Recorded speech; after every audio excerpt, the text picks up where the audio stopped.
Tell me now why you want to wait. Running out of words you wanna say. I've been looking for you, looking for you, looking for you.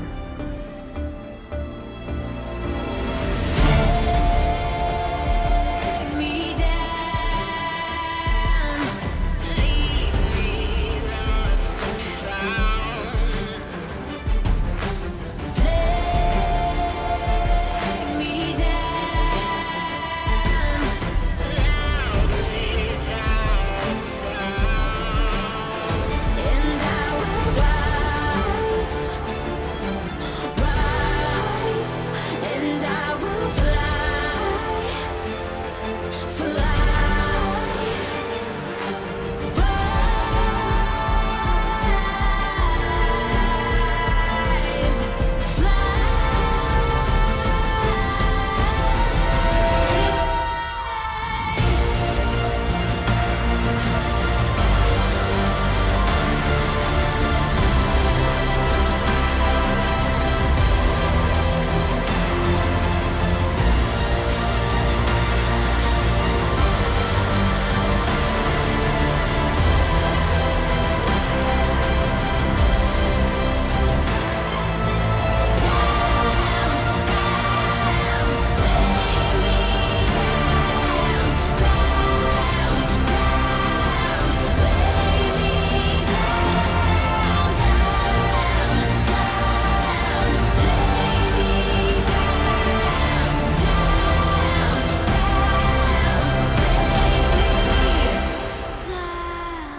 2017, the 4th year of the Cologne lineage.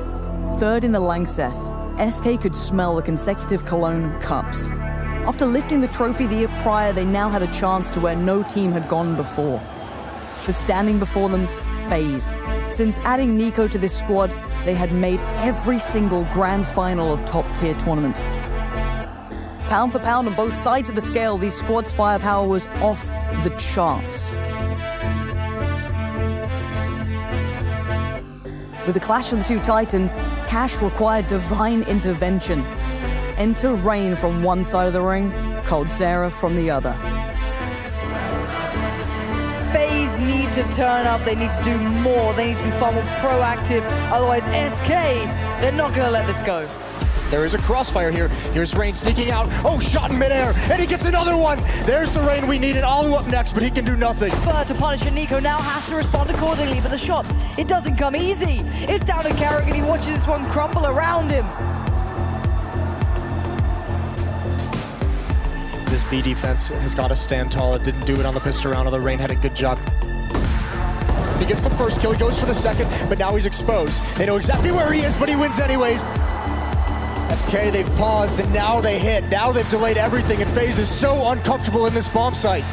The strike comes in for Rain! Oh! It's like nothing else. No one could provide but him in this moment. Saving the round. This was all but over. Rain's pushing out. Twistzz has been waiting for this over by the white box in Sunroom. No!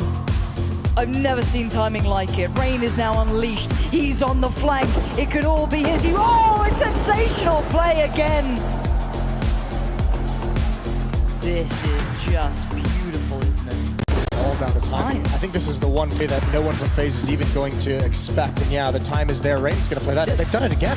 Wait. Oh, no. He got it. Oh, no. The last second. It's inspired. That is one of the most incredible 2-on-2s I have ever seen. The timing. Twistzz swings wide. He hears the scope and he takes the fight. It's all on Rain. If anyone's going to do it, it's going to be him. First headshot down, trying to spray through the smoke. He knows where Fallen is. 10 seconds though, he's come off it. Time's ticking, he's going for the fight and he wins the fight, but time is his biggest enemy now. I think he's got it. It's going to be close.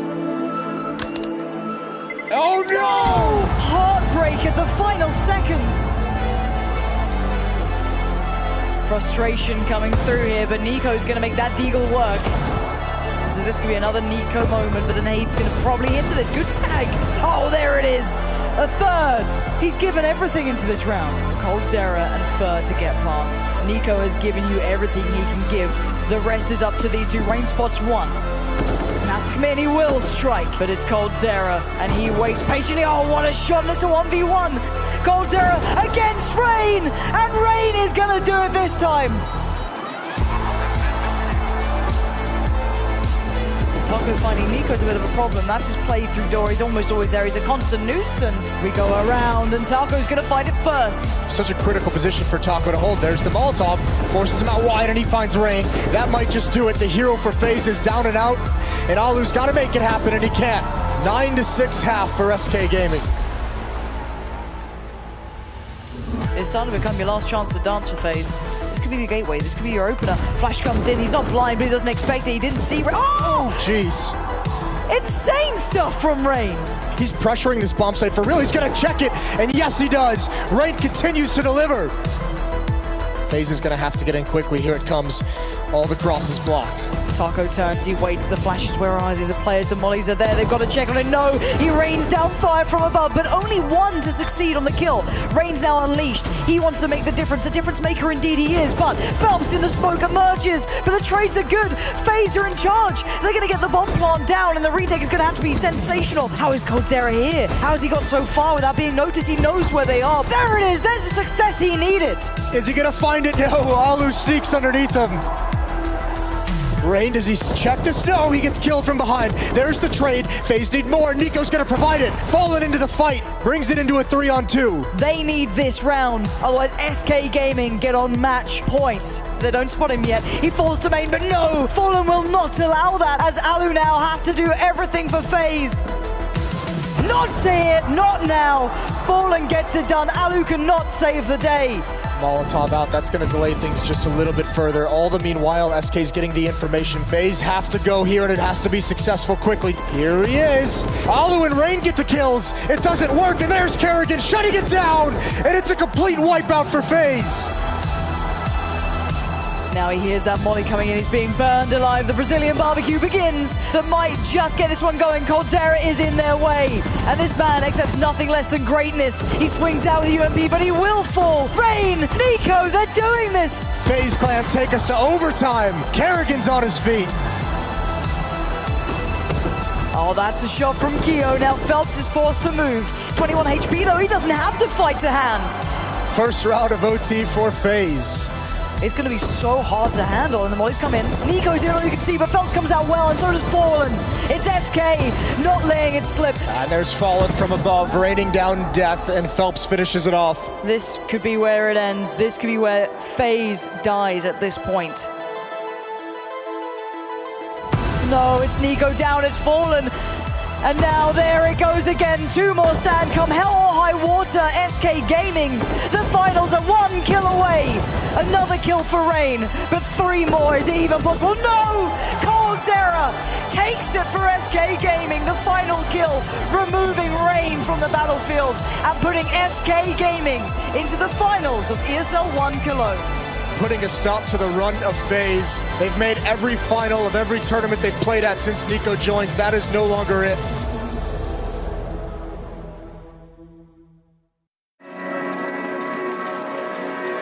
This is Sounds of LAN. We have FlyQuest with us here in Cologne. I have Eternal Fire by my side, accompanied by Falcons. We will make them listen to a couple of, let's just say, players, shout, screams, noises. You guys have to figure out who that is. Sounds of LAN, you guys are ready? Yeah. Yes. Yeah. Okay, we know this. That's some new gen stuff as well. That's some TikTok shit right there. I mean, that sounded a bit like the Nikodos thing again, right? Like some heroic shit. This is Nikodos teams like it. I think they like crying like this. So. Okay. Smooth.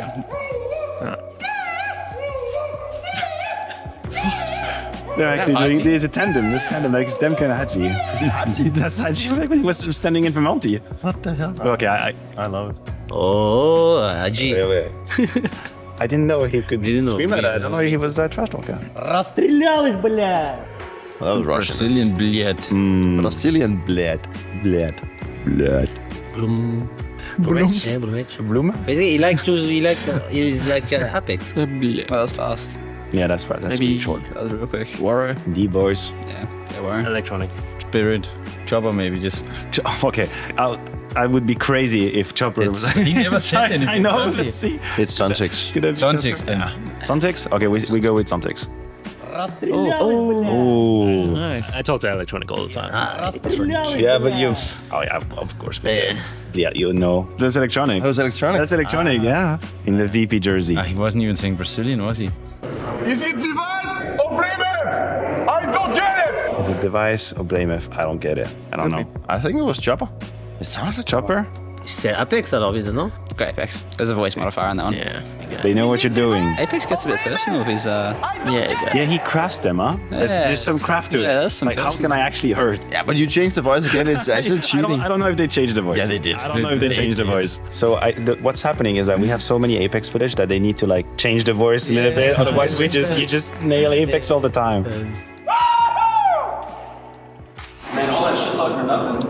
It's a very specific woohoo.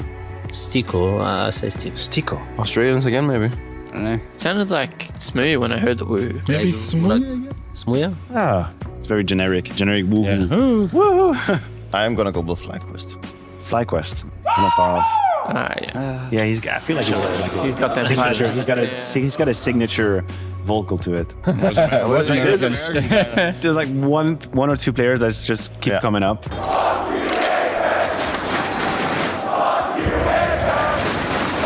It's IEM Sydney. It's Sounded like Aussies. yeah, it's just all of IEM Sydney crowd. Yeah, just IEM Sydney. I still think it's Blast Finals. Blast in Copenhagen something.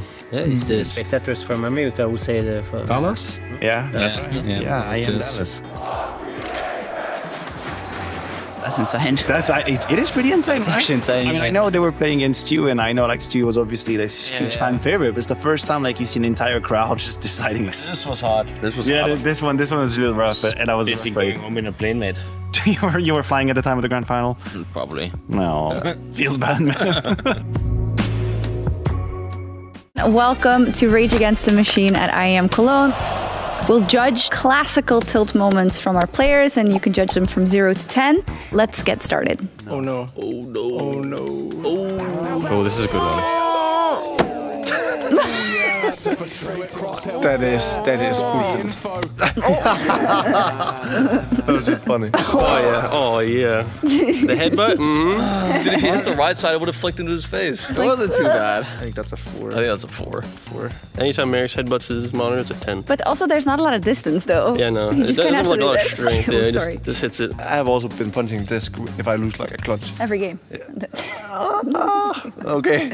I don't think it's that bad, but just because I've never seen anyone punch the monitor with his head, Yeah? I'll give him a 5. Points for creativity. Yeah, okay. Jason Spinks moving aggressively. Timing, but Oh, the crowd. he's frustrated, and his emotions can get the better of him. It's a good slap. Yeah, he moved the whole camera. Yeah. He's a strong guy. Little baby dunk. Baby rage. Baby rage. Just whole everything moving, including himself. As the occasional desk slammer, that wasn't too bad. That wasn't bad. Yeah. 2, 3. Seen worse, seen worse. Like I wouldn't accept it. I wouldn't like anyone to do it, but it's. But you do still have Donk on your team, so. Yeah, exactly. You take just let it down. You'll take it, yeah. Do whatever you want. If you're a dog, you can jump on the chairs. Punch me if you want. Yeah. Fine. It's fine. It's fine. Camera shook. It was a decent slap. True. You probably killed like 3 people before I give it didn't a actually 6. see the clip, but yeah, I don't know. 6 for me. Brilliant from Glaive, and that's Oh my god. Oh. Where's he going? Where's he going? But this is bad. This is bad. This is mid round. Like this is bad for me. Wait, was it CS2 boost bug? If it was the boost bug, then I agree with him. Yeah. That's reasonable. That's a tilter. Yeah. over the boost. Yeah. You're just judging how much you would rage about. Yeah, I mean, that's stupid. Yeah. I played Beyond Warpath, so if that ever happened to me, I'd be so pissed. Yeah. Yeah, I think it's way too much because, as you said, it's mid round, so it Yeah. really affects the others if they see it. So I'll give it a 9. I think if he rolled any further, he'd probably go off the stage. That is true. and that surely is the beginning of the really. Oh, dude, I remember this clip. I remember that one. Boys just roasting him. In Italian. No, he's like doing. No. This. 10. 10? Why? You terrorize the game. For me, when you are behaving like that, you already lost the game from the start. Like the captain is doing it. I'll give it an 8 An 8? because, yeah. What? Okay. You're not IGL, you're They're- not. they're- I don't know it. Yeah. You don't Oh. understand this. I don't know what I mean, I think between them, it's like an 8, but from us, it's like a 3. I like where your head's at because, like, Yeah. in terms of the damage you inflict. I don't know. I mean, a 7. It's more like a tilt at his teammate. I mean, it's not so much a rage. kind of roasting his teammate. I mean, you kind of love to see that when your opponents are doing that. But like if you're on the other team and you saw them doing that when you're watching the game back, you're like, oh yeah, So good. 10. 10? Yeah, for the people who had made it happen, yeah, 10 for sure. Cool. That was Rage Against the Machine with Complexity. There wasn't one with me. That's crazy. Tell me a little bit about how everything is going because a lot of people had a lot to say about the roles and about everything. But I mean, Blast was great. So how do you feel overall? Yeah, I mean, the roles, of course, it's amazing. Amazing. Yeah, I'm just dying for Nico every round. Oh, Nah, I'm trolling. But that's G2. but yeah, like I'm starting to get more comfortable in my new roles. I think we're matching really well in the team, so I think it's fine. Yeah. Okay, cool. But you say it's amazing. It is. Yeah. I mean, you're winning. Yeah, we're doing good. Okay. Hopefully we keep it up. Okay. Is it making you feel better? How do you feel with like the combination of the new players and CS2 and the whole everything? And what? NACS. I don't know, but everything feels better now. We play good as a team. We play better individually. I don't think it's the only reason because we brought 2 new guys. I just think we kind of clicked maybe at this time. So, but yeah, it's been a good start with this new lineup, and obviously this is going to be our biggest test, and we really want to do well here. And I think we did as much as we could with the time that we had. So excited. Is it cool to come back to Cologne and know like we're the reigning champions? Like we own this place for now. Honestly, I don't really care. No, I don't really think that way. It's new game, new team, a lot of different things, circumstances. So, yeah, I mean, obviously we want to win it again, but I don't really think too much about defending the title. Okay, well, looking at your group for the start, it's pretty stacked. You're also in the half of Spirit, so if you were to win your first best of 3, you would play them to advance immediately. What do you think about the difficulty of the part of the bracket you're in? Yeah, I mean, Cologne is a stacked event in general. I don't think there's an easy way to the playoffs, no matter what the group you're in. So, I mean, if you get to play against Spirit, they will be hungry for the revenge. But I feel like we play pretty good against them. Even when we played with our coach, we still managed to take the map off. So I feel like we kind of have the solutions versus them. So yeah, but one game at a time. So yeah, one game at a time. It's always the same. They almost beat them with a coach. That's a lot of pressure on you now because we know how bad he is. We already beat them. Yeah, it's true. You forgot. I did forget, actually. I didn't believe it. Yeah, I haven't been paying attention. ESL presents Intel Extreme Masters in partnership with Intel, Acer Predator, DHL, Kadea, Monster Energy, the United States Air Force, 1xBet, White Market, Logitech G, and NOR.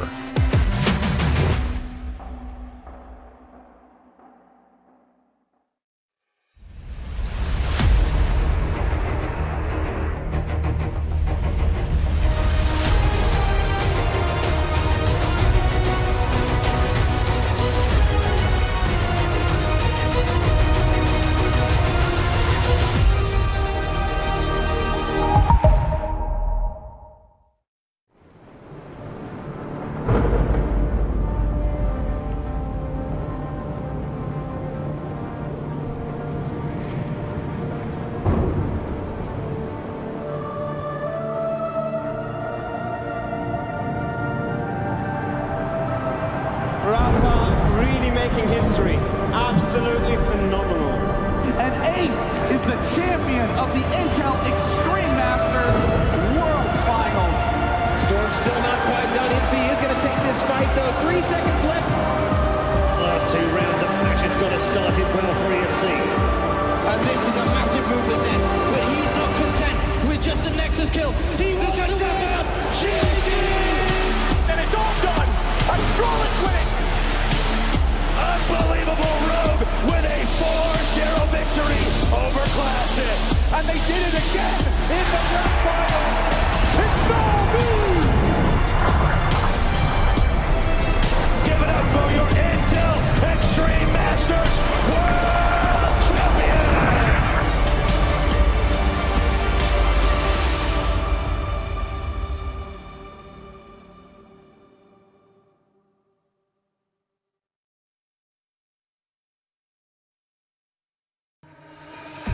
It is the first day of Stage 2 at Intel Extreme Masters Cologne. Blair, we saw in Stage 1, I think it was 6 of the 8 teams making it through, non-European, so we've got a truly global mix here. And for me on the B stream, the big game to watch out for, the world's #1 ranked team Na'Vi going up against Pain Gaming later on today. Yeah, Na'Vi coming in, with a point to prove, obviously, and for Pain, they had to run the gauntlet of taking down all their brethren from South America. So yeah, that's an exciting game right there to start things off. And the Danish princes, Astralis coming in up against 9Z, another international mix-up.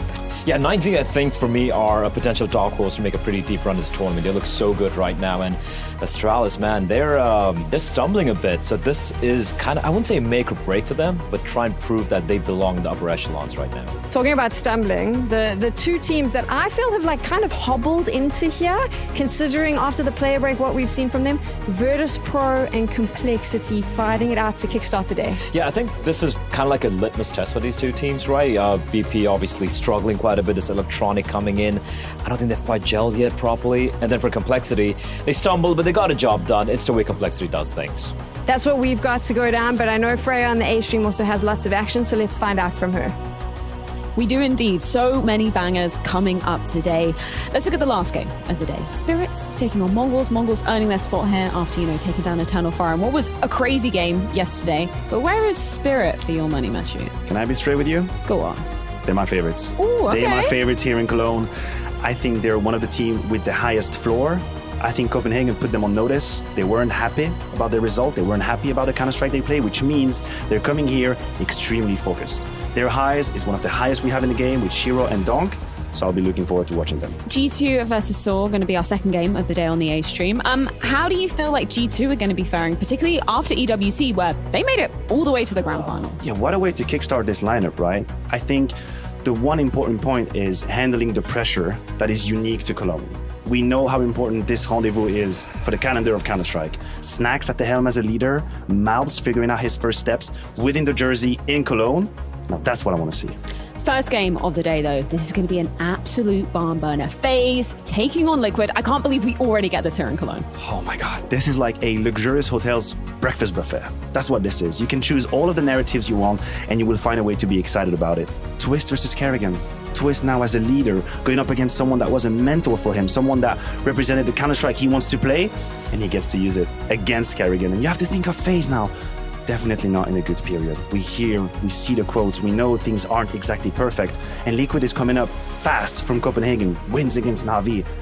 You know what I mean? There might be an upset in the water. Potential indeed. That's going to be going down on the A stream as the first game of the day. But over on the B stream, it's going to be Complexity versus Virtus Pro. And I believe we have an opportunity to check in with Complexity ahead of their arrival for stage 2. I want you to tell me. You're going to come with me for a second. I'm borrowing you. There's been a lot of talk about your frustrations in the game, mate. Have you seen it all? Yeah. Yep. Does it bother you in terms of what people are saying? Does it bother your teammates? Do you talk about this at all?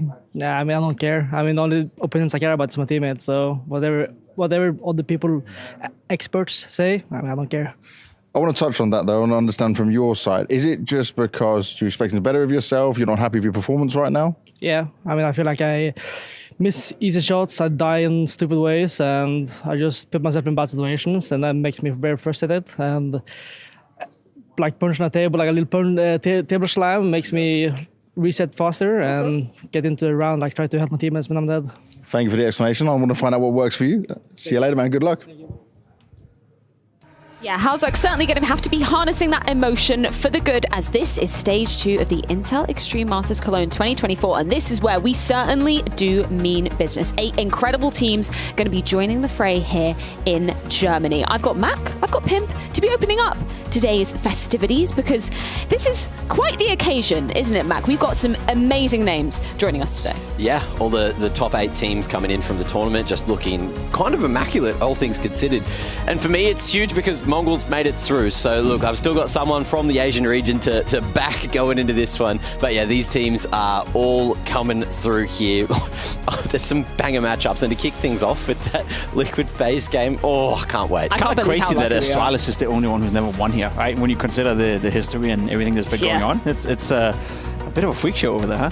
A freak show? Wow, you're already coming out here for heads. When it comes to Cologne and Astralis not winning here, it's something they would like to do. Who's the least freaky team out of those top 8 then? Who do you expect the most from? Who's the favourites, I guess you could say? Yeah, I think I'm joining Trip with Matching. I think Spirit is one of those teams that I look forward to see a lot. I think they have everything it takes in order to win a tournament like this. If I had to pick one dark underhorse, as we like to call them, I think VP for me. Virtus Pro have looked like a terrible team ever since Electronic came into it. They haven't really got it to play just yet, but I do feel that VP have everything set in stone in terms of player material to make an awful lot of upsets here. So if there's one team to look out for, it'd be VP. Right, Mac, some people call you geographically challenged. I would call you otherwise, because you came up with this wonderful pie chart, right? This is a nice data distribution. So this is all of the teams and where they were from for stage 1, and the teams that made it through. Most of the Americas teams, you can see here 3 from South America, 2 from North America. That is more than the majority. Only Mongols making it through from Asia Pacific. And then Europe, only 2 more. But you got to remember that most of the teams that were already here waiting for them in stage 2 were the European teams. So it's really just going to be how the Americas are going to look against Europe here. How do you think they are going to look versus Europe? I mean, the Brazilian team so far, at the very least, have played with a lot of fire. We have been close to them. We've been hearing them, you know. There's been a lot of yelling, a lot of emotion. And for some reason, it does feel like when you're coming into a big tournament like this, if you can keep your emotions in check and harness that energy into something positive, we've seen, you know, certain teams over-deliver a little bit. If there's one team I would look out for, it's 9C. I think they're very interesting to follow right now. The opening match against Astralis is not impossible for them to win. So for my money, 9C is a good bet. Yeah, 9C is my favorite coming out of SA as well. I feel like maybe Pain, after the showing that they've showed so far, could have a chance, but the first matchup with Na'Vi, I don't really like those odds. Right, put your money where your mouth is on the telestrator then, Mac. You said 9Z. You have a feeling that they might make it through. Are they going to make it through versus Astralis? I'll be your fingers, you'll be the talking. Oh, okay. Yep. Beautiful. Thank you very much, Pimp. For 9Z, yeah, I reckon they got it against Astralis. Astralis have been a little bit shaky recently. You know, they're in question. I can definitely see a world where Astralis is still the favourites in this matchup. But 9Z, I've just been enjoying everything they've been throwing out. So I'm happy to go for the underdogs in that pick. So if we drop 9Z there in the upper bracket, and then we'll stay there as well. Look, Pain, Na'Vi, I feel like Na'Vi are just way too hot coming out of the play break. Winning EWC, just smack them in there. So get a little 9Z if you can find them. If you can find them. The disappearing act. Okay. Oh. Nope. Maybe you should just ride it. Why don't you just ride it with a free hand? That's a good question. Do that. Let's do that. There you go. You want to see my riding? We've set you up, Jacob. 9Z. Yes. Wow. We'll do an N for Na'Vi. N for Na'Vi. What do they teach you in Denmark, man? Nothing. You meant to have good schools. Jesus. Okay. G2, Saw. Who's winning there? G2 and Saw, I feel like G2 have that every day of the week. They've just been looking too good. The difference is they've been doing really well against established teams that have a lot of structure. And Saw, look, they have a decent amount of structure, but they're not quite at that level. They're not at the top echelon of the teams right now. So G2 definitely the favourites. You believing in your boy Mongols versus Spirit? That's a baptism by fire, isn't it? Not this time, not this time. When they did meet last time at Cato, they almost took a map off of Spirit, but unfortunately I just feel like Mongols look a little bit too shaky. So if they make it all the way to playoffs, it's not happening through the upper bracket. Have you actually just straight up given up on the riding? Every time I touch something, it just... Oh, there we go. Now you fixed it. Well done. Oh, well, I'm not even touching anything right now. I don't know what's going on here. Oh, God. It's haunted. There's someone is trying something over here. Okay, I have to disagree with what you're saying, though. G2, Spirit, what was it? Na'Vi, 9Z. What does that mean for the upper bracket, round 1? Na'Vi, Spirit. I like that. I sign off on that. I think G2 need to go through the lower bracket here because they've looked really good, but I'm believing Spirit are going to bounce back after the poor performance that we saw from them at EWC. Okay, do we want to go through the simulation of the lower bracket, or should we maybe just say who we want at the end, who we think might be coming out? I'll say let's go to the end. Okay. Go to the end? The end is Go to always the end? good. Yeah. So you have Na'Vi going through here. You have Spirit going through. Na'Vi versus Spirit for the seeding in the semifinal. Yeah, that's what you said. Yes, but I'm just thinking about who wins that one. Who wins that one, yeah? Yeah. I'll go with Na'Vi just out of form. Well, there we go, it's he's fixed. wrong. Spirit is winning that one. Beautiful. As for the lower bracket, only one team progresses out of all the teams losing up here. You know, G2, Astralis, the Mongols for that matter as well, 9C. Who got a good chance of nailing that spot? You can only pick one. Yeah, I know. You can't pick Mongols because they won't make it. I'm not going to pick Mongols. Should we take out ones individually? Probably G2. Okay. Yeah? Above Astralis? Yeah, 100%. Above 9C? Well, because the likelihood is if they're here, then they're going to fall down to here, so they don't have to start from here, which means mathematically, one less game to play. More likely, right? Never heard you say something that smart. So clever. Okay, so we've got Na'Vi, we've got Spirit, and we've got probably G2 making it through the bracket, correct? Yes. Okay, should we move on to Group B? Group B, yeah. I'm try, but there's a wizard, you know. Okay, I'm going to try something here. I'm going to try. Production Ghost. Well, there's a lot of graphics here. There we go. Okay. Is it mine? Yeah, all right. It's Lovely. cool. Okay, right, production will do this for us. So if you just state what you I won't touch want. anything. Yeah, don't touch anything, Jacob. All right, Falcons, not showing enough, so Maus are going through in that upper bracket for sure. VP Cole, look, both teams looking a little bit shaky as of late. can Cole bounce back? That's my big question. I feel like VP is still going to be the favourites there, so I'll go for VP going up against Mouse. And then Are you signing off on that, Jacob? We need your signature production approval. already chosen for us, so These are they mine. believe in Mouse This as is well. Max simulation. I agree. Living in my simulation. Mouse VP makes sense. Makes an awful lot of sense. If I may jump in, you know, the FaZe Liquid one for me is the most exciting game of the day. Also the one we're starting out with, if I'm not mistaken, as per the schedule.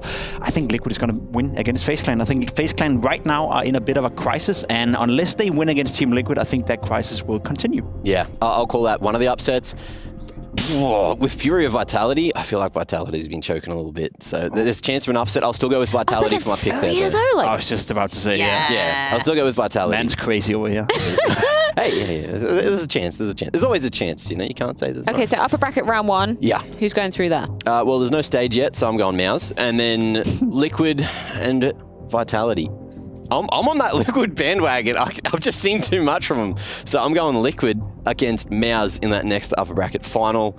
So both are going to be making it to playoffs. I think Vitality will beat Liquid. I think Liquid will again, I think they'll beat FaZe Clan potentially. It's a 50-50 game. I think at some point that has to stop. You know, there's no way Liquid is going to go through Cologne without losing a game. There's no way they're going to start off the season by winning what is essentially 11, 12 games in a row. And absolutely no way. I think for Vitality, Saivu, Cologne, you know, there's a lot to be said about that as well heading into the playoff. I think Vitality right now are super, super motivated to prove a point to the rest of the world. Because if they don't, I think one of your boys over there potentially could be on the cutting block. And we don't want that to happen. We don't. Production don't care what you think, though, because we've put Liquid through. Who's winning out of Liquid? Mouse, Mac?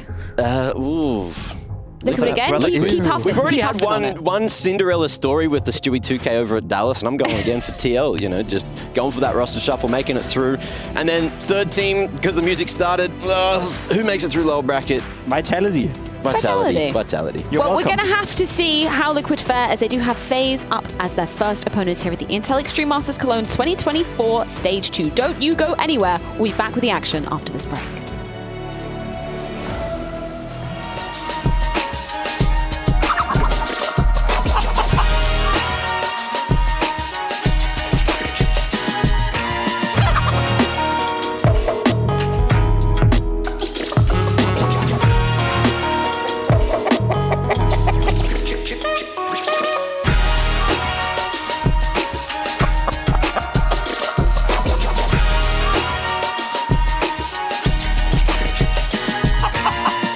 Smokes. You see double smokes in the same place there. Simple just jumping casually into the side. Wait. What was that? Never miss a play again. Simple. That's not allowed. This is not FPL. This is a major. Finally. With Face It Watch, you're in control. Switch between player POVs live and see the game through the eyes of any pro. Never miss a moment with replays. Relive each highlight on demand from all angles. Watch it, control it, face it.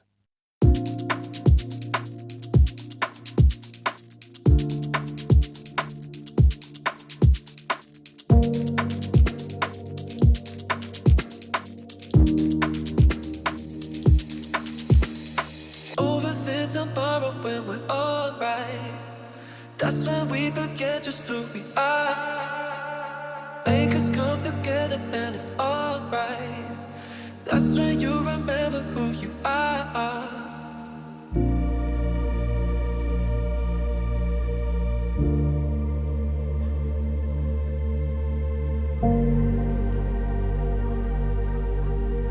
That's when you remember who you are.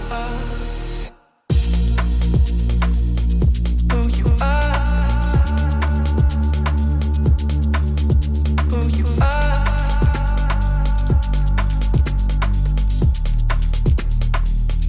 Who you are.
Maybe tomorrow when we're alright, that's when we forget just who we are.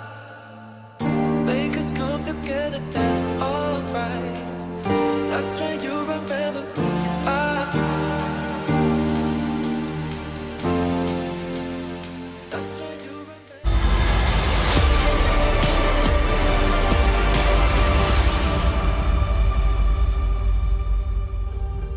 Parting the waves through stage 1, Liquid now through to the top 16 and now must turn to take on FaZe. And Matthew, the script writers couldn't have nailed this one any more perfectly. We're talking about Twistzz, new leader of Liquid, going up against what he has said is the best in-game leader he has ever been under in Karrigan. This is a beautiful story. Oh, 100%. From a romantic point of view, this is perfect. This is beautiful. And from a Counter-Strike standpoint, this might also be the best moment to face this behemoth that FaZe clan is, right? You're Liquid, you're fresh off of some amazing results in Copenhagen. You're in this period of time where you enjoy your company. Everything is a new learning process. Everything is a good reason to come together and figure out how you want to play the game of Counter-Strike.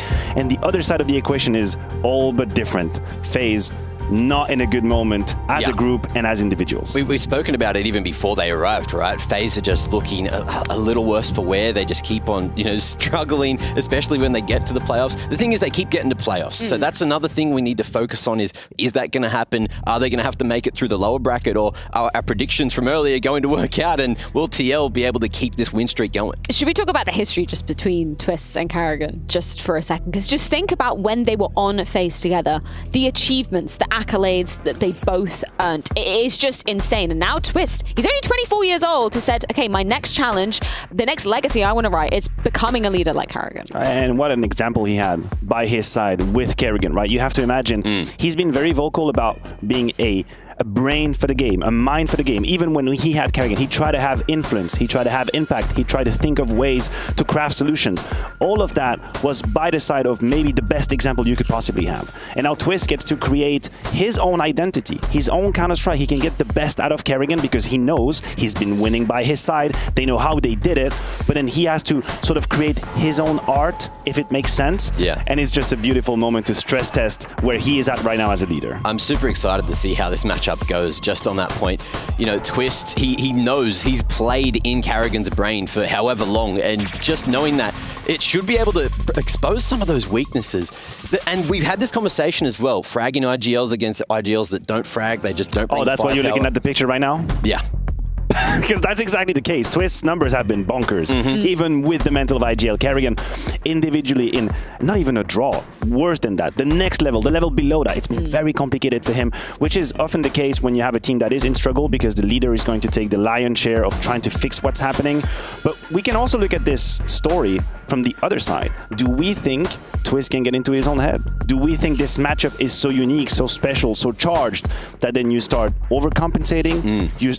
What if FaZe has the right gamble, the right stack, the right read? Does Twistzz start thinking, oh no, like he knows what I wanted to do. He knows the way I want to play. True. That's something that we have to keep in mind. Well, I think we should go ahead and check in with Karrigan ahead of this series versus Liquid. Karrigan, FaZe is back in Cologne, always super exciting, but I feel like the circumstances are a bit different this time around. You were also quoted saying we really need to look at ourselves in the mirror. This is a very important event, so what can you tell me about the focus and the work done to make sure that things get off to the right foot? I mean, I'm always this person, the second we lose a game, I'm very pessimistic about anything in life. Basically playing like bad, it's not working. But looking through, thinking about it, putting everything into perspective, 4 days to Cologne, I can sit and dwell on mistakes. I can sit and dwell on who's doing what wrong, what calls I'm making wrong. But I think I took matters in their own hand. We extended extra days at home, sacrificing everything. I see everybody's playing really hard, changing our play style, coming in here with a fresh mindset and a new foundation for the team. And you might think that's expensive to do in 4 days, but at this point, I'm ready to risk everything to win the whole thing. I love it. I really hope it pays off. And of course, for you personally, also, you had a period in your career where whatever tournament you would start, you would win. Now it's kind of a completely different reality. I wonder if that's also something to adjust to and to make sure that you have the right tools when it does go a little bit more up and down, like you say. I think I played a lot of different metas, a lot of different styles, different lineups, different players, always problems coming up at some point, right? I think the most important thing is when you're in it, it's hard to have a bigger perspective of how the meta is changing. We were the best team for a while. We set the meta, people changed. We didn't adapt fast enough, maybe. We were a little burned out last season, but coming into the season, the results we had is not acceptable, right? So we are looking into the way we play. Twistzz have been good, and we are not moving as we're supposed to, right? So I take some responsibility for that, and I also now take the direction we want to go in, and just going into this tournament. I think the most important thing for me is that I think we can go really far, but it can also go bad. But I believe I have been in many situations with stand-ins. I know how to adapt and micromanage on the fly. So let's see how this tournament goes. There is, of course, some extra context to this matchup. Liquid is on the other side. Twistzz taking on the reins as IGL. And is that odd? Like, he's across from you, and you've played with him for so long. And obviously, he will have learned a lot from you as well. Yeah, I mean, I think he understands how I think in certain scenarios, right? But also think when you're looking at how we played lately, Russ kind of knows that not the way we would normally play, right? So I think it just comes down to focus on ourselves. We have a little footage on how they play, right? But at this point, it also gets a mind game. I played a lot against the previous teammates, previous teams. It's always funny. But in the end, I think that the one IGL that's on the fly is the one that's going to prevail this game, and I believe we're going to show a different way of playing, and maybe they're not ready for that, but let's see how the game goes. Okay. You're making me very curious as to which phase we're going to see. Thank you and good luck. Thank you. Back to you. Adaptation is going to be the name of the game for FaZe, and they're going to need to, right, looking at their previous results. A very, very interesting point brought up by Karrigan in an interview with Sharks. He's saying we're shuffling the cards. We are absolutely changing the way we approach the game. You know what he's doing? He's manufacturing a honeymoon period. That's what they're trying to do right now. They're trying to find a way to have a new excitement about the game, not to just be looking to the past and the mistakes being done. We're saying, no, we're going to change the way we approach it. We're going to create a new problem that we together can tackle. New positions, new setup. That means we have to give 120% because we're not ready. They are creating conditions to get the best out of them because they know at any given moment when they pop off, they can do it. I think that's extremely intelligent. That's kind of what has been working for Team Liquid as well, right? Because they were that unknown quantity with the roster swaps coming through. A lot of teams have no way to prep against them. So it's just been a blank slate, essentially. And now that there is that footage, like Finn was saying, there's a chance that they can counter them, that they can throw something a little bit different. And if Twistzz isn't able to adapt, isn't able to make those changes, then what are they going to be able to do? That's the big question. Look, Brokey and Ultimate, though, these two, they need to be popping today. Yes, and I think, the questions continued when we looked at Ultimate coming onto this roster, right? Basically, nobody had very much knowledge of what this guy was going to do in terms of this level of Counter-Strike. He's been looking pretty hot so far, though, right? And the gamble seems to be paying off. Granted, the sample size we have is teeny tiny, minuscule at this very point, but he's got that mindset of making the difference, attempting, taking risks, not being shy in certain situations. And if they can actually foster this state of mind in Counter-Strike, I think they definitely have found a player that has a future within the jersey. What is actually interesting is the matchup is that I would argue stylistically, they're not so far from each other. They like to get stuck in. They like to take risks. They like to close the distance with the AWP. And you can look at Brokey and say he might have been just one of the pieces that is still delivering amongst this rougher period that FaZe has. Brokey remains someone that can disrupt the game at any given time. He's someone that can disrespect the rules of Counter-Strike, which is what I think FaZe need right now, because they don't want to play by the rules. The rules of the game are flawed against them right now, so they need someone to shuffle all of that. Brokey has been the name for quite a while now. I wonder where he's going to be playing if they are shifting up a couple of those roles, right? Especially on these maps. But look, he would keep full freedom, right? You would think he would have full freedom. You'd hope so. But maybe someone like Rops needs something like that, because he's been struggling. That's a different conversation. Ultimate, you asked the other day, Freya, when we were on the opening, is he underrated? Is he overrated? Is he just rated at all? And now he's starting to get rated. I feel like everyone underrated him, thinking, who is this guy? Except for Pasha Biceps. You saw him say a while ago, look, you guys should be looking at Ultimate. He's a great up-and-coming AWPer, and so far, he has been proving his worth. Yeah, Twistzz rating him pretty highly as well. That's some, sound words coming out of the new in-game leader. I mean, you have to give him the confidence at this point in time. There's going to be a moment where you actually get down to the nitty-gritty and you talk about mistakes and you talk about what needs to be fixed. But today is not that day. Today is a day where you have to talk to him and say, hey, listen, we know all of what we're doing isn't perfect. We know there are gaps. We know there might be mistakes. We know you are going to lose us rounds, and that is okay. We need you to be in the mindset that making a mistake is okay. As soon as you get worried about it, as soon as you try to avoid making these plays and these mistakes, then you stop having that impact as an AWPer. And Counter-Strike today needs an upper that is disruptive, that is risk-taking, not risk-averse. And this is where the philosophy, the mentality of the game is you have to foster that. You have to help a player take this risk, and I think they're doing a good job as far as the Counter-Strike and the eye test goes. Mac, you mentioned the ROPS conversation. You've got about 60 seconds to have that conversation. Go for it. Well, ROPS, he was a lurker. Let's see if he is a lurker after today. But going up against the likes of Naf, man, Naf has just been popping off. That's the thing, you know, he's just such a core piece of the puzzle, core piece of the chemistry, personality-wise in Liquid. He's, you know, one of the guys that keeps it low, you know, brings them back. Whereas ROPS, usually he was one that was like a little bit louder, especially when they're winning, but they haven't been winning a lot. So you haven't heard a lot about him recently. And I want to see more. Yeah, I mean, the ROPS conversation is one of the chicken or the egg. Yeah. Because when you're a lurker, you can deflect. You can deflect responsibility. You can say, listen, my entries aren't finding any space. My team isn't finding any territory. I don't have the space to make my moves. I can't single out these 1v1s. Okay, that's one way to look at it. And that's one way that's very comfortable because it sort of alleviates any kind of responsibility. But you can look at it the other way. You can say, hey, the really great lurkers currently create their own opportunities. They bring the game to them. You can go to Karrigan and say, listen, I need this util, this util, this util. That's what my opponent has been doing. I will find you an entry. Help me create that. So I am a little bit on the fence when it comes to ROPS. I'm not going to just give him a free pass because FaZe as a whole is struggling. No, I think in today's Counter-Strike, in that position, you need to be able to make plays and not just sit in a corner and cry because the 1v1s aren't being gifted to you. Yeah, map 1 is going to be a great tester for that though, right? Mirage, you know, you can lurk. There's so many different approaches into so many different sites, and you're just going to be able to play with the minds of Liquid. And hopefully we get to see some more success. But Mirage, you know, long term hasn't been too good for FaZe recently. I mean, fingers crossed, gentlemen. Are we ready to be diving into the action? This is hell yeah. an absolute banger to be starting off stage 2 of the Intel Extreme Masters Cologne 2024. FaZe taking on Liquid. It's going down right now. It's student versus master here in the opening game of IEM Cologne's Stage 2. Twistzz, the newly appointed Team Liquid leader, takes on his former captain Karrigan for the first time in his new colors. Liquid have been strong with their new roster, Jason, and FaZe have been struggling as of late.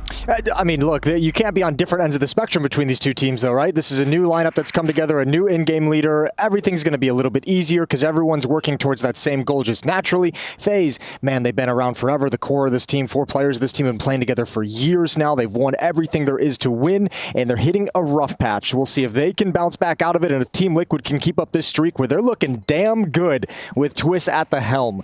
Starting out on Mirage, FaZe going to be starting CT side, Team Liquid attacking into him. And Team Liquid are pretty heavily starting outside of this B bomb site right now. The defense to deal with it is Karrigan and frozen within the site itself. And ROPS is pushed out through top middle. He's not seeing anything right now. And they're going to shortly see utility running on in this B bomb site. Karrigan at the site, Frozen over on Catwalk. Brokey starting to shift as well. First shots land for Frozen on the dropout. That's Twistzz to hit the deck. And Karrigan's going to play it patiently. Defense holding strong. Karrigan in the middle of the site. Kindar goes down. FaZe off to a flyer here.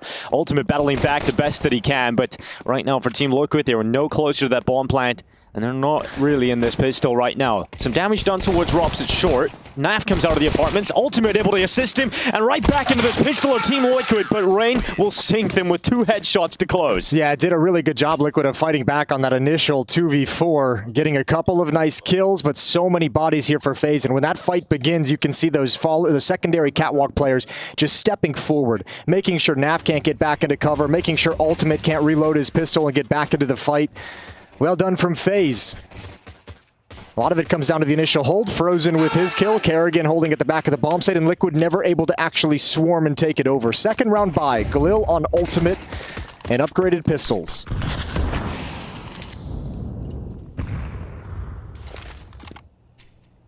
Oh, that top mid smoke is blown wide open. Ultimate loses health, nearly loses his life. And Twistzz nipping at the heels, trying to get out of the apartments. Currently back inside of the site is Karrigan. Ultimate coming up through short side. It's a long, labored spray from that Tech 9, just tapping it away. Ultimate comes in eventually to get that kill, and Karrigan standing in the middle of the bomb site doing what he can. He's dishing damage out left and right, but it's actually Team Liquid to stay in this fight. 2v3, picked up by Brokey, replied to by Rain, and FaZe are up 2-0. Yeah, actually a good element of danger to that from Liquid trying to execute that very fast split towards the B bomb site, but FaZe does just enough, once again, like the pistol, to just slow it down, to let the reinforcements come, to not let Liquid actually control any of the important parts of the bomb site. And Brokey slides in as that rotator. And that kill on Yakinder really sealed the victory for FaZe. It's 2-0. Not saying too much worth talking about here for Liquid in terms of purchase in this round, but you know, someone who has been worth talking about has been Ultimate. We wondered, you know, what kind of level is he going to be able to get to quickly, and he seems to have adjusted very well to instantly having to play professional. I mean, he didn't even have this sort of organic growth through Tier 3 into Tier 2 into the top tier of Counter-Strike. It's just thrown into the deep end. Yeah, I mean, some lovely scouting from Twistzz, who's kind of publicly even just stated, that's all on me. I'm the one who watched his demos. I'm the one who interviewed him. I wanted him on this team, and he's here because I asked for him. And Ultimate's certainly been doing a really good job of justifying that for Twistzz, for his new in-game leader, and we just get to continue watching and see how he adapts. Again, it is that honeymoon period where it's like, you know, as a, you know, you have to try not to get too excited about Liquid quite at this moment. You know, what are they going to look like 3 months down the road? What are they going to look like come the major? True, but it's just the fact that they've won every game they've played so far that gets you really excited. It just gets you on the edge of your seat. It feels like their early success has been the excitement that we wanted at the last lineup. That's what we should have gotten of the previous lineup with Karrigan in the roster, with Skulls in the roster, and that never came to fruition. Here now we're finally getting a little bit of that hope and excitement that we've been waiting for from the Liquid organization for years. JKS down low. 41 health off the back of the initial skirmishes. And Kindar charging up through short. He's not alone, he has got Twistzz under the window.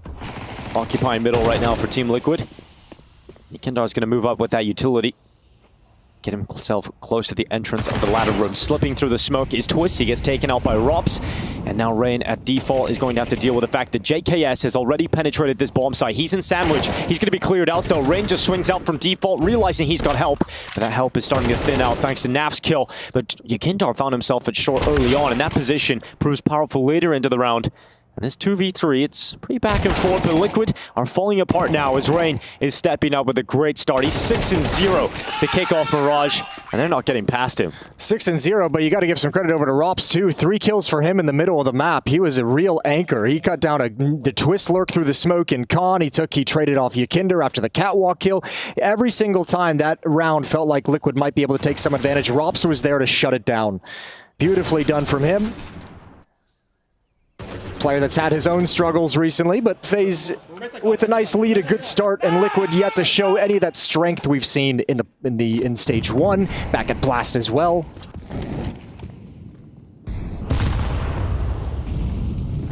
This is a jump up in terms of opponents for Liquid. We look back down the line of teams they've played. Obviously, the biggest result was beating Na'Vi back-to-back in the group stages at Blast Premier, and here in Cologne, they've beaten Pain, they've beaten Furia. But you would say this is one of their toughest challenges yet. Oh, absolutely. Especially with the knowledge that, you know, despite all the FaZe struggles, whether individually as a team, you know this squad can just show up some days and be that world's best team that we know they can be. It sometimes just pops up. Good kill from Karrigan. That's Naf to go down, trying to get aggressive on the lurk. Pistols not getting anything done. Rops is still on point. Yakinder burned out into the open, but can't progress. Good shot. Yeah, he does well with that. Tech 9 follow-up kill, this time from Ultimate Pistol. And Team Liquid find themselves in a 3 versus 3, 45 seconds left. Rain under the wood, Frozen peeking out from short. Is JKS going to get away with a kill here? Frozen's making a lot of noise, and JKS is just being patient, hoping he can catch him walking in towards him. But this does take JKS out of the round for a while, leaving Yakinder all on his lonesome over towards stairs. That bomb is down in connector, and there's not a lot of time. They're waiting for JKS to play, and he was just trying to find that perfect moment. Yakinder with low HP was JKS, this is all on you, and he's trying to just use the sound cues to know when it's a good time to peek, and always going to be a tough fight for him. Couldn't land the initial shot. Guns come back out for Liquid. AWP is in the hands of Ultimate. But they're in a bit of a hole early on. It was a very quick start. It feels like 5 rounds have happened extremely quickly. 5 rounds have happened fast, and there hasn't been a fight for them. No, FaZe has just won them.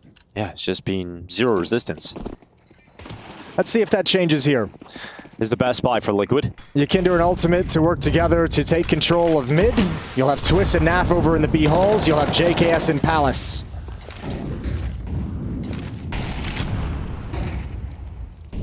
Definitely going to be a feeling for Team Liquid that this game is only starting despite being 5 down already. Twistzz and JKS yet to get on the board with a kill.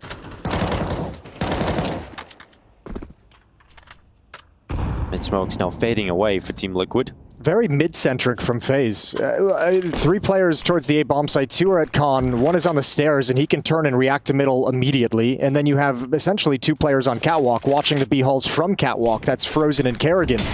So FaZe is just ready to pounce and set up a trap in middle whenever Liquid make their move, and it might just be coming. Brokey down, taken out by Yakindar, who keeps moving up short. Flash is real good, but he's worried about connector. Twistzz will get that kill instead on Frozen. And it's a 5 versus 3. Team Liquid up 2 players now, and surely this is their first round. There's no way FaZe can turn this back. The bomb is starting to get through ramp. Closer and closer into that A site, but this connector fight, it goes the way of Twistzz. And Rain now left on an island on the stairs. He's cleared out by Naf, and the Canadians combine. It's now Karrigan on the other side towards B, and Team Liquid get their first round on the board. And as soon as they get a solid buy, Jason, they win with 5 players up. Well, you get those 2 opening kills, and you can really play the map however you want, right? Liquid this round chose to be very, very slow and patient about it. You had, Twistzz and Yakindar doing damage in middle, maintaining presence. Meanwhile, Naf and Ultimate lurked and just walked up A ramp quietly, never giving any indication. Just waiting for that moment to have the backstab on stairs. Yakindar not going to be able to find Karrigan. So this gun will get saved, but Liquid does have their first round on the board, and they can start chipping away at the economy. Both America's teams playing today. Well, North American teams playing today, I should say. Yeah, Complexity, Team Liquid. Complexity taking on Virtus Pro. Who do you feel more confident in, Jason? I mean, I think Liquid has looked like the better team, but in terms of the matchup, I would say Complexity. You feel like Complexity have a better shot against VP? Okay. Well, that opening map is going to be Vertigo over there, so if you're interested in following that action, VP versus Complexity happening on the secondary stream. The B stream, Dinko. It's not secondary. Well, it is. It's equal. Yeah, it's the B. Well, what's the second letter after A? B. Yeah. So we're both right in some kind of way, Jason. Sure, I'll give it to you. Ultimate out mid. I'll bring a sniper on over, and it's not really going to last too long in middle. Frozen takes him down through that top mid smoke, and FaZe instantly given a player advantage to work with. Yeah, that's rough. Where are you going to get it back if you're Liquid now? And Brokey might feel a little bit more confidence with his own AWP, knowing there's not one on the other side to challenge him. Yakindar at top middle. Twistzz towards the underpass. But without ultimate, they're slowed and stalled for the moment. Window smoke goes in just now. Again, trying to keep attention towards the middle part of the map with Twistzz and Yakindar to make this walkout of the B bomb site as easy as possible.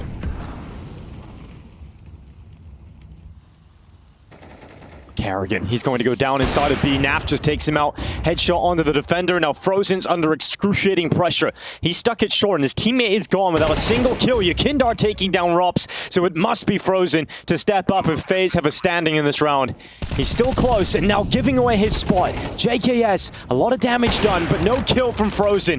Brokey makes his way into B. Couldn't quite get the shot off on the second, despite being accurately placed. And now Rain is coming back through the apartments. It's a 1v2, and it's Rain that is comfortable in these scenarios. He does not have a kit, and JKS is now thinking about this play through the apartments. He's got eyes on it, but quickly Rain will remove his eyes as that shot comes flying through. He's got the utility to force him into the open, but he's not figuring out where he is. Kit down in the site. Naf is taking a few steps forward, and Rain hasn't found him yet. The Canadian picks it up, and it's the second round for Liquid. A great round from Naf. Triple kill, and even just the stepping, the movement, the positioning in the 1v1 against Rain, just dodging all of his movements where Rain's going to look next. And Liquid battle back from a 4v5. This is the first timeout used for FaZe. 5 rounds in a row from FaZe Client. And finally, Team Liquid starting to break them down. The timeout, I don't think, is them kind of worried about anything being wrong, about them running a bad defense or making mistakes. I think it's just more about this being the last buy. Taking that one kind of deep breath before, your money's going to get taken away. So trying to reset it. Reset themselves to prevent that occurrence. 2-5. Man, Naf just walking in and finding that opening on Karrigan. Absolutely perfect. Let's see how it happened. Okay, Karrigan playing the off angle, and Naf is ready for it. Yakindar's done a good job of finding some advanced spots in middle as well. Yeah, he's doing well getting up short. Gets a little bit of map control and just kind of waits in safety for the reaction. It's got to be real annoying to play against that.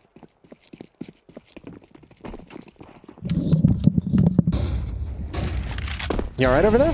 Yeah, it's just the third headset just got all tangled up with me. Apologies for scaring everybody at home. Headphone users beware. It's all good.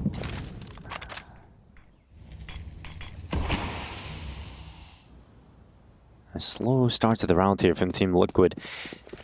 We'll send one out mid. That's your Kindar. As you mentioned, he's been so successful. It's similar smokes to open the round, but Liquid's not putting nearly as much pressure. They're not nearly making their presence known in middle as much as they have in the past.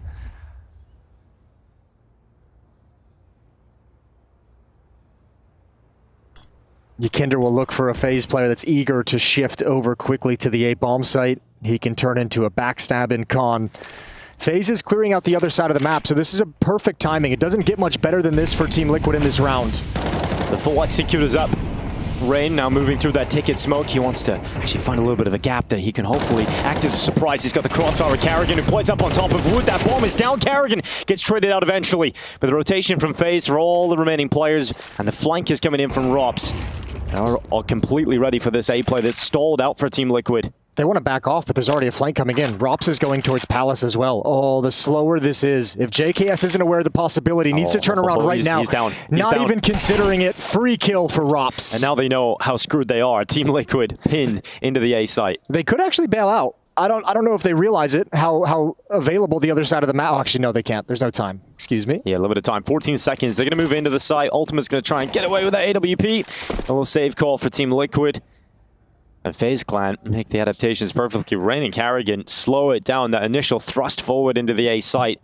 And they knew what was up. They made the reactions and rotations very quickly indeed. FaZe has been really good in this matchup so far in terms of winning the opening engagements. Whether it's an opening pick, an opening kill, or just the first thrust of Team Liquid, they're coming out on top of that. Once again here, the first two kills. Rain at his off angle, Karrigan up on the balcony. All of a sudden you put this into a 5-on-3. One of those three is in middle, and there's not enough bodies to actually make it into the bomb site.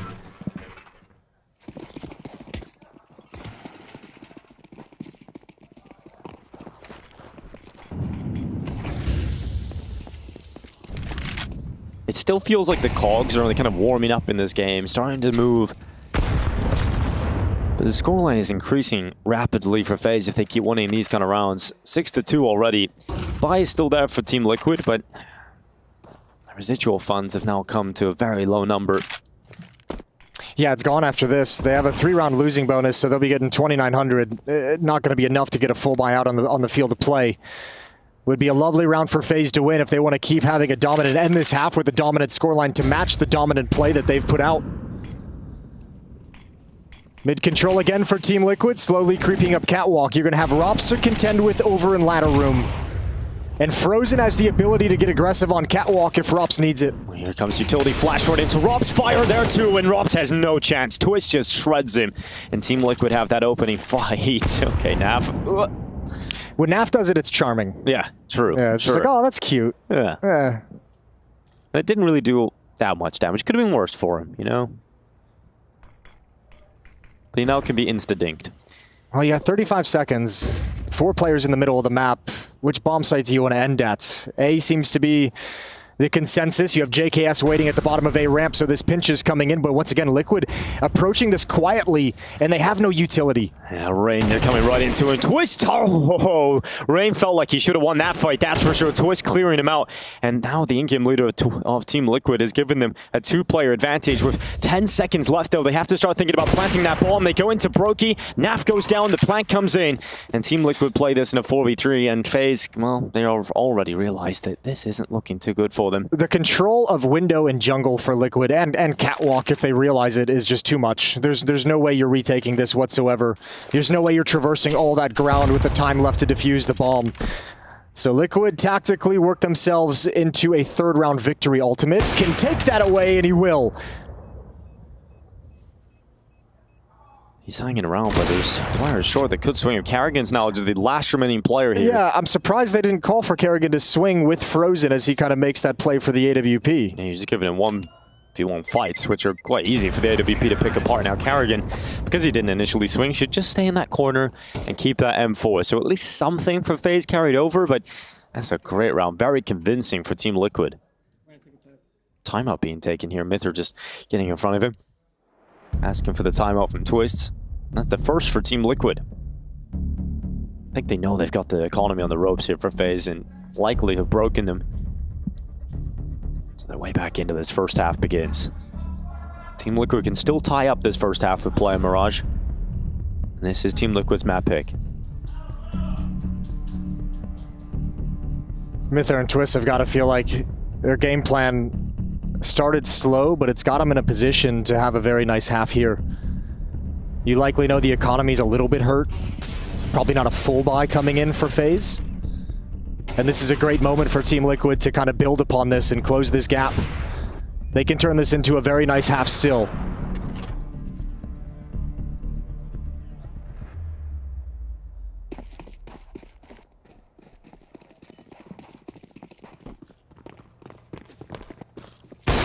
Ooh. That rifle nearly goes down instantly. Karrigan getting into the connector. Ultimate just taking these fights, knowing there's no real weapons to fight back against that all-bit range. And that's frozen down first. Karrigan nearly going down inside a connector. If he dies, well, he has now. It really goes nowhere for FaZe. Yeah, that's a better nade from Naf as well. Yeah, he landed that one. He got that one perfect. Yeah, and Liquid can just, I mean, you will see them be slow again. It's not going to be any kind of fast-paced decision at this point. Yeah, it's just like, you know what, we'll take our time. Still clear out all the corners, still use all the mollies.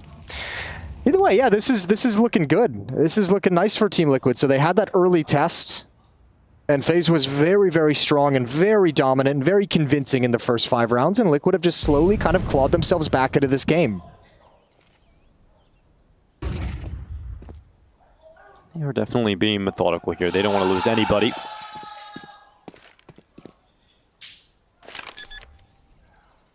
That plant coming in on the triple box. And they'll confirm the rounds here for Team Liquid. Hasn't exactly had the fireworks in this first half. Not yet. It does feel very much. Well, you also have to think of it in the context too. Like you kind of, you know, we know the whole Twistzz and FaZe relationship and playing under Karrigan, now in-game leading over at Liquid. I think there's also probably a feeling coming into this with that knowledge is there's probably an element of a mind game, right? Oh, sure. Having played with FaZe for so long, Twistzz kind of testing the waters of what FaZe is going to bring out, knowing probably their perspective and their philosophy of how they like to play games like this.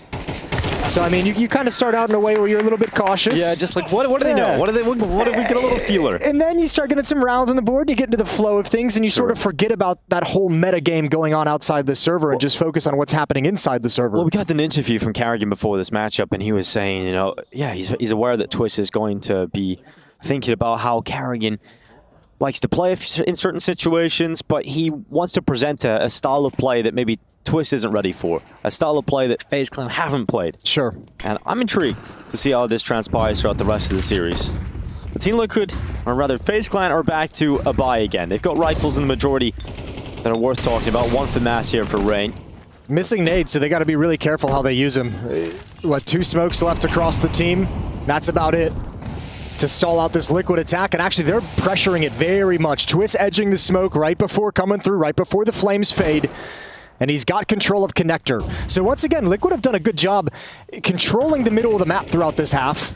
Yeah, and you're right on the nades. FaZe are completely drained of them. They have a smoke and 2 flashes across the entire team left. They have to rely on bullets and brawn. And Rops is taking Yakindar out. That's first blood drawn for FaZe Clan. Oh, they're going to peek mid-late. If they do that, JKS could just really shut them down. That Molotov kind of forces them into it. There's the peek. Oh, good cover from Rops. That's sick. They look up. They get rid of JKS. Now they're fighting Naf, who runs out of bullets, and suddenly just Twistzz left alone. He slips his way up connector. Rops is aware of this possibility. Twistzz now taken down, thanks to Karrigan's prowess from window. FaZe, with limited utility, bring the fight to Team Liquid, and they win the jewels when given them. Yeah, that's clinical execution. Just well done from Rops. Heads up play to keep your eyes up on the little hole.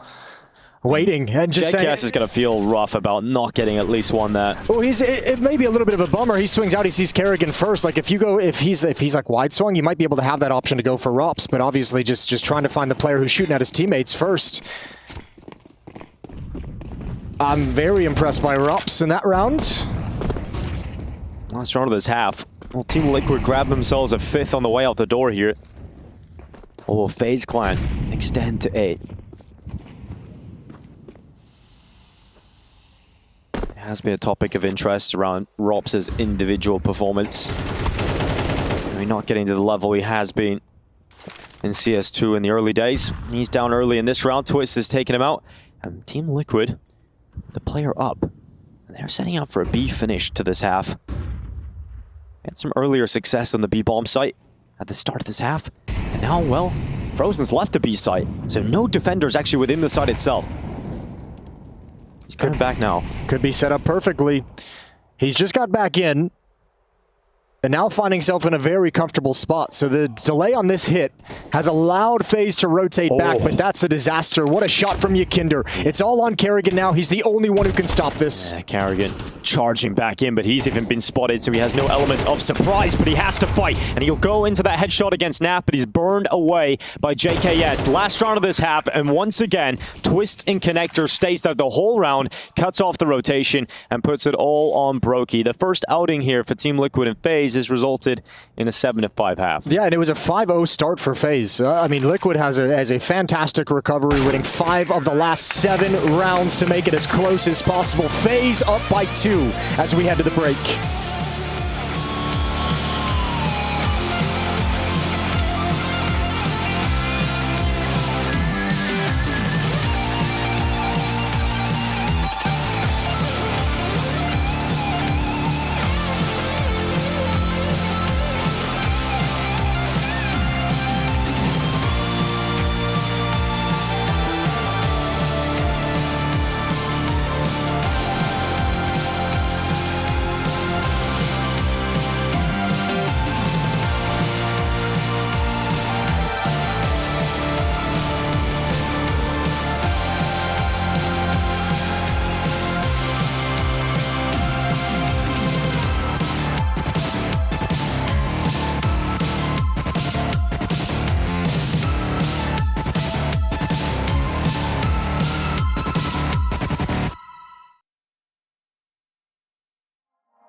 think he was jungle. We're outside kitchen. Right behind. Last round. I'm gonna go.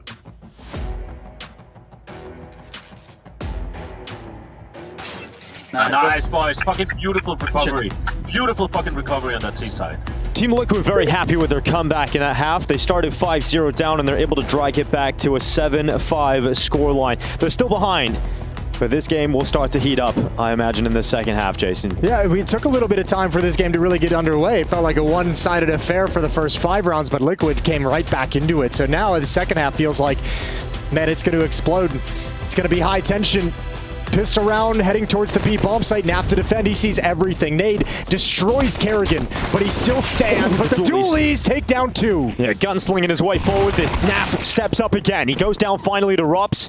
2v4 for FaZe. It's not a strong start, not a strong foundation, and this is all going to fall apart in the first round of play of the second half. Team Liquid with a strong initial setup as Naf gets 2. It's an easy pistol in the end. I don't think Karrigan saw anything in that round. I think he got hit by 2 nades. He got hit by Naf's nade at the start to like 20 HP, and then Ultimates finished him off. Other than that, that initial play with the dualies, Naf is like, I'm not waiting back here. I see 2 players jumping out. Absolutely perfect. And with such an advantage, Liquid can just hold and contain FaZe. Pistol rounds won by both defenses. And they didn't get the bomb plant, so FaZe Clan don't have enough resources to warrant the force buy here. They're just going to go for the Glock. So this scoreline's about to be tied up. 7-7. Great stuff from Liquid getting back into this game in this way. Ooh, good work from Ultimate. Yeah, just popping heads like pimples. That's gross. You one of those people, Jason, that enjoys watching that stuff? No, I don't. I love it. Of course you do. I think it's great. Freak. Give me a whole blackhead TikTok reel. You little freak. Yeah, well, it's 7-7 now. We're all tied up, and finally FaZe Clan will get a buy in the second half. It feels like we got through those initial boring rounds nice and early, Jason. Straight into the meat and potatoes of this meal. Yeah, we're done with like everyone kind of feeling each other out, you know, figuring out what's going to be happening, how everyone's going to be playing. That icebreaker stage. Now we just get the fights. 7-7, Ultimate with an AWP. Brokey does not have one yet for the T side. Naf and JKS stuck down on SMGs for the moment, so a chance for Liquid to get some free guns with a clean win. We talked about Yukindar's success in mid, being that solo player, creating so much space for them. Well, Rain is the master of it for FaZe Clan a lot of the time on Mirage. They send Rain out mid on his own, and it frees up the rest of the squad across the map. There's not much of a spread right now from FaZe. They have Rain in middle and everybody else outside of B. Yeah, it's 4-1 with the lurk, and Naf is going to be with an SMG. He's going to have to use this Molotov very, very wisely. Smoke goes down just now to delay, so FaZe will wait behind that. But it feels like all throughout this round, the plan is hit the B bomb site, Rain's going to lurk. No other options for FaZe that they're considering. So keep an eye on Yukinder, that catwalk player, and how he shifts back. Twistzz will go to market, Yukinder will come back, and someone will have to cover mid to make sure Rain can't come from behind. Naf looking to disrupt. They hop out the window into the fire, and eventually he'll get his trade from the grave, this time on Karrigan. 45 seconds stand in this round, and Yukindar hasn't moved from short. They come into his crosshair. He's hoping he can get a multi-kill out of it, but there's Rain. Finding himself in the top mid boxes, and the patience pays off. It's now FaZe Clan 1 player up with the bomb down, and JKS and Ultimate are a long way off getting involved in this. Yeah, nothing fancy, obviously, in this round. Really nice utility work from FaZe. That late flashbang pops just as Naf is going to take his fight. So even though he does enough damage for Karrigan to burn, the fact that he goes down after it gives all the space over to FaZe. Important kill to get onto Naf to allow them to take that B bomb site. And Liquid not with the resources to fight for it. Ultimate's going to preserve the AWP. JKS moving to pick up the rifle and window. And he's got it. Yeah, not the worst outcome if you get to walk away with these weapons. And you'll have to imagine, based on some of the negative performances that FaZe have had over the last few events, that players like Robs won't be happy with his individual performance, but he's probably not happy with how the team is functioning right now. So there's got to have been great conversations over the last week or so, preparing for Cologne, realizing they need to get in shape. Something's not working. We need to change something up. It's a really hard point in the timeline of a team that FaZe is hitting right now, because you've had so much success for a number of years, stringing across multiple years, and then you encounter those struggles, those difficulties, and that makes you, the longer that goes on, the more things you question from top to bottom of FaZe, of the foundation of how you decide to play the game, of the overall philosophy, of the individual micro decisions that are being made. And once you start questioning that deep around everything, it's really hard to get back. So I think FaZe today is looking solid. They're not looking, obviously, like the best FaZe we've ever seen. They're not looking like championship level FaZe. They're not looking like FaZe with Twistzz. but they're looking good. They're looking solid. They're handling things. And I think if you're FaZe, you're okay with that for the moment. I think if you're Liquid, in the back of your head, you're saying, this is a very beatable team. They're in struggles. We can handle this. And this would be a huge result to get as well for the side of Team Liquid to continue building that confidence.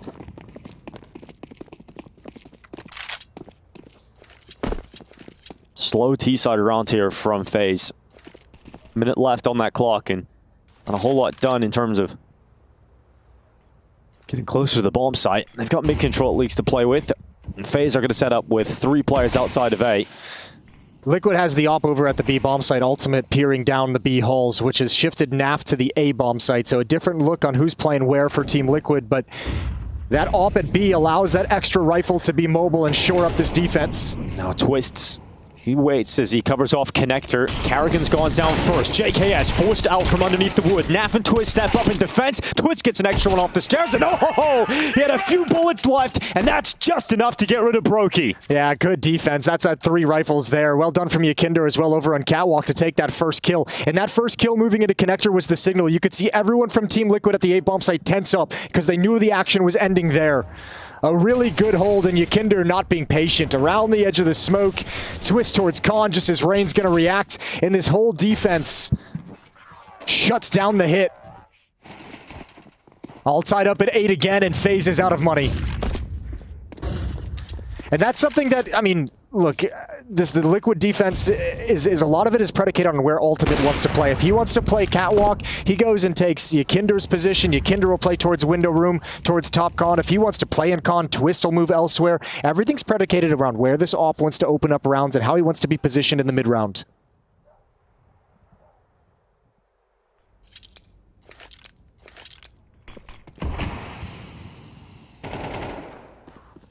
Both CT sides are making use of this bottom connector smoke. Just allowing their teammates to peer over the top of it.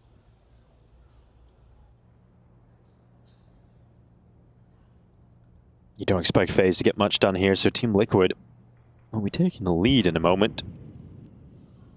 Kindart spots out enough on Frozen. Gets rid of him, Karrigan will fall. And Twistzz starting to farm in connector. Ultimate defends him.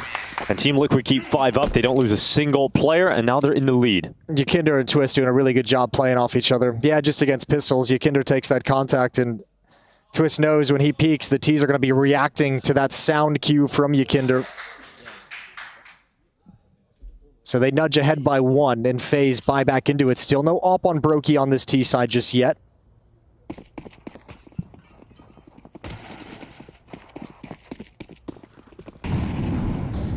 Oh, it's a call for FaZe to instantly go for a direct hit into this A bomb site. JKS going to be tested, and this time it's not that 3-man stack that we had previously.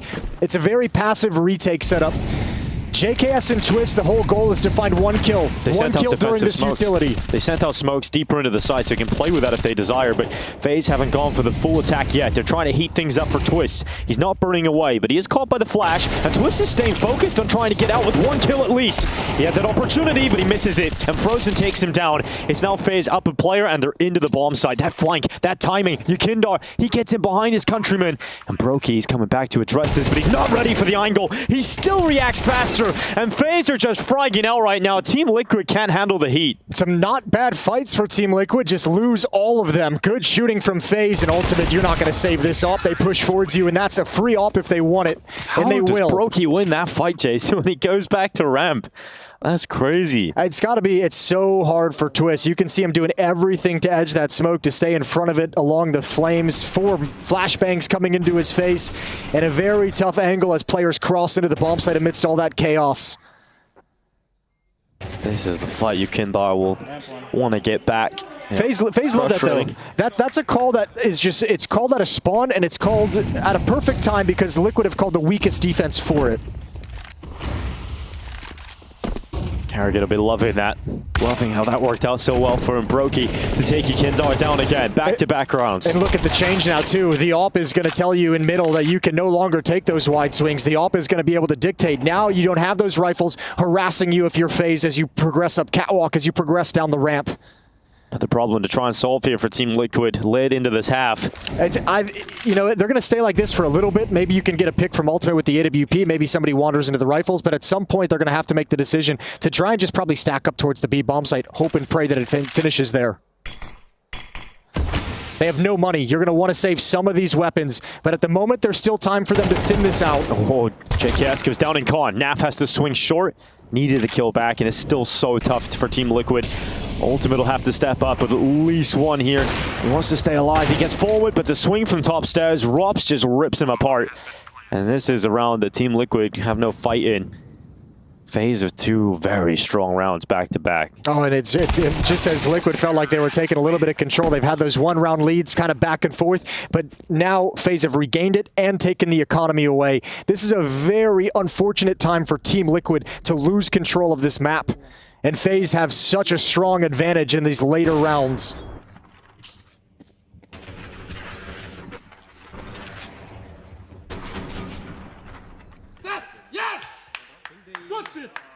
It'll be a full save. There's a 2-round losing bonus, so 2,400 to Liquid after this loss. Well, this is going to concede 11 rounds. It'll be 11-9. FaZe are getting ever closer to taking map 1 away. And that's significant because this is Team Liquid's map pick. This is where they wanted to bring this battle. And we talked about how well they did coming back from that 5-0 deficit, but I think they'll be frustrated now if they look back to this and lose in a close fashion, to allowing themselves to going down 5-0 in what felt like a very easy fashion.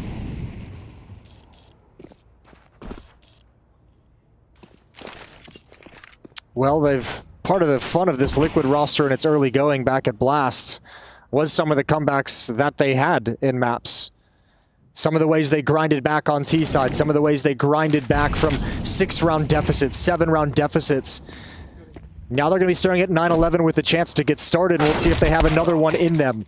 Would be a great find to grab this AK-47 and keep it for the next round. Yeah, Mithers just got to his feet after making some notes. Perhaps a timeout coming up soon. And they didn't take one before this USP round. I imagine it's going to come on this next one. And Yukinder going to go try and find this AK-47 at top mid. FaZe haven't secured that, so should actually be able to get 2 AKs for Team Liquid out of this.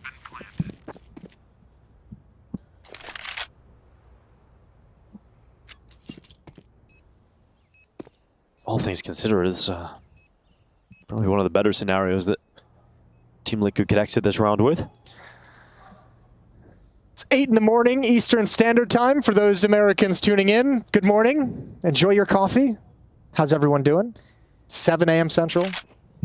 What is it? 5 a.m. Pacific. Yeah. Why do we get Eastern Time, Central Time, and the Western Coast have to be a little different, you know? It's a big country, you know? We also got Mountain Time. Didn't even touch on that one. Mountain Time. There's Atlantic Time as well. Well, we got play-by-play time. Really good save. Yeah, I'm coming up.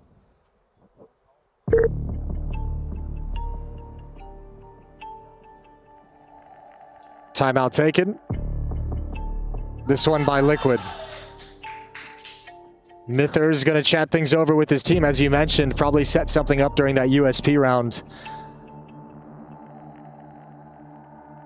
2 AKs saved. No AWP going to be in the field of play for Ultimate. It's going to be an all-rifle setup for Team Liquid, but those saved weapons from the previous round could allow an AWP to come out a little bit later on. That money is going to be very, very helpful if Liquid can survive.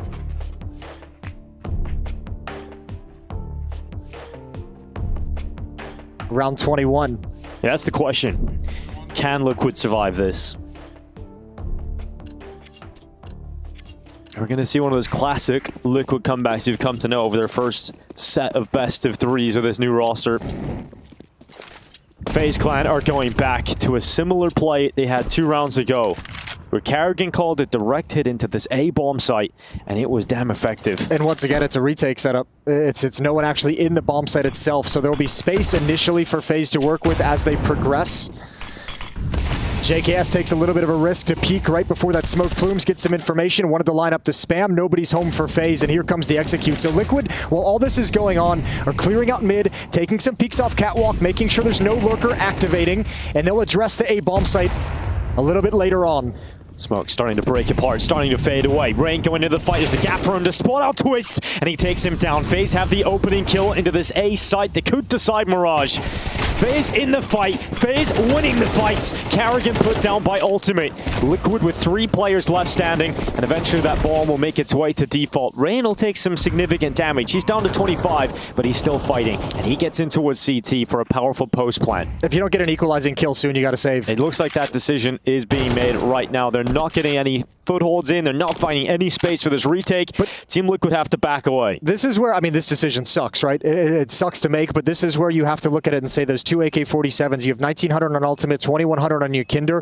Bringing those 2 AKs forward allows you to make this decision with some confidence, because next round's another full buy. You're going to get the losing bonus money. You can drop rifles over, and all of a sudden Liquid's going to be looking at another strong buy again. Unfortunately, they have to look at overtime now.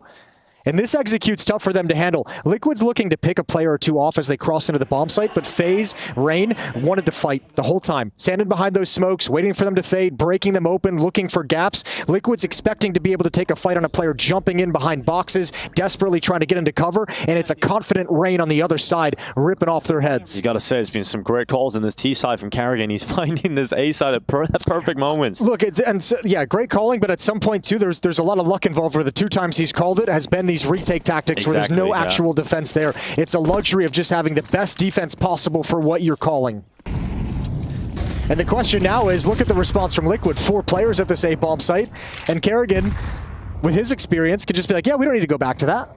Yeah, we can used that twice in the last couple of rounds here, but here comes that first fight. Rops against Yakindar, and the Battle of the Baltics goes in the way of Rops. Yakindar hits the deck. And it'll end up being a player advantage now for FaZe as they look to close out Mirage, as they look to close out Team Liquid's map pick in this series. It feels like the last 3 gun rounds for Team Liquid and FaZe have been Liquid playing like 1 to 2 players down. Like the opening kill is going significantly in the favor of FaZe, and very, very early on in the round. Previous it was Brokey picking off Yakinder at Catwalk, Ultimate falling after that.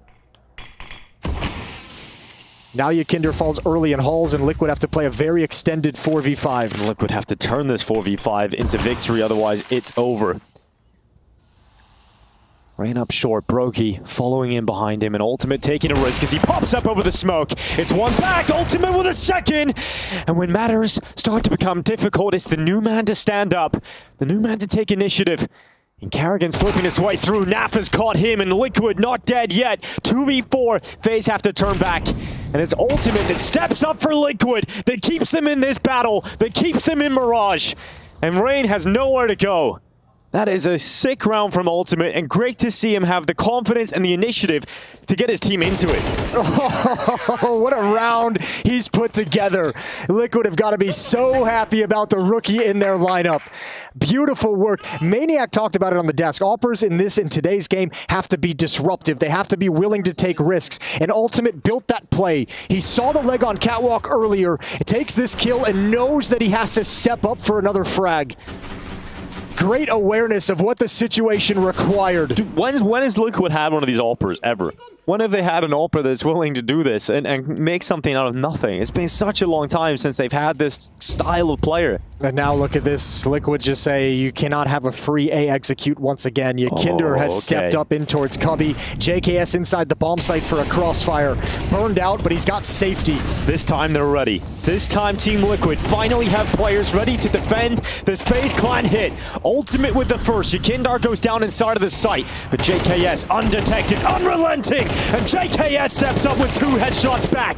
Brokey battles from underneath the wood. Shot connects. Karrigan's wallbang removes JKS from the equation. And now Ultimate's making the rotate over, and he'll step up again. Team Liquid's new player keeping him in this fight. Oh, Karrigan's got a sick timing on this. And it's not even to flank. It's not even to fight. It's not even to get kills. It's to evacuate. And he is going straight to that B bomb site. He finds sanctuary for the next few seconds. He can put that bomb down, and he will have time to find himself a post plant. The big brain of Karrigan up against Ultimate and Naf. Oh, what a decision, though. Do you respect this smoke? Right now they're fumbling through, figuring out who wants to play with what. Ultimate gets the sniper. Flash through that smoke. Ultimate leads the charge with the AWP and the low health. King Karrigan waits at short. He's worried about a flank coming in from one side, but they're coming in from market. Both players now entering the site. Ultimate deploys the smoke on that defuse. Stopped. Naf goes and takes that headshot on Karrigan. Team Liquid in this fight again, and it's 12-11. This possibility for overtime is completely opened up. It's right there. The plant is going to help out massively, but there's going to be a couple players. Oh, no, I think actually enough drops are going to come over, so FaZe will have another full buy. By virtue of this late, excellent play from FaZe, they built up enough money. But Liquid have responded right back. 6 kills in the past 2 rounds for Ultimate to keep them in this map. And credit to JKS as well. He hasn't had a whole lot of opportunities to just be a pure anchor against an execute at the A-bomb site. Finally, he gets his opportunity, and he thrives. Picks off Rop, such a deadly player up on the balcony. Finds Frozen in the follow-up as well.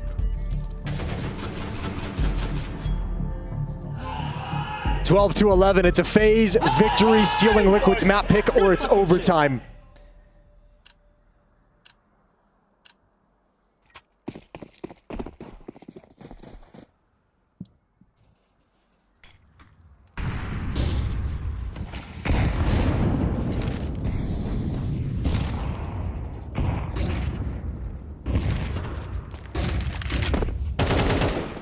Three smokes placed in mid for FaZe. Rain looks to work around them.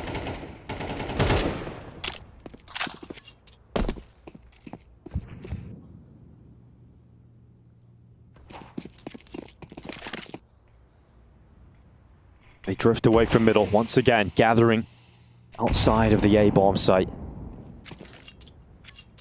They want to pummel Liquid with a play they've ran multiple times. Twistzz in the A-bomb site, this time with JKS. Yekindar can quickly help from jungle. And they will be in front of the smokes of this execute. The Australian blinded. Twistzz under pressure. Unable to get that kill on Tetris. JKS builds them back into it, but it's only 1 kill. Yekindar goes down, and Team Liquid, despite finding comeback momentum, unable to secure the overtime right now. Ultimate will try his best, but that damage is not enough to fell Karrigan. Naf goes into jungle, bullets whizzing past him, and they will not be able to secure overtime. It is FaZe to take their opponent's map pick, and in this battle of FaZe versus Liquid on the opening day of Cologne, it's FaZe 1 map up.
absolute war of attrition on Mirage, but one where Karrigan is ultimately crowned king. But it was a valiant effort coming out from Liquid Mac at the tail end of both of these halves. It's not like they rolled over and allowed FaZe to have their way with them, but it was just too little too late. Yeah, it was just too little too late. That's it, right? The slow start, the 5-0 lead at the start from FaZe ended up getting them across the line in the end.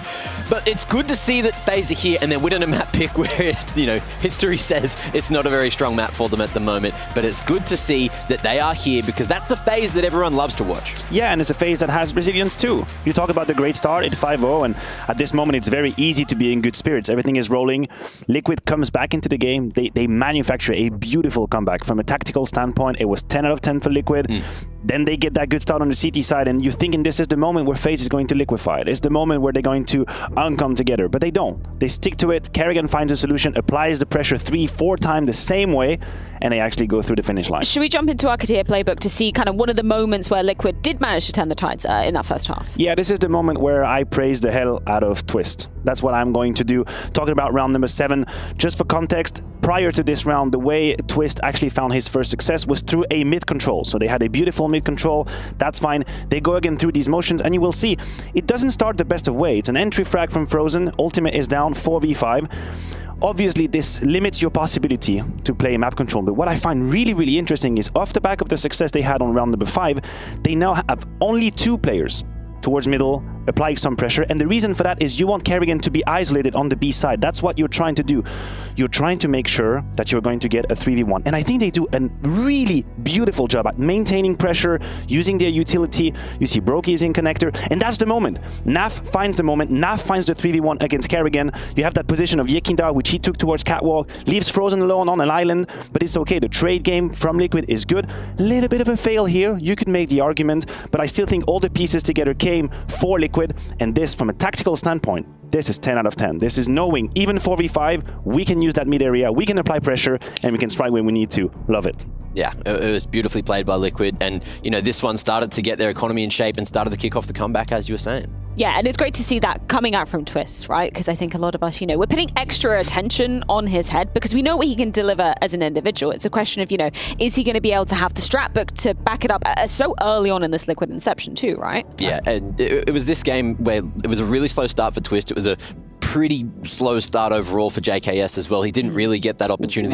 When did he start? He didn't. Next map. I was just making sure like we saw the same game. I'm not exactly sure where the start actually happened. A slow start that never got any faster. It's unfortunate. Just consistently slow, I guess. Should we move on to the second half? Talk a little bit about FaZe and what they were able to kind of put forward on that T side, because they got it going pretty fast. Yeah, they got it going. I will agree to an extent. I do think that the solution came from the A side, and then Karrigan was really good at realizing what happened. This, to me, is a turning point in the game. This are moments where all of the Liquid players have relatively favorable engagements that they could get into. Twistzz playing off the side of that smoke. Yekindar here, obviously ready to punish, but misses. And it created a precedent from a mental perspective for FaZe that A side was up for grabs, and for Liquid that they had to force plays. This was a round that hurt Liquid massively, and this was just the beginning of the end. Karrigan here, and you have to give it to him, he realized that there was a way in, he realized that you got to pressure it, and he did it again. I really like what FaZe did in this round as well, just fully waited for the right side smokes to fade, and then through that second phase of smokes, and then Liquid just crumble after this. It was a rough one to watch, but it was a good game. It was a great game overall. This is what you hope to see from a leader, right? We saw the example from Twistzz on the first half, crafting the solution towards middle. Here it's Karrigan doing it. You have round 18 where you make your way onto the A side, then you replicate, you repeat that success with the up and down smokes, and then once it matters the most, you just do this tiny little alteration of your attack. You don't do the up and down smoke, you do the connector and the jungle smoke, and then you grab Liquid when they overreact. What happened towards the very end is that Yekindar ended up playing rounds on the A side, and this is helplessness. That's what it is. This is Liquid saying, listen, we can't do it. Like, we can't do it. I don't know how to handle it. We could pinpoint JKS, and we could play the game of, opening the tab, he's got low kills, he's a problem. But the truth is, his connection with Twistzz wasn't efficient. His connection with Yekindar wasn't efficient. Ultimate was really the only reason why that CT side kept on going, and we can give him some flowers for that. Yeah. But the A side fell apart. JKS mainly, but But again, the synergy between the CTs here, I think non-existent as far as I'm concerned. Yeah, for me, look, we highlighted Ultimate in the pre-match, and you could see here exactly why. He just was not feeling pressure. He was never crumbling when there were 2 men down. There was multiple points when he was able to find some crazy shots, nice exits as well. This was, the financial game going back into Team Liquid's favor in the first half. But then in the second half, shots like this is where, this is the turning point for Team Liquid. And that's essentially the DNA of who Ultimate he is as a player. Because if you're capable of putting these moves at IEM goddamn Cologne 2024, when you've been in Liquid for a mere few days, but you're still capable of crossing smokes, getting on top of boxes, looking for that second kill, you are something special. He is something special. He's got a particular taste for the game, and I'm so excited to watching his development within Counter-Strike. The opening duel stat there is extremely interesting, right? Because you're expecting the AWPer to be involved in a lot more of those, but Ultimate's more like the late round AWPer. You could see him being a bit more clutch than being the tip of the spear, as Darth Mike would like to say. But yeah, he's very good, and I feel like no one can really fault him right now. No. He's doing so much work for Liquid. Not in his game. He's not the one you go to. Absolutely not. Nuke up next. That is going to be FaZe's pick coming into this series. But what do we know on the flip side about Liquid on this particular map, Matt? Well, Liquid played it a few times now. You know, it was a grudge match against Fury the other day, 13-11, a scoreline which seems to be pretty familiar to Team Liquid at the moment. But the difference is, look, Fury is a very aggressive team. FaZe is a bit more nuanced in their approach on Nuke, so it's going to be a very, very solid game. And I hope that Liquid can bring the thunder. Otherwise, it's going to be a 2-0 here. I have a conflictual relationship with the Nuke pick for FaZe, because for a while, this was such a stronghold for them that no matter who they played against, no matter the opposition, no matter where you were, you knew FaZe would go to Nuke and very likely would win it. I think that period now has come to an end. Yeah. In fact, there are more losses than wins. Anytime they face a high caliber of team, they look a little bit shell-shocked on it. So I think that there might have been an opportunity that was missed for FaZe to alter the veto, alter the direction you're going into these best of threes.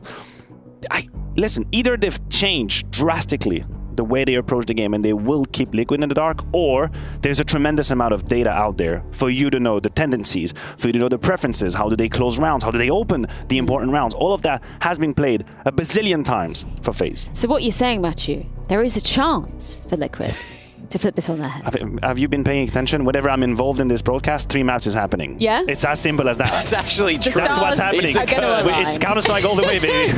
Well, a chance would be a fine thing, and one that Liquid will be finding on the other side of this break. But it's going to be an uphill battle. It's FaZe's pick of Nuke after this.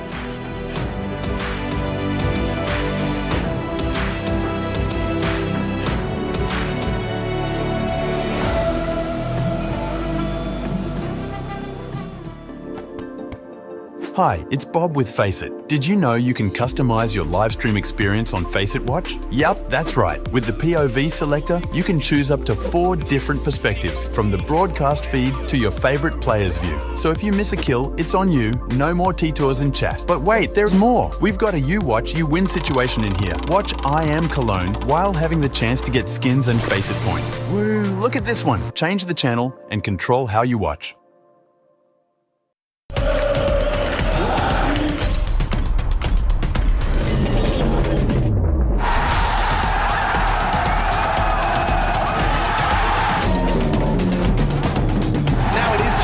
He's been a bit of a lame duck in this match. 5 seconds, shot connects. Oh, he doesn't go for the one, and he wins it! Lovely from Fallen.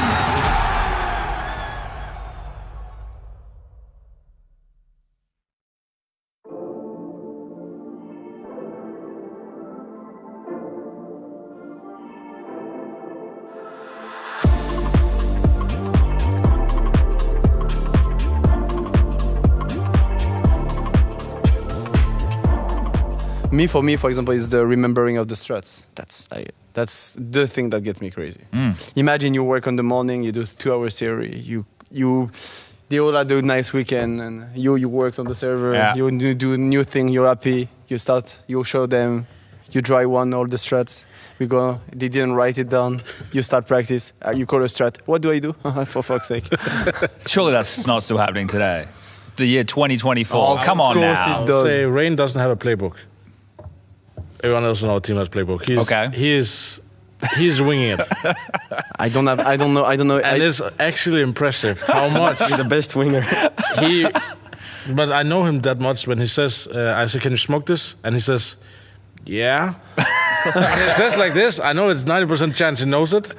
but or he does this like, Finn, I brain fart what I'm doing. But he comes instant with it. But it's like you can see like sometimes, but it's also good because he's that older generation that he believed in intuition, and if you can't remember it, then you are not time to look at the book during the round, and you're losing focus. So, but you need to be very mentally in it for it to be a problem. I accepted the flaw of it when he does it, but also knowing he is adjusting sometimes on the fly to what he believes is right. So, I mean, some of the many rounds he's doing some of the same tendencies, so to say, right? So, but it's funny sometimes. We are calling him the best winger in the world because he wings a lot of things in the game. And I mean, I also think that's why he was one of the best interfaces for so many years, because he just plays off intuition, like one-to-one. Dupree is a lot like that as well. Yeah, and I think he's a lot like that, like just intuition. Yeah, and if you have the system in your head and it works and it doesn't destroy too much overall, that I think that was fine. hard for me at the beginning because I didn't have any player playing like that before in the French teams, like someone being on intuition like all the time. And at the beginning for me that was tough. Yeah, that's one of the tough things. I play with him for a few years now, so I just know. Yeah, no, it's easy. I know when he's in the zone, I'm like, okay, don't touch him. He will do everything. When he's a little off, I'm like, okay, time to micromanage a bit over here, to set him up better. So I think it comes down to the relationship. Me and him played also for 6 years, right? So, but he's always getting mocked by the other guys. Yeah, where's your strat book, Ovi?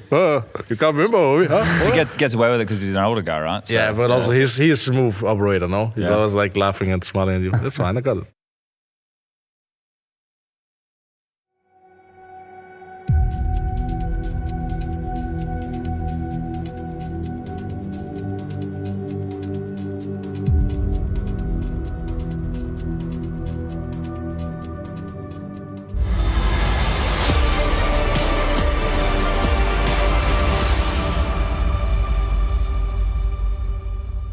Team Liquid versus FaZe currently happening here at Intel Extreme Masters Cologne. Opening day of Stage 2. FaZe one map up after winning the map pick of Team Liquid Mirage. Now we take this duel to Nuke. This could be the first loss in the best of 3 for this Liquid roster, but you have to say it's a massive step up in competition here in Cologne against FaZe Clan. Absolutely it is, but I mean, they've shown us already that this lineup can compete with that competition. The back-to-back wins over Navi's back in Blast, taking down Furia, taking down Virtus Pro as well at Blast. So I mean, they have some really, really good scalps, but you're right, this is just a different kind of a test against a FaZe Clan that can be very, very tough to handle. It came in today, despite the struggles we've seen from FaZe recently and the lack of confidence in this FaZe team at the moment, looked solid today. No red flags, no red alerts. They didn't look disorganized in any way. Might not be the best FaZe Clan, but they're here to win this series and get started on the right foot in Stage 2. Positives to take from map 1 though for Team Liquid. Ultimate's not shy to make a play, not shy to make something out of nothing, even when his team are right against the end. And so here we go, battling on Nuke. It's FaZe Clan versus Team Liquid. FaZe will obviously had a lot of conversations about how to change up their Nuke, how to get it back into form coming into Cologne. And meanwhile, this Liquid roster has played 2 maps of Nuke across their short lifespan. A 13-11 victory over Furia just a few days back, and then back at Blast, Navi, a 9-13 loss against a very strong Navi team. So a little bit of experience on it to at least test what they've kind of gone over, the theory, the philosophy they've talked about, and chances to improve upon some of the mistakes they made. And a tough test to stay alive in this series.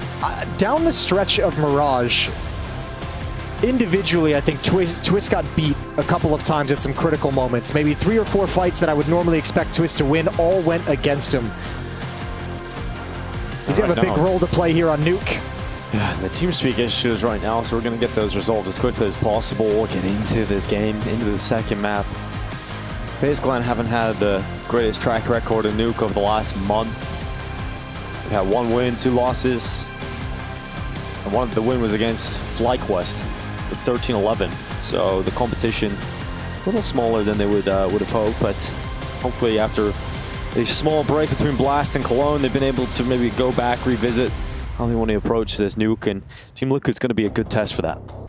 More for anything, I think FaZe coming off the map 1 victory are just going to be pleased that they're playing solid Counter-Strike. You know, with all the frustration, all the conversations they've had to have over the last few months, the fact they come in and get that map 1 victory is going to be so relieving.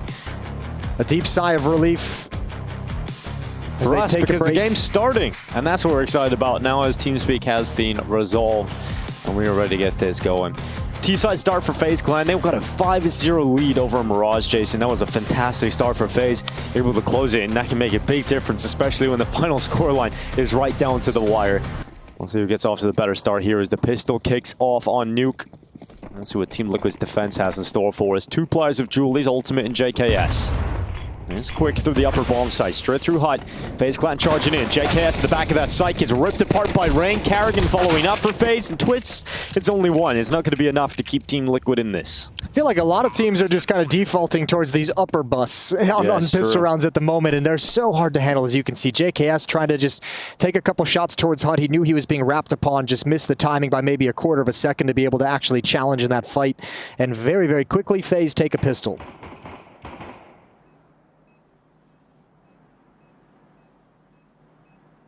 It's just those Glocks, when they come charging through, it can be so tough to stop them. I mean, it always comes down on those kinds of rushes, like how do the first engagements go? Like if you go 1-for-1 on the CT side, like you can still kind of convert the round and manage it and bring it under control. But if those Glocks kind of come in and start getting real wide and clean entry with no response, it's so hard. It's so hard to be able to handle it. So 1-0 for FaZe. We'll see if Team Liquid want to go for a force spy. Will they go for the full eco, allow FaZe up to 2? This is Rain, one of the that's nasty. Best entries, just charging in.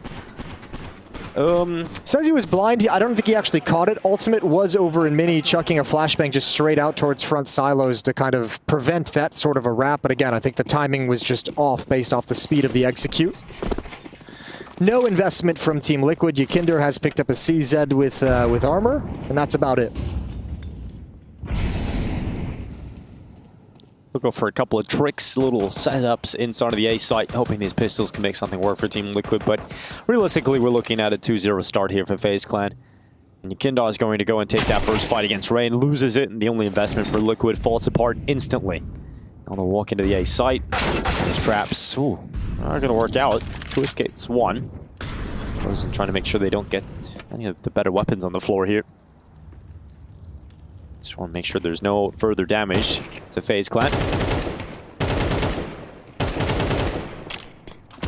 I think people were anticipating this addition of Frozen coming into the roster to just be plug and play. Super easy for FaZe to be able to work with, but it hasn't necessarily been that for FaZe so far.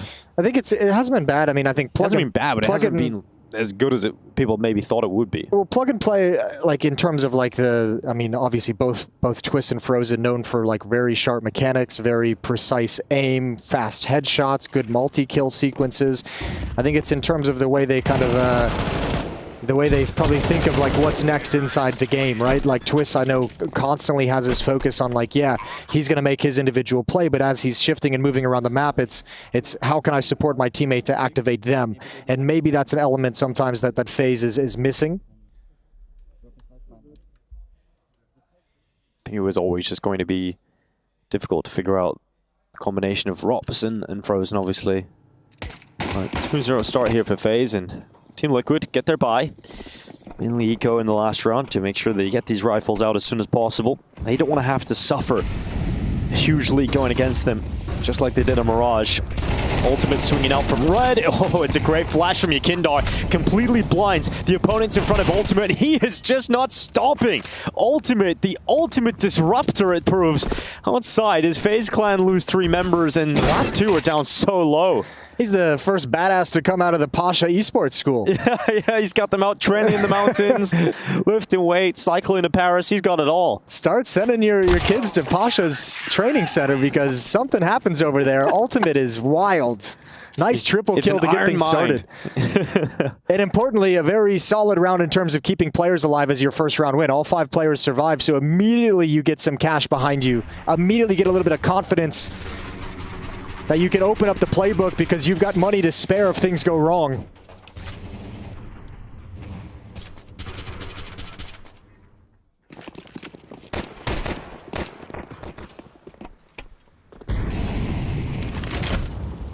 Ooh.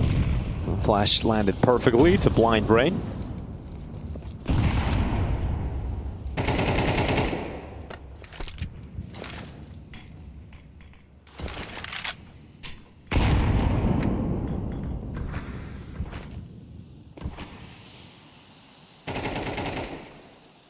Things come back to it with rifles.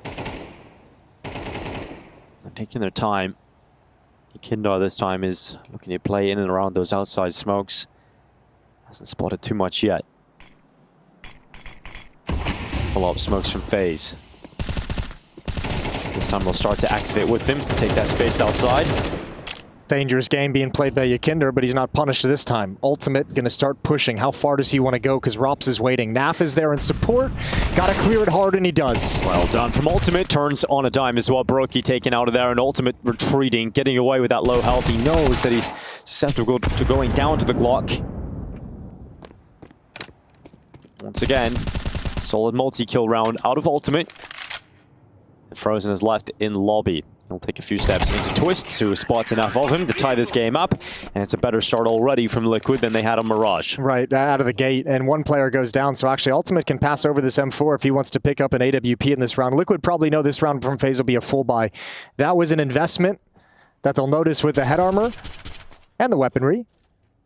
And they'll say there's not enough money. So actually, I mean, they could even play more conservative if they wanted, but no big deal. 5 M4s out for Team Liquid, looking to take an early lead.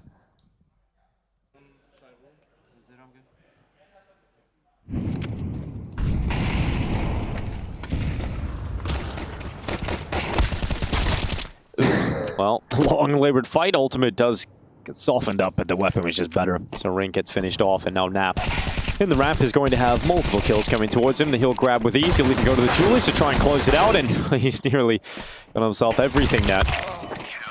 Ultimate comes in for that final kill, and between them they take all 5. I like that. He could have dropped safely after 2 kills, but he was like, no, I got dualies. I want a gunsling, baby. Yeah. I'm going to get into it. Exactly. I bought these for a reason. I have these in my back pocket for a reason. And him going down, they don't mind, because now they pass over the M4 from Ultimate, and he gets an AWP in the field of play on the CT side.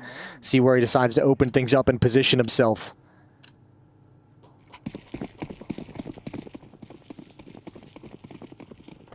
Off to a 7-2 start Ultimate. He's going to go and try and spot through Squeaky. We know Robs loves to throw that smoke out towards Vent and be a real nuisance when he gets in and around it. The main pack of the attack for FaZe is moving outside. That smoke blows open. Rain gets the kill on Yakindar. You thought Yakindar had that one. You definitely thought he got that kill. Yeah, he actually didn't seem as prepared for that fight as I thought he would, considering he threw the grenade. His aim just goes a little bit haywire. Ultimate shifted down here right at the start. When door was smoked open, he dropped down Vent, so he's ready to party. I wonder if they're expecting AWP to be here. Rops is taking the boost up. Twistzz out of this. The boost is not going to happen for this peak, so Ultimate is able to go up, changes the angle, tries to get a second as they cross it over to the double doors, and he's calling that to Team Liquid, that they've penetrated the lower site, and Ultimate just swings open the squeaky door. Decon to the kill, and now Frozen had to reply. Karrigan's on the upper site. It's a long way down here for Team Liquid. Yeah, they're going to be saving. They're so out of position to go for this whatsoever. Smoke clears, good kill from JKS, but that doesn't change anything. Too. I don't think Ultimate, I mean, I don't even mind swinging the door open. He's kind of the main person who can stop this round from progressing, but I don't think he expected 2 players to be swinging left around that silo into the bomb site. He was hoping to get 1 and stay alive and maybe reassess the situation. Good round from FaZe. Picking off 2. Yakinder and Twistzz go down, and Liquid's not able to adjust the defense to put a stop to the lower play. Exits, though, would be nice. A little awkward for Nap. He tries to take a step back, but that bomb will get him. JKS is the only player for Liquid that survives. They've got a lot of money here for the CT side, but that's an early fight we thought Yakindar was going to win. If he picked that up, it's a completely different story here for Liquid. Good job from Rops as well. Rops finding impact in that lurk lobby role. So some good energy. I'm clear for trying really good here again, of you.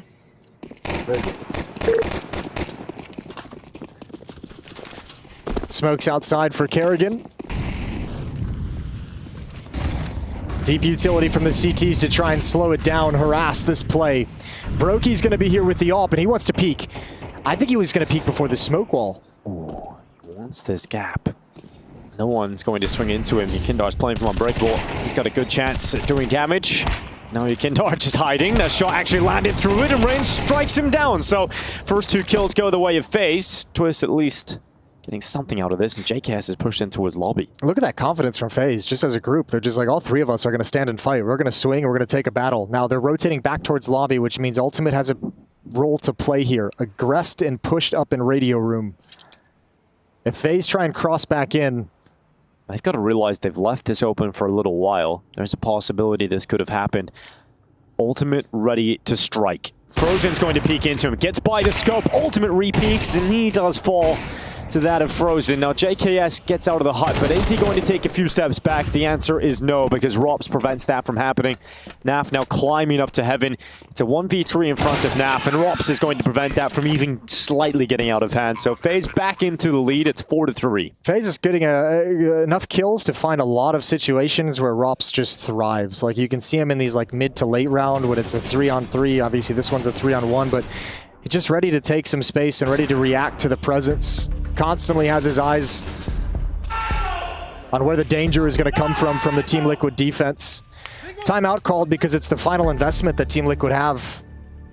Out of money after this. Ultimate does have an AWP again. M4s are on the board. It is a decent buy, missing some utility, but enough to fight back. A loss in this round for Liquid, and FaZe can extend this lead on T-side Nuke, can really, once again, like Mirage, kind of just bury them in a stretch of rounds. As Neo looks on.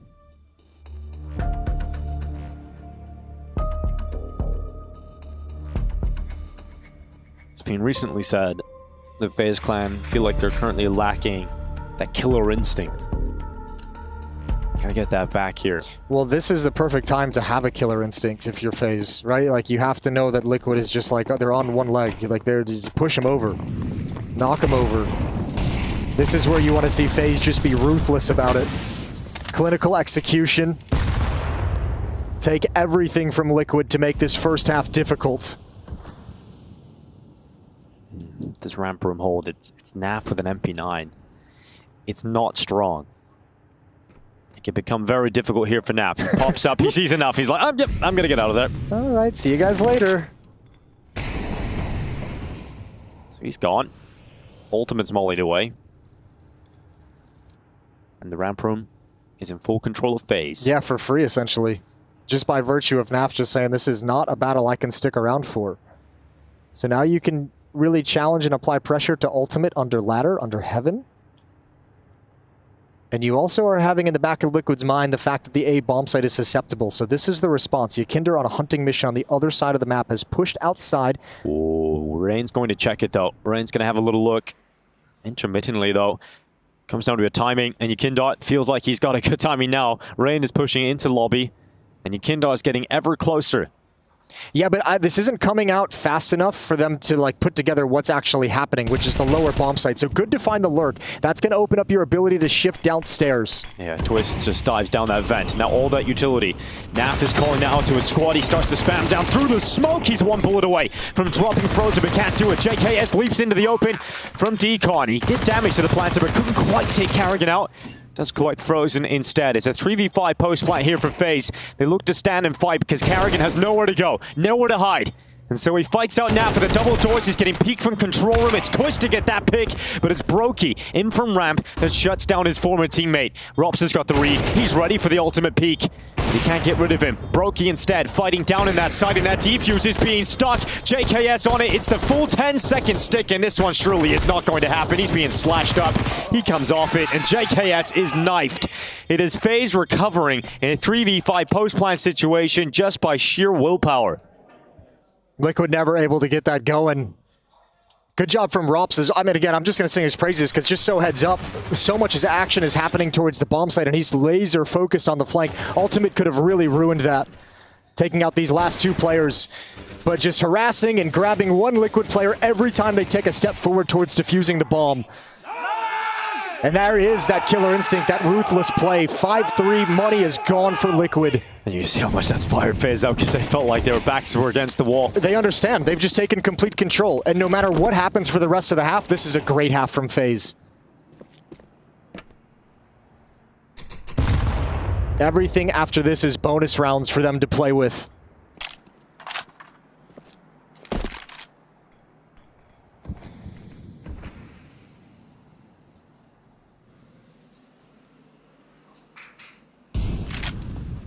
Not a pretty smoke. Ikendot. Deagle. Oh, smashes Ray. Honestly, 1 for 1.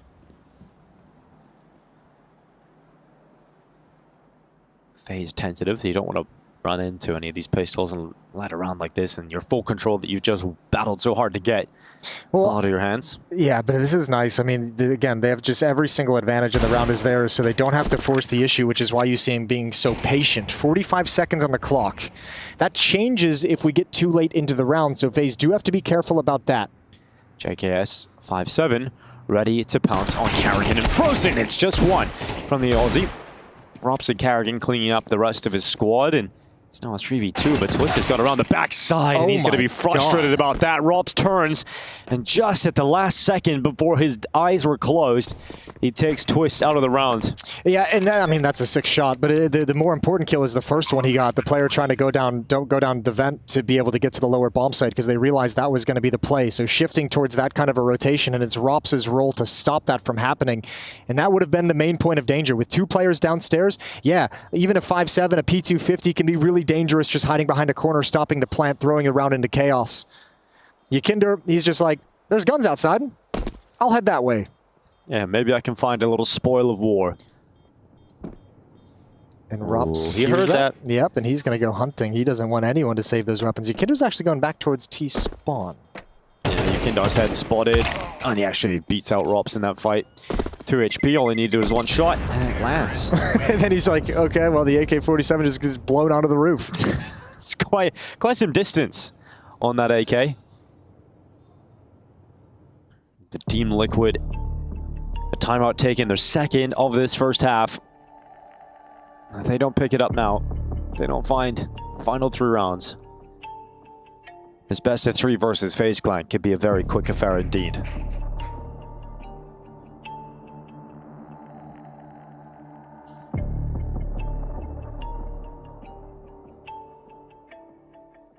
It's bound to happen at some point. You're not just going to win every best of 3 you've got. And when you come into Cologne, you're against the best teams. Yeah, you're not... That's it. Oh, it's gone, bro. It's gone. Unlucky, bro. Yep, it's gone. But as you were saying, Jason, you're not going to win every series, but this one has that personal touch to it, right? Of Twistzz playing against his old team, especially as the in-game leader. It has that feeling to it of like this. You know, he woke up today just like I desperately want to win this match. Right now, they're going to do a lot of hard work if they want to make that dream a reality, and it's Twistzz stepping up to do it. It's ropz and Rain, both down early on. And he'll smoke out Karrigan. Good find. Karrigan gonna step forward into the smoke. Twistzz even sees him. A little bit of a shoulder showed, and Ultimate and Naf have gotten aggressive towards ramp room. Brokey, the last man standing. Yeah, Brokey would have to 1v5 this, and he is not allowed to get away. Ultimate just chases after him, and that's all Twistzz. All Twistzz at the start of this round. Yeah, he had an attitude there. Just swinging at door for the fight right out of the gate. Reminds them what they're missing. There we go. Twistzz just comes out. ropz goes down. Rain cleaned up, and then... Was ropz blinded? A little bit of Karrigan. Looked like ropz had his hands over his eyes. He might have caught a flashbang from somewhere. Myther's happy with that one. Very happy with that one. Well, a chance to salvage what is left in this half for Team Liquid. If they win this round, FaZe will be down to measly pistols. And 6 rounds is very likely from Team Liquid. Naf throws the nade right onto the feet of Brokey. Naf's gonna peek in the timing. Oh, Brokey very lucky to get away alive. He's got 11 health left. And that's Twistzz. Another kill this time to kick off the round, this time on Karrigan. Yakinder cleans up outside, and FaZe are down to 3 players. I think Naf is lucky too with that kind of a peek. Brokey was looking for it. Oh, good job, Ultimate. Not being distracted by the jumper. Frozen recovers the op. No need to peek back into this. Although Ultimate's gonna try and flex. Yeah, and that's not gonna go well for him. There's confidence, and then there's that. A lot of utility for them to pick up, I guess. Yeah, just out there leisurely chilling, but there's nowhere for them to really put it at the moment. No great options. Liquid is just going to be happy. They're just saying, you know, we don't need to lose any more weapons at the moment. Let's take that. I'll bring that into the next round. Well, if FaZe is going to save, like Liquid should throw bodies at this. They have the money to push forward and try and take these weapons away and make the next round easier. I don't think it's clicked in just yet that they are saving for this round. Oh, they will soon find out. But they're a long way off getting towards spawn. JKS is 2,600, Yakinder 2,500. You could send those guys on a hunting mission. So Twistzz turns at the right time. Spots Karrigan just walking through that smoke. It's the repeat from Ultimate. Hunt isn't going to happen. I think Liquid, when the realization sinks, they're going to be far too far away to actually go for anything. So a 5th round win heading into the 12th and final round of the half. FaZe saving these 2 weapons is nice because that's the best stuff they have. Otherwise, it's going to be all pistols. Yeah, they got an AWP, so that can make a big difference in the hands of Brokey. But last round of this half, Team Liquid would do a fantastic job to bring this back to 6-6. Yeah, they would. Got away from there a little bit. But if you open the half strong with 3 good gun rounds and you close it with 3 good gun rounds, you're going to be feeling okay heading into the second half. And once again, we've seen some good T-sides out of Liquid under Twistzz leadership. Run boost fails for Brokey. They tried to get him out there. Rops has got by the scope of Ultimate. Oh, Rops, this could be nasty, but Naf is going to clear it. The master of nastiness takes Rops out of there. As Team Liquid up a player. And look at the closeout round 12 with a tied up scoreline. And they've taken the first step in that right direction.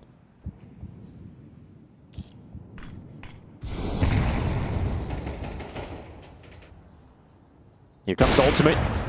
Advanced angle, second kill here for Team Liquid, and they're charging through the fire. Karrigan will fall, and it's Brokey and Rain, the last 2 remaining members of FaZe Clan. They did well to get 6 rounds on the T side. Liquid fighting back, evening out this scoreline, and reopening this fight on Nuke. It's still going to be a very tough second half for Liquid, but yeah, they've done a good job of making sure they have as many rounds as they possibly can after a pretty rough stretch where FaZe was looking rock solid. Nice shot from Rain, gets a little payback in Yakinder for earlier, but that's it. 6-6, we're all tied up as Liquid are looking at a loss if they can't come back on Nuke.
Anybody else but you.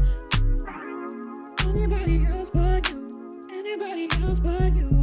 I don't want anybody else but you. Anybody else but you.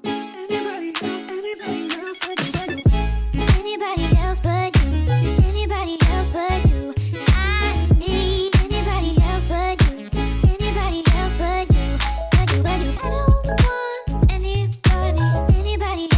you. I need anybody else but you.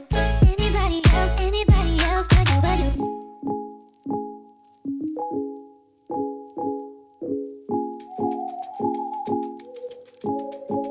you. I don't want anybody else but you. I need anybody else but you. Anybody else but you. Anybody else but you. Anybody else but you. I need anybody else but you. Anybody else but you. Anybody else but you. Anybody else but you. I need anybody else but you. Anybody else but you. I don't want anybody else but you. I need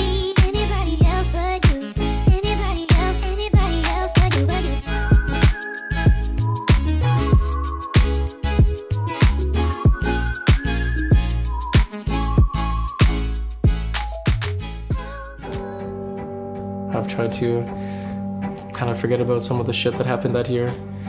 CS was not going well. What used to be the thing that you love to do every day is no longer that thing. In some ways, it just felt like life was collapsing on me, and I had to find answers for that.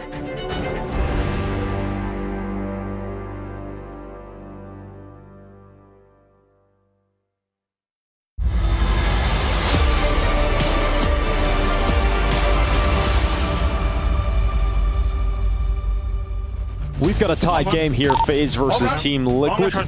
Long dead, ramp on side. Up the bomb. Diffusing.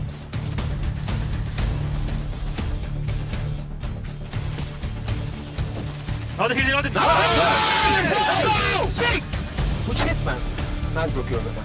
All right, and casters go. Oh, there we go. Round 2 will go into this. But yeah, tie game we've got, Jason, 6-6. Great to listen in to the chaos of that stabbing inside of the smoke. But I think FaZe will be the happier of the two after the first half, but we still got a game. And Team Liquid, they want this pistol. They want it desperately, and they're going towards ramp with the Glocks. I think you're going to have this pistol too if you're Team Liquid. Like they've had some good T-sides on other maps. Nuke, they've had some sketchy ones. Only 2 rounds against Na'Vi, 4 or 5 rounds I think against Furia. This pistol round would be a benefit, and Rops has gone undetected until just now. Missed his opportunity, but there's more players already downstairs. Ooh, a triple kill from FaZe in the defense. It is not looking pretty here for Team Liquid.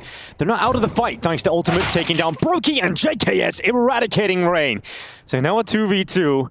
And that bottom site is tantalizing, but they've still got so much time. Yeah, but where do you go if you're Team Liquid? Do you decide to press forward into the bomb site? Do you come all the way back? Karrigan looking for this play. Oh, he had one shot at the head of Ultimate and missed it. Still 1 minute.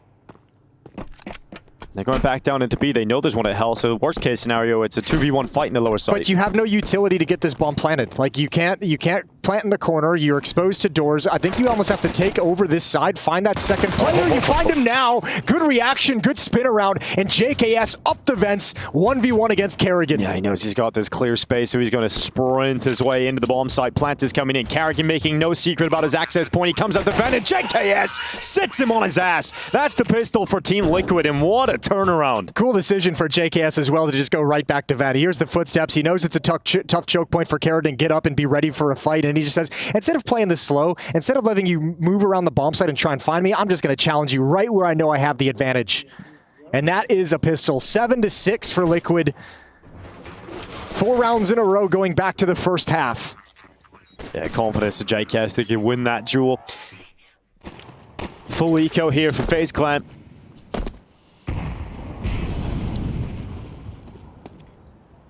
Well, there's a Deagle and a 5-7. That's about it. That's all you can fight with. Yikinder doing a lot of investigating outside, just a straight up drive-by with the MAC-10. Takes a little bit of damage, but he's calling 2 players outside at the moment. He's got control of Secret. FaZe, meanwhile, stacked in the upper bomb site, so if Team Liquid keep progressing forward to this plan towards ramp room and try and split into the lower bomb site, things should be all good. It looks like they might be considering falling back and splitting through Mini to the upper bomb site, which would be a little bit rougher.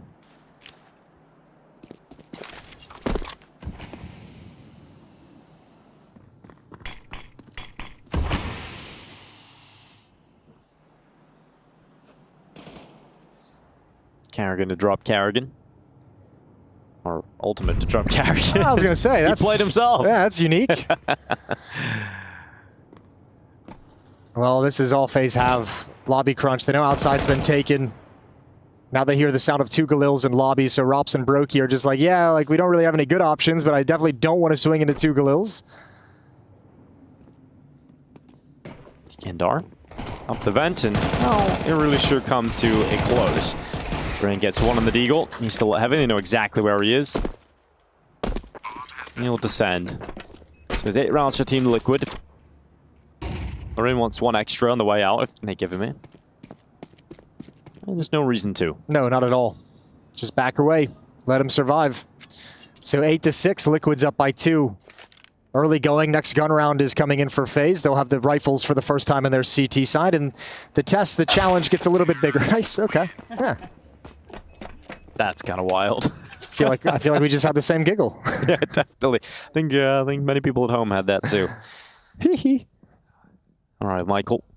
Ultimate with 18 kills. What a showing he's having in this series. Yeah. Good play on Mirage as well, even in a loss. Yeah, just barely saw it. That's so sick. A little smile. Yeah, he's looking at us. He's like, Rain's looking up really, at him man? like, Twistzz, give me some Really? love. Give me something, bro. Really?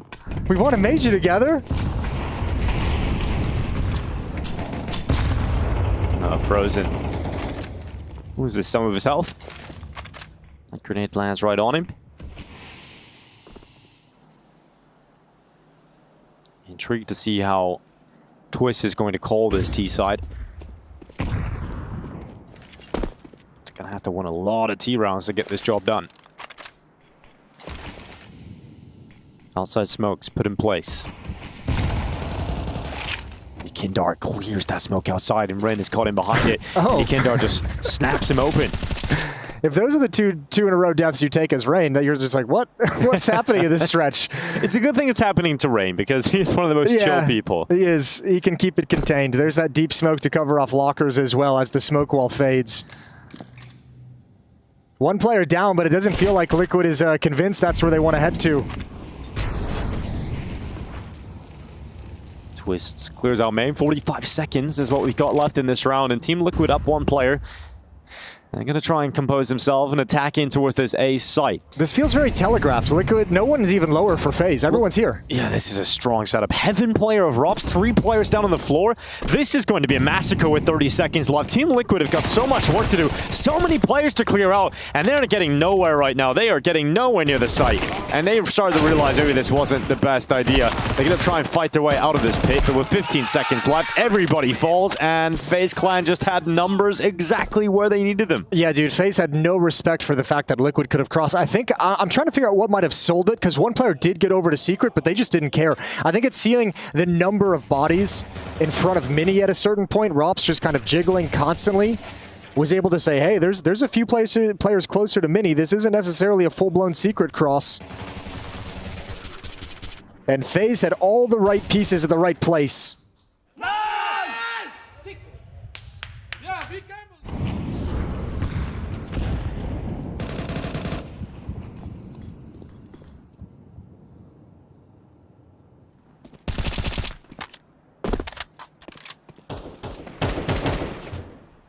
Has to listen to a replay. It looks like Karrigan's about to say the word "we gamble" on that, but Brokey up on top of the boost, and he'll descend down, gets one, nearly a second, and Rain comes in to try and step up with the rest, but it's just extra damage. No kill sunk onto the Team Liquid offense. I don't think they'll expect the second player coming up the ramp. Rops peeks out, and that, the secret portion of this attack hasn't really progressed forward. They've gone back outside, taken control of Big Garage. Frozen listening for information at the vents. Must win fight for NAF. That's the bomb, and he can't get involved in that fight, and he goes back, and Rops is on the other side, so he's just sandwiched in. And now FaZe have full control of the bomb, and Team Liquid are handed a near impossible task of recovering this. Yeah, this one really got away from them. This one fell apart quick for Team Liquid. They got pulled in a number of different directions, and Twistzz looking towards heaven. He might even just be calling for a save.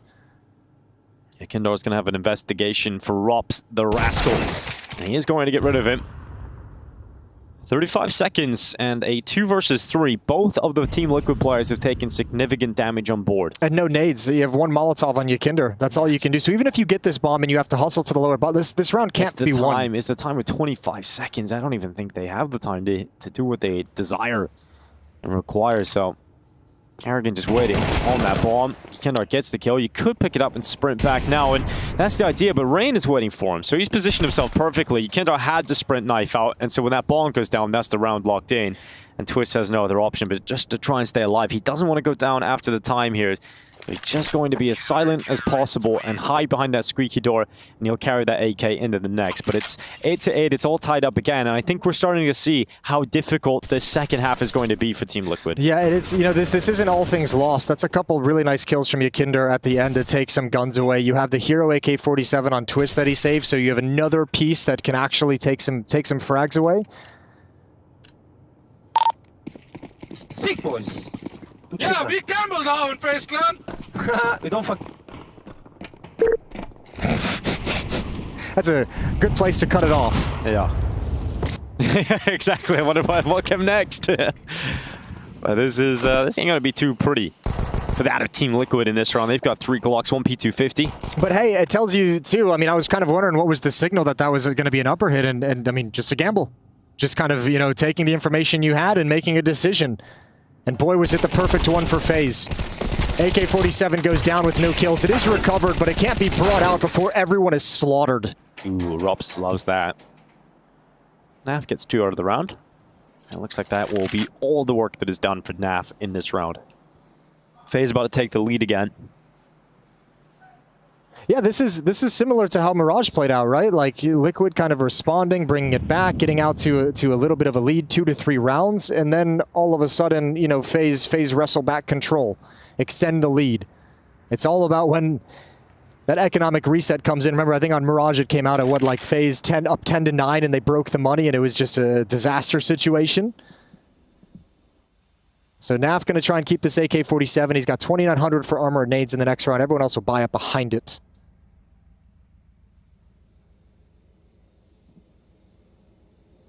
It's been a, I mean, it feels like it's been a relatively I don't know, I don't even know what the right word would be, like tactical sort of a game. Like there's not the fireworks, there's not like the heavy punches, the back and back delved blow. into the madness, that like the raw just firepower that we know this game is possible of delivering, but I think that will come down the line. It's only the group stage. Sorry, stage 2, Jason. The former group stage. We can't let all of that happen now. Yeah, that's fair. We gotta set up the rematch. We story building. We can. Let's be real. I wouldn't mind it. The scriptwriters wouldn't be that good. It does feel to a certain extent like this is sort of almost it is that test of Twistzz up against his former in-game leader, and an in-game leader he probably learned a lot from, and Karrigan kind of showing him like I'm able to read what you're doing a little bit. Like, it's a good start, things have looked good, but I still have an edge on you. Yeah.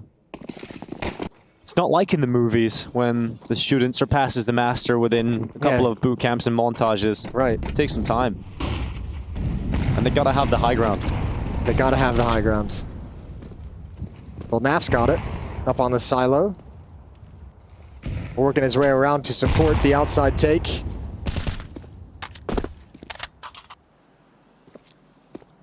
Yakinder voluntarily taking the Tech 9 as he'll be leading the way over to Secret, the aggressor.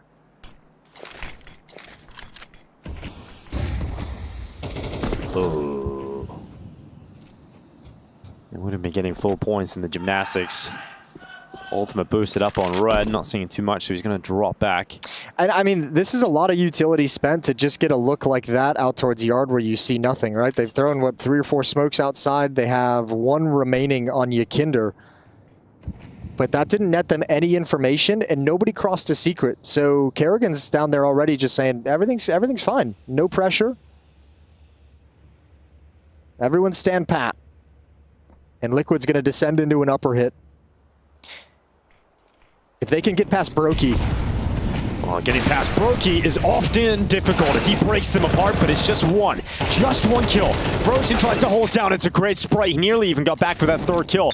The Team Liquid stay even, and Karrigan gets beyond that molly, flying up the vent, gets the dink off on Naf, and he's going to try and get down the vent. 1 bullet would have done it, and oh no, Twistzz kills Naf with a Molotov that went down the vent earlier. Naf just sprints right into his own teammate's fire. That's all you can do is laugh. That's an unfortunate sequence of events. Nobody's fault. Except for maybe Karrigan beating the Molotov in towards vent, shooting up the ladder, saving the day. And it's 10 to 8. And once again, just like the first map, it's been a close affair all the way through. Nobody extending the lead too significantly. But right at the end, FaZe seemed to grab control. The Gussies again. Hey! Oh, no. Just. That molly felt like it lasted forever. A cheeky little smirk. Rob's found that hilarious. No, that's Rob's laughing. Humor detected. Twistzz, we've seen this move before in Cologne. He's gonna just jump off. He's got his teammate in behind him. Yakinder sprinting towards Brokey. And Naf has gone down through the ramp room, so this is some speed for Team Liquid. Raini's got that first kill though. Yakindar's down. Yeah, but I mean, look at FaZe reacting to this as well. Like you heard 2 drop and run all the way outside. You've got a kill, and you know Liquid's going to be coming from ramp room, but FaZe have the numbers to respond to it. They're just going to gather those forces, ready to pounce into this lower site. Karrigan in behind the control room. He's hearing those steps. He's hearing them come into position. And Karrigan now unleashes that MP9, gets one, gets traded by Nap, but a shot right through that smoking wall from Brokey has resulted in FaZe being 2 players up for this retake. Team Liquid trying to sink their teeth into this lower bomb site. Twistzz is going to have to make this play soon. Yeah, he's going to have to at that double door. He realizes he can't sit here forever. When is the time to go? When is the time to strike? And that door's opened up into him. He doesn't choose that battle, and it's a little fumble through his knife and weapon, and it's FaZe Clan that come back in, and Karrigan lets out a yell because they know they've taken a huge step forward in taking this series. Liquid's rattle, and if you're FaZe and you've missed that killer instinct that you've had, this is a really good time to feel it start flowing through you. You're on a stretch. You know you have control of the game. You should be full of confidence, full of momentum. And FaZe is punishing everything Liquid want to try and do. That was the shot. Oh, that's rough. That's pretty nasty, isn't it? Yeah. Well done, Brokey. That's a bit awkward with Twistzz as well. Just kind of going through his knife, going through his M4. A little bit of panic there. And a timeout taken here. Myther. His last chance to try and help Liquid figure this out. They were close to a comeback over on Mirage. They didn't quite get it into overtime. Yeah, very similar situation here. AK-47s, that plants helps supplement the bonus money, the losing money, and Liquid have the strongest buy they've had in some time. 5 AKs on the board, good utility. Fighting to keep this within reach and regulation. Charge of Team Liquid players towards outside. Some speed behind you, Kindar. He's going to wait on those smokes, and then he will go over, but that grenade is tossed in instantly to try and disrupt it, and Rain gets rid of you, Kindar. That is a rough start for Team Liquid. Rain, there was no delay in throwing that grenade out. He knew there was some speed behind that, and he wanted to stop it. Twistzz looking for a repeat. That's just never going to come. If it does, it's going to be the AWP up above. Rain in mini, timing. Yep, he's just waiting for it. They're coming around that corner eventually, and the Canadians line up. They get absolutely wrecked by Rain. And he's looking for JKS, but nice shot from the Aussie. Big flick back into Rain. And a 2v4 with 1:05 left. Team Liquid have had some quick starts to these rounds, but unfortunately for them, this looks like it is going to be a quick finish. They're going to go in towards the upper side. Flash through main, forces Karrigan to look the other way. That gives JKS the positional power.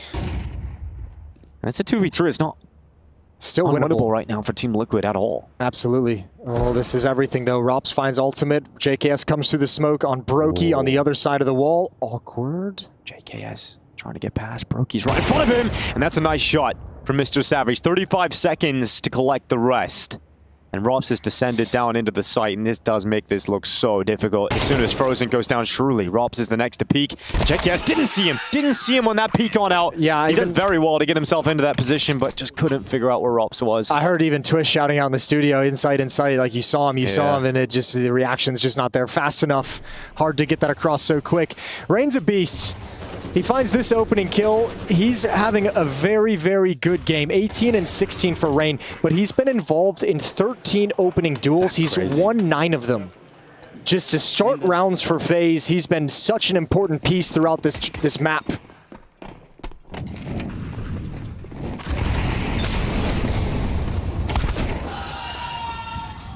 Brokey brought down low early. The outside pack starting to move forward. Rain again trying to grab that opening on Yukindar. He's close to it. Half of his health gone.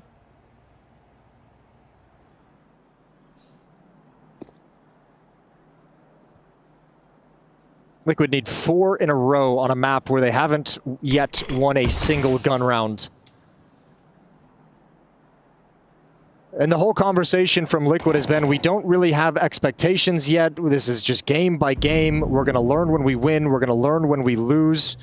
And we're going to keep trying to improve, but it's not yet time to set any deep expectations for these events.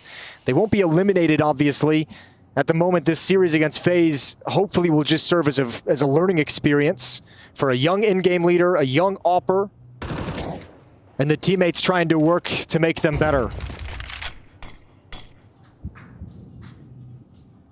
It has to be a long-term project.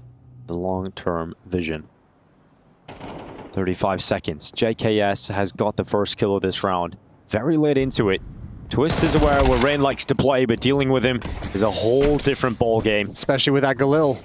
Bomb is going to be planted, and do FaZe want to go for this? They've got no one downstairs at the moment. I think that kill, helps. JKS might have lurked that a little bit, might have activated a little bit too fast. Well, that does give an opening up to FaZe to think about closing out this map right now. They're going to hear those steps coming down the ramp. Ultimate readies for himself for this initial battle. It's about to come into his crosshair. Flashed and forced back. He peeks into the open. It's Karrigan to take him down. Naf undetected in the darkness, but they've got to clear it now. And Karrigan goes down. Now they know Naf's in there. Time is starting to tick.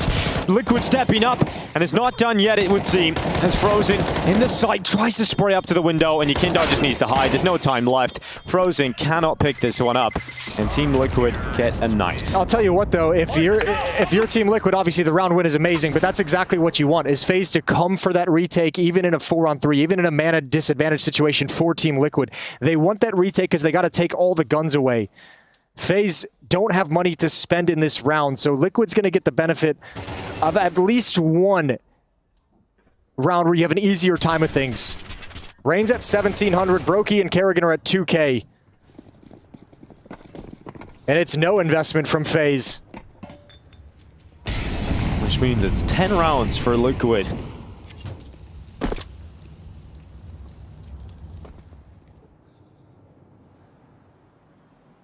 Potentially. Don't say it too soon. I feel good about this one. Don't you jinx it. I feel good about this one, Jason. There's been enough heartbreak in this organization's past. We don't need to tempt fate on this. That's exactly why I believe in them now. They've gone through experiences that you wouldn't wish on your worst enemy. Well, Karrigan hiding behind the generator. He could be a little problem.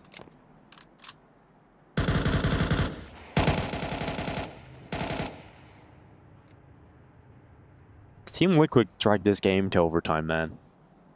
That would be so impressive. Walking into another upper stack. FaZe is doing a really good job of keeping everyone hidden until just now. That doesn't sell anything. That doesn't let you know it's a stack at all. Turning this corner. There it is. Now you start to have the indication. One more on Hut they still have not caught sight of. I'm going to send JKS out. Twistzz is going to clear out Rain, and with that kill, it's now cleaned up, and nothing to worry about, Jason. It's okay. Look, there's always something to worry about. Let's be real. 2-round difference. It's 12-10. FaZe going to come back into this, and one more time, this buy won't be the best they could hope for. A couple of SMGs on the board, but you do have an op on Brokey. You've got plenty of nades. You've got an M4 on Frozen. Same with Rops.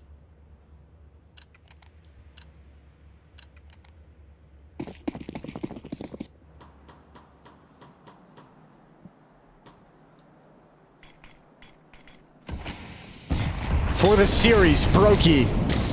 Burning everywhere, yeah, but Frozen's got that opening. Swings from the other side of door, and JKS can't handle it. And now 2 players in secret when Yekindar wants to cross together with Ultimate, and they're going to run right into a very strong defense at the stairs. Oh, this fight is good. Decide it. Brokey lies in wait. Yekindar, Brokey comes off the angle. Brokey walks away, and Rain takes a step back and now has a nade in his hand. Now they come towards him. Rain, fortunate to get that utility out in time. Fortunate they spotted him and fired off a shot, a little pre-fire. Yeah, Karrigan's gone down elsewhere though, and now Frozen in this hot twist will fall at his hands. A 3 versus 5 for Team Liquid to try and spin back in their favor. And this looks hard. This looks very difficult for Team Liquid. Well, I don't think FaZe is really aware of how open they are to Mini. I mean, part of the reason Frozen is pushed in towards Hut to combine with Rops on this lobby crunch in the mid round, that's huge to take out Naf. And now Ultimate's position doesn't really have a whole lot of power behind it. No, Yekindar comes up the vent with him. He's going to go into the lobby. They'll try and crunch on 2 sides. Frozen's going to fall. Yekindar does not win his fight against Rops, and that is the bomb down in the lobby. Ultimate will wait for Rain. A 1v3 to keep his team in this fight.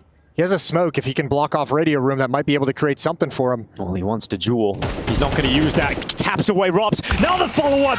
And Brokey does not pay the ultimate price. The first loss for this new Liquid roster with IGL Twistzz in the middle seat comes at the hand of his former in-game leader. But they didn't look out of it. They didn't look outmatched. They didn't look incapable of it. Just some good play from FaZe and very good wins in critical moments for FaZe that made things difficult for Liquid. But as we said, this is a learning experience. Liquid's going to go have a conversation about these two maps. And for FaZe, first match in Cologne behind them, first victory in Cologne behind them. Yeah, and this is a team that are coming into this event and they haven't had the best form. This is a team that would make final after final in CS2. And we have seen the worst patch of form for them in a very long time. They want to change that coming into Cologne. They want to be in that conversation as possible champions again, Jason. Yeah, and hopefully this match, I mean, we saw some life out of Robsy, who's very solid in his performance, so hopefully there's some positive things to build upon as they go deeper. We've got Shox looking like she's down there with Frozen. I sure am. Congratulations, Frozen. Couldn't dream of a better start, I presume, to IEM Cologne. So how did you feel about the very first performance of FaZe here this year? Feels great to start with a win, right? Yeah, I mean, we've been working on some things now after the rough loss in Blast. So, I mean, I think I'm just happy overall that, you know, what we worked on, we can showcase it that fast. But I think we can, what we worked on, I think we can show it even more better, I think. I'm hearing a lot about these things that were worked on, very ominous. Karrigan was saying it was as much as just a lot of changes. So I know you obviously can't say things about specific maps, but can you tell me maybe if it has to do with also mentality and the approach now that you're not necessarily always the favorite going into these matchups? I think it's like a mixture of everything, you know, like some game stuff as well, but as well as you mentioned, like the CS and outside CS mental stuff. So yeah, just a mixture of things, you know, and I mean, there's a lot of things that we need to perfect in a way, but I mean, I think if everyone is, you know, keeping this up, then we're gonna get where we want to be. When I look at kind of the cams and at you, even after losses, you do always seem to keep the positivity in the team, and it might not be very easy because you did join wanting to win those trophies, right, continuously. So how are you dealing with everything that's changing around you, and now that hopefully you can have a good run in Cologne? Yeah, I mean, like in terms of my mental, I feel like I'm always easy to reset, you know. But I mean, I think overall, yeah, we had some rough times, but I think it's just life is, you know. Even, I mean, there was some ups and downs in my career already, you know. Like sometimes you're down, sometimes you're up, and I mean, the only way is to just, you know, bounce back. It sure is, and a win is a great start to IEM Cologne. Thank you so much. Over to the desk. Yeah, FaZe back in action and backhanding Team Liquid in the process. Only 2 maps required to push Liquid down on into that lower bracket. And for FaZe, putting their money where their mouth is, Matthew. We heard the adaptations that the Karrigan wanted to bring coming into this series, and they look pretty confident doing so. Yeah, I'm still trying to figure out and piece together what exactly changed tactically. I think the more tape we get, the clearer the picture is going to become. But what I have noticed very much immediately is that killer instinct that Karrigan was referring to in a couple of interviews, in clutch moments, came through again for FaZe. Like, you've had moments where it was very clear that a move was required, that you needed to get stuck in order to turn situations around, and they've done it. We were going to have a couple of examples down the line here, and that has always been FaZe's DNA. It's no matter how the odds are stacked against them, if there is a way to win a clutch, they'll do it. They did, and there were so many moments where Liquid almost won those clutches, but just couldn't quite get them across the line as well. But it's great to see FaZe, I don't know if we could say returning to form, but Rops, that man in particular, certainly did today. He's been missing in a few series recently, and did a lot across both those maps to keep them in it. Should we jump into a round, if you don't mind, gentlemen? I believe we've got round number 8, which is T-side from FaZe. What's so special about this? Yeah, we were talking again about these clutch situations, so just to set the scene, you have Yakin there who pushed outside, he finds Rain, which makes the puzzle very easy to see through for Liquid. They know the B side is going to be under attack. You can see the positions are pretty great. Naf, he pebbles a little bit of damage onto Frozen, 20 HP. You have JKS disruptive through that small door, a kill onto Frozen through the smoke. So FaZe is in a very dire situation here. Liquid have time, they have positions, they have numbers. But this is the aggression that I was talking about. This is this indicator that you need to make a difference. Karrigan looks for the duel, he's going to get traded, and Brokey embodies that attitude. He embodies that philosophy here where he gets stuck in duels after duels after duels. He's just got Robs protecting him from behind, and he gets in, and he's even going to pick up his knife at the very end because he knows the bomb's been tapped. Lucky for him, there was no kit. There would have been time for a defuse to the smoke with a kit. But for that 2v4 to work out, you need a Brokey to fight time and time again. Doesn't matter if sometimes you feel that the fight is not 50-50 or is against your favor. You have to get in there. You have to get stuck in. Brokey did that, and I think that hurt Liquid. This round hurt Liquid massively. Yeah, it certainly set the stage for a bit of a rough first half there for Liquid on the CT side. Yeah. But then in the second half, there were a few moments as well, and we were talking about adaptability. Well, Finn in particular was talking about adaptability, and you could see about halfway through that second half, they just went for full upper stacks because Liquid were only hitting A, and it worked out. Managed to counter it. You spoke about Robs. We were, putting a lot of emphasis on him coming into this game. We can bring him up in our United States Air Force aim high because I think he's, slowly but surely getting back on track, right? Particularly in that second map of Nuke Mac. He was having so much impact. Yeah, just so many multi-kills. I think it was 7 multi-kills overall. Damn. Just doubling down, locking down ramp, and then also just showing what he's capable of here on Mirage. Those flanks, there were so many rounds where he was able to just keep that pressure up, and we were looking at those lurkers, we were looking at who's going to be the most disruptive, and Rops against NAF, that was the earlier head-to-head. Rops definitely came out on top. I like that you mentioned the flanks because I think it is one of the greatest indicator of Rops' form is how much movement is within his game. Yeah. When you see him being too static, waiting for the kills to come his way, waiting for the opportunity to come his way, that's usually where he falls into the shadow, but not here. He took risks. He flanked on the CT side of Mirage a couple times. He had a lot of variation to his lurks on the T side. He outflanked Yakinda, who was T-spawn. Like that's how much movement we're talking about. So he was definitely dialed in, much more mobile, and that's the Rops that we know and love, or at least we used to know and love. Yes, obviously FaZe is going to be progressing onto the upper bracket for Liquid. That does mean they fall down into the lower. They will get one more opportunity to dodge elimination here in stage 2 of IEM Cologne. How much are you taking away from this series? Because it was 2 close maps. Obviously FaZe, we knew they were going to be coming in with kind of a renewed sense of their own selves. They needed to after, having a bit of a shaky couple of months. What do you think for Liquid going forward? They will be facing, obviously, the loser of Vitality or Furia. I mean, it won't be an easy matchup whatsoever. And spoiler alert, this is IEM Cologne. So if you wanted easy matchups, there are other events you can play. The one issue that I have currently is that I know Liquid is capable of coming back into game. I think we've already had a couple of examples, couple of blueprints of how Twistzz could figure out, okay, this is what's happening in the game. This is how I'm going to move forward in order to get these rounds. But they don't have enough prep, I believe, to have what I call like diamond rounds, which is, hey, our first gun round is so strong that no matter what happens, we're going to win it. We have these back pocket strategies. I don't think they have that. And if you look at this game, this is once again an example. Mirage starts a 5-0 or an 0-5 deficit. Nuke, same situation. You win the pistol round, but you're very quickly in a bad position. So they have to fight against the current, and they have to make it the hardest way. And I think that relies a little bit on prep and how much asset they have ready in their toolkit. I think for me, it's just how they all operate around Ultimate, because Ultimate is incredibly self-sufficient. You're on that train, are you? We just need to point it out. He just was doing so much himself, flashing for himself, pushing through smokes himself. Just his game sense was insane, especially noticeable in that first half of Nuke. I think it was like 16-4 or 16-5 at halftime. It was ridiculous how one-sided it looked in his scoreline, but then everyone else was just a little bit lacking. Just focusing with attention to the B stream side of things, we do have Virtus Pro taking on Complexity. Second map, Dust 2, that's gone to overtime. Currently 13-13. Complexity took the first map of Vertigo pretty handily. That was 13-6. So, I mean, great signs if you're a Complexity fan. I can probably hear Jason cheering a little bit upstairs. But, maybe not. No matter now it's where gone he to is, OT. Yeah, can hear the hoon and holler. Yeah, apparently Vertigo had a couple of funny rounds, couple of 1v3s. I think Grim had one of those, triple kill. We'll see if that comes to a close or if we go to map 3. We will see indeed, but not before we move on to our second game here on the A stream side of things. It's going to be G2 arriving in style in Cologne to take on Saw after this.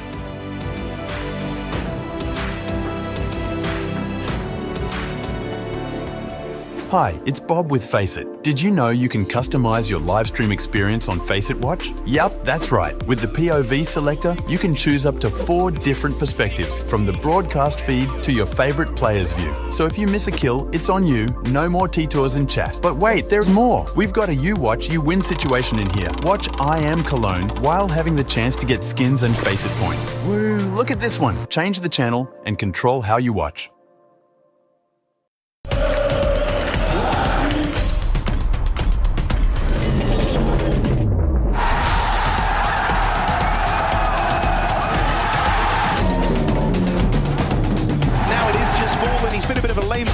this man. 5 seconds, shot connects. Oh, doesn't go for the one, and he wins it! Lovely from Fallen.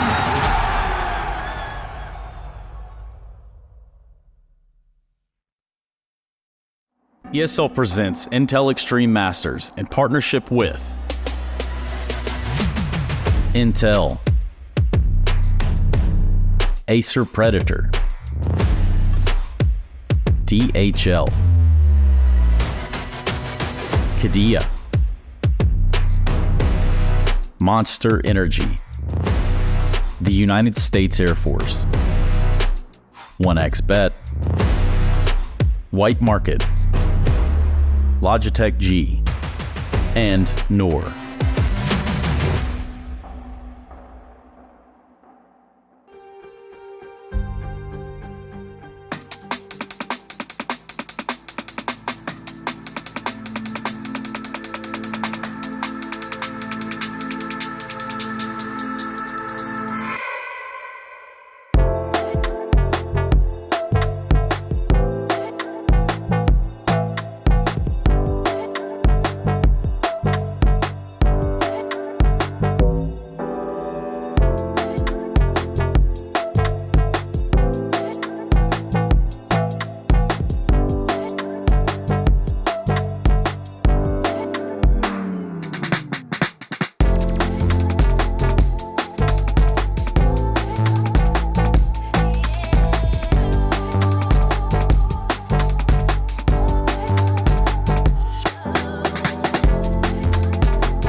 Game 2, Stage 2 of the Intel Extreme Masters sees G2 arriving for their debut in Cologne. And it's been an interesting position for G2 currently, Yanko, because they come into this new season, they changed their in-game leader, they added Malbs into the mix, but that didn't stop them from making it to the grand finals of the Esports World Cup. I didn't have that on my bingo card. Yeah, I don't think anyone had, especially considering that it wasn't, an easy bracket by any stretch of the imagination, playing Mongols in the opener, then Spirit, right, making it all the way into the grand final, falling to Na'Vi, which they have struggled against, I guess, in their last 5 iterations of the roster. But I think it's been really up there with Team Liquid in terms of the honeymoon period for these new lineups. They've hit the ground running for sure. So, expectations for them, I didn't necessarily see them making it to Stage 2. And they did it pretty handedly. They took, obviously, down the Mongols, cover your ears there, Mac. Also taking down Big as well, demolishing the hopes of the hometown heroes. This is a very interesting position they're in. But my expectations say they're not going to make it too much further, right? Yeah, if you look at the level of competition they've been playing compared to G2 recently, it's just not the same. It's polar opposites, and G2 getting big wins over big teams. Maybe there's a chance that Saw can pull out something. There's been a couple of individuals, Ujerks in particular, has been doing a lot of work for them here in stage 1, but we'll see if they're ready for the G2 show. I think we can illustrate that by bringing up some of their results, you know, because it's no overestimation to say that the fact that they, you know, haven't really been taking down the big scalps in comparison to the likes of G2, obviously, you know, that puts them in a position where I don't want to say we're underrating them because there's not too much to be rating, right? Yeah, well, that's the thing, right? You can see here, this is G2 last year winning Cologne. You know, it's the same core, it's not the same 5, but they still have the same kind of firepower. And when you're Saw, when you're still, you know, battling to get out of that tier 2 area, you're looking at big dogs that are taking big wins in big competition like IEM Cologne. And watch out, though. Yeah, you gotta watch that. That wouldn't happen to you, Mac, now would it? No. I mean, you say the same kind of firepower. Would you not say this iteration of G2 has a better kind of firepower from what we saw last year? Absolutely. I think that's why they made the changes. Well, from the last iteration of the roster, definitely JKS was in the team last year when they won it. But yeah, we were wondering a little bit about the roles. How are they going to approach it? Everyone conceded something. Yeah. Rice Malbs didn't get his role on CT side. He did get them on the T side. Hunter kept his CT side positions, had to switch around on T side as well, with Snack slotting in for Hooksy pretty much 1-for-1. And it's working out because you're getting basically more out of Hunter's old role. With Malbs, you're definitely getting more out of anything that Nexa was doing on the team. So that's an immediate improvement. Nico seems to be playing a little bit better, at least at the very start. And then you have Monesi, I mean, to round it out, just the best player in the world, arguably. So yeah, it kind of works, I guess. Tell me the tale of the tape when we speak about Snacks, you know, just his decorated history in over a decade of Counter-Strike. Well, it's been like 11 years. This will be his 11th year playing Colognes. Maybe not playing, you know, he took a couple of years off there, but he's won it a couple of times, and that's huge. That's huge back on the VP days. So he's had a lot of experience, and that's the main thing. You've also got Twistzz behind him, who was here a fair few times as well. And these two can just make a good game plan. So far, they've been making good enough game plans that have been helping him win competitions, helping him, you know, do a good amount of groundwork, especially incorporating Malbs into the mix. But he's just so storied. Look at this. This is, what year is this, 2014? 10 years since he lifted his first, you know, IEM championship trophy in Katowice. It was a major that time around. Hasn't changed one bit, Snacks. But yeah, I think it also showed one of the positive thing is you watch the games and Snack is still going for plays. He's still going for moves. He's not playing, you know, scared. He's not like, yeah, I'm just going to let everyone else do whatever they want. I'll just try to not make mistakes, you know, play as safe as possible, because that's not even his style. And he's absolutely had his moments where he was delivering on the server as well. But, you know, goes without saying that job number 1 is making sure that everyone on the team is comfortable, that you have clear plans going into games, that you don't look lost on the server. And I think we saw that for a good amount, because you have to remember they only had, what, 6 days of practice coming into EWC, pretty much straight to Blast, only a couple of days. So they still didn't have, you know, a proper extended period where they could just focus on practicing. They're getting the reps in now to see what works and what doesn't. You were saying extended period. This is also like the longest period. They've had the same roster for a while. The last couple of competitions, you know, you got Monesi bouncing in there with Twistzz having to fill in. You've got Stewie 2K jumping in there, and then Hooksy, you know, trying to be an IGL but coaching from the side. Like, there's just so many things that have been going wrong, but they're finally finding the stability, so that could lead to some more success. Let's talk about the stars on both sides of the server, Mac. Who are you putting head-to-head versus each other in this one? I want to have a look at Nico and Ujerks, because these two individuals, both, you know, pretty much the star riflers for the team on paper. Nico had a bit of a slower start in CS2, but he's really started to find himself recently, and Ujerks, this competition in particular, has been essentially carrying Saw through a lot of these games. But look, if they're both going to be carries head-to-head, the stats don't lie, and Nico's still got that much more experience. Yeah, absolutely, and I think he's benefiting a little bit from G2 playing just a little bit slower, right? Not just trying to hit timings sometimes, but playing a little bit more default, letting the game come to them, and, you know, it's going to be easier for him to work his magic. Ujerks on the other side of things, right? Mechanically, probably the best player on Saw, and, you know, it's tough when you have to play online CS all the time, tier 2, tier 3 opposition. It's a little bit unpredictable, and it's not surprising that we see these teams thrive when they get to face up against actual tier 1 teams and players. When we talk about Nico, sorry, just to cut you off there, Mac. Obviously, UWC was insane from him, right? We see him returning to the form. Put into some words like the different shift that we saw Nico getting into at that particular event. Yeah, it was impressive. It finally looked like the Nico of last year, right? When he was the second best player in the world, and Mac said it as well. He struggled at the start of CS2. There's no doubt about it. But in this team now, it's also, you know, when you have everyone sort of doing their job and doing their part, and you don't feel like this pressure that unless you create an opening, or obviously Monesi on the other side, like you're going to be in a tough situation, and you don't force plays. You actually just take the plays that are presented for you. That's the ideal situation to be in. Well, let's hear from the man himself. It's Nico, courtesy of Shocks. The reigning champions have arrived in Cologne. I'm here with Nico, who I did talk to yesterday already and asked how cool is it to be back as the reigning champions, and you said you didn't really care, so I'm going to rephrase. How cool is it to, after the good initial results with the Malves edition and of course the IGL, how exciting is it to be here in Cologne with this new formed project? Yeah, I mean, feels great. Obviously, IEM Cologne is, you know, one of the most important events of the season, and it's very early in the season. So, yeah, it's important to get good result here in order for us to keep the confidence going. And yeah, I mean, we didn't have too much time of preparation overall, but we had some good results event before this and in Riyadh as well. So we feel ready, but we are also just very excited to be back here and play this prestigious event. Yes, absolutely. It's always a great event. Now, when it comes to the integration of everything and all the chatter online about this isn't going to work, is what people say, who are, of course, not in the team. Well, it is working. How much of it do you think is kind of like the honeymoon phase? Because that does happen. Yeah, I mean, honeymoon is something that really we cannot adjust or work around. If it's there, it's there. If it's not, it's fine. So, I mean, if we win this event, even under honeymoon, I'm going to be the happiest man alive. So I don't really care about the honeymoon.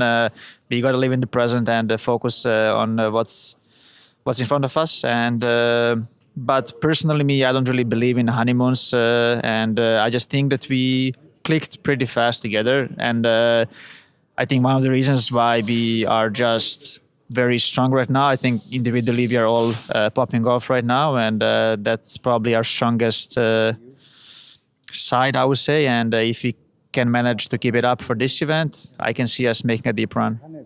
Awesome. Thank you. Good luck. Living in the moment. Sometimes that's all you can do, Janko, and it's a pretty good moment for G2 right now. Yeah, absolutely. You know, the new team, you had some good results to kick off the season, right? Things seem to be working, at least on paper. And as Nico pointed out, individually they're on point, right? I mean, Malves has also just been incredible for this team early on, especially on the T side. The raw fragging output that he brings mechanically, incredibly skilled. And I think some of it is also due to the veto. I mean, they finally started playing Mirage as well. You know, Vertigo out of the way. Yet again, Inferno, which was their staple last year. A little bit of an issue, you know, Snags didn't play it in Gamer Legion, also individually hasn't really played it in a while, so that's gonna take some adjustments. So going for the Nuke pick here, no surprises there. Yeah. Really is their most played and highest win rate map, and I was wondering if G2 does go for Inferno, because that is a little bit of a punish, and it would also show them not giving up on it, right? Like, this is exactly a type of a game where they would need to pick it. It would show some bad signals if they shy away from it, and for the decider comes down to... Go on, Dust 2. Yeah, I'm thinking Dust 2. Do it. Give us the orange map. Give us the yellow if orange. we even need it. Both would be orange, yellow, yeah, but that's the pull, yeah, Dust 2 as the decider. Not bad, not bad. We did see Saw play, you know, Inferno and Nuke in a couple of their other series. Their Inferno looked good on paper, but it came down to a lot of clutch individuals, and I feel like just knowing that G2 is that step above their other opponents so far, I can't get my head around the way that G2 are just looking like the heaviest favorites here. Yeah, and they struggled a little on Nuke. You know, if you saw try to disrupt them. When you're playing CT, the G2 struggled with some early aggression, right, when they needed to reorganize themselves. Granted, again, not too much time to practice, so maybe they have some more protocols there. And on G2 CT side, sometimes struggles when they lose yard control. The reactions weren't quite there. It seemed a little bit disjointed, so let's see what it is that Saw decide to do in this one. Yanko, I trust you to give me, you know, an honest recount. Expectations versus reality of Snax and the way he's actually leading this team. What did you expect versus what we've actually seen so far? I didn't know what to expect. Really, I wasn't too familiar with his, you know, game in terms of in-game leading, and I just wanted some loose style, you know, so you give space to the players and then you have some options to fall back on if things aren't working out. And I'm really liking what I'm seeing from Snax Taz duo early on, right? Different game plans for the same map, going from game to game, right? To keep it a little bit unpredictable, a little bit difficult to read. And yeah, the starts look promising. It's a little bit about, you know, reacting in the mid-round, those mid-round calls when teams are playing really aggressive. To have solutions for that is what G2 needs to keep working on. Well, I believe we are ready to be diving into this best of 3 Saw versus G2 Nuke, Inferno, Dust 2 if we do so need it. Let's jump on into the game. Yes, thank you, Freya, Yanko, Mac. We've got the makings of a good one here, Mohan. G2 and Saw looking to kick off stage 2 of IEM Cologne. Hell yeah. Nice to see Saw having a little uptick in performance. Obviously, it's been some time since we saw them kind of run through the RMRs, burst onto the scene in the expectations of Copenhagen, only to fizzle out. They flew too close to the sun, and now they seem to be in some sort of a rebound. Of course, off of the back of some phenomenal play from Ujerks in the play-in, but now, can they stand this test? The G2 test on Nuke, nonetheless. They need to be good like they were at the major. It's sort of like Pain. They had a really peak earlier this year at the major. How 9Z had a peak at Dallas. It's always a second chance here at the IEMs for the more international, foreign competition, if you will. The less dominant regions. Ooh, nice one from Malbs. That's first blood. I'm not Dinko, he's not Moses. Malbs dead. Aristos doubles down. Just like that, eh? Just like that, that B site's yours.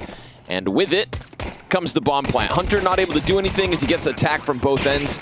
And Story turns it around on ramp. So lo and behold, unless we get a Kovac clutch in the first round of this series, it's looking like Saw have a T side to be proud of. Roman about to lock it in. Yes, sir. Yes, sir. Yes, sir. That's the thing about Saw. When they're good, they're good. And just for the record, if we were Dinko and Moses, I'd be Moses. Yes, that's true. So that's all right. Dinko brings youthful vigor to the server. What's Moses got? Stubble. Yeah, okay. So, well, not stumbling. Saw straight down into the B sites. Individuals look strong. Tethering was nice.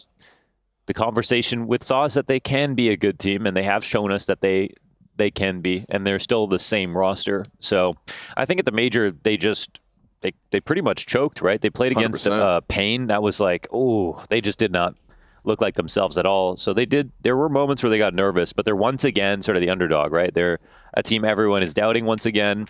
They have less expectations to go deep. If they had a deep run in the major and then they made waves at Dallas or something like that, then maybe we would talk about Saw from the perspective that now they've got to match those results. But instead, they've had a downturn and a period of time where we aren't looking at some of the new young players on this lineup and going, well, when are they going to stop being good? We already are seeing a time where they have taken a dip. So I feel like that can help Saw. And again, a team, I think, before the crowd and before they get too deep into a tournament can really show that they can play CS2 at a high level. But G2 are a very difficult team to play against. Nico, in the interview before the game started, said that the fact that they can pop off is their strongest asset at the moment, and that's just a fact. I mean, I thought that Malbs was going to have a harder time getting comfortable on this lineup, but no, it's not the case at all. He was incredible throughout all the T sides that they played so far, and I feel like it's actually unreal how much versatility he's shown considering how many role switches and everything that he's had. So it's a very hard team to prep for because their individuals are so unique. Yeah, it felt like Malbs could have gotten bogged down. We didn't really want to see that happen. Hasn't. think Nuke in particular was one of those maps where he was playing over towards ramp out of the gate, and it just felt like, you know, that didn't serve him really well. But we've seen a marked improvement since those opening maps of Nuke specifically. And that just means that I think his game is continuing to be more and more well-rounded, which is a massive ask for the Guatemalan. And maybe he was always destined to become well-rounded because he's a good player, but the fact that he did it so quickly, right? Obviously, we just see Ultimate slot into Team Liquid in phenomenal pace. Unreal, to be honest, but just as impressively, I think Mobs changing roles and everything like that and coming onto G2 and looking comfortable is just as impressive. Very quiet approach here in the second round. Saw about to step down and find Mobs back turned. Uh-oh. Oh my goodness. That's a jump scare moment. All of a sudden, your B site has been completely overwhelmed. Nico's got something to offer back, but unfortunately, the formula here was m0NESY soften them up, and then eventually they walk into these pistols to get cleaned up. Not the case. Saw just avoids danger, avoids getting force bought against, and has given an open door to G2 to save the majority of all this. Do you think that they should add all chat to the game like PUBG or DayZ so that you could whisper to somebody to make them turn around and then shoot them? No, I think we should definitely add back the ability to talk to your opponents at halftime. Yeah. I think that 30 seconds was it was therapeutic. Yeah, it was. You know, it really. I think, you know what, it keeps you humble, those 30 seconds. It does. Yeah. You know, it really gives you faith in humanity. Those 30 seconds, really. It's a nice reset.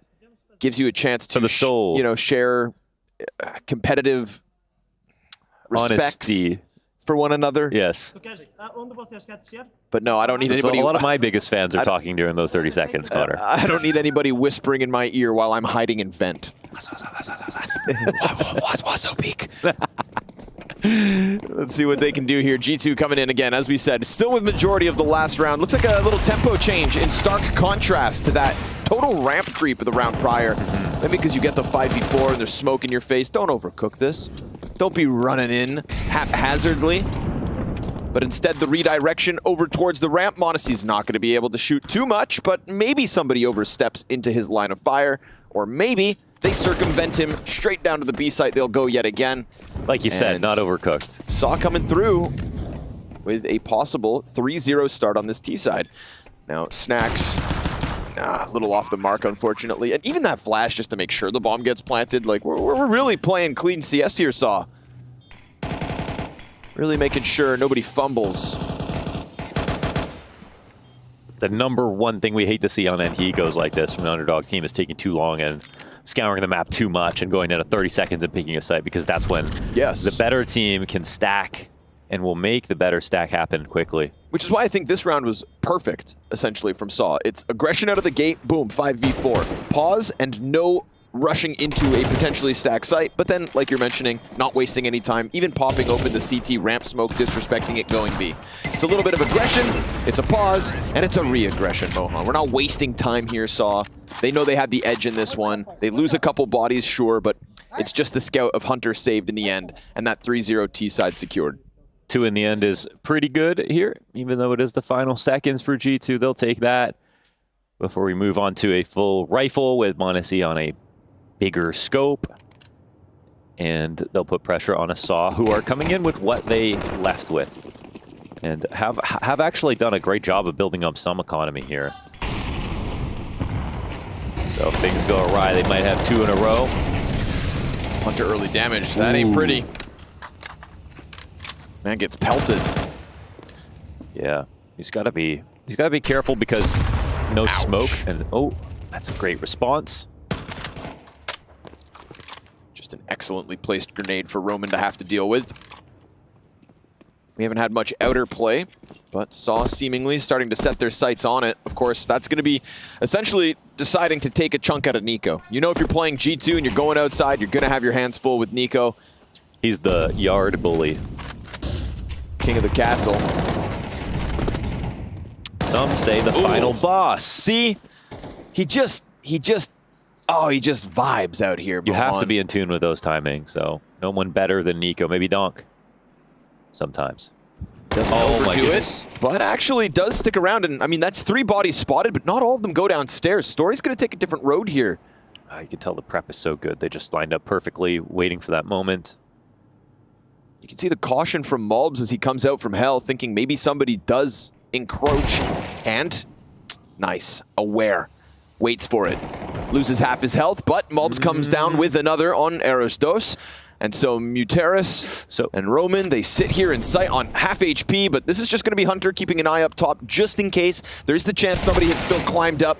Now they've spotted the last 2 remaining players who will be lucky if they get a plant because the bomb's not theirs, Mo. No time. More than luck is needed here. The grace of God to somehow teleport that bad boy into the site. This one, all for naught. G2's first. What if you could purchase time? I don't know, I'm coming up with these really silly ideas. Yeah, what'd you have for breakfast today? Make the what do you rounds longer. A burger. Yeah. Oh, but that's a good round. I mean, it's still a good round at a saw. I mean, Nico does an excellent job of finding this timing spam on yard. And it looks lucky, but at the same time, it's Nico. It's not the first time that he's going to do that. He knows when you're crossing, when your smokes are up, what he's watching for. And when he was on Breakable watching for the final Secret Cross, they were good about, they were maybe a little bit slow to get into Secret, but they were all watching Nico's position at the same time and found that trade. So I still saw some bright spots there for Saw, even though they lost the round. Like you alluded to, right? Keeping the money up. So we get the back-to-back for Saw. You're allowed to lose one, but Nico, again, through that smoke, is going to keep peppering down your health. A lot of utility over the top of main. He looks for another duel. Oh, Ujerks gives him one between the eyes, drops around main, and this time with the smoke down, there's no chance for Mulbs to come out with what was that critical 2K1 round prior. Look how free they're playing now that they killed Nico outside. Mulbs gets aggressive instead. Plays into the lobby with support, but with no contact here. This is almost a done situation, right? There's no one upstairs. They can take over heaven control. They can stop the ladder, crawl up, and Roman's just clearing out dead angles here. But also starting to double back is Monacy. Oh, you jerks.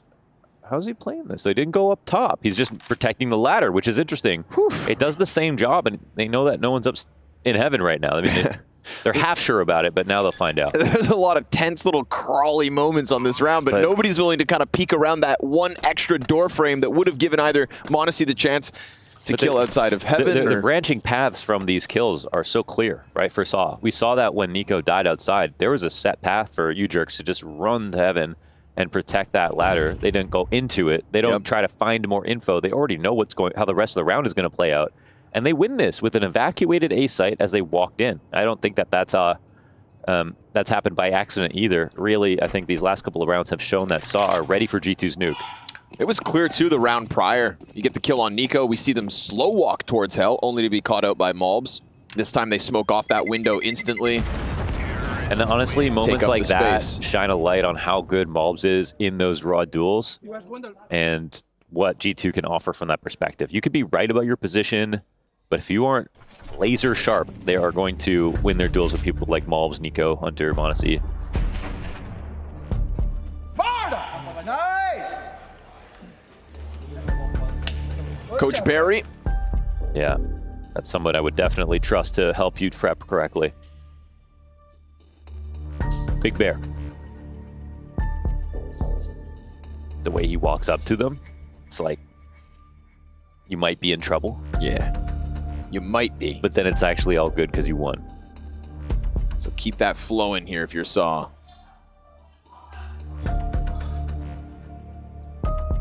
Feels like there's been this isolation of Nico in these last couple of rounds. It was no outer play from the pistol and conversions, but let's see if this keeps coming out from Saw, whether or not they keep trying to pressure Hell without climbing into heaven. You know, they remained cautious of it, but felt like they've got a good read.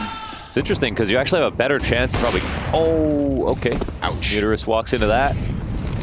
Something different to deal with. Ujerks trying to get into ramp. Mulbs, he's content to get the one and done. He's out of there. God damn. Monacy just lets the op ring out, and that's enough to deter them. Slows him down at least. Story trying to back off a little bit as his teammates do indeed take over the ramp room. It's a very fast 5 versus 3 that G2 could just congeal in, but Now, they want a little more. And in wanting more, they could overstep into Story's crosshair. Once this smoke fades, we'll see if everybody comes back to split this. Snacks, oh, just missed it. Up he goes. Is he going to come back down? Oh, this is slippery. He's taking a peek down. He sees the op fire, doesn't take his shot, then he will. Oh, slides up that ladder with perfect timing. Snacks is ratty. Roman unable to get into the A play, so this one's falling completely flat for Saw. Oof. This is perfection. A very mobile m0NESY to get the opening pick outer to go support Malbs, who got his. I mean, each individual moment there between m0NESY, Malbs, Snacks, perfection, Launders, perfection. Yes, it's true. It was perfect. And yeah, the kills are just so clean. You see the Malbs used only a couple of bullets. Snacks doesn't miss a shot here. Did they take any damage? God, I wouldn't have been surprised if not. Yeah, and Malbs, I mean, that's your job on ramp. It's not glamorous all the time. You get one kill, run away, but when it's clean like that, my God. Uh-oh. Nice. Fast adaptation. Good trade frag from Snacks. He wants to dive sight. He's going to get split, but the ops coming out from main, that could help him. He gets stuffed by Aristos.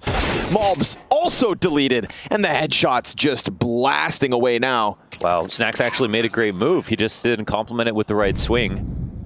Tried to crawl around the site. What a quick changeup from Saw. And what an absolute sea of headshots. But if anybody's going to return that favor ×3, you'd look to Nico.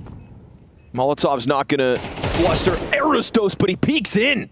And he gives Nico a chance to win this. He's got the kit, the bomb at the halfway point. Now he's just got to crank that speed, get in with tempo. It's a hut position from Story, but bomb's not planted for him. And a tap, yeah, gets him to bite down. He'll find the kill, but just not enough time for Nico. Still, all 3 kills and an op saved for m0NESY. That is worth its weight in gold. Yeah, that's kind of big. Very nicely done. All 5 dead from Saw at the hands of Nico. Never say no way when it's that guy. But just a couple seconds off of a real chance. And Snacks, yeah, again, makes the right play, but the pop is perfect. I mean, and especially when you get a snapshot of the entire site from your mini player who just got a kill. You can't be any more compromised than that. It's so much confidence for your players who are coming out of hut to know they don't have to clear top hut. Mustang is open. Another quick one. Roman wants to dive. Hunter eats the flash. We saw the frustration last round, and it doesn't get easier. Now Muterus holds off flank, and things going perfectly once more. G2 absolutely trounced yet again. Nico, we saw him get the 1v3 in the frags, not the clutch. And already having to tuck his tail and walk away. Back-to-back hyper-aggressive moves from Saw and Story. No save this time. Damn. Oh my God. Wow. Are we watching? I mean, what are these reads? It's a clinic. It's perfect. I mean, I don't know about reads. Stylistically, though, after that slow round where they just kind of got picked apart and lost, it was very nice to see a high-tempo, fast-paced call in the next one. And maybe that caught G2 off guard mentally, who thought, oh, wait, well, Sour probably a little bit more scared of us, so they're going to take us more serious. They're going to slow it down even more, maybe. And then back-to-back upper pops. And not only that, a different kind this time. It's the trailing flash that comes out to bait Hunter into staring at the squeaky smoke just in case it gets popped, and then he dies. And again, when Hunter dies or the mini player dies on the upper hit, everything falls apart. It's so much more difficult for your anchor to get any frags. Like, just keep going, guys. Also, this round before, it was really good. Just keep going. You are calling so good. Let's go. Yeah, no reason to change much. No fine-tuning needed. This is already elite. You know what's good when everyone can focus on their crosshairs. Just keep going. And look at this. It. That's the move, man. Oh, isn't that beautiful? Because they can't. Yeah, they don't have the utility to block on a round like this. We hear it with the listening. He said, "Your calling is good. Just keep going." And the calling remains cerebral. Perfect call for this situation. Already in the post plant in the opening 20 seconds. Man. I mean, Barry doesn't have to work today. No, he doesn't. I mean, and maybe he's working just the right amount, right? He did all the prep, and then he's clearly can believe in his IGL, who he's clearly intent on only supporting if things go wrong. And if not, why should he try to make the game about him? They already know what to do. And this lead is staggering, but it's also accurately representative of how good SAW have been playing so far. This is top quality gaming out of them. Story is in T-spawn. He's in T-spawn. There's a T in T-spawn, so the CTs can't save here. Have you seen this? Oh! Okay. All right, well, they don't get the second op. That's nice, though. They're so confident in the opening round that they're denying saves by holding the back of their own spawn. That is actually unreal. I don't know if I've ever seen this.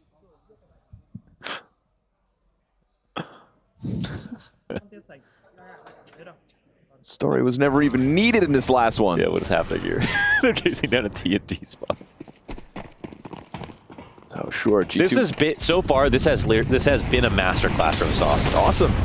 Oof. And it's also been glimpses of greatness from some of the stars of G2. m0NESY gives us one here. We've seen Critical Mulbs 2Ks. We've seen a Nico 3K. Roman, gets dinked, so Snax is going to try to keep pummeling him with bullets, but it's actually Hunter top hut to shut this one down, so... I shouldn't have said anything. No, you shouldn't have. Should have shut up. But if I didn't say it then, could I have said it after this round? Because they look a bit better. And maybe I should definitely stop talking. Story. You know, much like Barry, it's not about you, Launders. Trying to leave your impact on this masterclass of a T side out of SAW. Nico gets aggressive outer, spotting that we've still got SAW back in spawn. He has no reason to give away this 2v4 opening. That would only give him a chance to So at make the round 55 weirder. seconds, we save. Story says, come get it. I'll be waiting.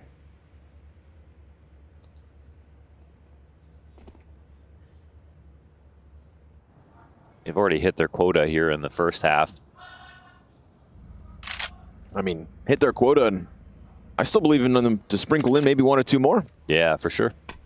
With kind of the pace of the changing calls, I'm very curious to see what SAW have up their sleeve. If there's just, you know, one more little T-side tweak that could post one on the board. Yeah, the main moments are just the tactics from G2 and the aim that have gotten them those first 1 or 2 kills. But outside of that, it's not like there have been extremely close late round situations. Either been SAW totally overwhelming the map off of their frag and then, you know, strategically picking apart G2's positions and reading their rotations, or G2 getting a very strong opening, clean, no answer back, and SAW saving. That's the 3 rounds we've got now for G2.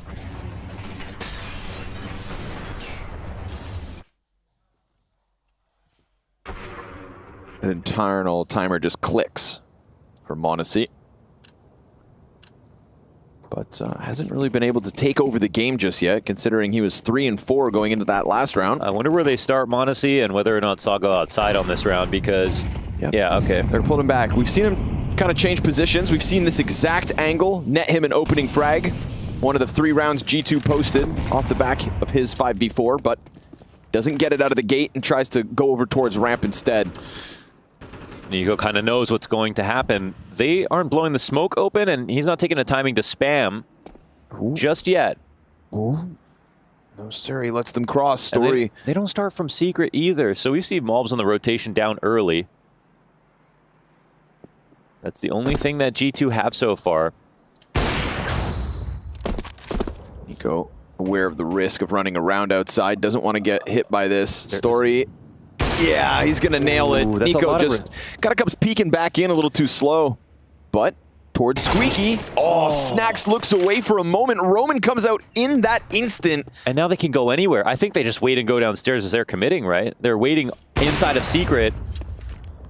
And now they see that m0NESY's up top. Story given a chance to close that distance. m0NESY quickly repositions down beneath the counterpart with the Glock out. Okay, quick scope from m0NESY. Roman cleared off A. Oh, they're lurking so much So now. yeah, going down to the lower site suddenly seems all the better. It was there for the taking a moment ago, and it still is in the 3v3. But G2 rebounding. Mulbs tries to dive in, and he doesn't hit either of the shots.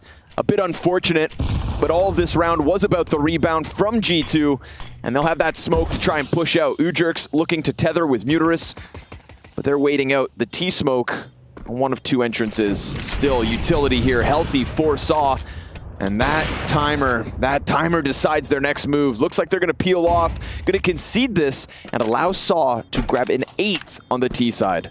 And we're sitting in a game right now where this is the biggest advantage that they almost threw away with the way that they lurked. With 2 players upstairs, even with all that information on m0NESY, they killed Nico upstairs. They took Secret very early with no Secret player, and Molbs was playing very far back. There was a chance for G2 to get back into the retake. If Molbs got, you know, some kind of crazy spray. But that didn't happen. Saw still don't lose the round. And they're even quite fortunate on this timing with Roman, because I think Snax is watching it, and then for one moment he gets off his post. What did he turn for? What did Snax turn for? Yeah. No idea. I mean, you can, you know, that smoke, you have to watch it, but also that smoke can disappear at any moment. It can be naded, it can be flashed, you can eat that while they're running out, so, you know, most of the time it's always good to patrol angles, but... It's just weird because he turned and looked into the wall. Yeah, exactly. You know? So... When you see that from Roman's perspective, he walks out on no nades, right? Yep. So if Snax had heard a flash, he would have dodged the flash and got a kill. Yeah. It's rock, paper, scissors. Speaking of rock, paper, scissors. Nade pops open the smoke, flash for Nico. Oh, that same 3-player pack. That. They just reveal themselves and kill Nico. Not the first time. This time we got Roman as well. Looking to be an X factor late from lobby. Snax slides out vent on the back of a 3-player push. And they do get out the doorway, or at least one does, but it gets pulled apart at the tail end of the half. Looking like a G2 fourth. Roman comes in a bit too late with bomb on the ground. They start to find their groove, but a very, very smooth T-side that Saw should be proud of.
the Cologne debut of G2 not looking so smooth.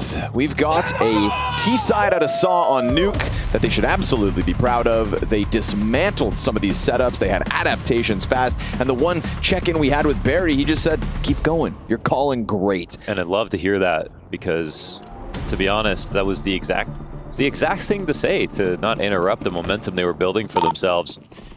I said we got it. If we win pistol and we don't win pistol, we also got it. Was that Taz? That sounds like a Taz comm. He said something about pistol. Snacks. Oh, snacks, okay. They both like talking about pistols, though. That's one thing we've seen. True. Yeah. With or without pistols. Apparently they got it. Apparently they got it. Planning to lose. Planning to lose. I don't know. That's what I need my IGL to say. Hey, guys, win or lose this round, we're going to win. If that's not blind belief, I don't know what is. True. Mirage. Oh. Already here. One of two pieces on the lower site. Mobs gets the return frag up top. Hunter takes a bit of damage, and this cross of the vents feels a little too daunting, but at least you know you've got two players locked in, or at least you had. Because they wait on Squeaky, it gives the chance for the vent players to come up. Not one, but both. This is a total rotation from the CTs. They just go ahead, stack this A site. It's a good call. They get ahead of the hit, and they turn this down to just Mobs. Mob's like, oh, this party's not for me. I got to get out of here. 3 players still alive from Saw, and they're like, what the hell? We saw 2 downstairs. They quietly went up the vent so early that Snacks doesn't open the door on Squeaky, and now it's close to impossible. Mobs, he's got to fight his way out of this one. He knows where they are. He has the bomb, actually, and maybe he's only confident about 2 or 3. No, they let him duck out. And he goes. Yeah, and they're going to chase him with 1, maybe. Oh, my God. No way they're being this careful. He's still got a little bit of time.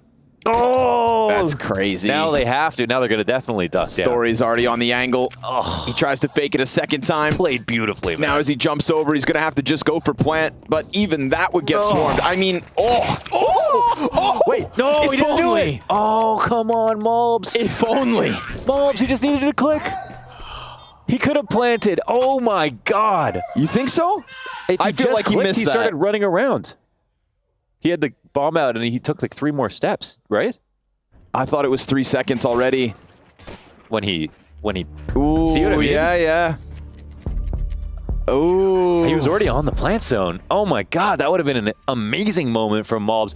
That was literally close to impossible because Saw played it so beautifully. They didn't give up an extra kill at the top event. They didn't duck down or dive down when he tried to bait them through. Even when he fake planted, they weren't at the door to open it up yet. And he still damn near won that. Oh, I feel like I just saw like a portal into heaven for a second. Wonder what happened there. Sometimes if you click too early, you get punished, and you can't click it again, so it could have been that too. But even then, even the reposition, like that was your second. No, that's what I'm saying. If you clicked while it was pulling out, and it was too early, then it can punish you, so you can't plant it when it would normally be ready. That's the only thing that I could assume, because, you know, he knows he's on the plant zone. Ooh. Shutout Saw, though, that rotation up the vent, you know, Mobs kind of opens our eyes for a second, but... Man, that was straight up beautiful. This whole game has been straight up beautiful from Saw. I love how just seconds ahead of the actual G2 commitment they were. Like, that is just such a read of Snacks' brain and the G2 timing. So, rewarded with a few rifles, a double SMG. Trying not to get deegged by the pistol prowess of G2. They got a few deegers on this team. They're still taking all the right fights, communicating, holding G2 back.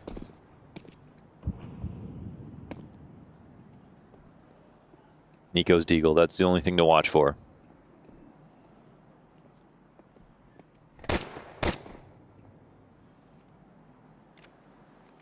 I mean, people might watch this and go, G2 underperforming, but I don't know. I can't help but think but anything except that Saw have just blown us away. This is such an amazing game of CS by them.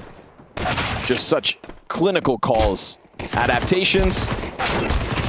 And again, a few times as you go up against G2, as so many teams do, you run into their ability, right? We saw the Monacy op have its moment. We saw Nico kind of dominate a smoker too.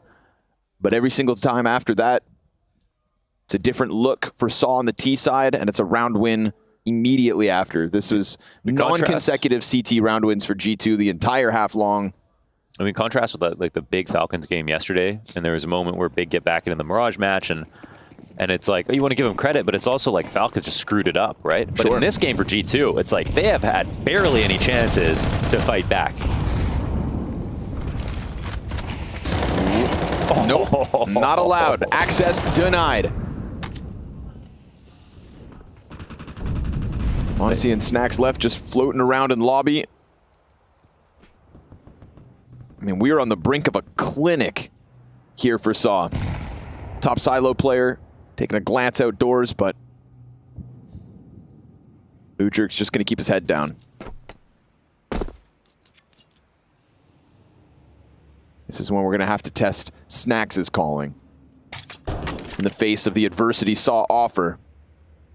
Not to mention a free upgrade from MP9 to AK.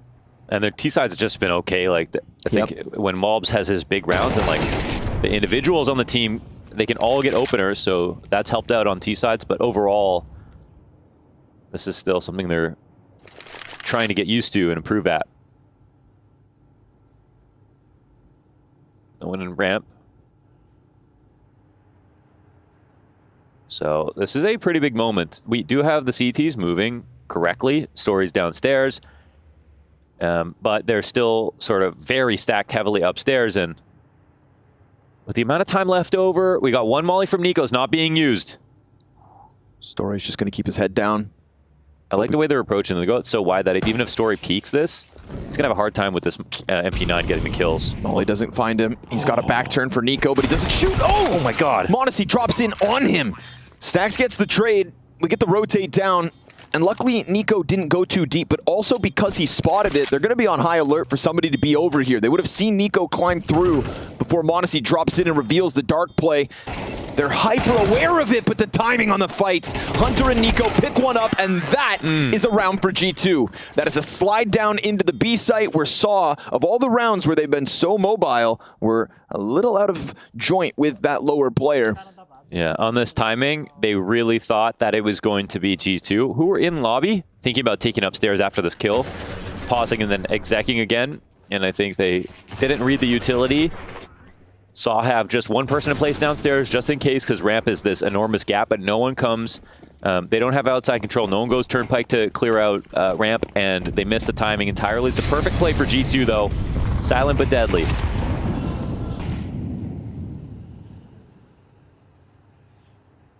G2 could really build momentum off the right call right now. And they're going to test Ujerks. Pops up, shaves one off, drops down, and he will dive into the lower. It's just the MP9 to defend Hell. I mean, I don't know. After I saw what we saw last round, I would be trying to test rotations too if I was G2. Oh. Nico gets sidelined here in round 16. I mean, I love the way that Ujerks is playing in this position. Now that he's got a second player coming down, let's see how they approach. Such a good angle for a one and done when you have support elsewhere, and with perfect timing like that, slips in as they use nades. Oh, a double FAMAS headshot in a 3K round for Ujerks. Modesty's gonna finally end him, but there's the flank from Uterus, and for the 5th time here on Nuke, G2 won't win consecutive rounds. Every single time they get put down right after. With the aim that we just saw, oh man, I don't know. They might need him. That's 3 kills, right, for Ujerks. Was that a FAMAS? Yeah, I know. No one else is FAMAS. He's the only one who makes the FAMAS look like it's worth the money right there. These are like G2 kills, you know what I mean? Like how quickly he just... Ooh, wow. Hunter gets blasted. And G2 gets sent back to the past. Pistols and a few pieces of util. They're going to try to dive out. Mobs already on the 8th floor trying to swarm back site. It's a good test with 2 out of Hunter. What? That P250 gets it. Snacks now onto the M4, but low HP. This is that X factor, as you would expect. Nade jumped down to the back of site. Muterus just trying to hold on. Ujerks goes out. Story gives cover, but there is another player still here with that gun. Snacks has not been able to find anything after those opening kills just yet. He's got to limp over with 5 health to grab bomb And he could technically plant front sight for Nico, but what's that Glock gonna do in the face of 3 players in heaven? I mean, he can't stop them. He softens up one, they both go down, and that's 12 here for Saw. I gotta wax poetic about these guys right now because this game has been so unreal from them. Look at these anti-eco protocols. Player in mini is mollying front sight. Player in heaven is nading and mollying backside. They are not waiting at all for the plant to go down. They are taking turns putting pressure on the site while the T's are looking for a spot to put the bomb down. And that's even with the 2 P250 entries from Hunter. Saw have an answer for everything in this game.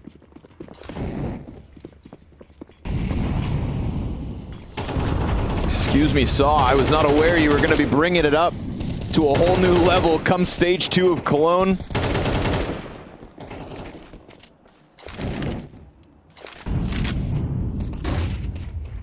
But it ain't over. We got something for Hunter. If he can just harness the ability of that P250 into the AK entry this round. His teammate's still a little further back. Oh, good flash, but the Garage player doesn't get a glimpse of him, so Hunter could still be the jackknife here in round 18.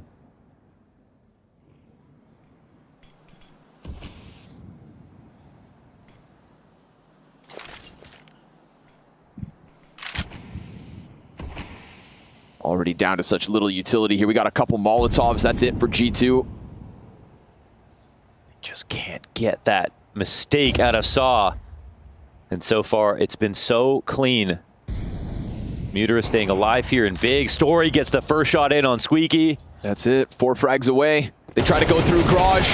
Oh, Muterus gets dealt with. There's the peek from main. Good spray out of Monacy. It's pressure on Story, but he gets into cover, and Hunter can't pounce fast enough. Missed shot from the Opera. Man advantage taken away. You jerks out from heaven.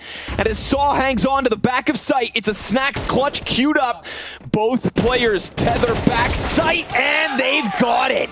The most convincing map win from Saw yet in Cologne, and it's versus a well-versed G2. 13-5, folks.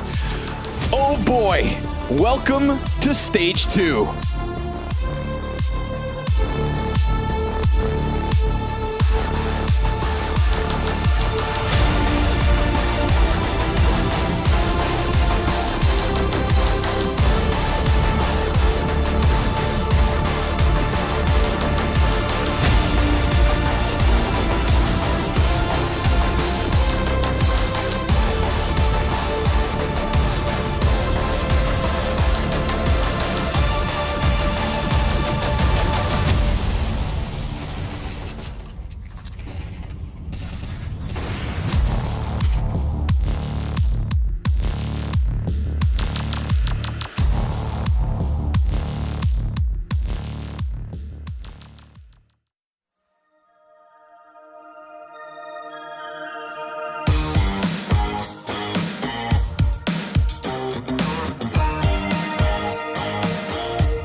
absolutely speed-running Nuke, and it comes off the back of an exemplary T-side. Mac, Saw have certainly turned up to play today and leaving G2 in the dust after this first map. It's been insane. You know, I think it maybe not just us took Saw a little bit too lightly. G2 definitely not looking warmed up into the first map, but they don't have great results on Nuke, and Saw came prepared. So it was really good to see them taking a very convincing win, 13-5 in the end.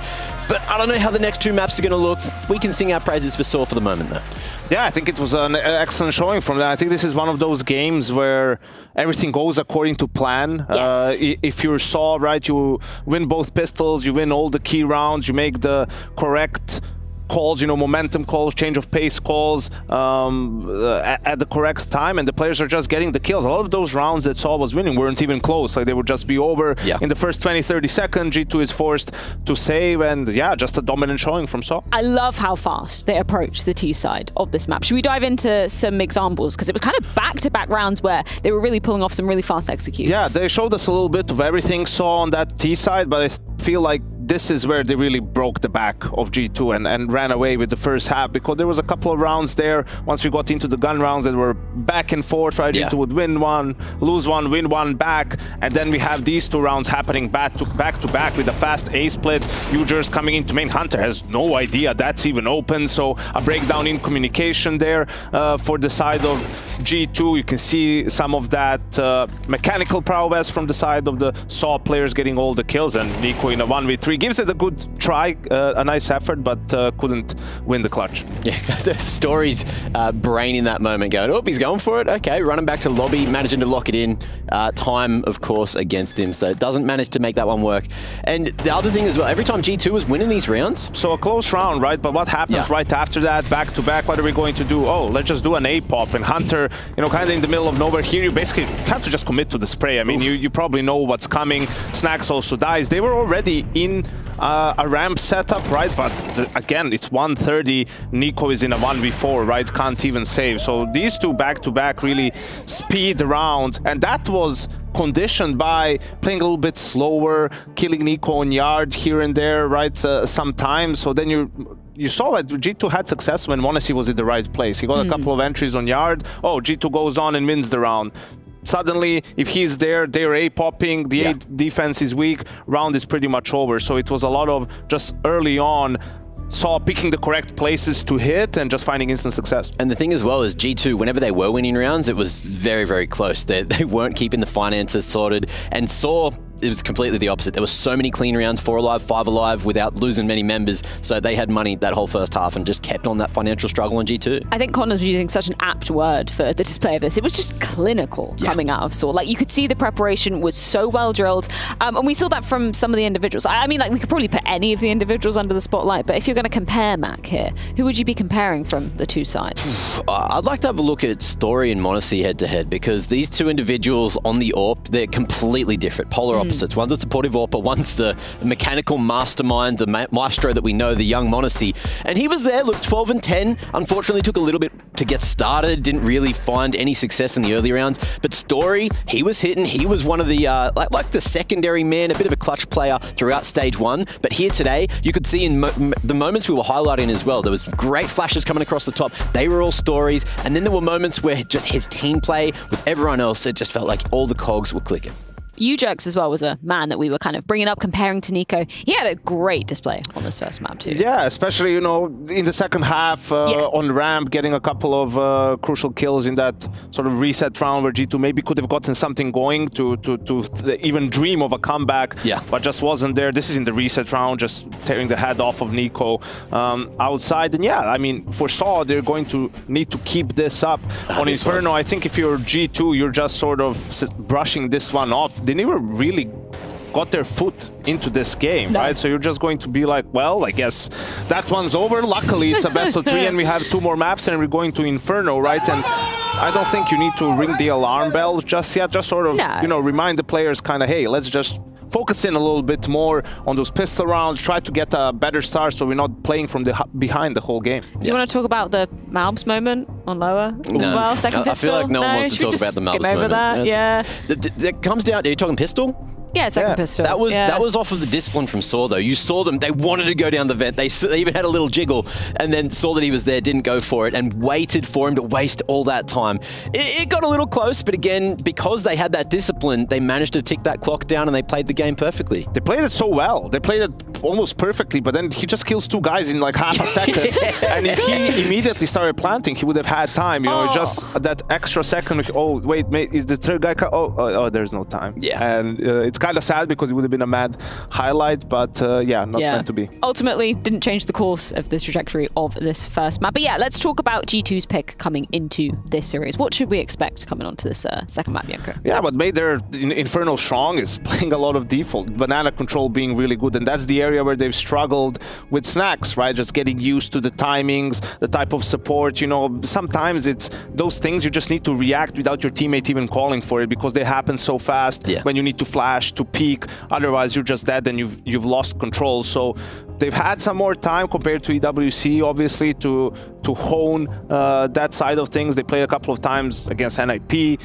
at Blast Group, so take from that what you will. But yeah, I think no reason to panic for them. Just keep it default for the most part. Yeah, I think stylistically, Inferno is just a map that favors G2 much more, right? There's 2 main approaches, like you go towards A, up middle, or through apps, or just banana, right? There's not too many options, but that allows for much more team play, much more structure to be involved. Nuke, it's like an open book. There's just so much going on. There's so much open space. Those smokes are so much more impactful. And Inferno is just, it's a different whole style. And an element that's changed is with Hunter now on T side, he's playing apps, right? And Malbs is in bowler, so they can potentially get some more aggression from that side of things, at least a little bit more pressure being put there in case, you know, Saul's game plan is, okay, let's just put a lot of our resources in banana, take control of that. You need those guys who are playing second mid, who are playing apps to take some space that's available to Is that what we expect them to be doing? Because Saw, they will be starting on the CT side of things, G2 on T side. Do you agree with Janko's approach of, you know, make sure you're focusing a lot of energy towards the banana area? I think so. Look, just try it out, you know, put some pressure there, see if Saw crumble, see how they're feeling, and then if not, then you just got to go the other way, right? And it's just, you know, you got 2 options, 50-50. Is this a G0-2 war? We're expecting a bounce back, right? That wasn't as smooth as I hoped. I wouldn't say expecting. It'd be an incredible surprise if Saw 2-0 G2 today. Yeah, I mean, it would. I expect G2 to at least have a better game. As I said, you know, they couldn't, like, you lose all the key runs, you're getting reset all the time. It's just one of those games, but I expect them to bounce back on it. Hopefully for G2, they've taken a break. They've reset a little bit themselves, and they're focusing, going on to their map pick of Inferno. That's coming your way after the break.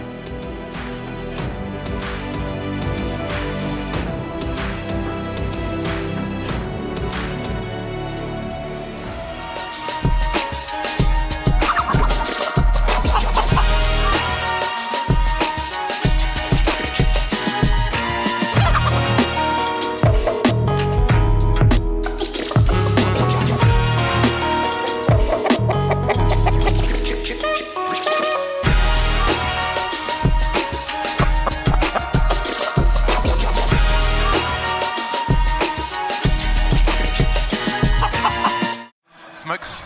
You see double smokes in the same place there. Simple just jumping casually into the side. Wait, what was that? Never miss a play again. Simple, that's not allowed. This is not FPL. This is a major. Finally. With FaceIt Watch, you're in control. Switch between player POVs live and see the game through the eyes of any pro. Never miss a moment with replays. Relive each highlight on demand from all angles. Watch it, control it, face it.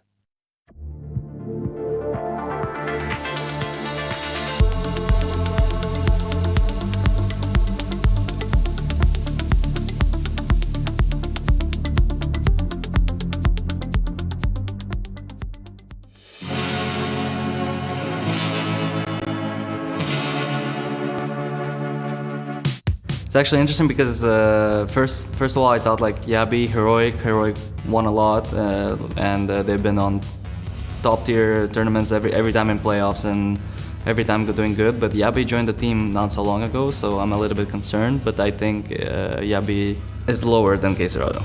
Oh, that was close. That was close. Let's go. Yabi and Madden. The thing is, ends with Madden.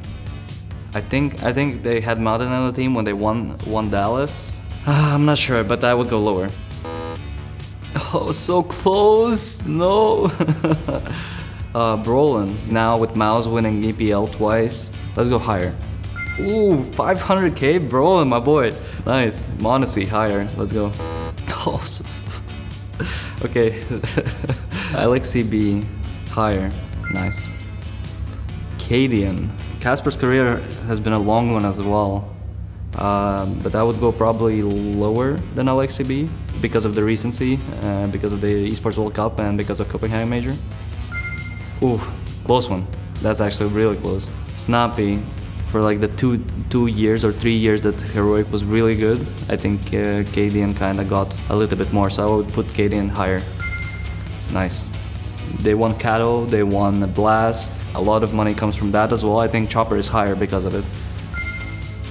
Nice. Chopper and Samdayang, that's actually interesting. Samdayang won Portugal with Navi. Also Samdayang was playing in Spirit. When they were playing together, they won a couple of tier 2 events as well. So I think Chopper would be a little bit higher.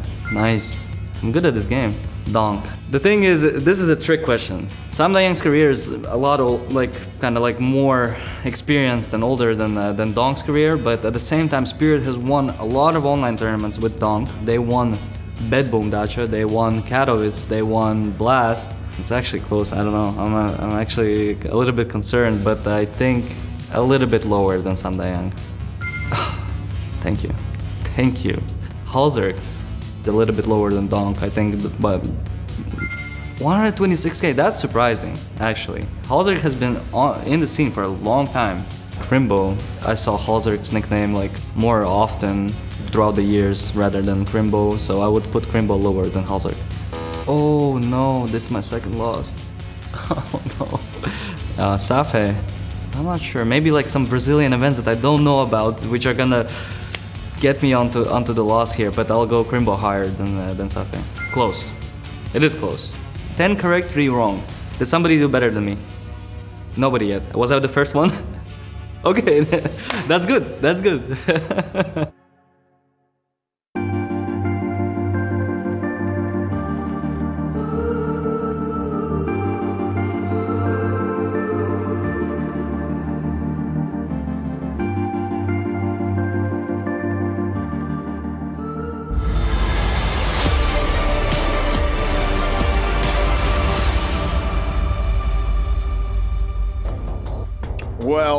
Well, saw exceeding expectations to kick off Stage 2. Not because they've got a map win over G2, Mohan, but just because of the nature of that map win. I mean, it was their pick of Nuke. They wanted to come up into this new G2, try to take a piece out of them, and oh boy, did they ever. It could not have been more convincing. The calling was fluid, the individuals looked good, the team play was strong. If they can just take all of that and translate it into Inferno, man, I think we could be looking at a 2-0 today. I massively believe in the prep right now for SAW and what we witnessed. It was actually incredible. Of course, SAW were the team that, when it came to Nuke earlier on in the year, I think they had the #1 win streak in the entire world. So it was right before the major started, they had this quietly built up reputation in Tier 2 and just the precipice of Tier 1 of not losing to anybody.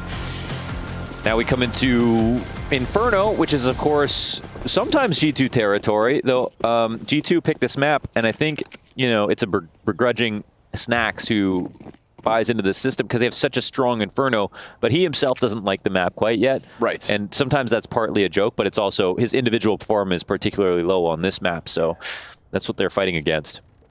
Restos, oof, doesn't get it with the Berettas. Uterus, can he get both back? His teammates are fighting elsewhere on Boiler. They hang on. Oh my God, so many bodies up in the apartments.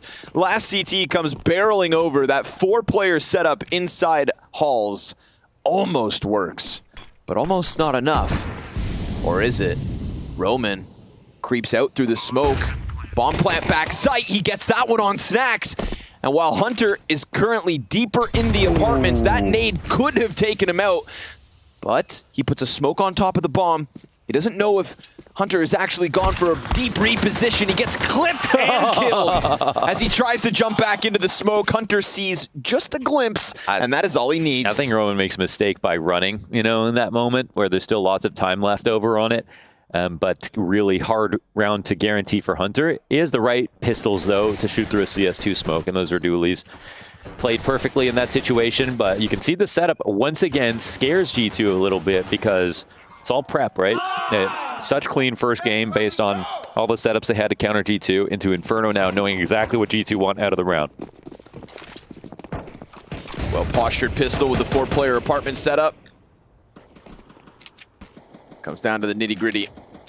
Now this would be very curious if this works. Because they're not in a position to go re-clear mid or anything. They're really just going to tuck the entire round. And you can tell they've thought about exactly what positions, because these are spots you don't, find unless you've committed fully to the site. There's a lean to the bottom side of the map at the moment.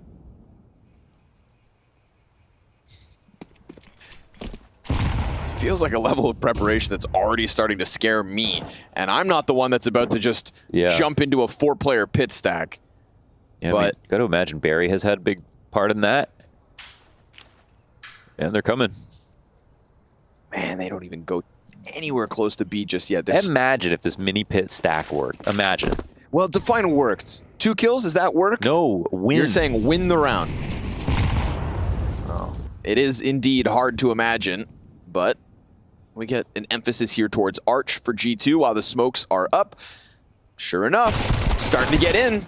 A little bit of damage for Hunter, a kill for Ujerks, but Snacks tap it away with that 35 bullet magazine. They get there, but yeah, that's got to be a little nerve-wracking. You just lost 2 players, and on top of it, you just almost stepped into a completely stacked site. Yes. Yeah. I would feel like they are already in my mind. If I'm Snacks, somebody who's already not confident about playing Inferno, maybe calling on Inferno, I'd be looking over my shoulder. 100%. They're in the walls. Get out of my head. That's what they're thinking. But, yeah. G2's Inferno is infamous. They've got a reputation on it. And honestly, Saw's overall statistics on the map are not great. It's a great place for G2 to go in this veto. And I think that it still shouldn't be a problem for them. It's just that first map has us perked up. Like, what do they have to offer, man? They're so ready for G2.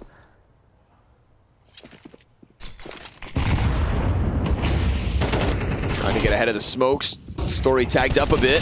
Oh, he hit the dink. And the molly's not good. Oh, man, they're going to go through, though. Weird fight, but while the fire burns, Muteris able to peek around him and take the 4v3 advantage. Remember, Mulbs was dinked during that smoke spam. Tough spot for him on 12 HP, and Roman, his patience pays off, just sitting in spawn. So first gun round for Saw, and it is looking convincing. So far, yeah. But you've still got Nico and Monacy. Let me repeat myself. Nico and Monacy are alive.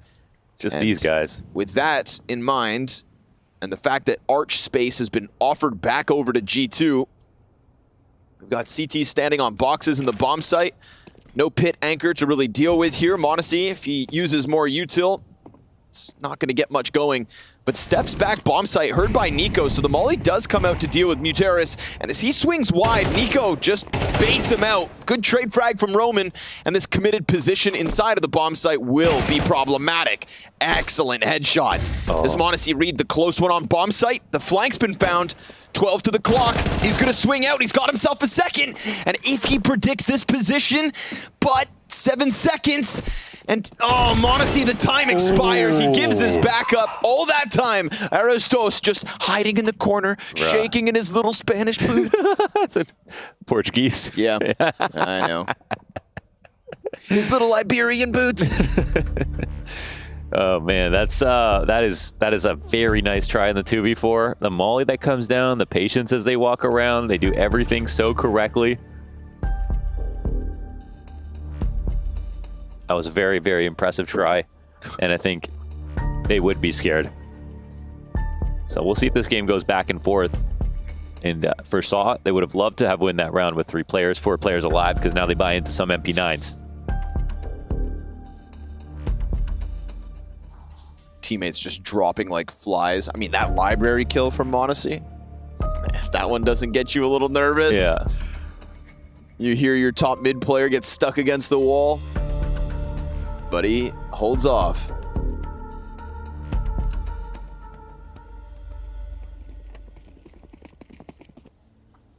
How do you like that, Befana?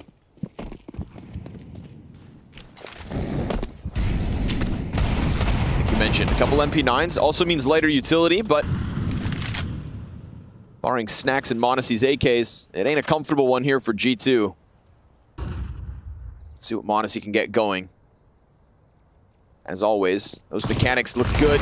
1 round prior, Deagle gets softened up. Mobs doesn't want to die. He's holding on to 2 nades. He's going to try to set something up. Hunter's already got a chance to pounce out balcony. We do get this story move through Moto, but Arostos does get into the pit. Oh, he doesn't put his head on that silver platter. Oh. Hunter was looking. A second cross here from Story. At balcony push, still not coming out, but you know, on a moment's notice, he's going to go flying over that ledge. Or maybe not. Beautiful moves here from Story. They got some pressure in through middle. They already cleared this out. They have Arch as well, so the rotation comes now. They're in time, man. This is another good move from Saw. The thing is, they don't have a lot of utility left. 2 flashes. And that flash support, it looks like are both on A. So no nades here to hold the B site. Just 3 guys in a dream. Just 3 guys hanging around, looking to make this happen. Oh, Nico! Oh my god. Nasty Desert Eagle. Muterus sitting inside of that smoke as Ujurx draws the attention down, but that's still a bomb site compromised.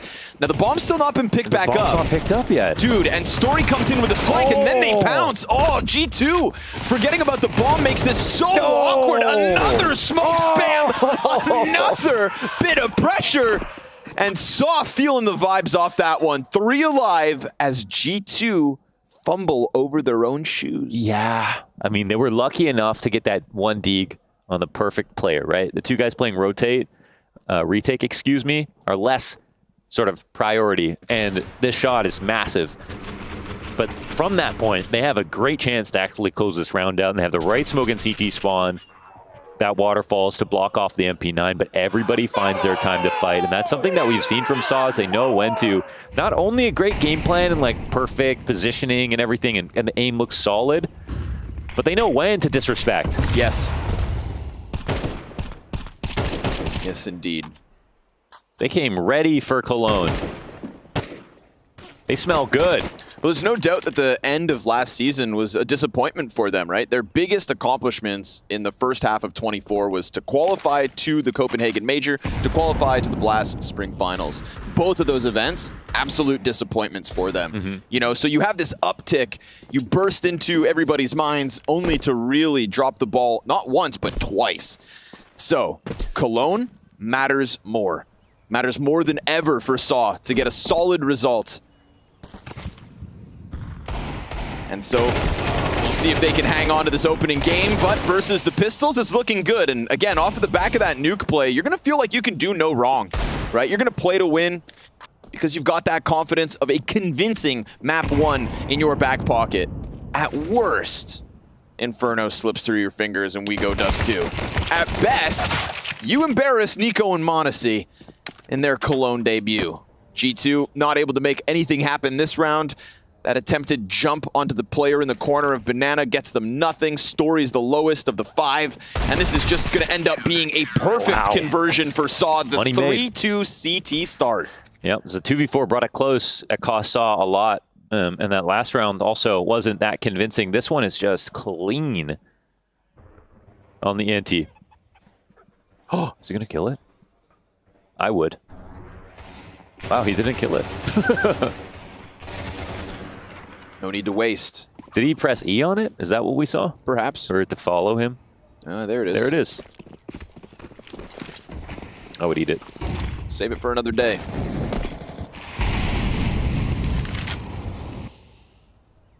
Time will tell if Nico starts to get unleashed towards Banana. Yeah, this is the level 2, right? They know. Oh, man. Nice nades. They wanted to hunt him down. Nico has to tuck tail after that one, so...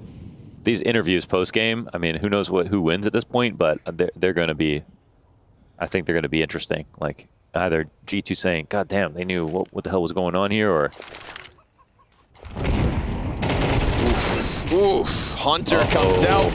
Oh, and Snacks gets his entry, so there we go. It's a good hit from G2, and I feel like we'd sensed a chance for Hunter to come out that halls in the round where he was just holding with the Tech 9. This time G2 absolutely capitalizing on it, and it's an instantaneous save call from Saw. So all that early damage versus Nico matters not.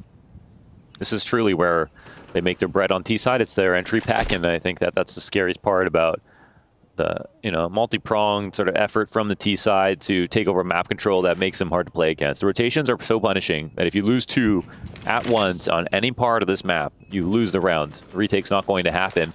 You need the trades. And when a pit player goes down, that just compromises everything. So it was a good chance for, I think, Aristos to stop that first frag from happening. But at the same time, G2 are really erratic about the way that they came out of halls.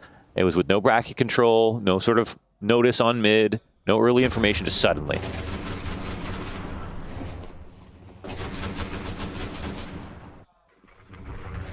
And this will be Nico on B site trying to do this by himself. And as you can see, Hunter, who maybe after that last round had the idea to say, I think we can find a timing here. Let's get some better guns.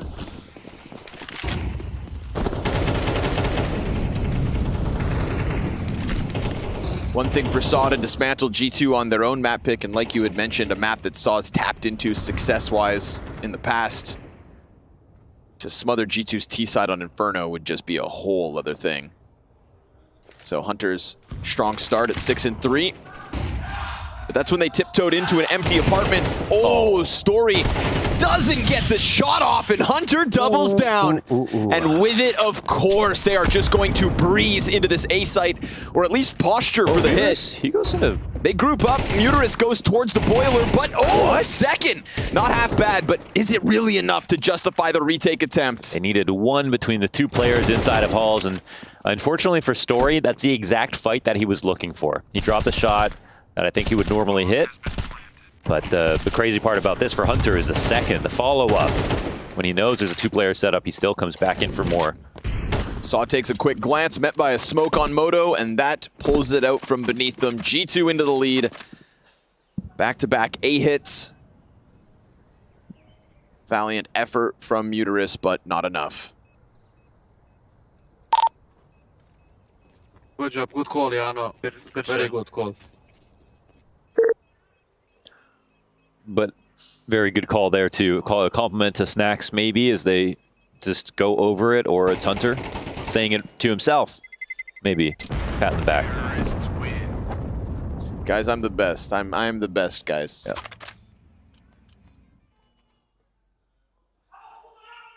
But yeah, that's basically Hunter walking in the halls and then taking out Elise on the place. That's some good energy. That's got to be 9Z if I had to put money on it. Yeah, it looks like. yeah. You know when 9Z's in the room. Yeah. Want to see?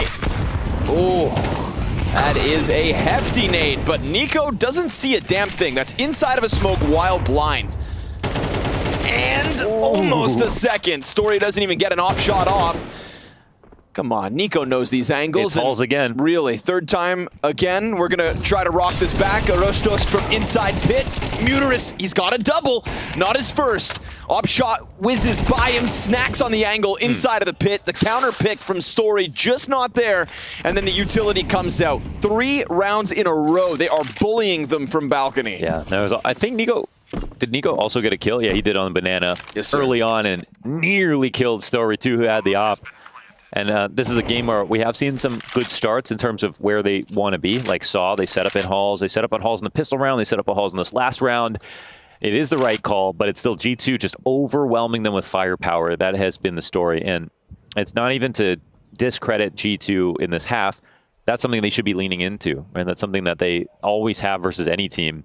And again, what makes Inferno so difficult, as we can see, there wasn't even a chance for the players on the other side of the map to think about a rotation when those first 2 trades come down. Muterus has been hitting some good shots on the A site, but Aristos has been struggling.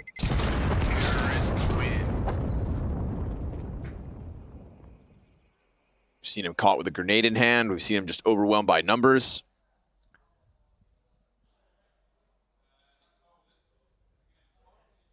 Question is, 4 times in a row. But so you get a little bit of both, and it's I don't even know why. You don't need to group up and go for one site here for G2. I think they can continue to do the same thing where they put pressure on B at the same time as Halls, at the same time as Brackets, with 1 or 2 players in each position, well supported. You know, with just a window flash, some port utility, and there's m0NESY in the default. The headshot nonetheless. Roman's found a good little pocket behind the Molotov here, but unfortunately for him, not given anything to shoot at just yet. Nico seems wary of the threat. Once smoke fades, we get that dink out of Roman. Trying to finish him off. Nico gets down into the ramp. m0NESY trying to catch him on the overextension. He was adamant about trying to get that kill to Nico, but not able to scoop it up. 2 pistols try to support Aristos on A site. And G2 do indeed gather outside of A yet again. Met by smoke, they'll have to hold off. Big question, do they double back towards Banana yet again? Roman thinks the possibility is real, so he will peel off, as will 1 pistol. That's a flashbang to go alongside Roman's M4. Ooh, the entire site evacuation, in fact, saw. Yeah, now gonna have to scramble back in for anything at all, but no anchor in A. This isn't the bomb commitment, though.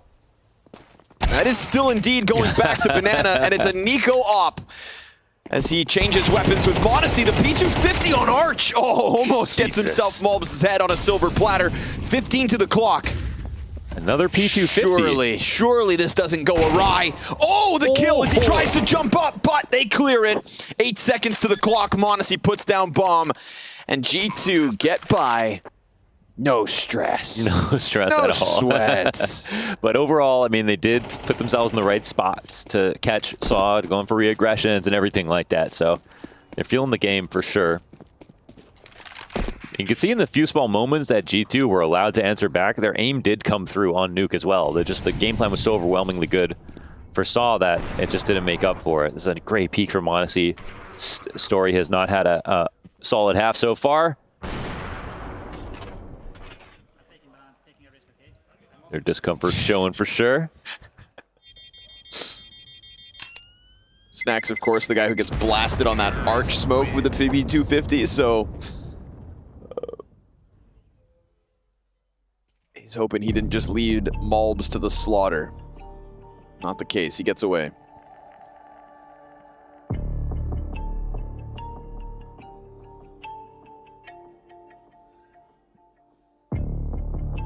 So you can see that Saw knew where the veto was going to go.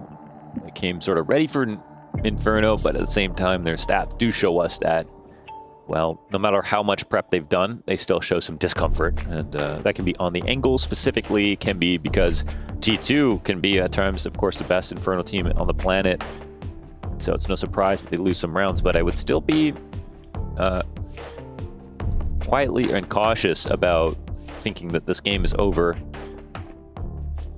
Because if I'm Saw, I say we were playing our A game on Nuke. You know, we could have still lost Nuke if we were our shots were a little off, if UJerks didn't carry like he did in the play-in, and all that has still happened. So I'd be very much believing in myself right now.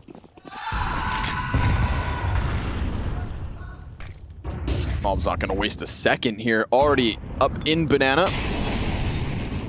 Molly to work with and a good chance to jump on site. Oh, there's moving pieces, but he just missed the crossover. I mean, Roman doesn't know he almost got hit by a truck. Yeah, if I'm Mulbs, I do start walking. He gets spotted. He gets spotted, and there's support as well. They might not have even seen Mulbs exactly. This is a little too tight, a little too passive right now. UJerk surely is about to die. Oh, you must not have seen it. That's a big gap that they left. Looked like he had a chance when he kind of peeked over, but seemingly in his reaction, I guess not. I think when he peeked over, he saw whoever was behind Mulbs, not Mulbs himself. Right. Obviously, the utility is well inbound, so this one looking like a freebie for G2 unless Roman goes above and beyond, but you've already got a player back site. You've already got this anchor and 3 more T's inbound to work with him. So Roman gets found out. An absolute free one here for G2. Okay, that's unfortunate. Oh, man. Nice shot. And I feel like Nico still doesn't feel vindicated after Nuke either. You know, you're blasting people from across the map through smokes. But he wants every damn round, and honestly, this one was really no contest. Shout out Mulbs for not wasting a second. That tempo really catching Saw off guard. I think it was from the moment, actually, that someone jumped across the CT spawn that Mulbs knew. Like, and they just have no idea what's about to hit them.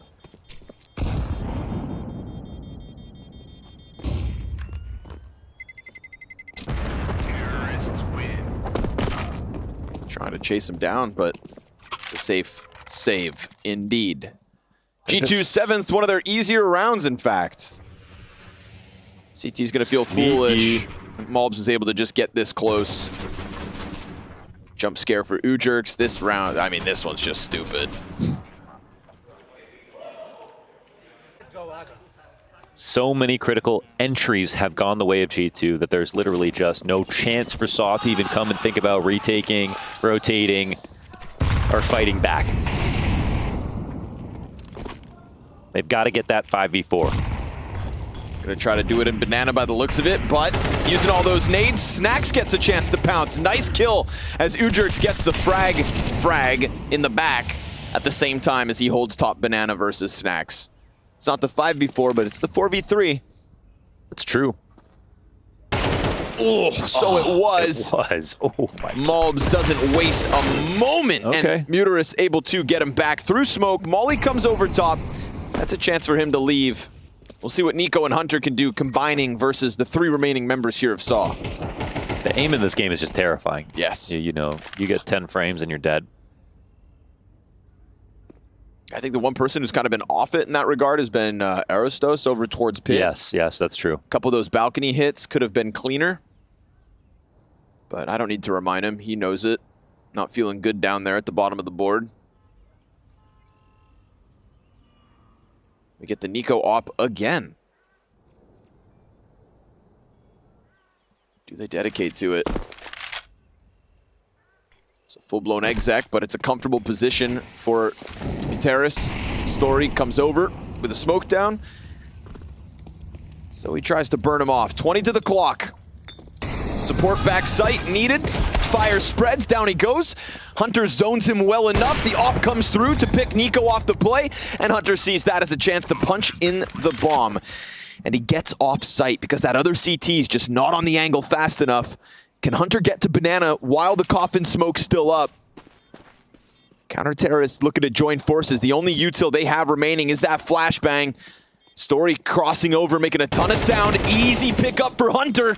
Aristos looking to get it back, and sure enough, it's a wide swing from Hunter before the flash pops, but it is indeed Saw with a 4th. They do grab it. Yeah, Hunter is so good in those positions. It was a very good effort for him to try to win that fight, but this one comes, as pointed out, 5v4 to 4v3, and they keep the numbers up for the CT side. This is the thing that's been really daunting them the most, is G2 on these entries have been taken over, but at every step of the way this time, they slow them down a little bit, and they have a way to trade down even in this 2v1 at the end. Well done, not falling for the flash, not looking away from it, just holding for the swing. Deletes him, and clutches up. 5 rounds for Saw, best case scenario. Aristos going real deep, real fast, and ahead of the timing here. But if he looks this way, then the deep peek. Oh, he got away! No. Didn't get the trade frags. No shot, he got away with that. And he is gone. I mean, he was as fast as needed. I mean, I love them going for pick plays, though. This is like, think about this. Mulbs and Hunter are about to approach halls the exact same way to be able to walk out to the end of halls with a 5v5, and that's when they've been their strongest. This is prophylaxis. Making the most of what remains. A walkout from balcony. That's going to work out for Hunter. Uh-oh. Compromises Ujurks. You can see him of 2 minds, still worried about brackets, and this was G2 about to get a little rowdy towards Banana. That's Aristos again. But how much value do you think they can pull off of that 1 kill? Doesn't look to be a rotation back towards A. And Saw have yet to bite down on changing too much. They changed their A setup, but they do not pull a player off B. So Story and Roman looking to combine. And as Story looks to peek into Banana, he will see an arm clips Nico out of the round. Smoke pops on both ends of this hit. And as we go to 35 seconds, that frag grenade also softens up Monesi, so they're just going to try to push their way in soon enough to be met by an AWP and the AK. Well, M4. Incredible shot here with the smoke. Perfect protocols once again. No moves elsewhere. Frag comes down, Roman's position revealed, Story missing shots. This one could have already been put down, but luckily, Muterus comes through, and Hunter gets clipped on the jump up. It's not as clean as it was on Nuke, but it's adaptation nonetheless, and 2 rounds at the end of the half for Saw to try and swing Inferno back their way.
Peut-être en direct. Daar, vai ter aqui, pô. Oké. Flash raak al flash. Nice. Vou partir. Passou. China. Boa. Entrada. Outro. Vou flashar em frente. Flashar. Bora. Sim. Havia smoke a puta. Bora. Nice, guys. Nice. Good job. Yeah, whatever he said. I co-signed that one. A little uptick in Saw's CT side at the tail end of the half there. G2 were hoping to get through as unscathed as Saw did on their T side of their own map pick, but they had other things in mind here. Portugal turning things around at the very beginning of the second stage of IEM Cologne. We thought we were rolling out the red carpet for the likes of G2, but little did we know Saw had slipped a landmine underneath it. Map in their back pocket means they got nothing to lose in the second half of this one. We got Rushley and MC on the 1s and 2s. And we got Story trying to get some banana control, but that half-wall player is going to draw all of his attention, pop his head off, and push G2 to a comfortable 5v4 for the pistol. And with Hunter in this position as well, they have no idea he's up this close, so they're going to have to frag their way out of this. Malbs, nice clean haircut on one, but he dies in the pit. Yeah, we get a little rebound. m0NESY's coming through with his impact. He's got a teammate with him. Nico's showed up. Aerostos dealt with, and that is a 3-piece for Nico in the second pistol. G2 off to the races. Nice one from Nico, man. Great shots. One good trade inside a pit. About it. G2, it's a marginally good T-side to kick things off relative to their own performances. But Saw's comeback was equally impressive into the half. This pistol round sort of reasserts their dominance on the map. I think their comfort will definitely shine through. This will be tough for Saw, but I'm very curious to see like what they've got for us here. They've prepared special for their Inferno and Cologne in this matchup. What kind of recipe are they bringing to the table? What do they got for the potluck? Maybe some sweet rice. Aerostos sits inside of the Balk room, ready for a little contact. He was nervous of which side's the setup, but he's lucky there's nobody else in here. Just Malbs pulling back to join forces with m0NESY for the boost. And not to mention, of course, we've got Hunter on the other end. So at the time being, this is not bad. Yeah, this is what you're kind of looking for. This is best case scenario in a round like this. Aerostos keeping the CTs occupied over on A. He's done his job. It'll boil down to Snacks and Nico, who still have a smoke to work with, but with a front side smoke, Saw could just disrespect this. They could route around, looking to jump through onto Snacks, who's climbing over Coffin. Beautifully done here from Nico, making the most of the rifle. Oh, 3 and 4! Oh, just sitting back sight. We said that was best case scenario. Nico said, yeah, you're right. Just absolutely feasts. Filthy. That was just filthy. And he's got another. Oh my God. There's Nico. the ace. God damn, that was a clean one. That's what you love to see. Vibing with the rifle work and making very quick work of this Saw T side. From here already, it was clean. Then this third shot. Pow. Same mag? Nope. Oh. Fresh one. Yep. What can you do about that one? All good. Nico. Yeah. Maybe go away. Deep nade here. It's going to be G2 looking to bully.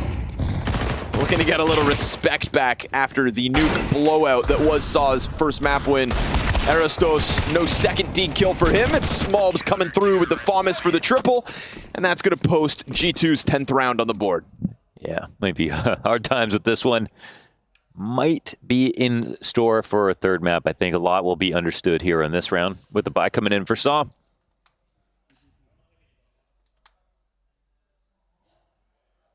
Nope.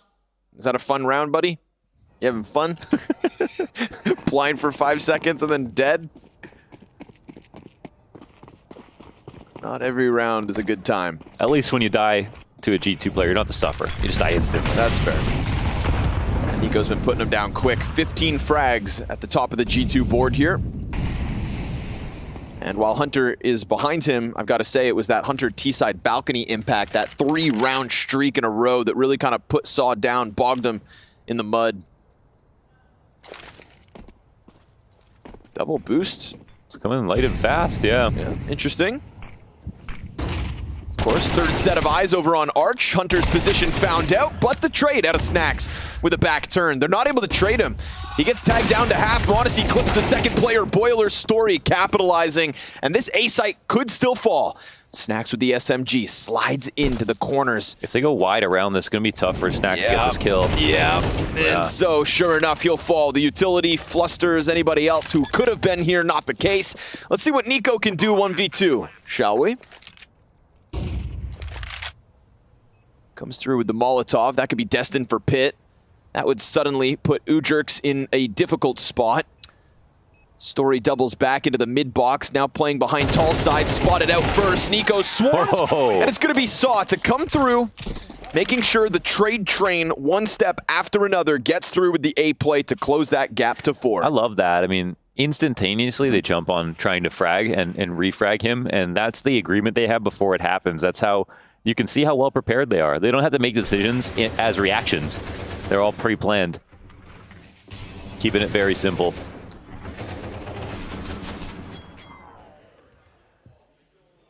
Excellent trades down on A. So the setup that they had would have been hard to read. You know, Monacy's going to be sitting behind them. There are 2 players up on the roof. Ouch, heavy nade damage, but you've got, oh, Story. Nice snap, Snacks, nice headshot right back, but the spam comes out from Roman. Not bad. And Saw come out on top of this banana fight early. Feels like that could have gone way worse for Saw. And honestly, they're still not in the best of positions with this low health on 2.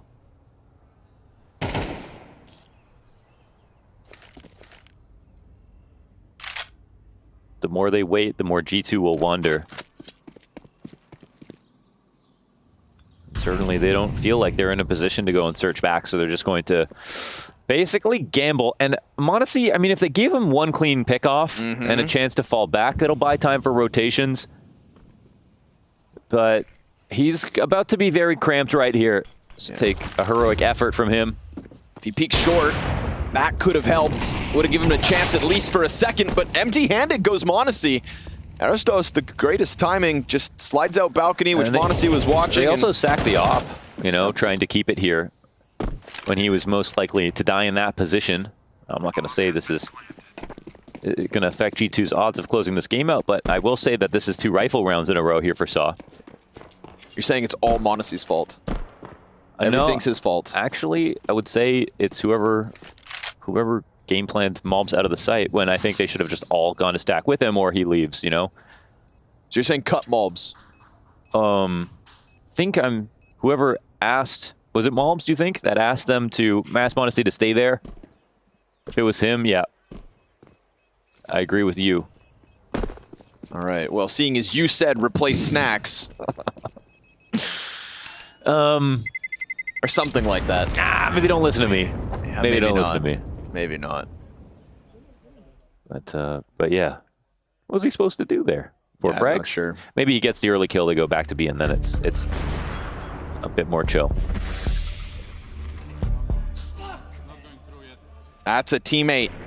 Lifts the mic before he yells Londers. That's my kind of guy. When I yell on LAN, I always forget. Wow. Never heard that out of Monacy. Just getting a little older. He's grown up. Yeah. Life just slowly chipping away at him. Is that Halzerk's chair?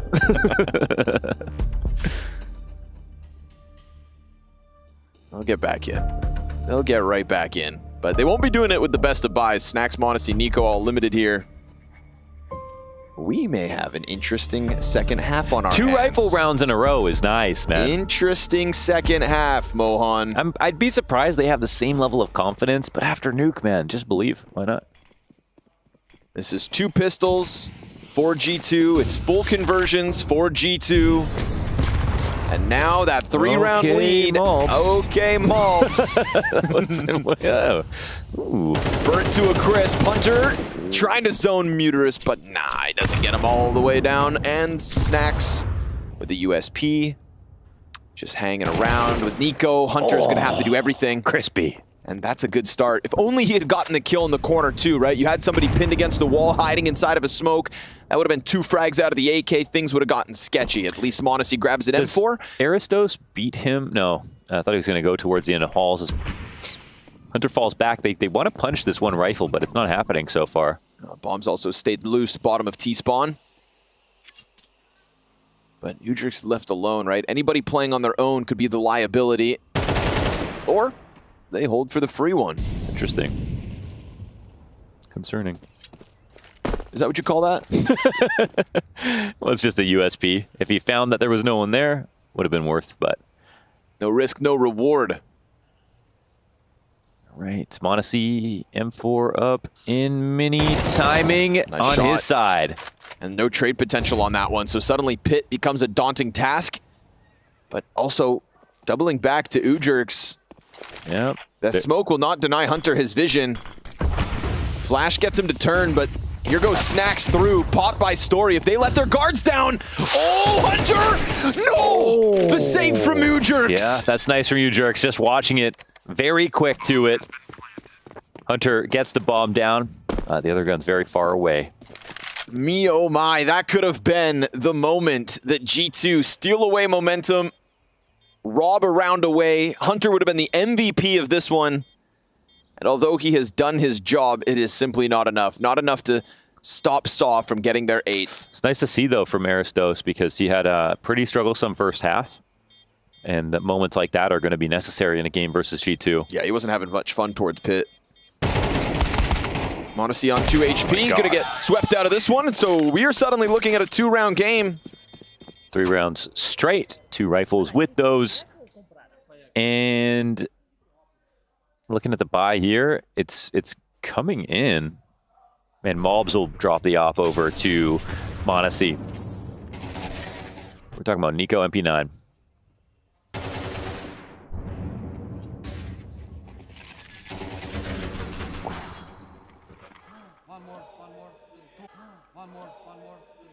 Yeah. He knows that could have been the golden ticket. Do it on a rifle. Yeah. Do it on a rifle. Careful, though. Oh, man, this buy is mixed up, too. Oh! See you later! No trade either. Mobs. Damn. No way he did that to m0NESY, man. Wow. Aristos on the T attack, and the second half is a new man. I mean, a welcome sight for Saw. Nico gonna get caught over by the arch. Aristos comes back. He's still coming forward. Single-handedly dismantling this A play until Hunter shows up. Again, a few shots come out from Balk. It's a drop down into the pit. Hunter primed for a big one. The headshot's on a platter, but it's a triple from Aristos. And Nico stuck outside of Library. That is the bomb freed up. That is Saw to push a 9th. This is a sweet round. Eros Trace, we'll call it. Amazing stuff. That's a high firepower round out of Saw. They went toe-to-toe. One-man army in apartments. m0NESY on the angle, Disgusting waiting. peek, man. Disgusting. Blasted. Instant transmission. And he comes through, saving the day, getting just that little clip of Hunter. I mean, that shot, that's just Hunter's forehead.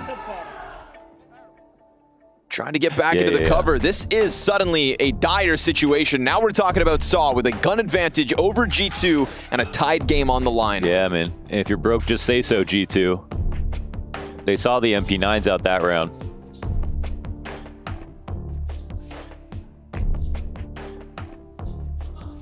Going toe-to-toe with their Inferno. That's next level.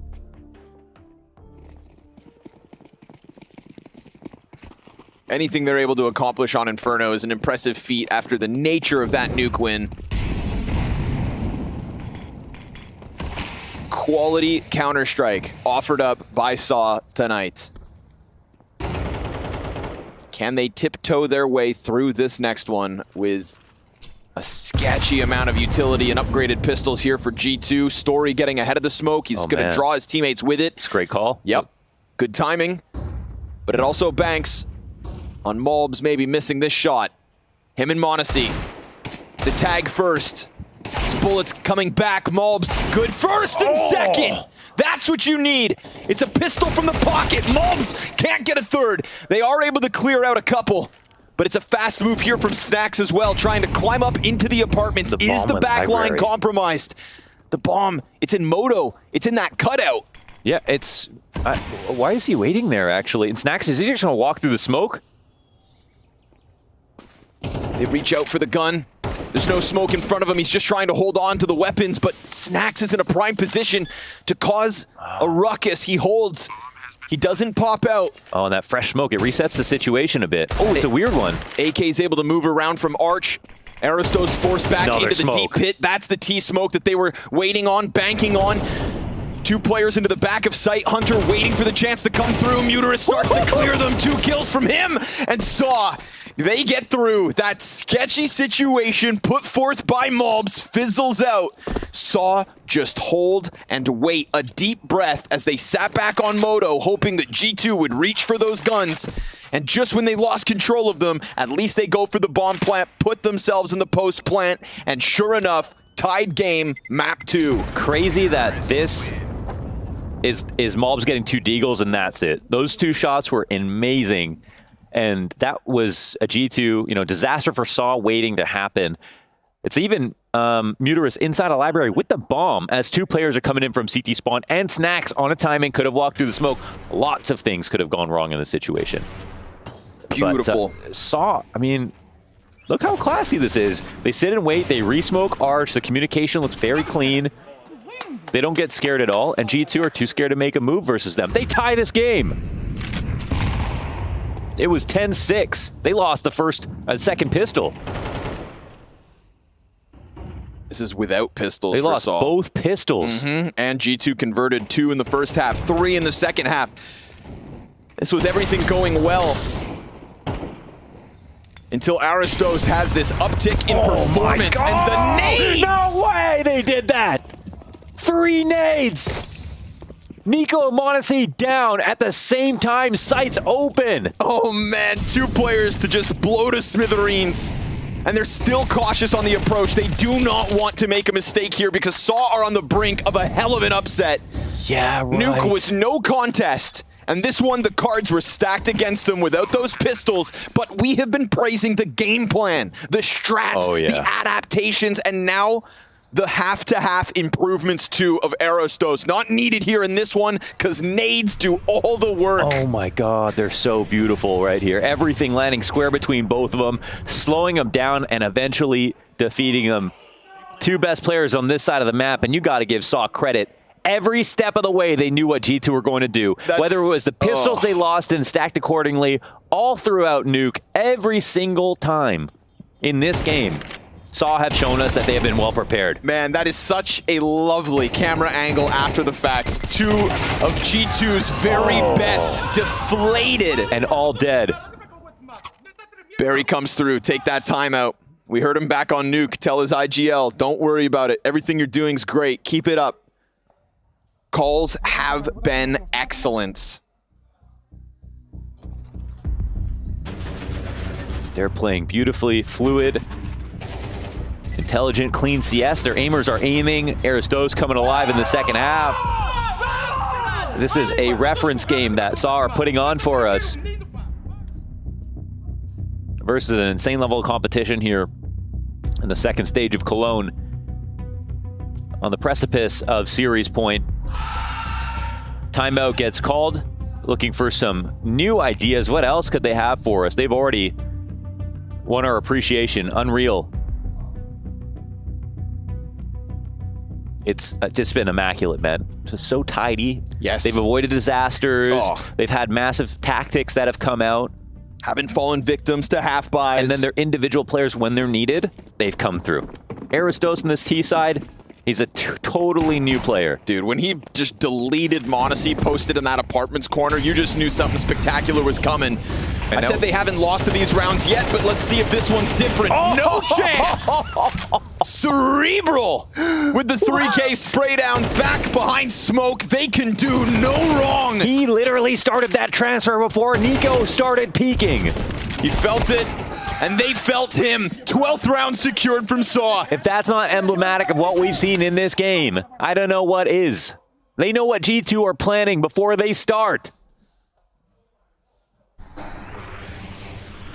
The game plan was so obvious back on Nuke. To transition it into Inferno would be a whole other thing, and they've got Nico laughing in back-to-back rounds. He cannot get his game going. You gotta respect it, man. You can get mad, but honestly, this is not the kind of game where you're not even gonna be that frustrated. You just have so much respect for what's happening to you. It's a loss that's gonna set them back and maybe affect their odds of, making a deep run here at Cologne. But what the hell are you gonna say, man? What Saw have done right here? When's the last time we've seen this? We haven't. This was the kind of Counter-Strike we were hoping they would bring to big lands in 2024. Monacy, oh, he goes wide. Third player's gonna trade him out. That's 2 8 players down. They have pick control. They already know it. Already out through Balk, already up on Grave. Bomb guaranteed. A post-plant for Saw with man advantage. And as Story doubles back, he's gonna get cleared out by Snack. Swap to the AK. Can they close this here? Round 23 queued up. And as Udrix leans against the wall of pit, Arostos is here to help him. It's a good angle from the graveyard stairs. It's a double up on short. It's another headshot. Nico down. Whoa. And oh my god, Saw playing Counter-Strike worthy of IEM Cologne. The returning champions hit a hurdle, and that hurdle is Portugal. That's one of the most beautiful games of Counter-Strike I've seen from an underdog ever. Straight up, amazing performance across these 2 maps. And if you can't respect that, you have no respect to give. This was them showing up today perfectly prepared with the help of Barry, with their aimers coming through, their star player, their IGL, everything on full force. No pistols, no conversions, and a slow start to that first half, but a wonderful turnaround from Aristos. Every player brought it in this second map, and the map won. I mean, if you weren't here for that, if you've just tuned in for the upsets close, go back, because Saw are playing real CS. Absolutely outclassed. Strategies, adaptations, nade stacks top banana. You have canceled out the best rifler in the world in Nico. Not even given an opportunity on that end of the CT side to stop them on banana. Wow, what a day for Saw. Let's hear what they have to say. I'm here with Aristos after an unbelievable victory out of Saw. I think one of the biggest upsets we've ever seen, but maybe not for them because clean. 2-0. Did you expect this with how the veto went and knowing that Inferno is usually a really good map for G2? We expected to win Nuke because we have a strong Nuke and we have been practicing a lot. But we expected as well they would pick Inferno, and it was a bit shaky on our side, but we worked a lot to prepare their pick and it went great, 2-0, and that's awesome. Yeah, it is awesome. Also, a couple of things, like, it seemed like he really had it stratted out. I remember that round with the nade that just kills Nico and Monacy straight off the bat. Was there a lot of that, a lot of strategical planning in terms of also the utility to catch them off guard? We didn't change our game a lot. We just did what we usually do, but based on what they do. So we knew what to do and we countered everything they did. Okay. What a win to kick off stage 2 here for you. You already got through the play-in. So is the belief growing here for Saw that this could be one of the tournaments where you do things that you've never done before? Yeah, I mean, of course, people think we are a bad team. We are working our asses off and we are showing it. And let's see what else. Yeah, absolutely. Portugal caralho. Thank you very much. Obrigada, and back to you. You so much shock. Simply stunning coming out from Saw. 2-0 versus G2 on their home ground of Inferno with 8 T rounds in a row to be closing that one out. We've got Roman joining us up here on the desk. I mean, can you just put into words, how were you guys mentally so calm in this? Because it looked like G2 had all the runway to be pushing this to a third map. Tell us from your perspective, how did you turn it around? I mean, this is basically what we practice every day, so we just use what we use in practice and use it here on LAN. So I felt like we had an advantage coming in from the play-in. We were way more warmed up than they were, so I just felt them a bit shaky than they usually are. So, and of course, we did a perfect plan on every map, and we executed perfectly, I think. Yeah, congratulations. You guys had an amazing T-side on both maps, right? From 10-5 down to 13-10, 8 rounds in a row. Can you tell us a little bit just what the idea was coming into this game? It seemed like you were just so comfortable playing against G2. I mean, yeah, they did a great T-side. They surprised us so many times, but our plan was to play defensive OV and take info on A. And ideally, it was working out, but they surprised us with Explosion App, so it could have went better, but our tier side was perfect. Everyone was doing their job as they should, and perfect calls from tiers as well. So I know that Berry is, pretty fresh to the roster for you guys now. What role is he playing in this? Is he doing a lot of the prep, a lot of the counter stratting, or do you guys sort of do that yourself and work with Berry to try and, formulate these game plans? I'll say we all work together. We usually watch the games by ourselves and then we talk about it all together, and everyone comes to a plan and we come to an agreement. I think Berry is doing an amazing job. I feel like it's so hard for him to help us during the games because we are always speaking Portuguese, but during timeouts, during the practice, whatever, we're always speaking English, and he does his best to help us. And I feel like he's just a great coach, and I don't know why he landed on our team, because I feel like his level is awesome. I don't know what the Danish teams are doing, and no offense, of course, but I think Berry is on another level, and he is helping so much, and we feel like our level is getting better and better every day. It's working. Yeah, it really is. Roman, you yourself had some quite literally explosive moments on this map. We're going to roll up round 21. The double nade. You managed to get on G2. Walk us through this. So Why do you do this? Because I was trying to nade sandbags instead of the angle. I'm like, I'm going to nade sandbags. No, we call it pixel. So I just, in the last moment, I changed my nade to there, and they'll lie. I mean... What do you do? I know it's stealing because I defend V, and it's so frustrating hitting nades every round. So I know he's feeling, I know how he feels. Sometimes he has to work out in our favor, and this time he did, and it's tough for them. Roman, just one more question from my side. Obviously, you now have only one more win to be potentially making it through to playoffs. Does this feel real for you? I mean, yeah, like I said, in practice we can beat any team we play against, so we just gotta use that level that we had on practice and use it here on LAN. And at the moment everything is working perfectly, but our goal was to go through the play-in, and we did. Now we just do the best that we can. So after winning against G2, I feel like it's way more possible than we thought, so we'll see. Just in terms of the mental, right? Because obviously we saw you guys making it to the major, we saw you guys making it to spring finals as well, but then once you kind of got there, it wasn't the most consistent story. It wasn't like we're seeing here, right? Do you feel differently in the team at the moment? No, I mean, the tough thing for the tier 2 teams is that we have so many tournaments and we have so little time to get better from tournament to tournament, and that's the toughest part. Also, we changed coach between the qualification to Blast and the Blast tournament. We are changing coaches, so our practice changed a lot, our approach changed a lot as well. So we are just doing our best, and now this season our goal is to be at the best level possible here in Cologne, and I think we are doing a great job at it. Well, thank you so much for your time, Roman. I'll let you get on your way because your teammates have been packing up. Thank you, guys. Thank you guys so much for your time. Congratulations.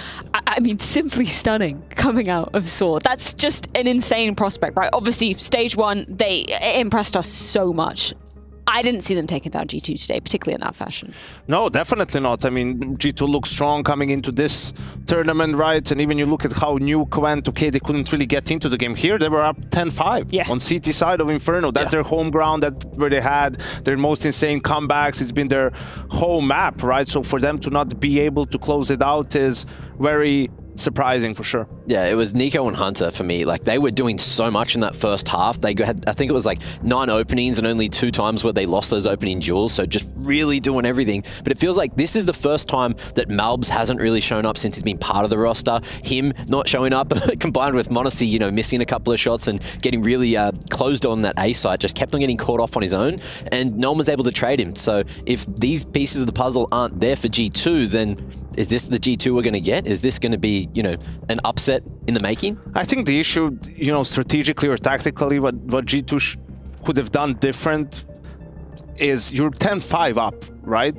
But it's been gun round, half by gun round, half by gun round. They're potentially, if you saved a little bit more, you could have had a couple of extra gun round. If you look at just the round timeline, most of SOA's round wins on T side are by elimination, killing every single player on G2. G2, it's only the bomb exploding, and that's what allowed SOA to win 2 last rounds on their own CT side, right? But the problem is, a lot of those rounds were winnable. I mean, even the half buys, you have Hunter up on boost, where he gets traded on on the player planting B. You had the round where Malbs' headshot gets 2-1 digs, right? That's also sort of winnable. So you can't even blame them all too much for trying to win those rounds. Perhaps sometimes just sort of looking at the big picture. Should we jump back to the first half and dive into our Kadir playbook? What have you got, Froshing? Yeah, I think this was like a missed opportunity for Saw, and a little bit when you play yourself out of a good position, right? So you will see that the situation is 2 saved guns, 2 guys on an eco with pistols. They're even in a 4v5, and eco just got dinked in banana. So from this point on, what they're going to do, Roman is going to smoke deep, and notice how immediately he's going to rotate back to A, right? And Saw basically is going to go for a 4A setup. What they're doing here is they funnel G2. It worked, right? G2 wants to end the round on A, the way it looks right now. But here's the, I think, mistake from Saw. Like, if you're doing this, 2 guys are on an eco, right? Like, it's a bit of a gambling round. You're gambling A. You don't need to re-smoke mid, right? And that's what they're going to do, because G2 seems right now like they want to go, then they get blocked again by the smoke. Now they're rethinking it. Now you see what it does to the Saw players. They're moving over towards the B bomb side. G2 goes for a B split through their own smoke, which is a little bit weird. So the round seems dicey for a second, but in the end, they're going to be able to close it out. So if you're stacking a side, you want to invite them a little bit, right? With that smoke, you block them. Now they're rethinking it. Yeah. You've lost your timing as well. Like, you could just not smoke it, wait for 5-7 more seconds, and then rotate back. So that was a little bit unfortunate for Saw, and it extended the G2 streak, but didn't really matter all that much in the end. Yeah, should we jump into our United States Air Force aim high, Mac? If you were to be picking a player from the series, who do you think? Who do you think it might be awarded to? It's a tough decision. There's a fair few. Like, Story had some moments. Arisdos as well had some moments today. Probably him, if not Mutirius. Who was it? Udros. Okay, good. There you go. Well, he did that's well the one as well. guy you didn't mention. Yeah, I had 5 that I could have chosen, and I chose the wrong one. But it's true. I mean, there's no single player who like heroically brought them the victory. It was a team effort. Everyone had their moments. The calling was incredibly strong, and they outmaneuvered and outplayed G2 for the most part. Like, here on Nuke, he didn't do much for that first half of the game. It was only towards the end where he started to have these amazing holds, and then he did do a bit more on Inferno, getting some cracking openings, and then in that second half as well, you know, making sure that he wasn't getting beaten up by pistols. If anyone else is in that position, sometimes you'll at least get traded out after the first 2, but just constantly so solid at Banana in the first and the second half, and influential to the win, to the upset over G2. What are you thinking for G2 moving forward then? You know, one more loss and you're out of Cologne. Yeah, absolutely. The playoffs for them have just started, Freya. You know, the next loss and they're out. And it was a tough group to begin with. Na'Vi in it, Spirit in it, right? Astralis, they're playing 9Z at the moment as well. So it's going to be tough to win 3 best of 3s, right? To just get it into the playoffs. But they made their own bed. Now they have to sleep in it. Yeah, I think they're on the same side of the bracket as Spirit and Mongols. They are, So loser of that is who they're going to have to play. Who is going to be the loser of that, Mac? Probably Mongols, but we've seen one upset. We might be seeing another upset. I thought you were going to stick up for your boys. I was giving you the opportunity to say Spirit are losers. Yeah, but Spirit are losers. Say it to the man. I say that hesitantly. And those are the 2 teams that G2 has beaten at TWC, so they will both be looking for revenge, you know, whoever drops down to that lower bracket. But it's not going to be easy, that's for sure. I don't know whether we can bring up the B stream, but I'm just taking a look at the current scoreline. Currently 10-10 between 9Z and Astralis. Mac, you are picking up 9Z to actually be taking this series. We've got Dust 2, that's map 1 at the moment. Inferno and then Mirage if we do so need it. Is that a surprise to you, maybe, Yanko, to see, you know, 9Z going so toe-to-toe with Astralis already? No, because it's Dust 2. I think they're really solid on that map, and, you know, they're probably the South American team that we expect the most from at this moment, considering what they've shown us in Dallas. So yeah, I would expect them to give a good fight to Astralis. Just how far they can take it, we'll have to wait and see. Yeah, and it's the same thing as well. You heard Roman saying on the desk that they had the warm-up of the last couple of days playing through stage 1, and similarly 9Z have that warm-up. Astralis coming in a little flat. Yeah, we've got a little bit of a break until the next series is going to be starting. So if you guys want something to do, head on over to FaZe Watch, where you've got a chance to get your hands on some beautiful skins. New skins up for grabs every single day. And you can also enjoy some additional lovely features over there on FaZe Watch. My favorite one is the POV selector. Okay, so obviously you could pick Donk for the next game. That would be stating the obvious. Who should we pick from the Mongols to be watching for the next series? Oh, probably Techno. He's been having the best performances so far for Mongols. So keep your eye on him. I'm hoping Senzu wakes up a little bit because it's going to be needed if they want to get an upset today. It is indeed. Spirit, definitely one of the favorites coming into the Intel Extreme Masters Cologne 2024. That's going to be going down on the other side of this break. Make sure you join us back then for the last best of 3 of the day on the A-Stream.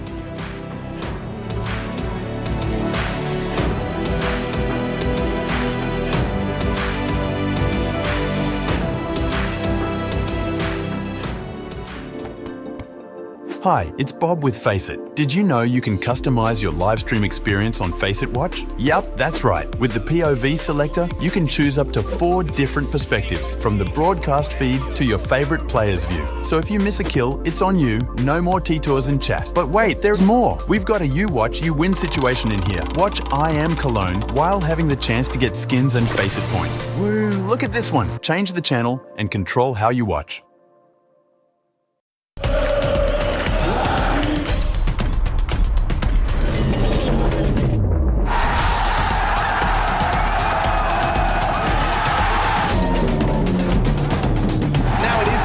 He's been a bit of a lame duck in this man. 5 seconds, shot connects. Oh, doesn't go for the one, and he wins it!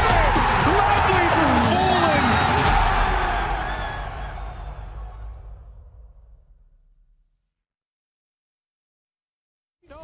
falling. Maybe not. This is ugly. It is. Oh, the knives are out. Idiots. And DGT stamps down. He gets himself a 1,500 cash investment, injection rather. Wait. Martinez has Yabi for free. Yeah, and that's me slamming the desk, not him. He saw some pious to it and thought, let me have a go at I can do that too. We can't be calling that the Spanish whiff. I think I just did. Yeah. Yeah. You've branded it. Yep. Start selling t-shirts. Yeah. Same kind of area as well. Yikes. Yeah. Bloody hell. There's something over there. Oh man, he was going to save an AWP. They were going to get an AK. It was going to be kind of reminiscent of what we were just discussing. Well, that knife kill is actually massive. DGT can drop an AWP into the next round. He can drop it. That knife kill is so big. Okay, yeah. It wouldn't have been an AWP available otherwise. Okay. Because you look at where the loss spin is at. It's only going to be 2,400 into the next round. Now he can definitely buy the AWP for Martinez, and he can get armor. So DGT, by pulling out the Shanky Shank, yeah, that means an awful lot.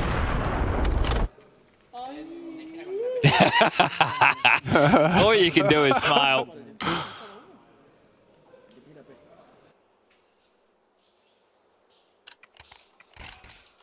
Well, folks, let's find out if we need a couple more rounds, shall we? It is up to 9Z. Astralis just one away from taking their opponent's map pick, and there's no better way to start than putting Martinez on notice. He leg shots his rival AWP, does Device. Martinez, a nade to try and catch the fight, and Device welcomes it. Great open up. 4 kills away from Astralis taking 9Z's pick. Might just go into a mid to B. It looks like they're postured for it. DGT and Hwasao addressing that. Crisscross lined up. Buddha's been drawn out of B to help. But is it just a ruse? Backing off through tunnels with the bomb. Bro's also going to leave his long patrol and now start to assist. Now just needs to stay alive. Yeah, Buddha, you need to get back to your site stat. Yeah, it might be too late. Doesn't have any nades either. You can't delay. He just has to shoot, and he has to shoot hard. Oh, Buddha. Buddha! Empty-handed. The B site lost, and it seems Dust 2 has been too. 9Z, scramble.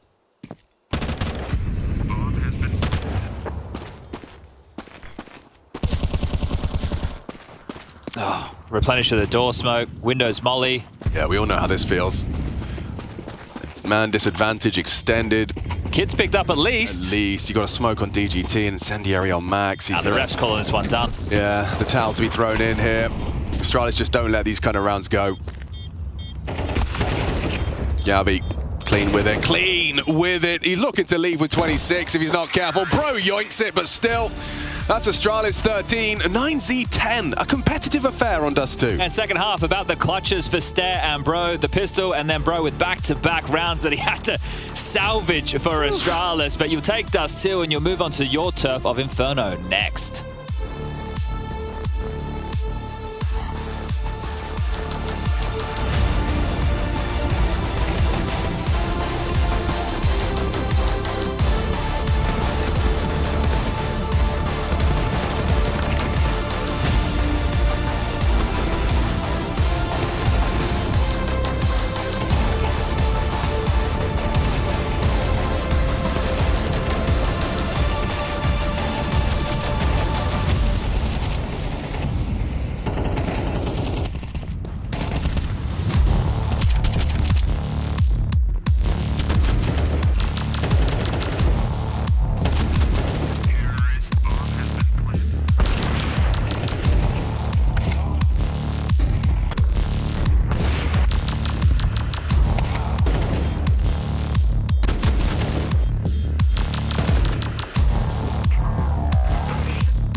you notoriously don't really do a tremendous amount of, warming up or, show up your settings. Like, you don't worry about it. You just come and play.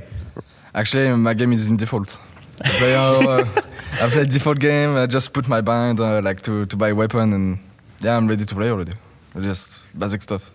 Do you do any sort of, obviously you have your preparation with the team, where Dan is talking for 7 hours and telling you, what they're going to do. But on my side, I'm not focused. I'm most likely focused on myself, because I know people are maybe watching us, Vitality, and we just need to focus on ourselves, because there's a lot of anti-strats in the CS, and if you start to overthinking, it can be even worse for us. So I'm just not too much focusing on the enemy, but maybe on myself.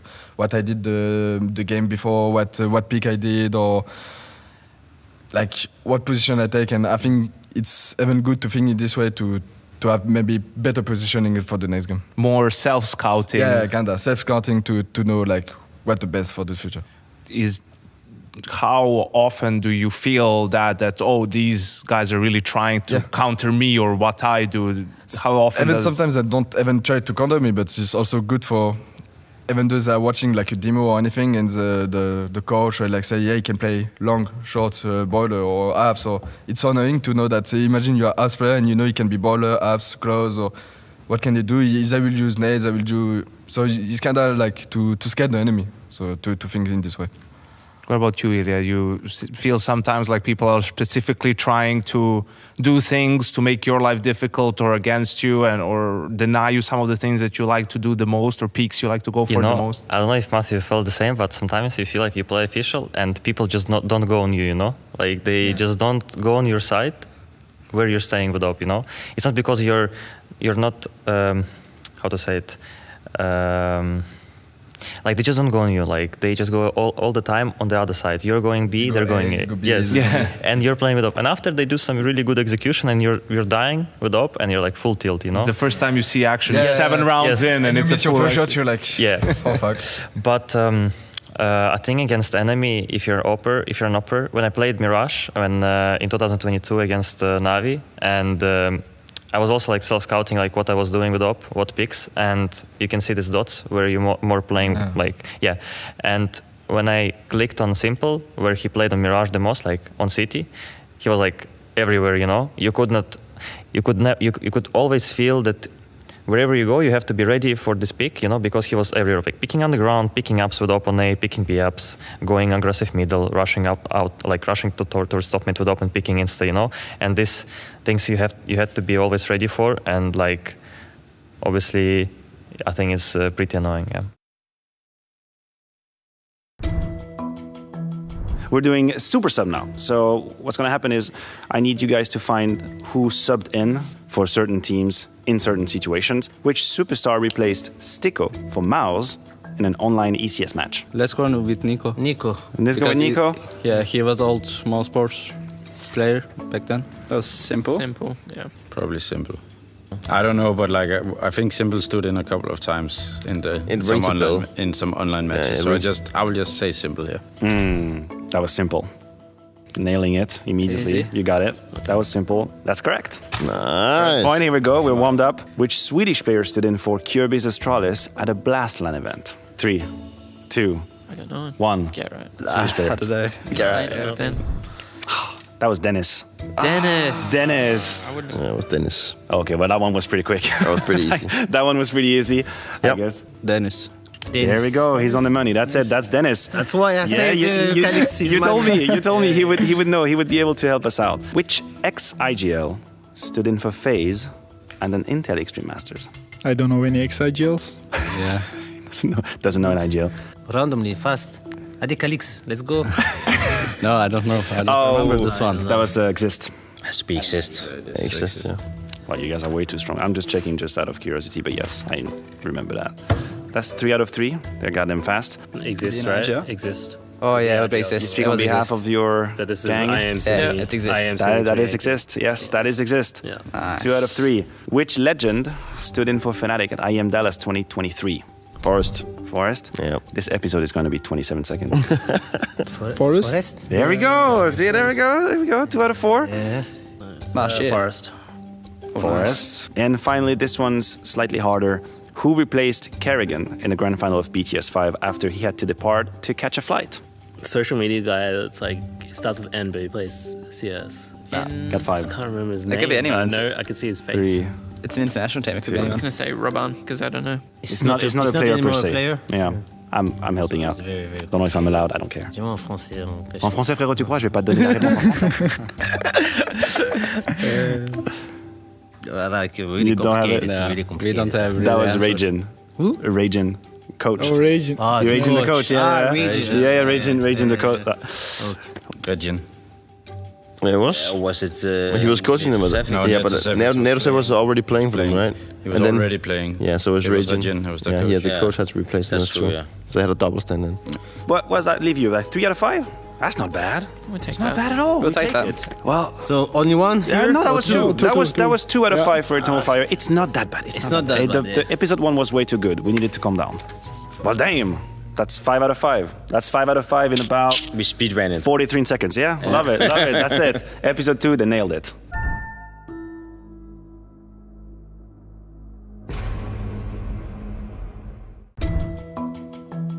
Episode number 3, famous 16-0. Our dear players here have a little bit of information. They have a few clues. So, for example, one of the team playing, the map being played, and of course the scoreline.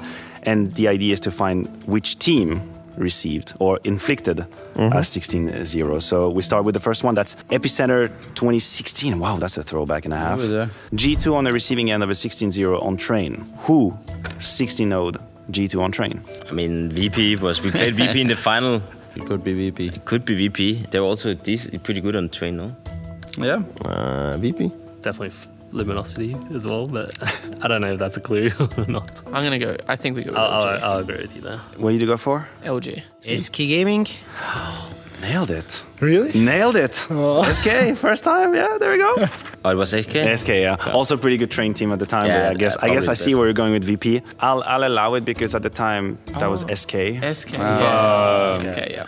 You pretty much got it. You pretty much got it. Now, Face It stage 2015, we're even going way further back in time. Getting 16-0 pretty early in a tournament. I will go with Astralis. You go with Astralis? Yeah. Guessing it's Renegades. I thought it was Renegades. Yeah, I think so as well. Because I tried at 16ers. Kind of has to be a French team, no? Maybe. Like, I have no because it's Dust 2? Something like that? Yeah.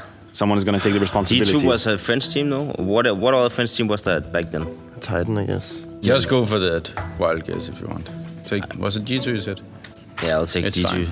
That was Fnatic. Fnatic 16-0 Luminosity. I was at the desk at that event. I was dipping my toes in this strange world. So it was Fnatic. So we have 1 out of 2. EPL season 10 seasons ago. We're about to kick off EPL season 20 soon. It's Mouse on Nuke 16-0ing. Yeah. I will say it's not a team that's at the elite level of Counter-Strike currently. So you have to reach a little bit, like be outside the box, just a little bit. Hellraisers. Okay. Yeah. Well, now we're really going outside the box. That is outside the box, right? That's outside the box. The Hellraisers. That's our time. I honestly don't know. We'll go with Hellraisers. Hellraisers? It's very complicated, bro. That's a tough one. No, it's okay. Go on, Ali. I'm going to throw Ents and I don't know who it could be. Cook, Ali, Cook. I was thinking 20. Cook, yeah, you're getting there. Like something's happening. Get it, Ali. At least it feels like something's happening. That was EG. It was EG. That was EG. I like the creativity. That was EG. Number 4, Face It Major 2018. It's kind of a clue as well. MIBR getting 16-0 on Dust 2. We know both of them. You know both of them? Maybe Navi this time. It can be Navi this time. No, it's not Navi. Astralis, I say Astralis. Astralis? Yeah, Astralis 28, yeah. Because this time there was really... That's the 2018, that's the Face final Major. against Navi, yeah. It's Astralis. Was that well, Astralis? there you go. There you go. Immediately, straight to the point. Nice. Of course, Face It Major 18. And finally, the first CS2 13-0. That was IEM Sydney, of course, and it was poor Ents getting the business done on Anubis. FaZe. There we go. FaZe, yeah. Yeah, I think it's FaZe. I remember that one. I told you. I told you they will nail it. Nail the last 2. So where does that leave us? Like, was that 3 points? 4 points? Not bad. Beautiful. And then it's Ents getting destroyed by FaZe. No? Yes. Yes, it is awesome.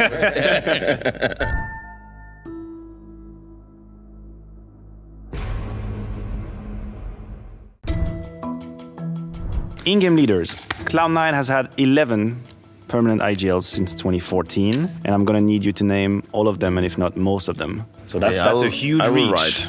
Cloud9 has a huge reach since 2014. So I start for Nafanai for sure. Nitro. Did you say Nafanai? Nafanai. I like that. I like that. How do we say? I say sorry, bro. I say Nafanai, but I like that. Nafanai. FNS. FNS. As I remember, yes. Nitro. Nitro played in C9 as IGL, yeah. For sure, I think Nitro is there. Sean Garris. Sean. Golden. Stewie and... Wait, does that not count because they're not permanent? Bumbler. That's easy. I'm slowing down heavily now. Did you put Tarek on the list as well? Tarek? Oh, he suggested. Boombler right now, right? You have Golden. Yeah. Well, if we just take it like that, then I guess they also had Tarek, right? Then I also think Sean Gers have been to IGL. If he's been in Cloud9, which he has. We had Nafin, I guess. Yes. Was Flusher ever the in-game leader when he was there? There was this weird team with... Yeah, but that's what I was thinking about. But was that without Golden? Because maybe Flusher was also... No, I think that was with Golden, right? Because that was like with Refresh and Kyushima and... No, but who was that? KGB was there at one point. Yeah, but I think maybe at one point he must have been, huh? Now Bloom. Nilan. Bumic? Bumic, yeah. Nilan. Yeah. Yes, right. Nafany. Oh, Nafany, I was going to say. JT. Juggernaut. So JT as well. Yeah, sure. That's a good JT? Wait a sec. The Juggernaut. This is Alex. Henry's. It was Alex. Henry's. There was this... took over. Slemmy was there. Yeah, Slemmy. Yeah. No, that's the one that's a deep cut knowledge. Slemmy, yeah. Ready for one random one? Slemmy. True. Slemmy. What about FNS? Yes, or maybe was that... yes, I think so. You're right. I think you're right, actually. At that point, also put Flusher in just because why not? Who knows? Maybe we get lucky with it. So as a coach in current times. Okay, so he went to Valorant. He dared. And then he crawled back. This coach is going to kill me. I just know. When it happens, you're going to say, of course I knew. But you Daps. Yeah, that's the one you were looking for. I know you were looking for that one. He went to Valorant a little bit. He's a coach. Yeah, we're going to find it.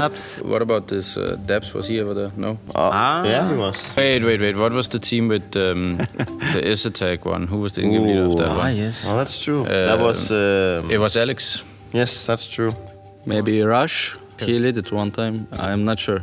Is that your best shot? Yeah, because... Okay, that's all right. That's your final list? I think it's really not bad. You get 11. Definitely some of them. All right. Well, I don't think Messi was there. Let's cross-check this whole thing. You said Nafany. That's correct. Okay. So you had Shangaris. That's absolutely correct. Golden, 2. You had our friend Bumic. That's correct.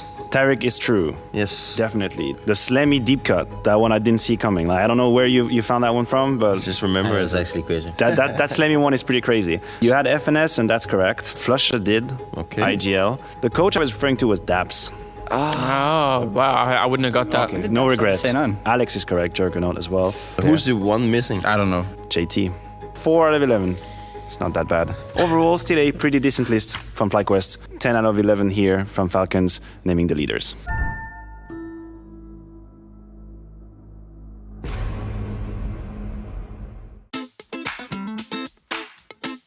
Round 2 is math. Oh no. Question number 1. 910 is considering a name change and is using a random number generator again to find one. To annoy the casters, he takes 163216. What's the difference between his old and his new nickname? So you can subtract the two. What? Wait. Again from the start. No, just subtract 163,216 with 910.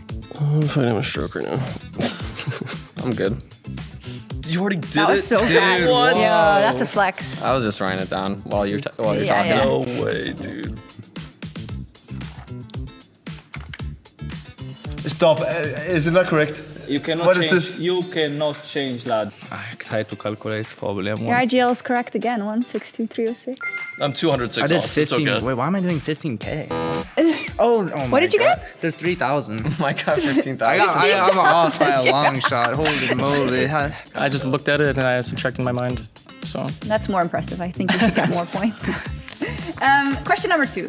Rops and Smuja both drive on the Autobahn. Rops is in his Porsche 911 and goes 214 kilometers per hour. Smuja is in his Ford Ka and goes 157 miles per hour. Who is driving faster, Smuja or Rops? I don't know what is the miles. I have no idea. I don't remember the calculation for that, so I'm just gonna guess. Miles per hour, really fucking dumb format. Let's go. Miles per hour was correct. Pick the miles per hour. I pick miles per Yeah, hour. the miles per hour. Booyah. Do you agree? Yeah, it's isn't it just double? Almost? I don't know. Is that the It's like double but almost? Yeah, pretty much. Like, that's kind of like how my yeah. I was correct. Good job. Thank Is you. that the first one? No, I had some. I got some points in the population thing. Question number 3. Kassad has a yearly budget of $1 million to build and maintain his roster. He spends $400,000 acquiring his roster. The rest of the budget is used for his roster's salaries. Assuming 4 of the players have a $9,000 per month salary, how much is left for the 5th player? Please give the total amount of everything that's left. Fuck. It's kind of hard, no? No, it is difficult. Are you thinking about my answer. Are you stuck? No, I'm not. As long as you're not off 150,000. I won't be off that much. No way. There's no way. I'm just about done. Are you confident, Kickstart? Yeah. You too? Yeah, for sure. All right, let's go. No. He's correct as the only person again. No way. Yeah. 168. I got 120,000. Or was it 168,000? Well, Kickson proves again that IGLs are in fact the smartest. This was needless knowledge. It's embarrassing, by the way. It's embarrassing. I'm just glad I got Indian Ocean, but when it comes to math, It's true. screw math. How are you feeling? Feeling pretty good. Ready for a media day, and then we play tomorrow.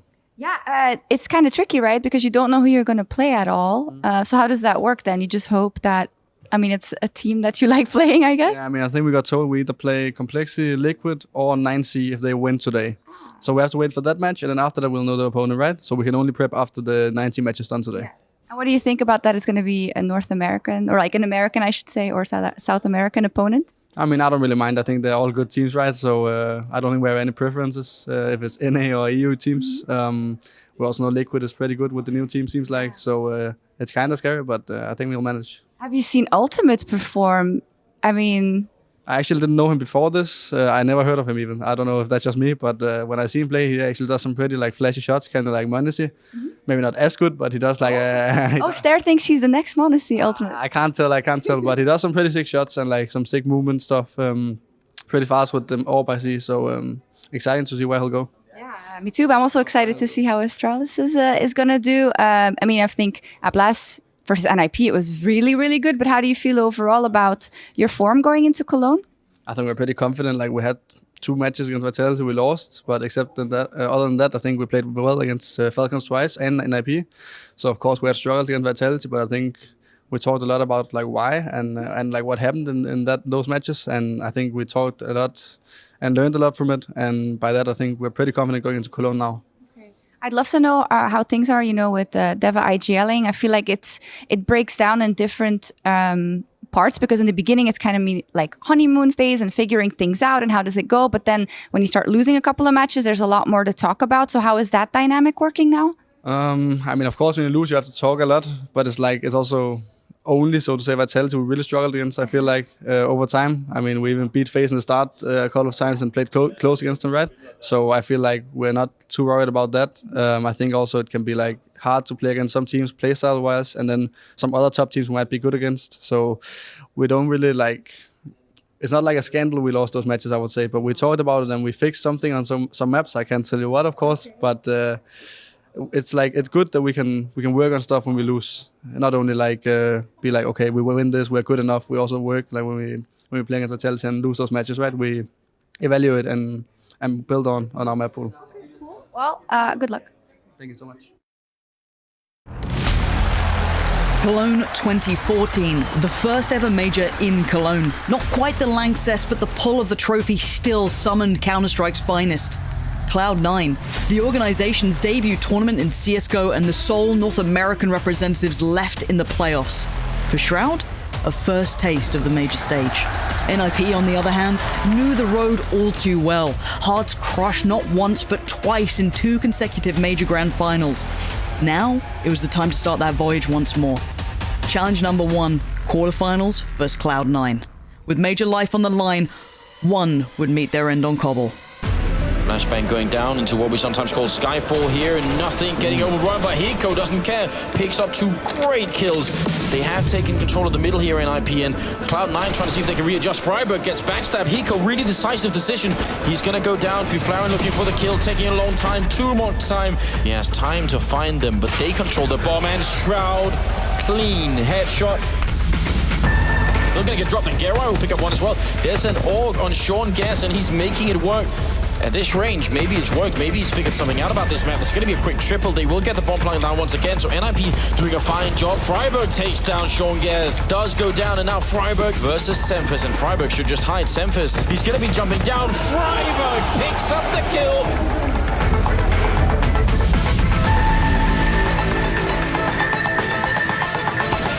Sean gets a kill, nothing does go down. Sean picking up, and Forrest, this time he doesn't miss.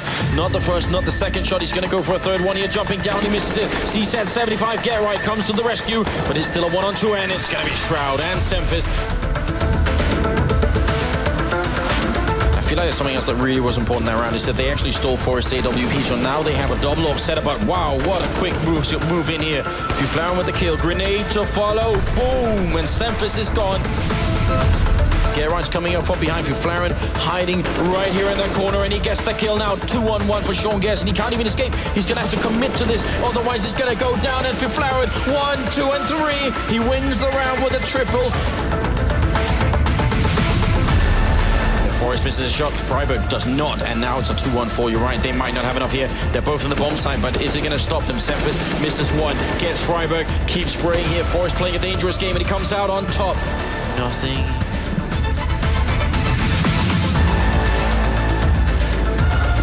Drop 1, 24 seconds. There's a quick, insanely quick double. And this might be the round where Nothing steps it up and puts Cloud9 back in the game. He's looking for the kill. Clock's ticking away. And Nothing, he's playing this smartly. He's using it against Get Right. 10 seconds, Nothing comes up. He gets the kill. A triple. And Nothing.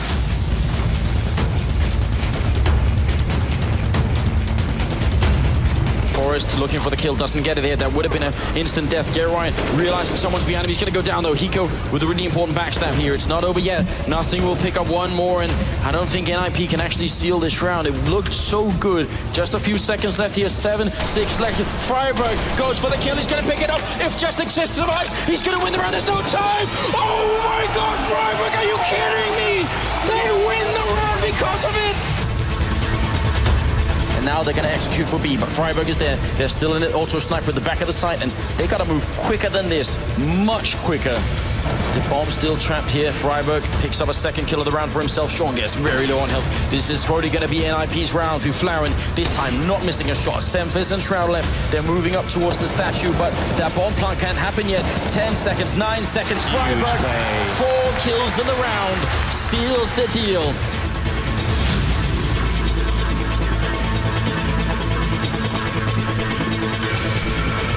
Fuflaren's going to go down to the hands of Shroud. He was actually pushed up through the upper A hallway. Yeah, Gerard in the middle. They try and drop down as he set him hand. Triple kill, and Gerard.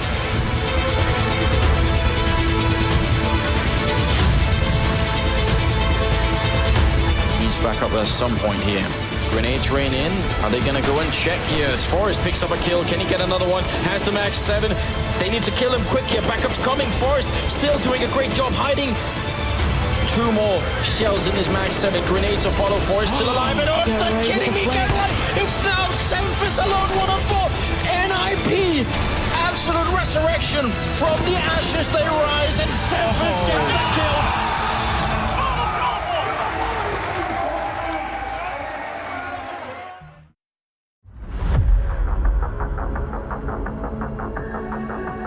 Committing to coaching since the inception of Astralis, this was the next chapter in Zonic's storied Counter-Strike career. Heading into IEM Cologne 2016, he and Karrigan had decided to bring Kievi into the Astralis fold. Unfortunately for them, he was ineligible to join them for the major, leaving them to bring in one Lucas Glaive Rossander as a sub. Just 2 series into the second major of 2016 and already facing an uphill battle, the Danes were dealt a major setback. And let's not forget Astralis are limping. losing Dupree, and of course for having Glaive in the space of Kjaerbye. The Astralis roster found themselves in their group decider match against their countrymen. Legends spot on the line, this time with Sonic in the server. It's been a weird ride, and now it's going to end on cash. Here. It'll give Zipix a chance to try and walk in. Karrigan's already locking down backside with Heaven, so it's all about covering angles to probe it for information. There it is. Good entrance from Karrigan. Times it well. MSL goes down. Tensky versus 2. Hits on Karrigan. He's the one that has to hold, which means Zipix. Oh, lovely stuff!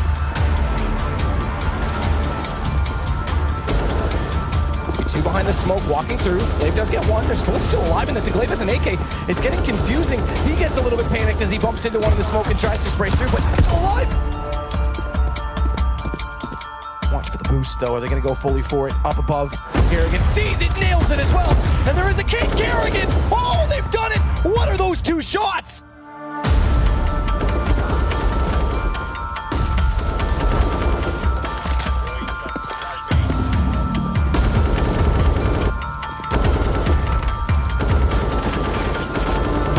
Zip to find an opening though, and Karrigan jumps in on top. The shot from the arm straight down. He's found by Rubino, but that'll relay information. Zipix has one on either side. Who does he find first? And as he sits at L, he has to peek the other player because he knows when he missed.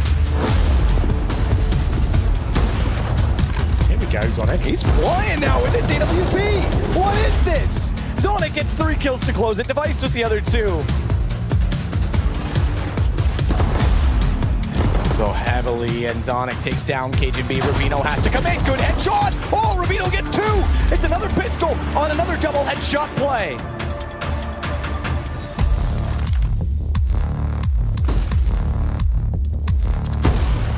Karrigan gets the first kill. Is application do something with this? Gets the first kill. Looking to get more. Finds 2, but they know exactly where he is. But somehow gets the 3rd. This could be the round saved. But up to the 2 versus 2 now. Device and Zipix do fight back. Karrigan now slips in. Again, he's able to go undetected and find an opening. However, with Sonic down, he's going to have to do more than that. Up close again, but watch quad. They haven't checked it. And Device has to go Tech 9. It's just he remaining. And he's found by Config. It's still just a 1-point game. Trying to go toward A, and now they've got to make up for this. Device is going to do exactly that. Through the B site, he's opened up the space. They can bring the bomb in.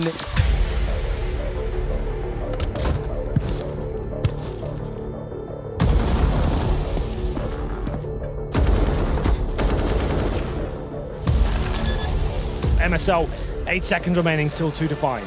Looked like he was just going to walk back and give himself up. Good positioning, catches out Glaive, catches him off. Device is low. 19 HP for him, 5 for Device. And he will win it. It's going to be map points, series point, and potential legendary status again for Astralis. 2 players waiting from this time. Surely he's going to get dropped as soon as Config spots him. Yep, he's baited him in. And Cajun B has never played that position, but that didn't have to go that far.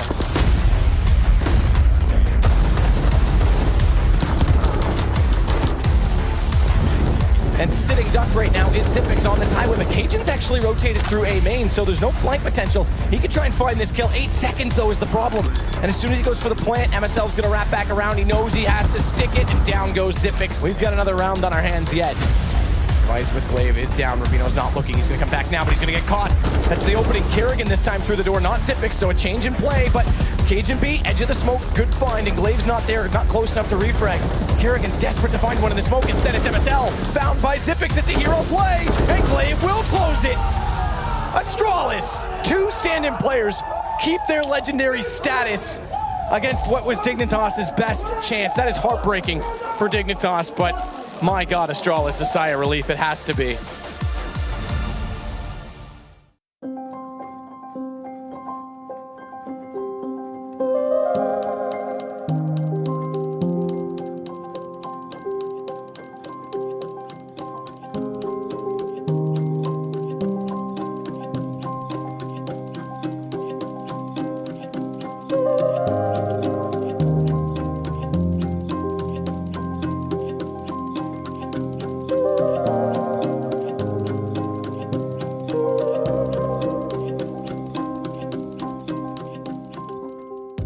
ESL presents Intel Extreme Masters in partnership with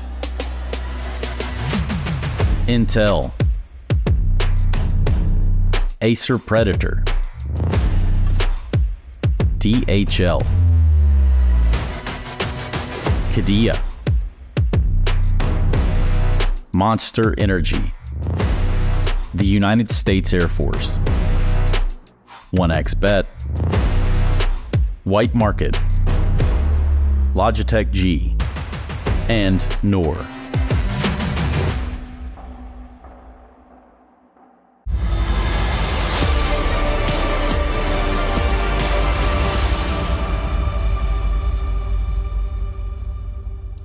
Day one, stage two, and it is the Intel Extreme Masters in Cologne 2024. You can see what's on the horizon, or at least we know it's going to be Spirit taking on the Mongols. And what is that first round of stage two? Spirit coming in, looking to start things off in the right way. Meanwhile, Mongols have already gotten their share of the server itself. And well, for both of these teams, looking to get it off in a way that makes sense. I've got Yanko here in the middle, and I've got Mac down on the end. And what we have is a former Katowice champion in Spirit taking to the server today for the first time in Cologne. Yeah, absolutely. We saw the result for both of these teams in Katowice. Mongols falling, well, to Spirit in the play-in, and Spirit sort of putting themselves, and Donk announcing his arrival in that tournament with an amazing performance throughout, undefeated, and lifting the trophy. Yeah, that was all the questions, saying, can he do it on LAN? Can he do it on the big stage? And he did it all. And Mongols were just a hurdle in the way. And they are currently a hurdle again on the way to the playoffs for Spirit. But I'm hoping that Mongols can put up as much of a fight as last time. They did go to OT on the first map back then. And then second map was a bit more of a whitewash. So we'll see what Mongols we get today. And you're talking about what would be in Katowice, right? And it feels like so long ago at this point. But so much has also changed, Yanko. Where have these squads been since then? I think for Spirit, it's been pretty consistent, right? Playoff showings. If they lose to one of the best teams in the world, really. They rarely get upset. For Mongols. After Katowice, they continued their upwards trend, right, which culminated with the tournament win over at Yala Compass. But from that point on, it has been a little bit shaky, not making the playoffs in Jönköping, losing to G2 and then Furia at EWC, right? So they're looking to bounce back here and at least get a couple of wins, if not, you know, necessarily get to the playoffs. Yeah, and just sort of find themselves again. I feel like the map pool is something that has been stacked against them at the moment, and it just hasn't been working out as much as it was. There's also a few individuals that haven't been performing as much as I would have liked to see here so far at IEM Cologne through stage one, and one of those big names is Blitz. I feel like usually he is a key piece of the puzzle, not only because he's IGLing, but he usually is one of the sharper players in the shed, and he has not been hung up on the tool belt today. No, he's not. No. And in fact, they're going to have the work cut out for him. It seems like tit for tat, we might have a little bit of that pound for pound fight going on here. Obviously, one is touted as a much higher and much pound for pound bigger fighter, and we're talking about that aside of Spirit. But it's not unbeknownst for us to see the Mongols come out and reach in a weight class as well. We needed a different analogy for that, Straight, because I get where you're going with it, but to say Donk is like a heavy... No, it doesn't because really. He's the heavyweight, right? Doesn't really look like it. But yeah, I mean, he's been lights out. We've seen, obviously, since the Katowice tournament that he is mortal, right? I think no one realistically expected him to maintain that level of performance individually, and also that Spirit was vulnerable too. And you were talking about map pools. Theirs has morphed as well. We'll get into that a little bit later, and that's potentially why maybe they haven't won as many trophies as you would have hoped for. It's been a little bit up and down. I think it's crazy that Mongols ended up taking Spirit to Ancient, to overtime on Ancient, because Ancient has been a map that's been synonymous with Spirit. The amount of names that they've taken on that map in particular is crazy.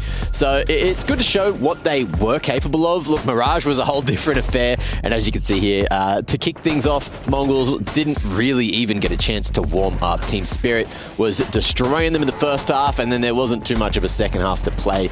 Right back in Kato, and look, there's been a few changes to the game since then, including the map pool. So we'll see if that's going to change up today. You can see Team Spirit also initially got off to that solid CT side start on Ancient, and then Mongols managed to chase, managed to clear it into OT, and that was a very interesting affair. I love staying up for that one. Back in Australia, I think it was on my time at like 4 AM, and look, watching them lose, that's something I'm used to at this point, but you know, at least they gave it a red hot crack. So when they were talking about your allegiances being divided, what the hell were they actually talking about, Mac? Because you're from Australia, right? Yeah. And then they've got like these Mongols guys, and that's nowhere near that island. So like, what's that all about? Well, exactly? Same time zone, you know, so we can watch that. the time zone allegiance. I forgot about missed that one, Trey. Asia Pacific, you know, Mongolia is neighboring Russia as well, but just towards the eastern side, not the western side. No, I guess I understand now. Well, Thanks Russia for goes clarifying. across like 8 time zones, so you know that's cheating to some extent. Well, yeah, okay, I can take that one too. We can also take a look quickly here at the recent results for Spirit. You know, you want to talk about competing, and that's what they've been doing. They found themselves in the server just about all the time around here. You see them going down to Riyadh, not necessarily what they were looking for in a 5th through 8th finish. But prior to that and up to that point, with the Spirit that we have, you feel good about it, right? Like when you look at this team, you think like this is a team that is a world beater. Yeah, there was only that one performance, if you're talking about Donk in particular, where he finally went, I don't think it was negative, but it wasn't extremely positive for the HLTV rating like he has in every single other series he's been involved in this year. But then he managed to bounce back through Blast, through everything, so I'm not too upset by what I've seen from Team Spirit lately, but I'm keen to see what they bring into IEM Cologne, because this is another notch that they want on their belt. And plus, the Mongols just put out a pretty banging tweet featuring Donk in a music video. I don't think it's Donk. I missed it. It might as well be, but that's neither here nor there, isn't it? It's time to hear from Magic, so let's do that. Spirit is in Cologne and they're about to play the Mongols, and I am here with Magix, who yesterday I saw already in the lobby, and I asked you if you were excited to be in Cologne and you just said no. Has that changed? Yeah, it definitely changed because it was a media day and no one loves media day because they suck. So, you know, when you're going to play, you're fully excited, and especially on a big tournament, so yeah. I think that makes a lot of sense. It's much more fun to play. So then tell me about how Spirit is feeling ahead of Cologne, which of course you won Katowice, and this is a similar tournament in terms of how big is it and how important it is in the calendar. So what can we expect of Spirit in Cologne? Well, we're feeling, you know, good, great, and I hope just as before on all of the previous tournaments, I hope we will be lucky enough while facing our enemies, and they're gonna be not lucky enough. So that's how I wish it's gonna happen. You really think it only comes down to luck? I mean, you're pretty great at the game. Yeah, we do, but you know, I prefer to rely on the luck. Still need a little bit of luck sometimes. Talk to me about your first opponent here, the Mongols, who did a fantastic job yesterday scraping by. You know, they are very resilient and they can be dangerous. Well, yeah, they're definitely a good team. From what we have seen, they've been taking a lot of opponents in the past 6 months, and they have been having a great fight against all of them. I can say that they're pretty aggressive in terms of how they play, and they're kind of different because, you know, some of them are playing 2 ops every game, you know, and it's not like what you are used to play against the classic enemies. So I hope we will be able to fight these 2 op setups. But you also have a 2 op setup. No. I saw it a little bit. I talked to Shiro. He said, yeah, that's what we're doing now. So not for real? No, you didn't. I didn't see it. Back to you. I love that guy. He's awesome. And I'll also say this. He did have some words to say about Mongols, who they do have in the server. What did you guys derive from what he's saying about their recent performance and playstyle? Well, my first thing is that he's lying about the double AWP, and then he's also lying that Media Days suck. I love Media Day. Okay, well, the Media Day portion, debatable. Now, the double AWP part, not as debatable. Well, yeah, overall, though, it's great to see that they are doing a lot of prep moving into this one, and that Mongols are hopefully, you know, warmed up and ready for this one. You know, Mara's there just trying to help out everyone. Blitz, of course, just solitude is a word that I see I think of every single time I see him. He just doesn't talk. He's just sitting there. He's just focusing. Chess Grandmaster for a reason. Well, let's do this instead. Let's talk a little bit about that what could be very much a volatile head-to-head. And I'm talking about Sinzu v Donk. Now, yes, we tout Donk. We talk about Donk in the server. Donk this. Go donk yourself. All of that. But then Sinzu also laying down some pain. So, Yanko, tell me about Sinzu a little bit. Yeah, I think he's definitely one of the up-and-coming stars of this team and of the scene. He's been great, not so much in this tournament, unfortunately, right? It's been Techno 4K so far in stage 1, doing a lot of the work. He's a part of that double op setup for them, sometimes with 9-10, and yeah, he's been super sharp for the most part. And for Mongols in general, they're the most dangerous when they get rolling, when they're playing with pace, when they have momentum. If you can slow them down, that's where they're going to have a bit of a tougher time. Yeah, I'm excited to see, you know, the battle of the 17-year-olds, the up-and-comers for two completely different reasons and regions, and they're the ones that you're going to have to look to because they're not only the firepower, but they're also going to be the future of CS in both their respective domestic regions. Yeah, they most certainly are. There's so many different components. There's so many different ways you could look at this matchup in terms of 1v1. We could talk about Blitz Chopper. We just kind of touched on the fact that Donk and Sinzu's there, but also where we think we're playing this series. You know, this is the opener and for a best of 3 because we don't do best of 1s anymore around here, Yanko. We don't do that. Thank God, Trace, that we don't. It's so much more fun when it's best of 3s. And yeah, this is where it gets a little bit interesting. Like we talked about, you know, for the side of Spirit, their map pool is morphed a little bit, you know, at the start of the year. It's been even against Mongols. It's been a lot of Mirage. It's been a lot of Ancient, right? But for this one, as sort of a punish pick, they could decide to go for Anubis. You can see that their win rate is 100%. They played it 6 times in the last 3 months. For Mongols, Nuke is the one that singles out that they could potentially try and go for. Or Mirage, because Spirit, unlike at the beginning of the year, have had a lot of L's in the last 3 months. Yeah, a few L's, but we also saw what happened last time they played one another. The main thing for me is there's going to be no Vertigo, there's going to be no Inferno, and Inferno is a great map for Mongols, so that's quite unfortunate for them, and Vertigo has been pretty successful so far for Spirits. So yeah, and Anubis, yeah, I feel like Anubis is going to be that punish pick. Every time we've seen Mongols on at this tournament so far, it has not looked like a good map for them, so I'm expecting Anubis probably first map, second map, as you mentioned, I'm thinking Nuke. I don't think they want to go back to Mirage at the moment. They're not feeling as good of a unit as what we have expected from Mongols. And then third map, like it just has to be Ancient.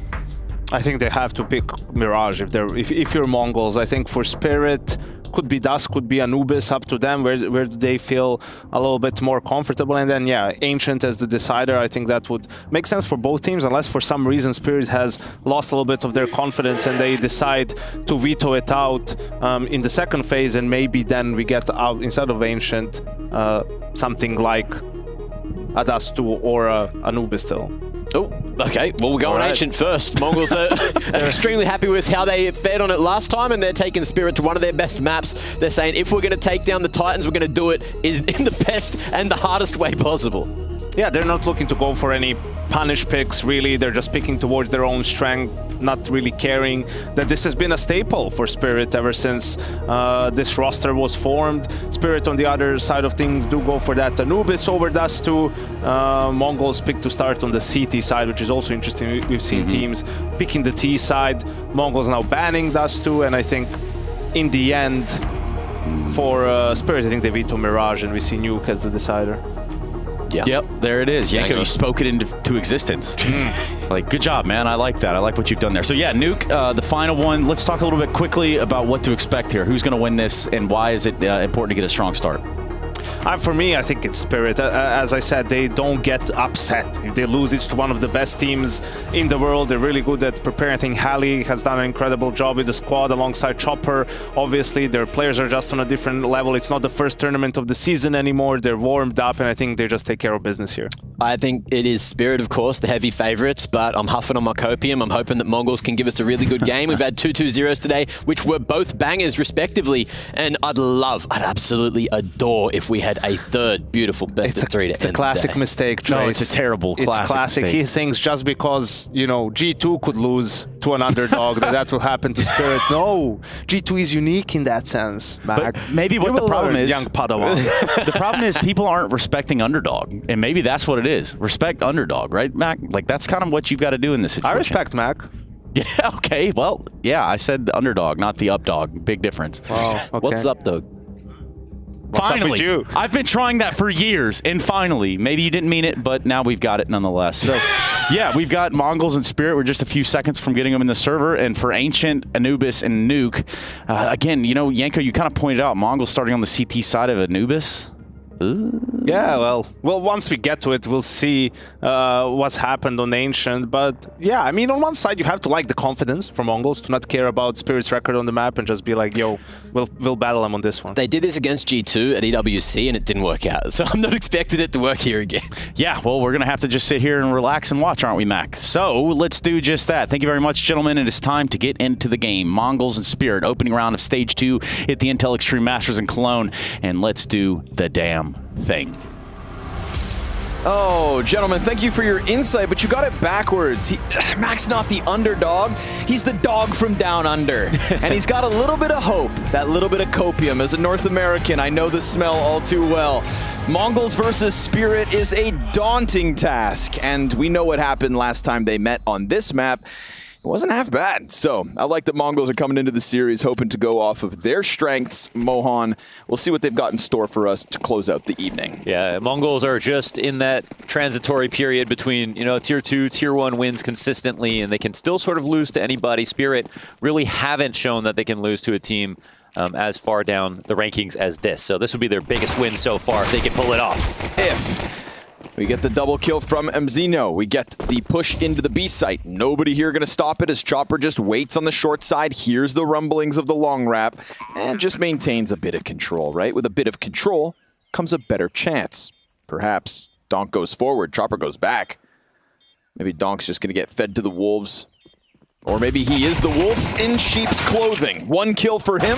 Chopper did come to help out, but Senzu's got them Berettas, as does Zontix in this 1 versus 2, not working with the kit at the moment, trying to close that gap to the site, but it's a quick game of ring around the rosy. Short gets taken back by Senzu, and this is looking like a nice pistol win for Mongols. A tap of the bomb causes a bit of panic, but there's that Senzu triple, and he is the key to the Mongols pistol. Yes, the Malzino 2K as well helped out a ton there as they busted open from the cave. Nice one from the Mongols to start this off. And yeah, here at Cologne, I mean, in IEMs in general, this is where we see some of the most amazing games and performances out of the Mongols. And for Spirit, of course, the last time they met was at IEM Katowice, and that was in the play-in, and that was the beginning of Spirit, right? That's before we knew how strong Spirit were. Right. And then they had the best tournament run in history. Well, Donk did. Anyways, and so lots to prove. Lots of respect, though, across the board. We heard from Magic's interview about the Mongols, knowing that they take some big wins, they play aggressively. And as he lied about, of course, he got the double op. How much has changed, huh, since their last matchup?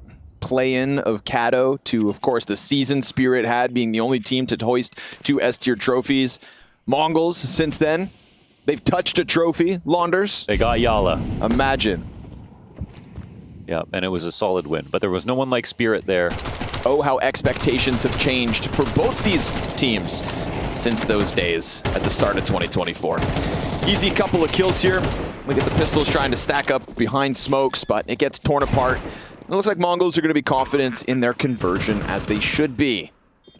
USPs don't mean much. They all get swept out. That's a good amount of money made on top of it for the Mongols. Blitz is locked in. Yeah, it's also a pretty cool veto. Just having Ancient come in as an opening map. This is a place where Spirit are going to be like very, very happy to play.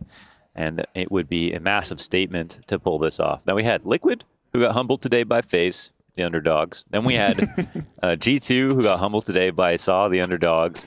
And now Mongols are going to try to steal all the thunder here and be the biggest upset of the day. But there's some magic in the air today. Anything is possible at Cologne. Techno dives the site, gets tagged up heavily, but he's got a teammate to help him. Zinho kills Chopper. Magic's down empty-handed. We're talking about the first gun round from Spirit, and it is instantly a save called in a 3v5. Launders, talk us through it. At Katowice, we had the play-in stage where both these teams started. And for some teams, like talking to Acor on Gamer Legion, he talked about how difficult it is playing each game every day, going home and practicing, and then coming back and winning your next match. And then by the end of the stage 2, you're so exhausted that it feels like you've played 2 full tournaments already. That's how difficult it is these days at these IEMs. And right now we have Spirit coming in just at this stage, right? Not having to play the play-in for once. Ooh, life of luxury. Life of luxury, but also one where Mongols have spent the week practicing, have been here ready. And so stylistically, I really like the calls to come out very aggressive in the beginning. Oops. Just put it to everything, right? They're testing the communication, the cohesion, the aim. No time to warm up, no time to think, as Mongols set off with a very hot pace. And I think that's the exact right way to play. Out of the gate with the 3-0 start. Young Donk hasn't had a chance to really shine just yet. And I think he's going to be very bloodthirsty for exactly that. To keep Donk on a leash seems like a cardinal sin. So back in with guns. It's an easy rebuy, of course. Sure, Mongols, you may have caught us off on the B site, thanks Chopper. But he's going to make sure to bolster what was saved with a rebuy. It's very light on utility, however, but let's see if Shiro's op, posted early on the deep right A main side, can make a difference. Peeks right there. His is easy. That's Senzu down. An incendiary to hold them back and no immediate pounce out of the Mongols, but they will make some audio on the fallback. They really wanted to come in light and commit to that. And with that smoke coming out on Donut, not seeing anybody, I think it's going to be crystal clear here to Team Spirit. There was a full committal happening. So once they clear out rotations, Chopper is obviously in the spot that can get info late into the rounds. And nice what shot. A find, however, back from Malzinho. Can Zontix pick up slack? Yes, sir. 9-10 down. Missed jump. That doesn't matter. Into the repeak, and it is the rifle work that Team Spirit were looking for here. Shiro adding a second to the tally, and the MP9 of Chopper into the free upgrade. That's the kind of round that Spirit are looking for. They don't get trounced in the opening 10 seconds. Nobody overwhelms a bomb site. Shiro puts that op up, and Team Spirit on the board. I actually think stylistically, I like the call from Mongols again to go for that play. Now, of course, they could have had a boost in the back of main if they thought Shiro was starting there. They could have tried to jump across and trade him right away. But they were just hoping that if he wasn't there, that this round would pretty much be over. They would explode on the site as the smoke comes out, and then they would just go 1 for 1. But they weren't in a position to do that. 1 peek came out too early, no flash on Shiro at all, and no one there to chase him down when he left. But I will say he'd be one of the hardest oppers to chase down in that position. He knows how to play that angle perfectly. He knows how to get away. And we've seen so many people set this up incorrectly and end up blowing the round. Shiro is not going to be that guy.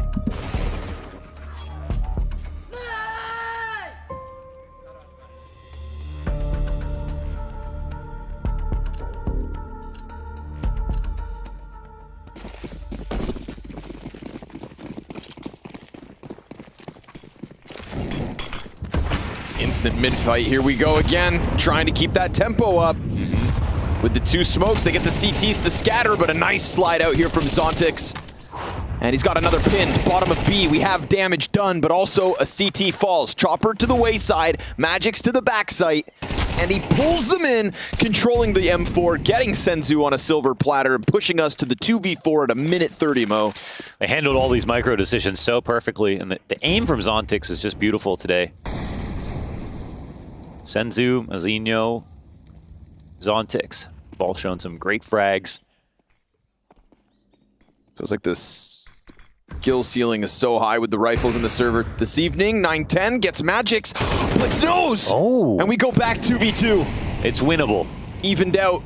Oh, is Shiro? Imagine. Doesn't seem like him to do it. He's got a teammate. They anticipate a deep peek. It could be set up by Blitz. 9-10 doesn't have a flash to help him. It goes the other way around. They're gonna oh, damn, missed run boost. Oh, doesn't matter. Tonk says, let me go. Blitz able to rock him back with a headshot. It's a tough one here for Shiro, but he's got him mollied and put down. Grabs the kit. He's got the time. That is hilarious. That is so funny. They missed the run boost. Tonk goes, meh. Nice one. Oh my god. And then Shiro watching his own molly in that position where it wasn't even required of him to push through it. He could have played it and delayed on the other side of it. It looked like a weird place to molly in the first place. Nice one, though. Shiro wins the sort of psychological mind game. This is ridiculous.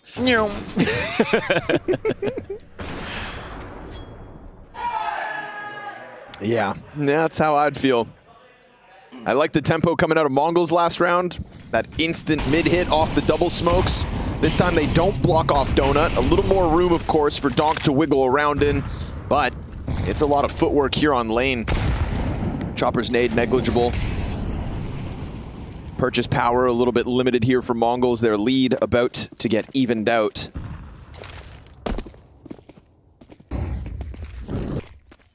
Team Spirit gonna lay down another volley of util. This is gonna keep 9-10 separated from his 2 teammates on lane, who are simultaneously taking control of middle, but we get this wide swing from Chopper. He does not want anything to do with this fight with that weapon, and so it is to no surprise that he goes down.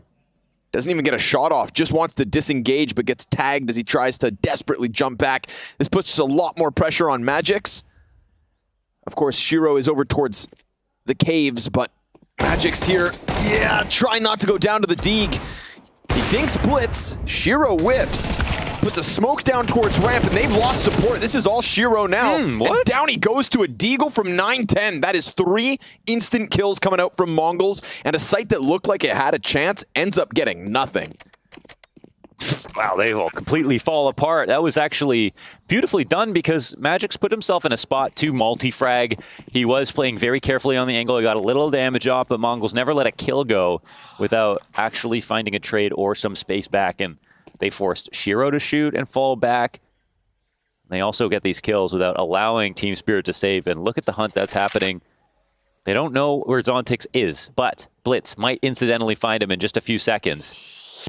Boy, oi, oi. Done. Down. 5 up for Mongols. And, excuse me, I said their lead might get stamped out. That is a convincing win out of nowhere. And it all starts to kind of get unraveled when Chopper ends up getting caught, right? Clip not being able to fall back behind boxes. Everybody else inside this B site felt like they had to make it happen. And this 9-10 Deeg. Oh my God, it was like dirty. that. Yeah, I was like, what was the smoke? All right, well, 2 good rounds out of Spirit, but 4 equally good ones here from Mongols. Another fast mid-fight right in. Dude, absolutely blindsided. Luckily for Team Spirit, you've got Donk to trade it. We get the game fight, but pistols torn apart by Techno. He 2-steps his way through middle alongside an additional 2 teammates. And we get this wall of attack from Mongols just working its way through middle. Here comes Donk. He loses half his health, but he does pull Techno off the play.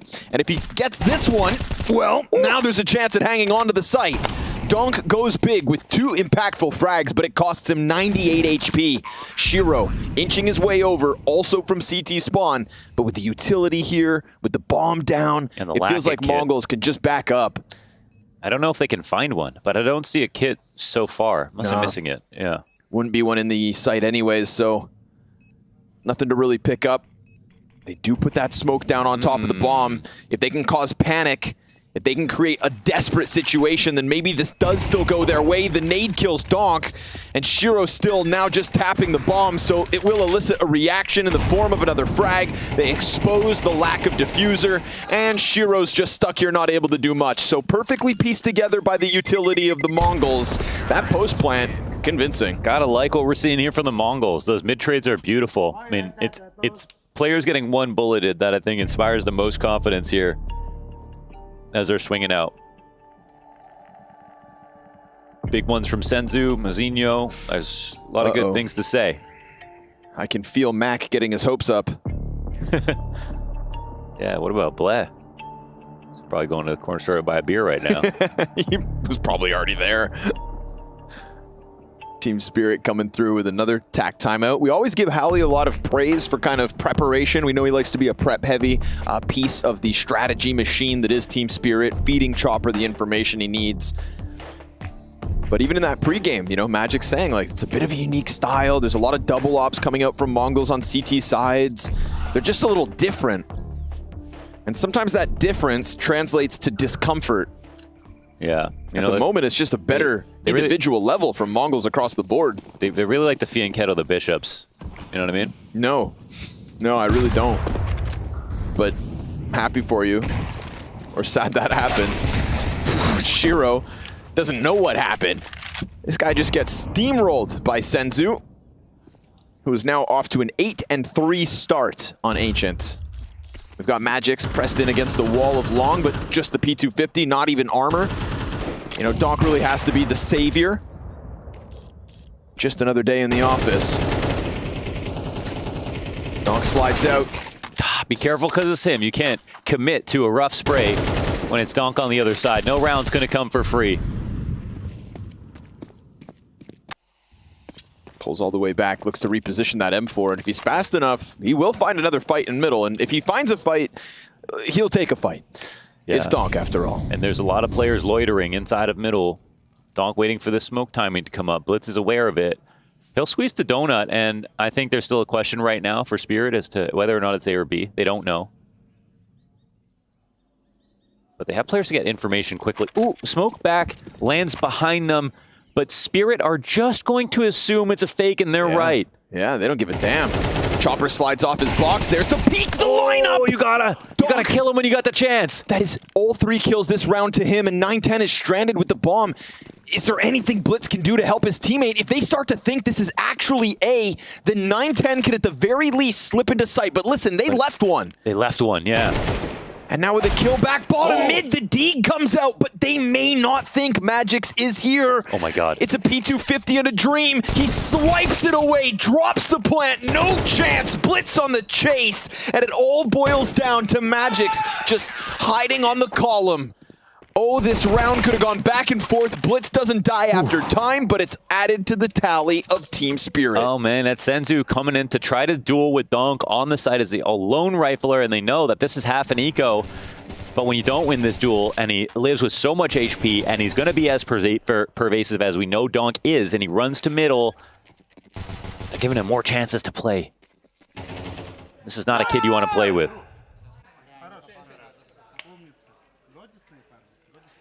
Takes the game into his own hands. He's definitely the kid you don't want to play against. If we were in the playground, I'd pick him first. Smoke again down for elbow, so we've seen a lot of moves out of the Mongols straight out the gate with taking mid control, but this time we actually get Team Spirit smoking off the approach, giving themselves the best chance to use this climb up to just pressure lane. And while they're doing so, there's no damage that's really being done. Not enough for them to really commit to it, not enough for them to run that risk. They'll depart with another smoke at the minute mark. Always nice to throw in a bit of a pause break of a round in the complexion of this T-half, which has been very high tempo.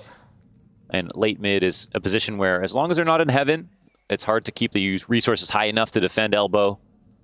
So you can sometimes just walk into mid like we've seen Mongols just do. But there's actually a big gap here. I mean, they have the ability to threaten the A-split, and they know that no one's inside of middle, but it's looking like a fake. Like, look at the complexion of this round. They're just staging for map control, threatening the A-site hit, but Zontix is already pushing Donut into middle. Yep. Can he flank around Red Room fast enough? Does he even want it? But they're phasing the smoke. They're going to close this door themselves and then open it as well. So he's going to go for the chase up lane instead, held by 910. Oh, if only he had attacked the back line. Now CT's on site, start to get pressure from both ends. Do they anticipate 2? Chopper holds his. 7 seconds. The ramp doesn't fall. Chopper stands tall. And as Mzinho tries to close that gap, time's already decided. This one is Spirit yet again. Oh, man. They had the tools. They had the brushes. They just didn't have the paint. They ran out. That was very close to, you know, kind of a godlike call coming together in the final few seconds, but when you have the bomb on ramp and an op that literally needs to plow through 2 people who are sitting here, the odds are very low that this can happen. And 910 is relying heavily on his teammates to make up for this, to find these entries. But because they smoked out, they smoked themselves out in the A-split, which is a great idea if it happened a little earlier. They didn't have time to help get the kills on the site. And at that point, Spirit were already happily there with 3 people. Yeah. Honestly, it felt like so much to praise for Mongols until it really boils down to just the crunch time. It's moments like that where I just really fawn over Blitz as a, you know, chess player. And unlike, just to correct MacMate, who called him a chess grandmaster, he's a master, okay? There's master, international master, and grandmaster. And it's still a very big accomplishment.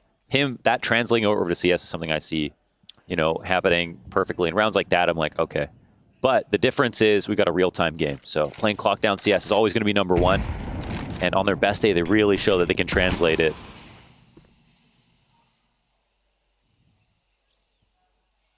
But one of the big differences is the fog of war that you have approaching any round. Everyone's got limited information.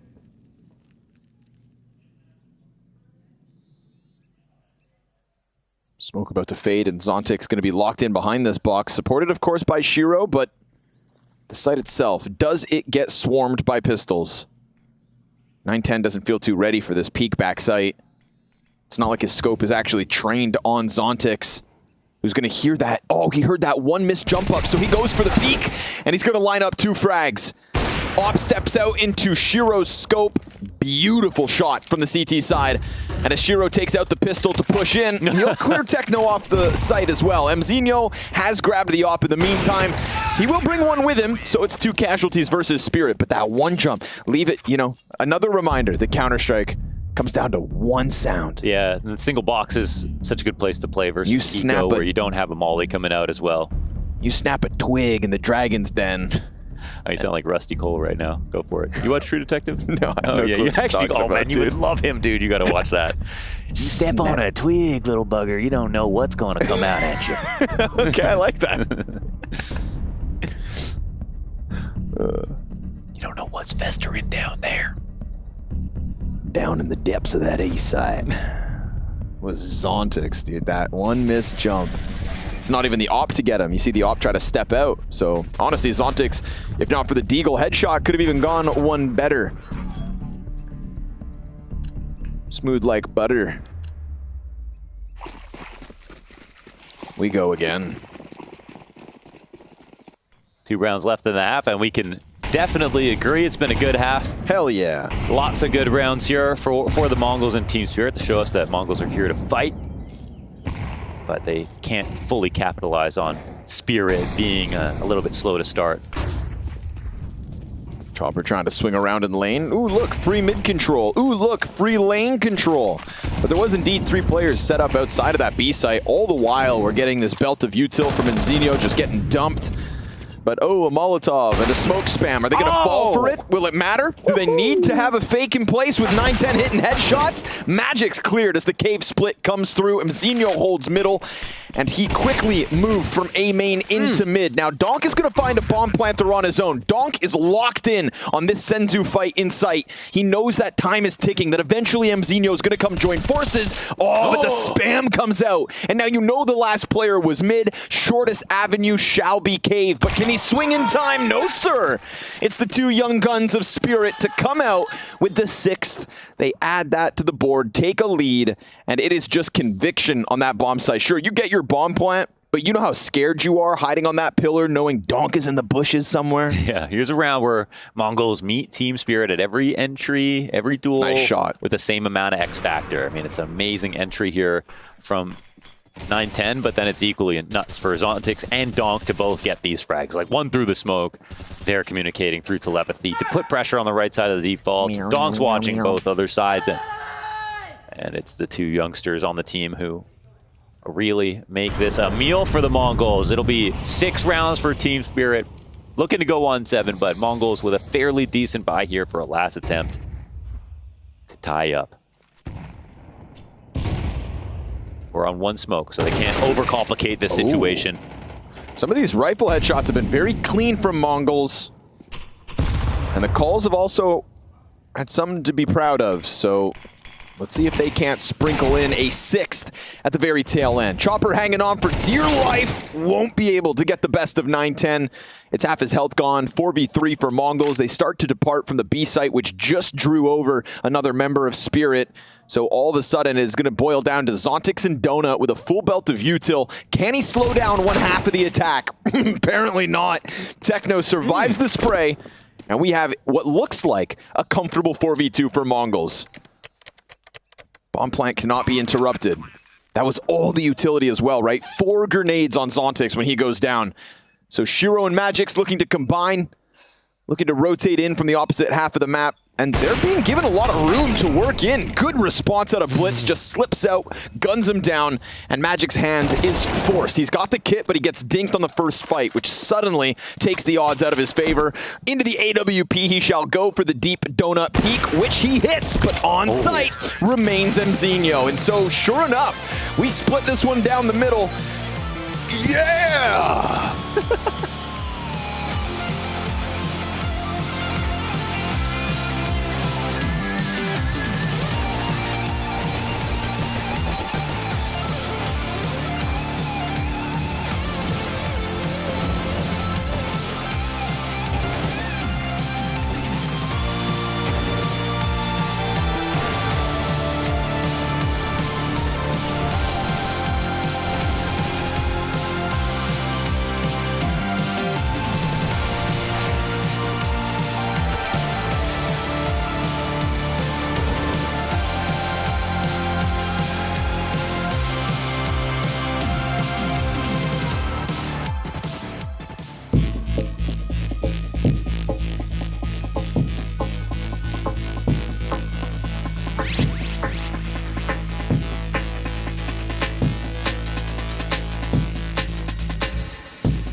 вперед. Я тебе тэшку смотрю. Давай. Ты есть. Тэшку забрал.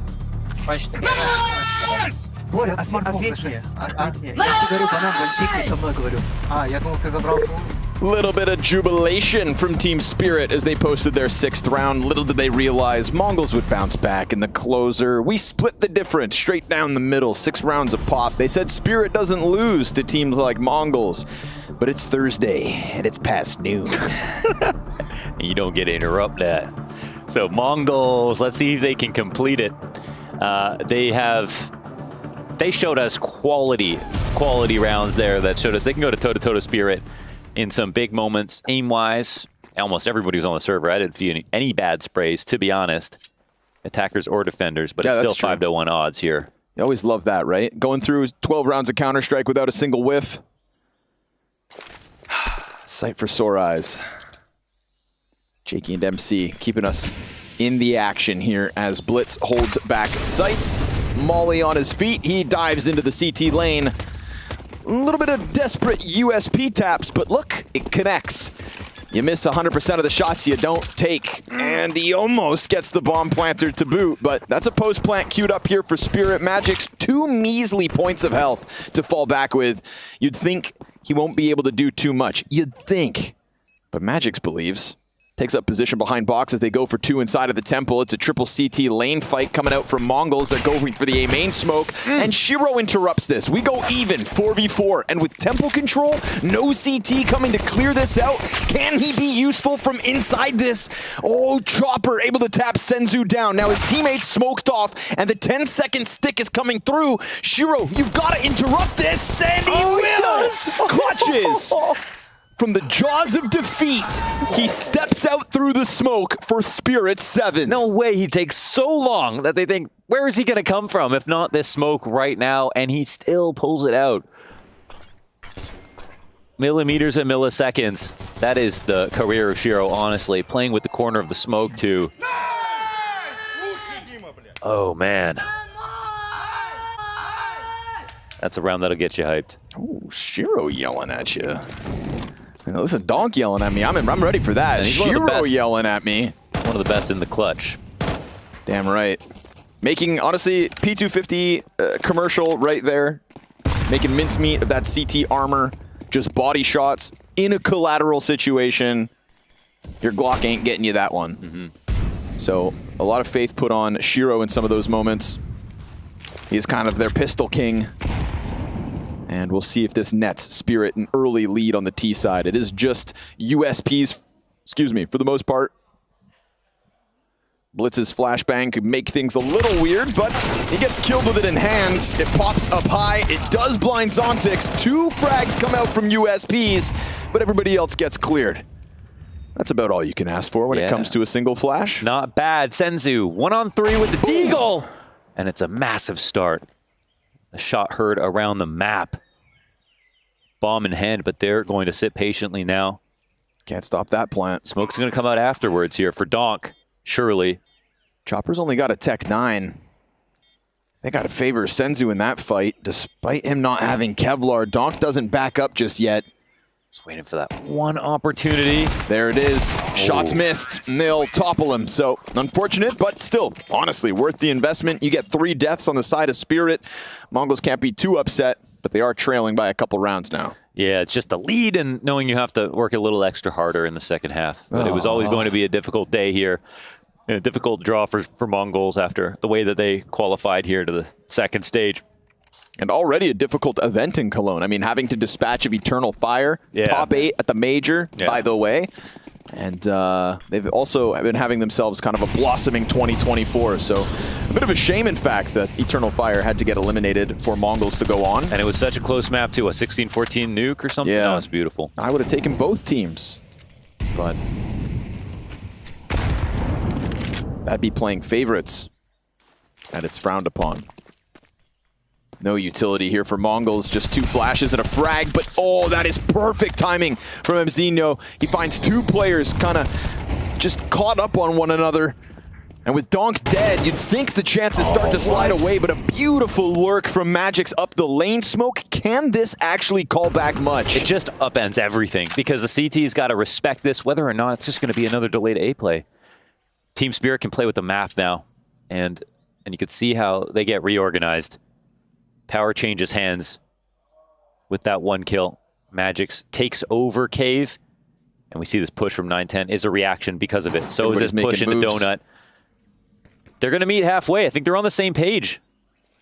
But no, the CTs come back. Yeah. With the red room contact, Chopper goes forward into the next fight. There are bodies here on top of it, but Blitz up next. Shiro comes through with the headshot, and that's the one that makes the difference. 910 will best Magix, but even Magix gets the majority of 910's health gone. Shiro coming up clutch again in the middle of the round. It was looking like a clash setup, but the trades are just that slightly more efficient for the favor of Spirit, and that is them to go up 9. As far as I'm concerned, that's around that rests on that one kill in Donut. Like, difference between a won and lost position, and you know, leave it to Shiro's 12 and 7, great on a rifle, everything like that to find it for you. But the Mongols had a great first step with Mzinho. They got the kill and a half. They pushed them back. They also followed them into mid. Like, they had the right protocols to find Spirit in their next reaction. Also, though, shout out Magix coming out of that lane smoke to even cause any commotion. That's what just started to unravel the original A defense. It's what got that active donut push into the hands of Shiro. So, yep, 2 creepy, crawly moments out of Team Spirit to go up 9-6. It's looking like a great stylistic matchup. And a nice moment here for Mzinho, who's having a solid performance so far. And it's this kill, I think, right here. I mean, Shiro's half ready for it, but he's pre-aiming even deeper. Just needs to be first bullet to the head, and of course he delivers that. Tough spot for the Mongols now. Little half buy to try and bolster this saved AK-47. We'll see what Magix gets up to. Oh, takes a bullet to the head. 910's AK slides down. Oh, just everywhere. Too many targets. Like a pack of gnats. Team Spirit all up in his face. There's a response out of the unlikely hero of Mongols. Just a pistol play, but it works. At least for the first. Donk hot on the heels of the attack, looking to clear out Cave. He's very aware of Techno. Oh, but Techno gets the better of him with just the 5-7. We go 4v3 here for Mongols. It's a massive pistol moment, and you can see that Zontix is looking for outs for his team. And Chopper will die on the side too, but the bomb has already tucked tail and ran. Blitz now as the last point of resistance. Is Zontix going to think this is all open? Let's see. Oh my god, it doesn't matter. He comes in to clear it and still gets the kill. Magix. Now what? 45 seconds? There's basically no shot of winning this. Well, I'll be damned. Yeah, okay. No 10 rounds maybe here for Team Spirit.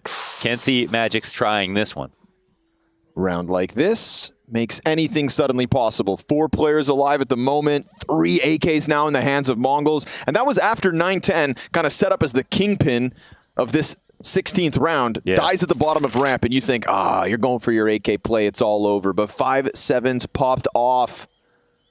Yeah, it's madness, isn't it? Like, that's the only rifle at that point, I think, for Mongols. The rest are pistols that just got upgraded.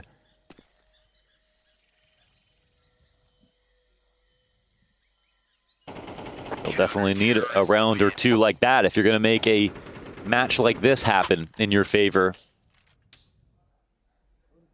Especially to be playing catch-up, right? We were talking about that 3-round deficit. Well, makes up for the pistol. Now not only is it cut down to 2, but the money's also not the best here for Spirit. This could be a very critical round by the end of this map. And you can see the aim coming through. I mean, Donk is prepared and ready, waiting for Techno to come and peek Cave. Same with Zontix. He's not getting lazy in this position. He's coming in clear right side donut. Just blasted away by the 5-7s. So those limitations we were talking about, double tech 9, Mac 10. Oh God, he regains vision. Unreal.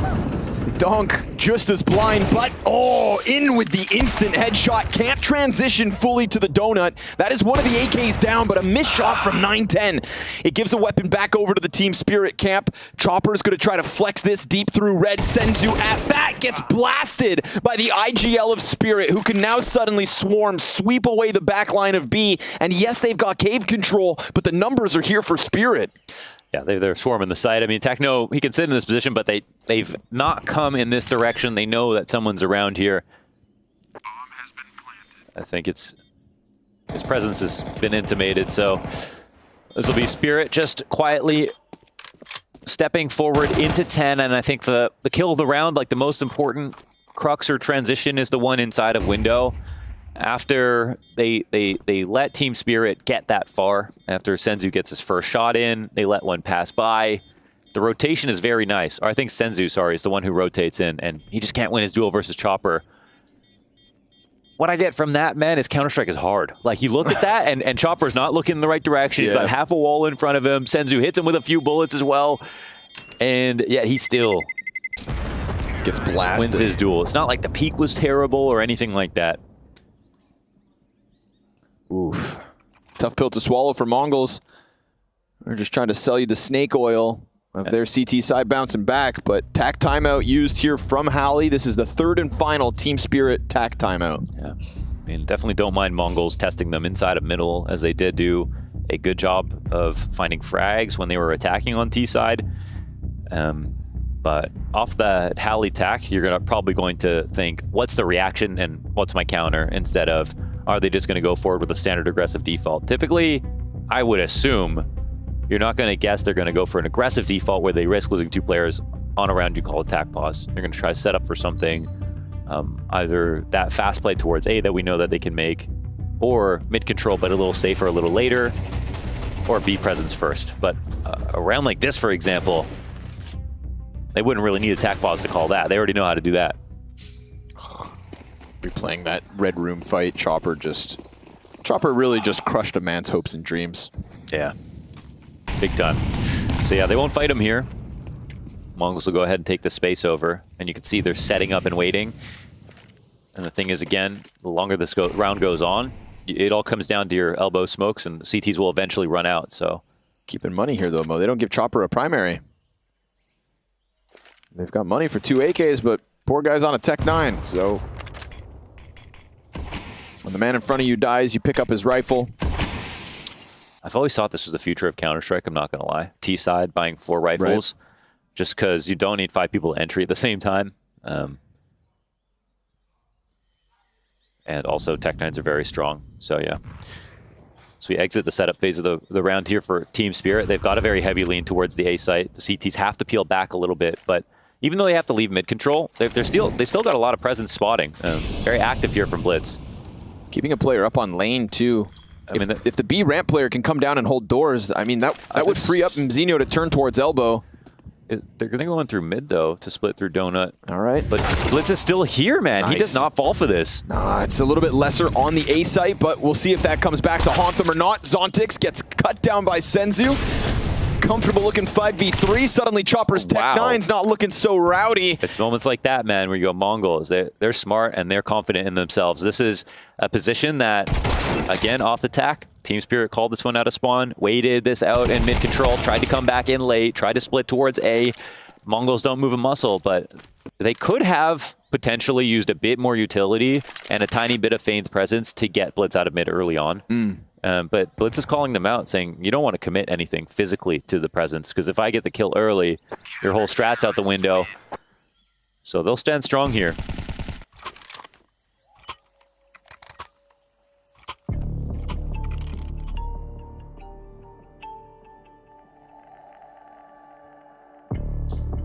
Their turn for attack. That's Coach Mara coming through for Mongols.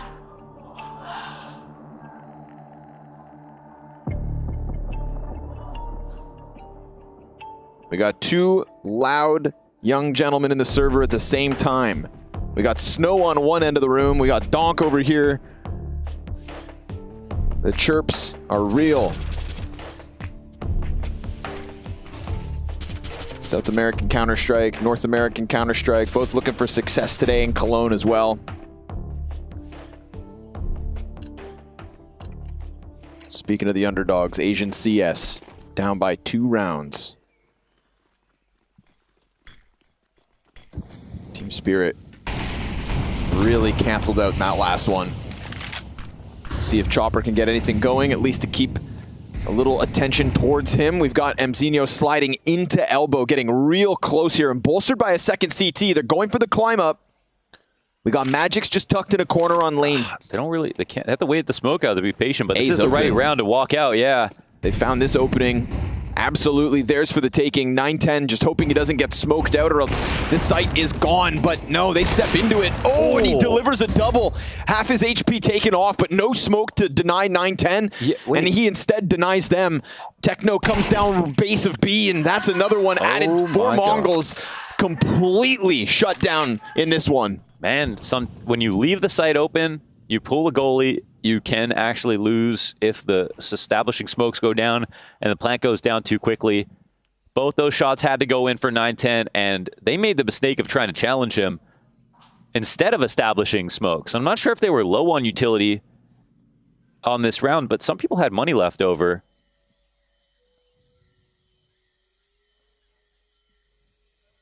Either way, this is not the round that Mongols were hoping for, and yet they still make the most of it. Oh.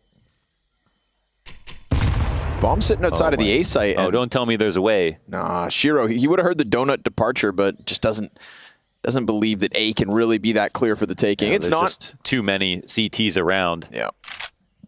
Is it worth risking one of the 2 AKs to be saved? Shiro thinks not.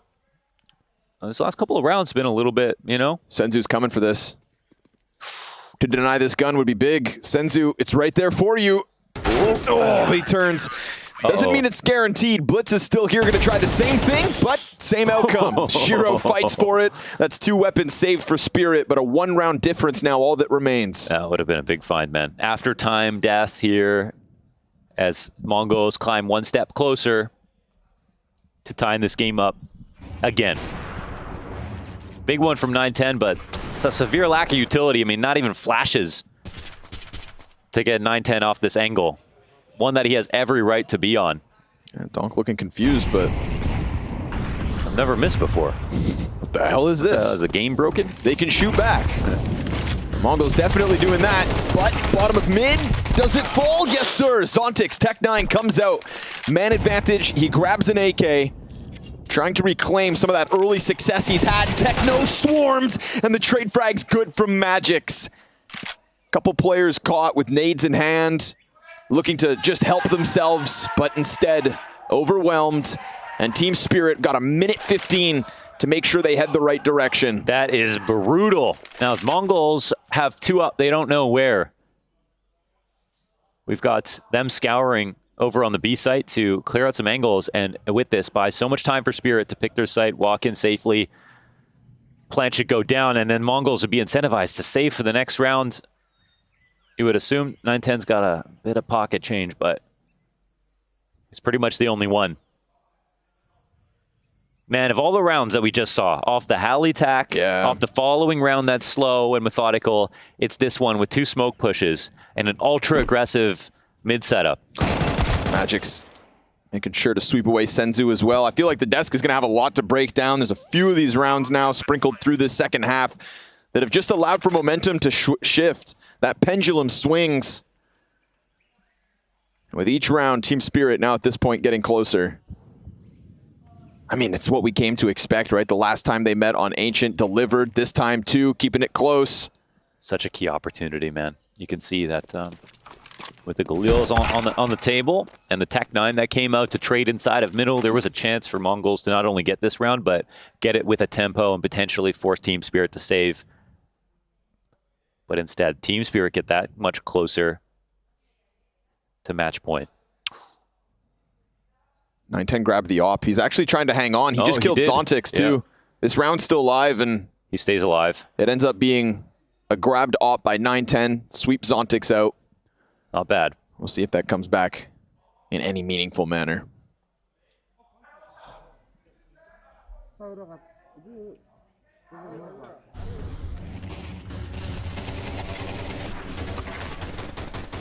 Oh, gutted for Blitz. He's there playing anti-flash, so he's the one who has to protect in that situation to take the first player, and then his teammate should be unblind by the second fight coming out, but that doesn't happen. Hold on.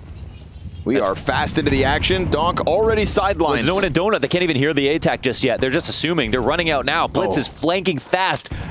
And reloading while he's running. Holy hell, they open the smoke at the same time. His fresh mag ready to go. It's still Back's turn. Magic's, he doesn't know. Oh my god. Oh, Blitz. He could win this round by himself right now. Blitz He plays this right. Keeps it close, dives them on the bomb site, interrupts the plant, gets 2 kills from it. Huge play. Chopper able to answer. They're outnumbered. They're out-healthed. Shiro and Chopper a bit stranded, still fighting tooth and nail. Another dink comes out from Chopper. That's massive. And he's trying to spray him down. Shiro can't land it. 9-10's USP's enough. Oh man, he was right. There was a guy there who was tagged down low. All he had to do was hit 1 bullet. I think that was actually the right approach. Just needed maybe 31 bullets in the mag for that one to take place to get the Shiro clutch, but instead Mongols come up 1 more round. This is a round 1 inside of mid control. Almost every part of this game has been won inside of mid in the beginning, first 20 seconds or so. And it's been a little bit back and forth with who's going to come out on top, right? It's a lot of flashes. It's a lot of Mauzinho here sometimes, a lot of Donk the other times. Not even who comes out on top in terms of team, but just the players. We got moments sprinkled in. Magic's Tech 9, they're just going to try to keep it simple. 9-10 down to half health, Techno in the sights. Oh my god. And an immediate scramble over from Blitz, trying to throw himself through, who then gets tagged. All he does is stand in short side, and Magic's lines up the perfect wallbang to keep the odds tilting slightly in Spirit's favor. Despite the triple Tech 9 setup that they have, we get the CTs going for the same line on ramp, but does this leave Cave 2 open? Yeah, you've got to be worried about Mongols in this spot. I mean, Magic can tuck for an infinite amount of time. They have Cave presence right now. The CTs are not flanking around through spawn just yet. And now they can start walking up as they know it's light on Cave. Smoke comes out, doesn't scare him. Nah, won't stop them. They're on Tech 9s. To hell with you, 9-10. The pistols try to swarm. First one's dropped in the hands of Chopper. The ramp push can't come up yet. Techno also gets another. The third player's been revealed, and Magic's comes out at the same time.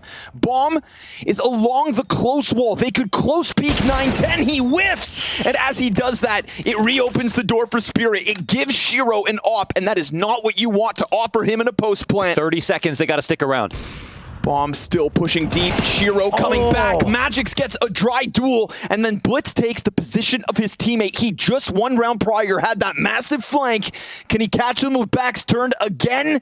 He slides up. The op is posted. Oh, and it blasts him away. The 12th round secured off of majority Tech 9s. Oh, that is brutal. The fashion in which Spirit win that. And that's what it's been, agonizing round after round.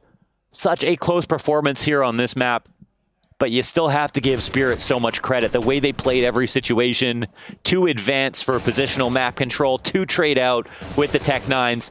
They used the information from Magix, who was holding back behind the door, to say it's time to take Cave over. Then they let 9-10 get 1 frag, but they take advanced Cave control. Then they put so much pressure on the site, and they take away all the good spots to stand in for the CT side. Oh my god! Blitz in between 2 mollies. He gets a second. MP9 down to the bottom of middle. Just blows away 2 Spirit players. Look at the buy they have. 2 MP9s and Deagles. And Blitz takes it up onto his own to deliver a critical opening moment. Did they throw away a full gun? Yes. Oops. Oh no. He's like, give me that. Yeah. Okay. Okay, well, they have the MAC-10. And we know about Chopper with a MAC-10. Oops. No, it's the op, yeah. It might be okay, though, with the...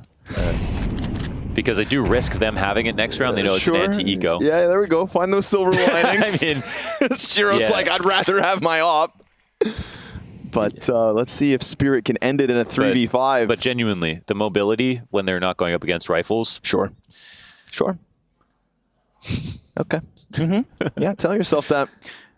Chopper's MAC-10 about to come through Cave. There is Techno in the corner. That MP9, the other MP9. Oh, perfect from Techno. Shiro, grenade out. He's going to burn him out of the corner. That's a guaranteed bounce back. Doubles down. 9-10 gets taken off. Magic's been so key in a couple of rounds, but Senzu hits him hard. Shiro sliding out, tagged down to a quarter health. This was all set up by Blitz. That's 2 spotted. 15 to the clock. The bomb has to go down on B if he is going to close this game. But the CTs, what do they give him? Another one to think about. The Deagle does connect, and Mongols will push this to 24. We're trying to draw up a story here, and then Blitz with no money. His MP9 comes into elbow and finds 2 frags versus Spirit, who have been comfortably taking over middle control with an AK and Look a Tech 9 this. running. 2 incendiaries. He knows this pocket exists.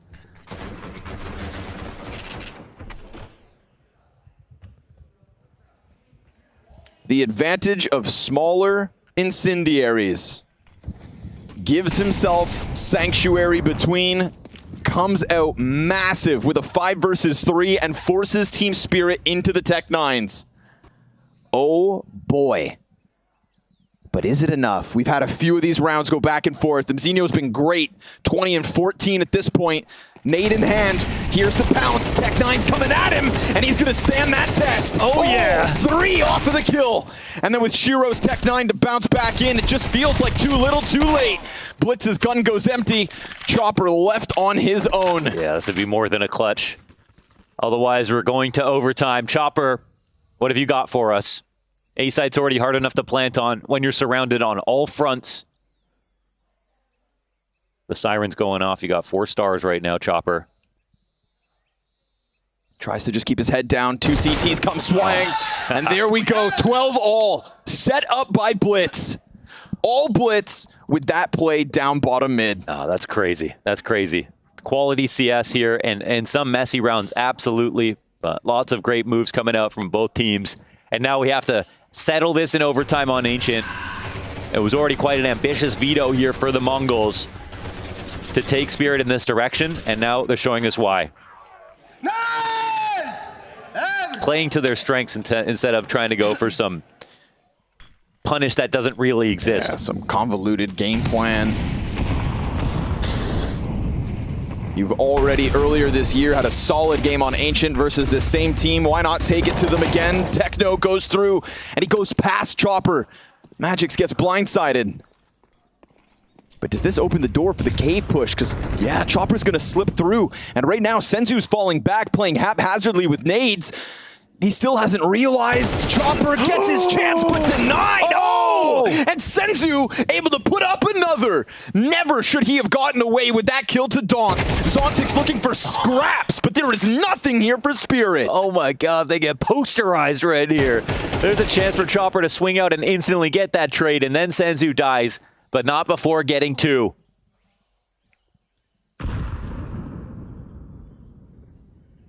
That's insane. They should have never gave him money. Here we are in overtime. And Mongols using every advantage. It's like a fight yard out there inside of middle in these early rounds. I love how that's where we kind of thin out the material to start things off and then go straight into late round situations. But the fact that Mongols are not only confident enough to keep fighting there, but also now winning and get the first round of overtime, well, that's a good sign. Let's see if the lead will last forever.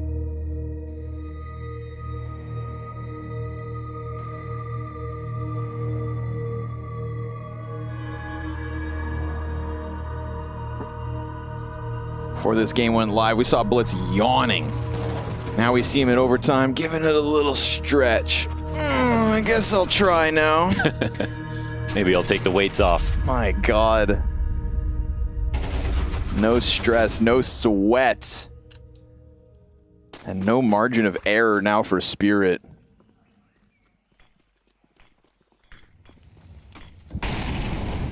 Quick challenge in middle for Blitz.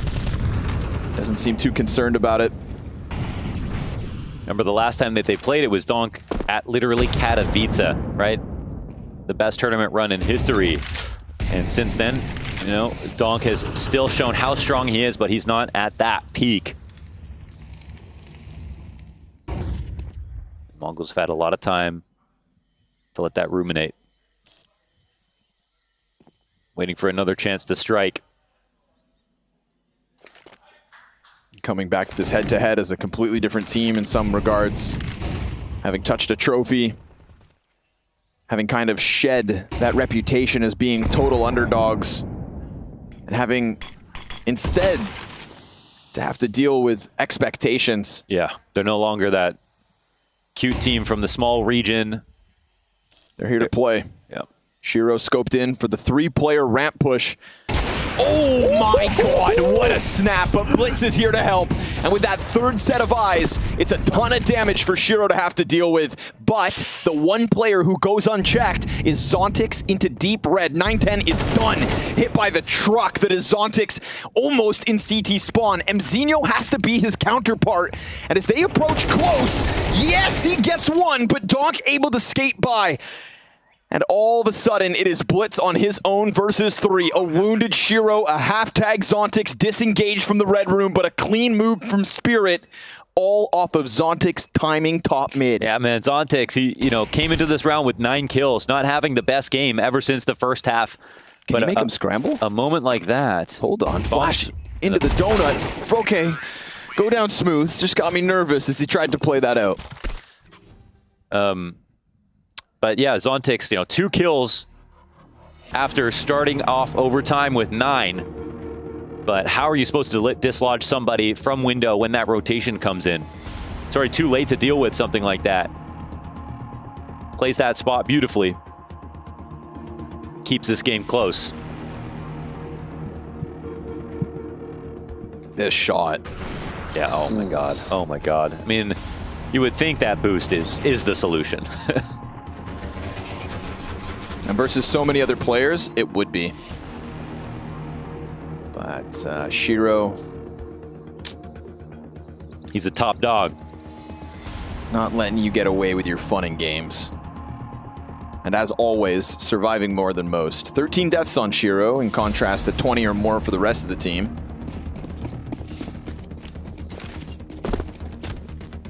Never goes down easy. That's Spirit as a whole. Disengages from the elbow opening. Blitz gonna keep the pressure up. Take a glance, see if there's anything really behind this or whether it is just an early extremity stack, which is the case. B-site better be on high alert. Grenades coming over the top. Senzu just looking for contact as Mzinho's given a chance, but fire spread burned him. And surely that'd be heard. Oh, that's a foreboding smoke. They're like, what are they doing in this position? Nice. Oh my god, Techno making the most of it. Giving himself flashes. They want to take this fight. Are you serious? They did get up. Oh my god, Mzinho able to catch one, but this is risky business coming out of Mongols. But the most important part is he saw them, and he saw the bomb as well. They made confirmed contact. The T's don't feel comfortable execing up through Banana, even though there's no one there yet. Chopper looking for his. Already held here by Techno, who's done such a good job inside of the cave. All that damage early versus Magix. Picks up the headshot to Spirit's IGL. And then Shiro gets blindsided from Blitz, who's just been able to hang on to elbow this entire time. They don't believe it, how late they've been sitting at the bottom of mid on the CT side. But they're calling out all of Spirit's early utility, some of their early fights. They're here to, they're playing punch for punch. Yes. And their arm is beat purple, okay? Beat red. And yet they're still fighting. They don't care. They haven't been scared by the fact that Team Spirit had brought out Donk to fight them in mid and won rounds that way. They've just continuously, they've been persistent about this one piece of map control, and it has just yielded so much. Able to check it too, right? Dropping the frag grenade and elbow, seeing nobody behind it. That's what justified the early Mzinho climb up. It's what threw Techno into a bit of a spiral, trying to smash damage down ramp, and sure enough, all of that bolstered by Blitz's certainty that nobody was actually trying to take mid. And it's a daunting task to fight elbow like that when you know Donk at any moment could be around the corner. Shiro slammed. Techno is a total beast on that Nuke map versus Eternal Fire. Showing us why that, you know, we talked about him more than anybody else, I think, at the beginning of the Mongol days when they first burst onto the scene. More utility pressure here. Blitz trying to find a gap in mid as Mongols take to the T side. Mid wrapped in smoke. Magic's, trying to get away. Lucky to be alive. Doesn't get jumped on fast enough. Senzu actually lets him get away. 910's got a fight here. Techno killed him with a nade over the top of the B site as the mid player goes down. Shiro tasked to recover. And as he hits his shot to Blitz, the IGL hangs on, which means Red Room remains compromised. A site could be split at a moment's notice, and it is a risky business from Blitz to cross back. 910 stays here, and as he sticks in, he gets his. That is Chopper down and a 5v2 for Mongols to lock in 15. Man, they really can float to the level of their opponent. They create a winning position here on the map, and they are tricking everybody. They're all out of position. The A site is completely empty. Donk has no good information from his teammates at this point of the round. He's still watching for B. They don't know where the bomb is. And Mongols might be able to do this. They're going to get to 15. How many individual moments here from Mongols in this one round alone? Just outmaneuvering Team Spirit. Running a risk by jumping over top of Shiro's angle. And not dropping a player in the process. Mongols said they wanted to play their best. They come into Ancient versus Team Spirit, a daunting task, and a map that the last time they met went the way of Spirit. Lo and behold, Mongols with 2 map points. It was messy all the way to the finish line in regulation, so wouldn't be surprised to me if we go into another overtime right here. Spirit have the money. They have the ability, the tools, the players, the will, the clutch, everything, the IGL. It's just that Mongols are keeping up even when they're playing their best. Homing missile into the bomb site for Magic's to deal with. 910 obviously left. Like Blitz leaving Red Room just queues up 910 to be holding that angle and catch them off guard. Magic's can't believe it. Playing for a second OT now. They'll go to the bottom of middle for a fight. They let it go for Mongols 1 round prior. Wait, this is kind of dangerous for their mid players, right? I mean, Donk's watching Good this. hold, but pinch from both sides. And Chopper comes out, he emerges, but as he switches guns, that is where he falters. Oh my God. And this is where Spirit could fall. It's possible. Mzinho, second kill, his 28th of the map.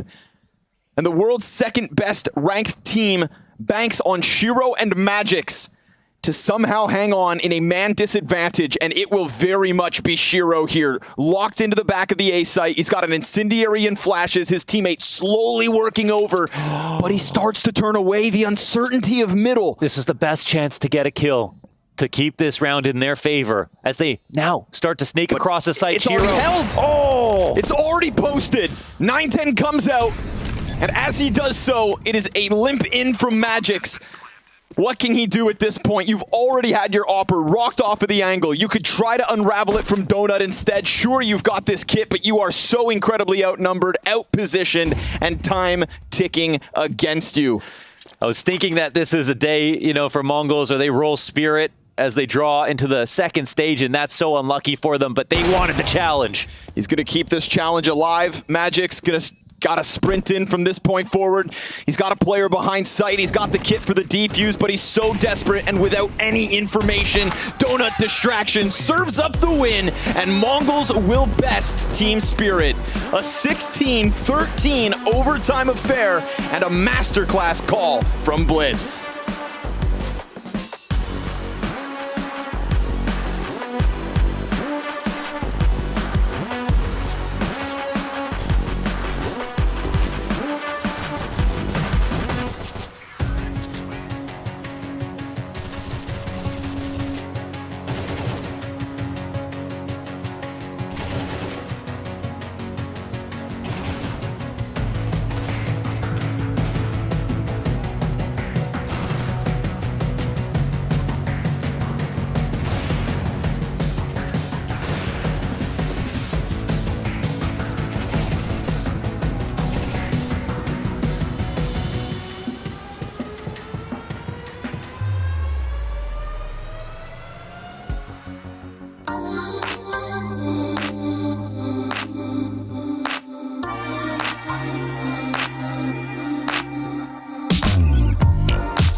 Well, it is most certainly the Intel Extreme Masters, isn't it? That's right, Mongols take over on Team Spirit's first map in their first showing here in Cologne. Let me welcome you back alongside of that of YNK. We got MacMate down on the end, and we've got our first map, Dunzo and Dusted. After a little bit of overtime on Ancient, it is the Mongols coming out 16-13.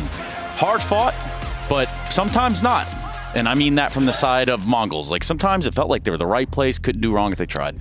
Yeah, that was a nail-biter. Yeah. I mean, compared to the previous series that we had, that was really clean. For Saw, this one was just back and forth, messy. You know, teams winning ecos, losing ecos, clutches on one side, clutches on the other side, and a lot of highlights, for sure.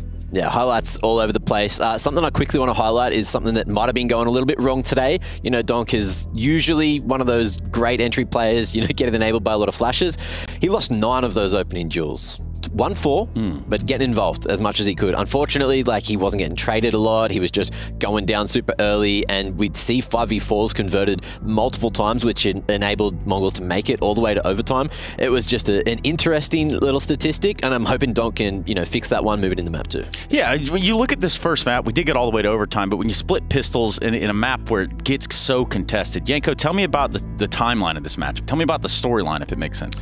Yeah, I mean, team splitting pistols, but then you had in the second half, I mean, even in the first half, there was a round for Spirit. They win it with a saved M4 for Donk, right? Then Mongols come right back into it with a hodgepodge buy of their own. Same thing happened in the second half too. I mean, for Mongols, it was some of those eco wins that gave them a lifeline into this game, but just when it seemed like the game was out of their reach was when they would come back and make something happen. In this round, they're even 4v5 at the beginning of it. Now just left with 4 guys on pistols. This is where Senzu steps in with some good deagle shots, right? And this is just where they're going to be able to, or Spirit rather, will snatch defeat from the jaws of victory in this round. Just some 1-by-1 fights, more shots, right? And the round falls apart for Team Spirit. Yeah, there was just so many individual plays like that. When you see the pistols come out and the finances swung so much from this round. If Mongols lost that one, I don't think we'd still be here. I don't think we were going to OT. But Ancient is starting to be a nice little story between these two teams because it's overtime both times, and now it's one apiece. Yeah, and the validity of a 5-7 at any given moment. Hell, you'll sprinkle an MP9 on top. You're kind of like Salt Bay for real. You really have inflicted sodium on the opponent. Hey, let's talk about sodium. Yeah, that's an NA thing. You wouldn't get it though, man. Okay, sorry. Let's talk about that round 21 as well. Later into the stages we get. Yeah, I think this is where, you know, Blitz starts to have tremendous impact for his team towards the tail end of the game. As you can see, the score is 11-9, right? Donk, this happened to him a lot, like wasn't able to find early openings. Blitz loves to sneak his way in between these Molotovs or incendiaries, and here he's on a fast flank. I mean, he already understands what's going on in the round. He's getting the information from his teammates. Now you're going to see some great poise from him as well, not pulling the trigger immediately, trying to close as much distance as possible so he can pounce after he gets this first kill, right? Gets the second, does a lot of damage to the third, and after this the Mongols are going to close out the round. He even had at 12-10 that when it seemed like it was all over with an MP9, he somehow finds 2 entries on mid again, gives his team a 5v3. Yeah, at this moment, a little bit unfortunate for Shiro, just not enough bullets in the clip that time. But yeah, there were just so many moments where you could see Mongols potentially dropping the ball, but just enough of the rounds eventually worked out in the end. For me, you know, I'm looking at Mazina, I'm looking at 9-10, both of them having so many impactful rounds. 9-10 didn't have a huge amount of kills for the first sort of half or two, but once it got to OT, there were some incredible openings that enabled them to put some more rounds on the board. And I think a lot of patience from the Mongol side, right? You would catch, or they were catching Spirit in a net almost, just catching them off guard time after time. You'd see the look on the player cam's face when Magix is like, wait, why, how, why is he there? It's because they're sort of freeze framing, right? They're taking it slower and they're kind of catching them in a web. Yeah, I think the problem for Spirit is we usually see them play tighter than they have here. You know, it was maybe a little bit too overzealous at times, a little bit complacent a couple of the rounds that we saw against pistols. Even that one where Blitz finds a double entry with an MP9, and usually the first guy he finds is Donk. Like it seemed like you pointed out, some of those crucial moments, he didn't come out on top in some of those opening fights. So yeah, maybe it's just the first game of the tournament or first map of the tournament for Spirit, and they'll need to. I'm sure Hallie is giving them a stern talking to, as we see on the cameras. To be fair, like there were points, especially in that first half, where Team Spirit were calling their way back into the game. I think it was like 5-0 at one point. Mongols came out having a stellar start to Ancient, but then they started to realize, hey, Mongols are only going B, and they just started to go for early rotations, early stacks. That got them back into the first half. That got them into a great position to try and win Ancient, but unfortunately, Mongols said, hey, come play our brawly game. Let's just take it to them.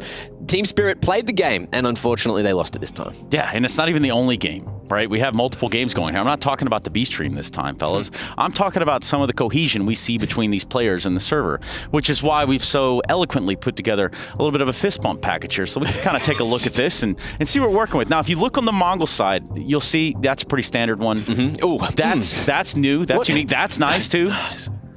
This minimum amount of human contact. I love that. I mean, like, okay, he's going in for the full fist bump, and then there's the response. It's like, but you've made that connection, you made that contact, and it makes sense, right? Like, it's all about the connection, Trace. It is the human connection. Just feeling your teammate, feeling him out. Yeah, just feeling him out. Yeah, and not up. Let's talk about the next map of the series, an Anubis pick by Spirit. Now, if we talk about the Mongols starting the CT side, they did elect to do that. So now what?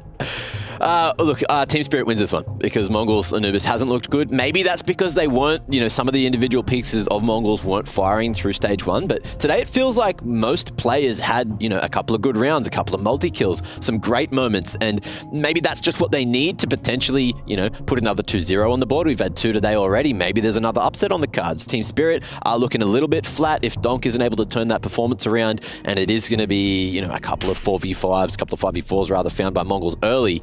Then Team Spirit could be in trouble. Yeah, the danger is Mongols played it a couple of times, didn't go great, but you learn something from every time you play and from each loss, and we'll see if they can put something together here against Team Spirit, who definitely need to play with more discipline and some more patience, right? Too many rounds with advantages, being dropped too many times, being punished for your default, which is uncharacteristic for them, and yeah, I expect to see a better performance from them on Anubis. Yeah, I need more from Zontix as well. Usually one of the key riflers for Team Spirit, it felt like he just had minimal impact. There were some points where he'd, put his life on the line and get traded, but that's not enough. Anyone can do that. Well, the real question also lies in the fact that do the Mongols continuously have this answer for Donk? But we find out. We have to just wait. We have to be a little bit patient about it. Spirit trying to make their way back into the arena, and we're going to make our way back to those sofas so that we can be ready for this next map of play. The opener here for Spirit has not gone their way thus far. However, it is Anubis with the Mongol CT start. We'll be right back after this.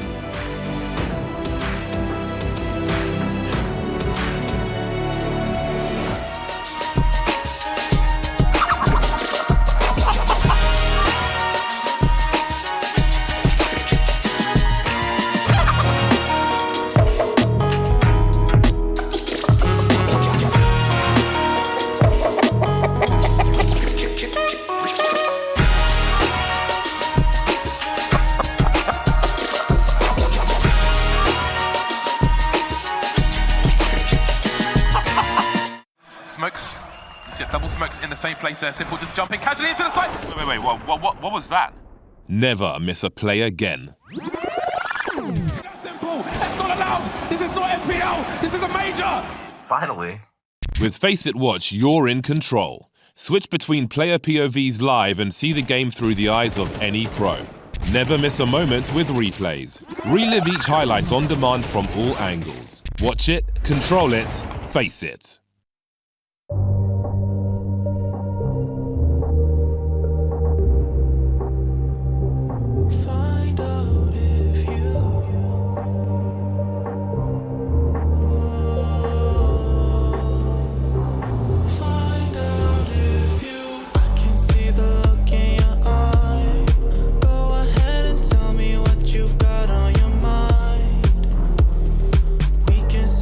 Problems tonight.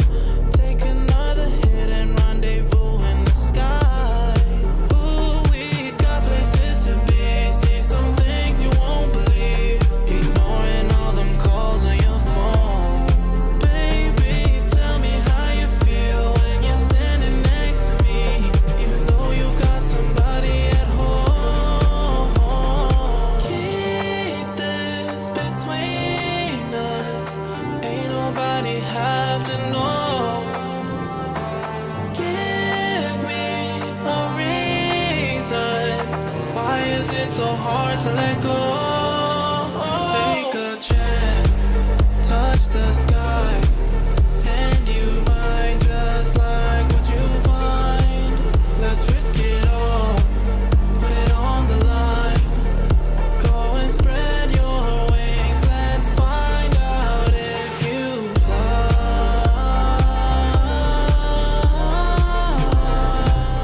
So what is it, my son, that is troubling you? Fear. Father Lau, I fear for my teammates. Returning to a place of such misery.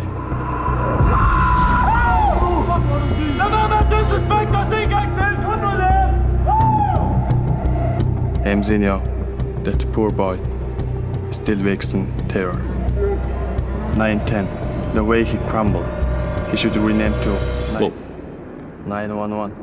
I thought we'd have to call an ambulance. Fear not. The Mongolian resolve is firm.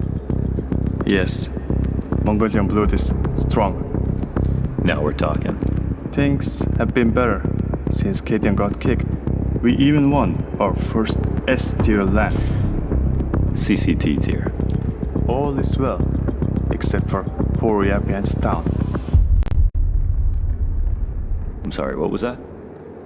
They too have suffered.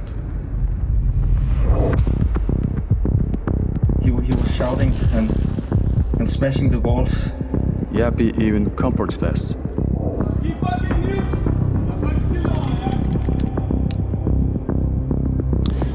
So unlucky. Kicks happen every week, and yet somehow they get hit with a nickname. Unlucky? Father, you think I forgot? I am familiar with your content. Heroic is sad to announce that Stabby and Jown. And perhaps it is you who should confess your sins. Stabby and Yawn. Stabby. There is a little bit of Stabby going on here.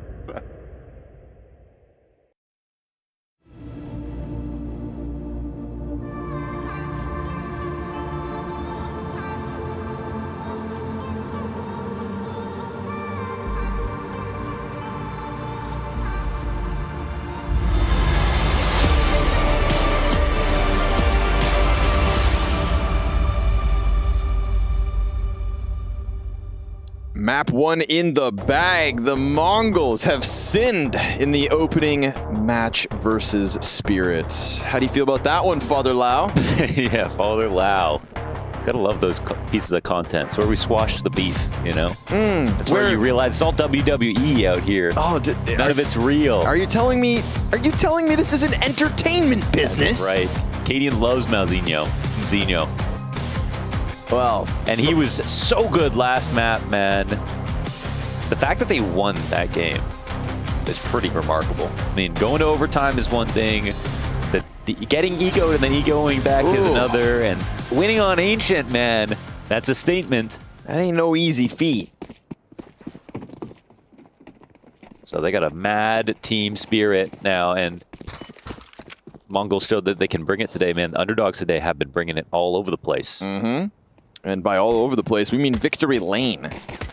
A little too often for the favorites' likings. Senzu will strike first blood here on the second map. Zontix, though, going to keep them honest, at least for a little while. Then the bridge push with 3 players out from Mongols goes up 4v2. Ooh, Donk gets blasted out of the round.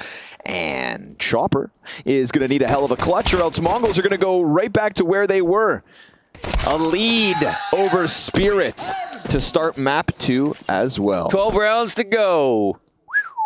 And then, I mean, unfortunately, we saw the Saw Masterclass versus G2, but this would absolutely take the cake. This would be the biggest win for Mongols, like in an individual best of 3 this year. You know, I mean, this would be beating, even though Spirit are not the world #1 on rankings, they're the team that crushed Na'Vi at London. They're the team that Na'Vi are probably most scared of at this tournament. And they're kind of the team that, until they lose, they're the favorites, right, to go through, because they can go and beat basically any team here on a good day, not even their best day. And also a team that, again, you know, a lot of the conversation around this head-to-head was these aren't the kinds of opponents Spirit lose to. No. They go down versus the best. So Yeah, they're very good at beating teams lower ranked than them. And not all good teams can say that. So if Mongols were truly able to do this one in a best of 3. And then conversely, Mongols are very good at punching up, and that's why we're seeing them sort of expand at a tier 2 and consistently take big games and close games in tier 1. But then they can also, they can also lose to, you know, the Nips of the world, the Bleeds, the, you know, online. But listen, put them in a LAN setting versus a good squad, and they're going to rise to the challenge. That's what we've seen. Free little bomb delivery here for Mzinho. And he wants a little more for that MP9. Let him go. Let him make a little bit of money. He was lights out on map 1. Stepping up. I want to talk about the young talent coming forward here in Cologne. Well, it's supposed to be about Donk. Mzinho's got other ideas. Donk's sitting around on the rugs, but Aladdin's not home. How does that even... How do you do that? Look how he had full health, right? He has a Glock, and everybody's waiting to double peek him like he's a goddamn monster. How do you do that? Oh my god. Kid's special. He is. And that makes that last map win even more impressive. I mean, that was even a big game from Shiro, you know? Sure. It's like even that G2 game, it was like amazing from Sa because you didn't even see that many times where G2 whiffed or made some big mistake or like didn't have a good setup. They beat them fair and square. They went toe-to-toe with them in very decent form. And that's sort of how it felt last map too. Even though there were some egos back and forth. I don't know, man. Something in the water today here in Cologne.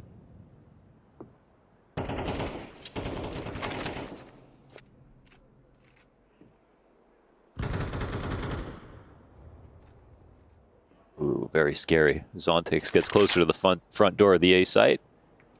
And it's been quiet. There was no flash retake of A main, right? So they might have their guard down a little bit. Yeah, Mzinho has no idea how close Zontix is because he just walked in for free. The molly misses. Oh, wow. Oh my god, he swings back in. He actually went back for that duel. Yeah, tried to take it. Luckily for him and Mongols, there is success elsewhere on the map. This is a good map right now. They even just refreshed the A main player. They have Blitz in his place. The CTs are up. There's a mid timing for Team Spirit, but they didn't take it yet. There's a set of eyes on it with 910 leaning back in Temple, which means he could obviously skate over to the B site if they do need him. Bomb starts to cross over mid. The free mid timing has passed, but camera could still be compromised. And Blitz, unfortunately, very alone. Oh, Techno not ready for that hit. That does draw bomb back over. Senzu from Plat. His teammate's going to be mollied off. That doesn't stop 910, who slides out through it. 15 to the clock. He loses the teammate. Senzu's down, but 910 holds. And that's a gun round in the pocket of Mongols. And 910 makes that look so easy, but what would have happened there if he died? A plant on the back of the site, a 1v1 with Team Spirit favored. This is the Mongols winning their key duels. And you love the reaction as they expand versus that A-main sneak from Zontix. That was even a mistake from Mzinho to try to duel after he could have just disengaged. And then still they get back main control. Still they actually are kind of working as 5 fingers on one hand here as they take control in both halves of the map at the same time. Techno does a good job of being out in main as well as back in dark. And all that with, again, the first A main player getting completely caught. Yeah, man. But Blitz was there to kind of patch the holes, right? Yes. Yes, he was. Make sure this defense didn't take on too much water. Was there a dropped... Did Mzinho have a smoke out or a molly? He dropped his molly before he died, so his smoke should have fallen to the ground. Right, the molly landed in front of him. So that's partly what helps, obviously. The fact that Zontix can't enter the site right after that kill. That makes a big difference. Tech9's across the board here for Spirit. Going for a fast A hit. Mzinho better fall back. Nade will find a little bit of health, but not too much. His entire belt gets dumped. Magic's able to take control of Fountain, but from here, Spirit just paused. We've got a missed smoke for Heaven. They can't even hold on to this. Yeah, not ideal. No way to scale from here on out. And unfortunately for them, they just walk back into the lying weight of 910. Shiro flashed, so he's not able to activate despite bomb being back behind him. And this one what felt like a real pounce opportunity for Team Spirit unfortunately dries up. They were hoping to get a kill with that and then get a shuffle on the CT side and then get a rotation kill. But of course they're coming in with almost no guns and now almost no utility. So one smoke could be key.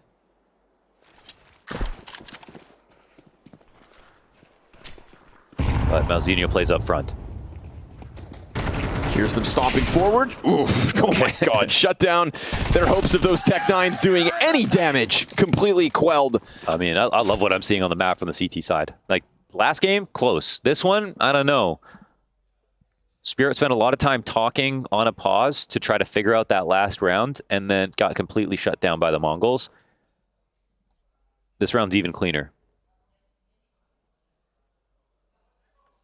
I just love the way that they're sort of breathing when it comes to pushing extremity map control, because that's the main disadvantage here on Anubis for the CT side.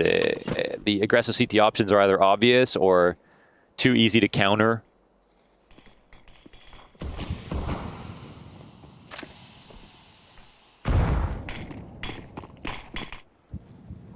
Zeno again, has got to be careful. Yeah, we've seen this one get a little risky, but... Oh, man. Hey, he hasn't died yet. Yeah, that's the thing. You know? He hasn't died yet. And actually, I mean, the one time he did, he kind of, like, chose to. he could have actually escaped. Take me. But genuinely, if your shoulder peaks are good enough and you're not dying, it's like Flamesy on B Inferno. It's one of the best shoulder peaks ever, right? He doesn't often get caught off guard. And if Mzinho, they believe they can kill him here, that's one thing. But if they can't, even though they keep seeing him, he can keep trying. Just jiggling around the pillar. Just a flash first. Molly, and he slides. Doesn't drop Zontix. And there's nothing else here at the A play, so they were not anticipating the all-in.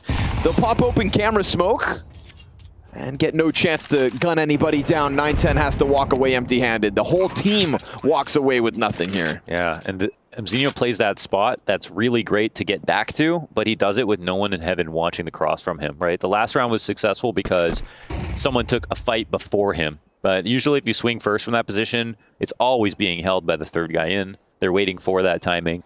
And there was no one to be a distraction for Mzinho. So much came down to his aim.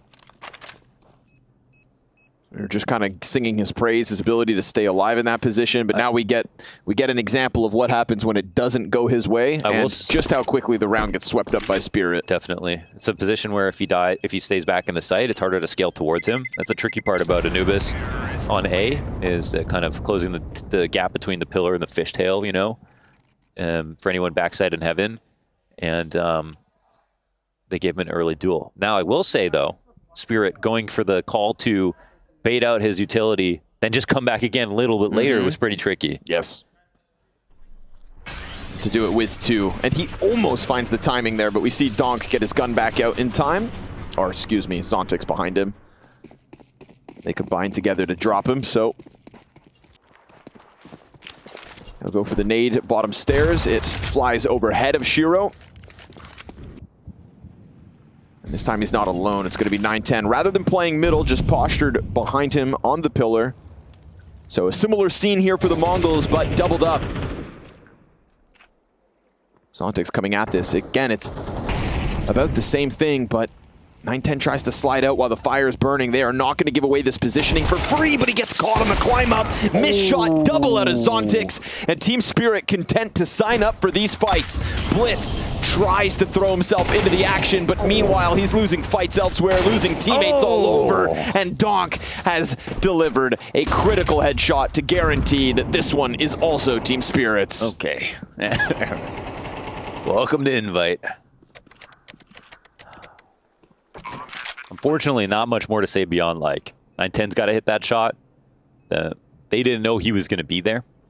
And Mzinho gets caught jumping up on this table. Timing's great, though, for Team Spirit. And whether or not there are fine margins, Team Spirit won the round and with conviction went to try to find the same duel and won it 2 rounds in a row. They deserve some credit for that. I don't know what happens, 910, if he hits that, if they're able to trade him back or not. But, you know, an op in that position has got to nail those. 9-10 times out of 10, you know what I'm saying?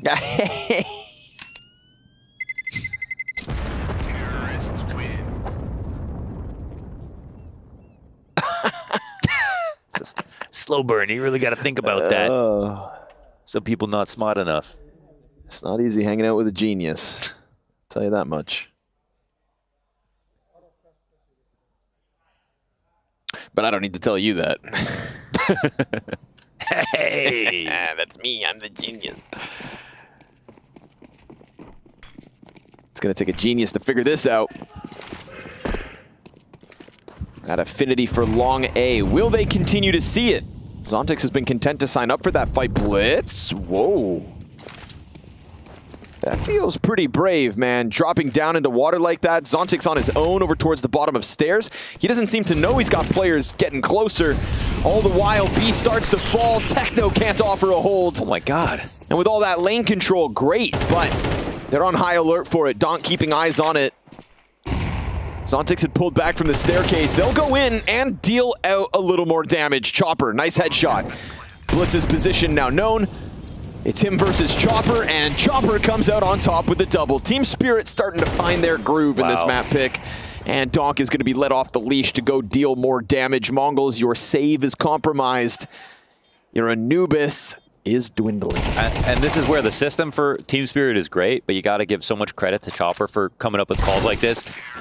Explosive was the solution. Look at the contact plays that they've just pulled off now. You could easily get shut down if you exec these wrong or the wrong timing comes in.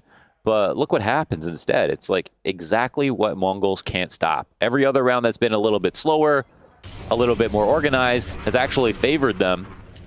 And now there's a new challenge. It looks like Spirit have tapped into this, even though they didn't start with a lead.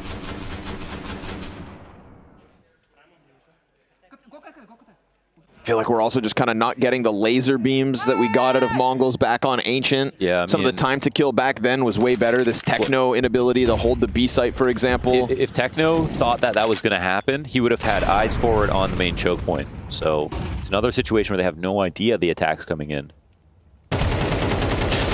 That's been their best asset so far. Chopper having fun with this one. Versus the unarmored pistols. Mongols not looking to post much. A empty A-bomb site. Clear for the taking yet again. Team Spirit choosing all the right times to go hit this half of the map. And Chopper not going to fall victim to your lurks. Done.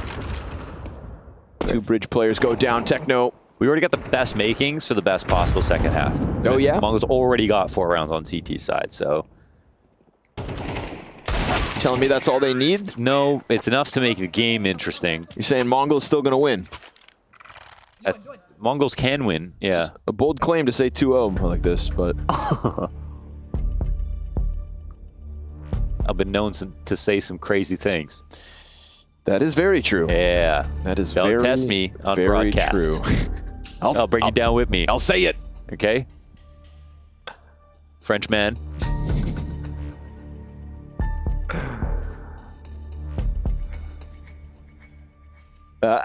Take you to the bibliotech. You're going to learn a thing or two. Okay, this guy knows 3 French words.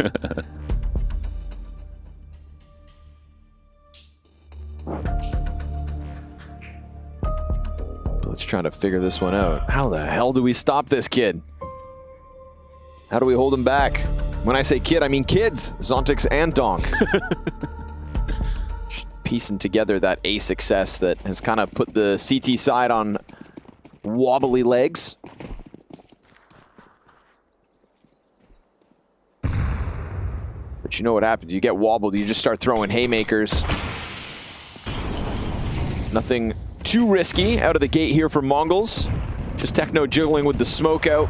910 didn't get any contact top middle, rather met by a smoke. And now as Shiro holds, there is a chance to present it, but first Donk's gonna go in. Man, lucky to still have that much health. Took a bullet to the forehead, dropped by 40, disengages. And as he pulls back, there's this all too often ominous feeling that Zontix is ready for A. Man, they're right about these early slow rounds. Like literally nobody inside of middle. Pure resource commitment from the Mongols to the extremities, and that Spirit haven't actually figured this out. Now they're gonna do a little walk up. Zinio's taking on the risk again. It's not the first time and it won't be the last time, but he has to find that margin of error This is sort of level 2 here for the Mongols, as now Spirit are involving middle. Sure. Blitz is going to come in, and he's coming in with a little bit of utility. 910 worried about this timing. We're getting into the late portion of the round now. Magic's just jumping, making sure that molly goes deep enough to get Techno back into his sight. At some point, 910's attention could get called over to help MZino, who holds the test. Oh, yeah. Stands tall on the first one. Very clean kill, and that opens a door, a pocket for 910 to thrust himself into. Can he hang on?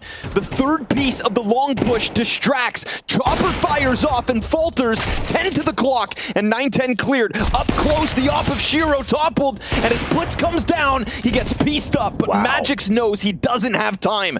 The clock is going to favor Mongols here in round 9. It's been a dry streak for rounds, but they will at least post 5. Yeah, and he survives after time with the op for Shiro. That helps out as we move forward in this half. But man, this is a very tenuous late round situation where any small mistake could lose this round for the Mongols. And MZino, who has the most pressure on him on a very flat angle there, gets the kill. That's so important. 910 also doesn't fall for the bait of the shoulder peek. It's actually impossible for those two players who are approaching him to communicate who swings first when they don't know how deep he is into one angle or the other. But he reads the situation perfectly, and there's nothing that can teach you how to do that well. You just got to go off feeling.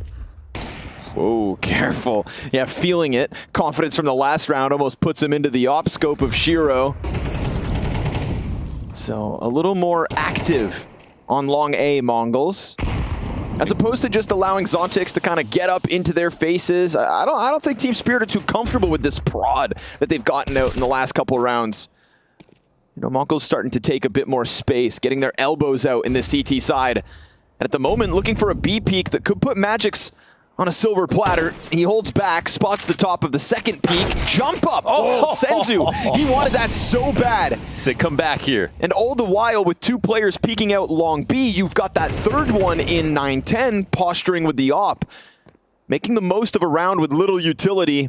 They could be generating a lot more in the way of lurks in these early moments. It's been brawly here. Damn, that nade not going to find MZino. He's able to get off site. We've got Zontix looking to pounce, but while blind, here comes Senzu helping out, and Blitz's MP9 takes down another, pushing these positions all the way into the face of Shiro. Every single player tries to get into this A site, only to be met by resistance. A strong defense.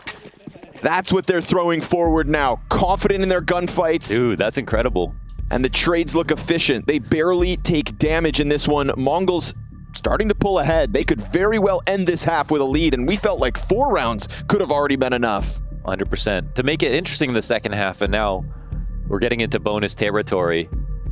You use the perfect analogy. That's putting their elbows out. And again, it's the difficult part, and the reason that this map leans T-side is the extremities are very T-favored. But what we're seeing here is MZino with no support sometimes, confidently pushing main, sometimes dying, but most of the time he's getting the map control. And on the other side of the map, it's working out just the same. They even chase down Magix, who's holding them down from very favored, safe T positions. And this is just creating so many opportunities for the Mongols, who are not turtling up and waiting for the exec to come their way, suffering from some of the contact explodes of the previous rounds. How far can they take this? To 6 rounds at the very least. Now, I'm really surprised to see Donk not completely running over Dark. Like, this is something that he does so well. Runs up to it very fast early in the round, fights it by himself. There's a little bit too much structure here for Team Spirit inside of middle, and I feel like they've also missed the opportunity to take over middle, where Blitz is now playing. And he's waited just the right amount of time as an IGL to say, okay, now let's pay attention to this. They're probably not going to go for their contact explodes. I think also waits just the right amount of time to pull out that double op setup. Hadn't seen it too often. We expect it with Mongols, and they'll throw it out. 910 finds his first. That's Chopper sidelined, and 910 trying to kind of tether here with Techno, who puts a smoke down in front of Dark. We hit 55 seconds. Nade goes deep, a little spray just in case, opening the possibility of Donk to fire back, but he doesn't. And I think you're right. There is almost this kind of muzzled effect on Donk at the moment just because of Team Spirit's slower approaches.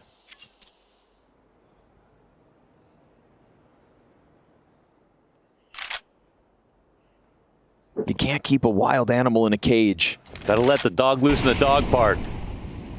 Right now, Donk, a part of this 3-player pack. Nade, 4-pillar. Dark control, sure enough, here for the CTs. And 910, oof. It's his teammate who actually gets hit harder. Techno able to post a frag elsewhere. Manzino comes in with the double, and it's actually him on the smoke. Yeah, what's him? This is a cameo from Manzino as they come over to the other side of the map, and he's still there to greet them at the front door. Damn, all that pressure, everybody looking for the plat frag, everybody just looking for that thread to pull on to unravel this, but a very nicely stacked site from Mongols. And a thriving CT side at this point. 2 different moments where 910's able to just step out. Double spray down from the kid.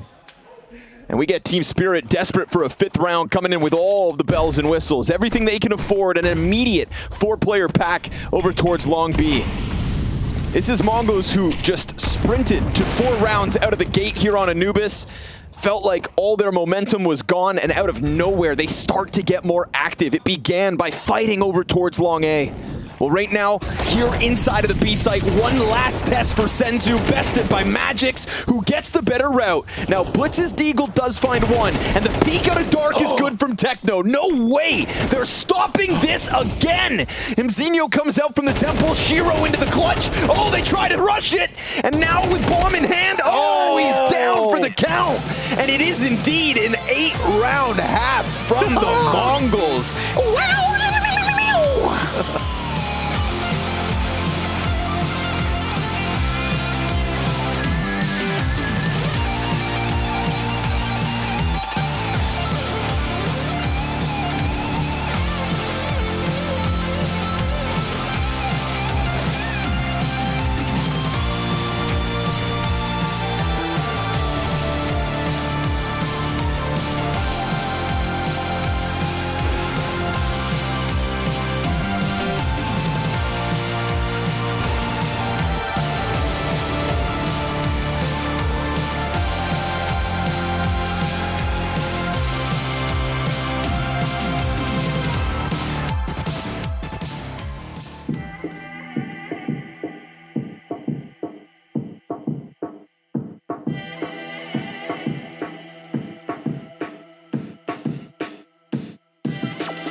pedal to the metal for the Mongols. It was a response out of Team Spirit that had us thinking maybe Ancient was just their bread and butter, but they've spread Spirit across the board here on map 2 as well, and now Mongols sitting pretty on an 8-4 lead. Launders with a T-side on Anubis behind them. The most T-sided map in the pool, the most played map at the play-in stage of Cologne. Why wouldn't the Mongols be able to finish this map off? Dude, they actualized the reality of all of their setups in the beginning. They responded as Team Spirit adapted, and some of the best rounds Spirit won were just the low telegraph, fast explosions into the site.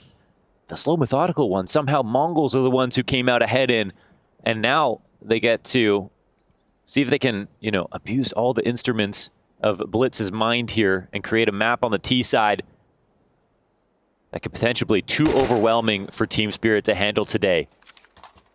Will they be getting caught on a slow start here in the second stage of Cologne? Pillar player gets blasted. Magix doesn't even have a chance to turn. Oh my God. 9-10 goes for 3. What? Just like that, B site is gone. Mzinho is able to take the deep glance to Temple. Team Spirit are starting to get nervous.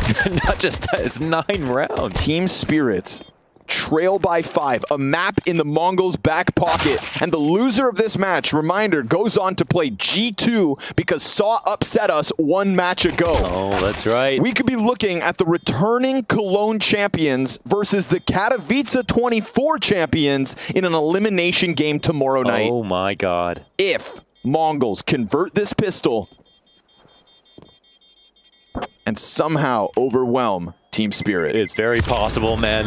This is this is already better than what we saw on Ancient. That one ended 6-6 at the half. And I think Spirit won the pistol on Ancient as well, right? It's a slight comeback for the Mongols. A harder situation. And look at the pathing. It's perfect here from 9-10. Magix is hoping to hell that someone comes out of that smoke while they're exiting dark, but they space perfectly. It's idyllic. So Mongols now, well, this is like a free route to 10 rounds. We've got 2 flashbangs on Chopper. I don't know what kind of hopes they've got, but you got to think, you know, they're looking at 2-3 kills best case scenario here for Team Spirit. I mean, when we get to the rounds where it's half buys, I would say you got to be a bit more nervous. But round like this, Connor would be willing to bet all of his hair that Spirit can't win.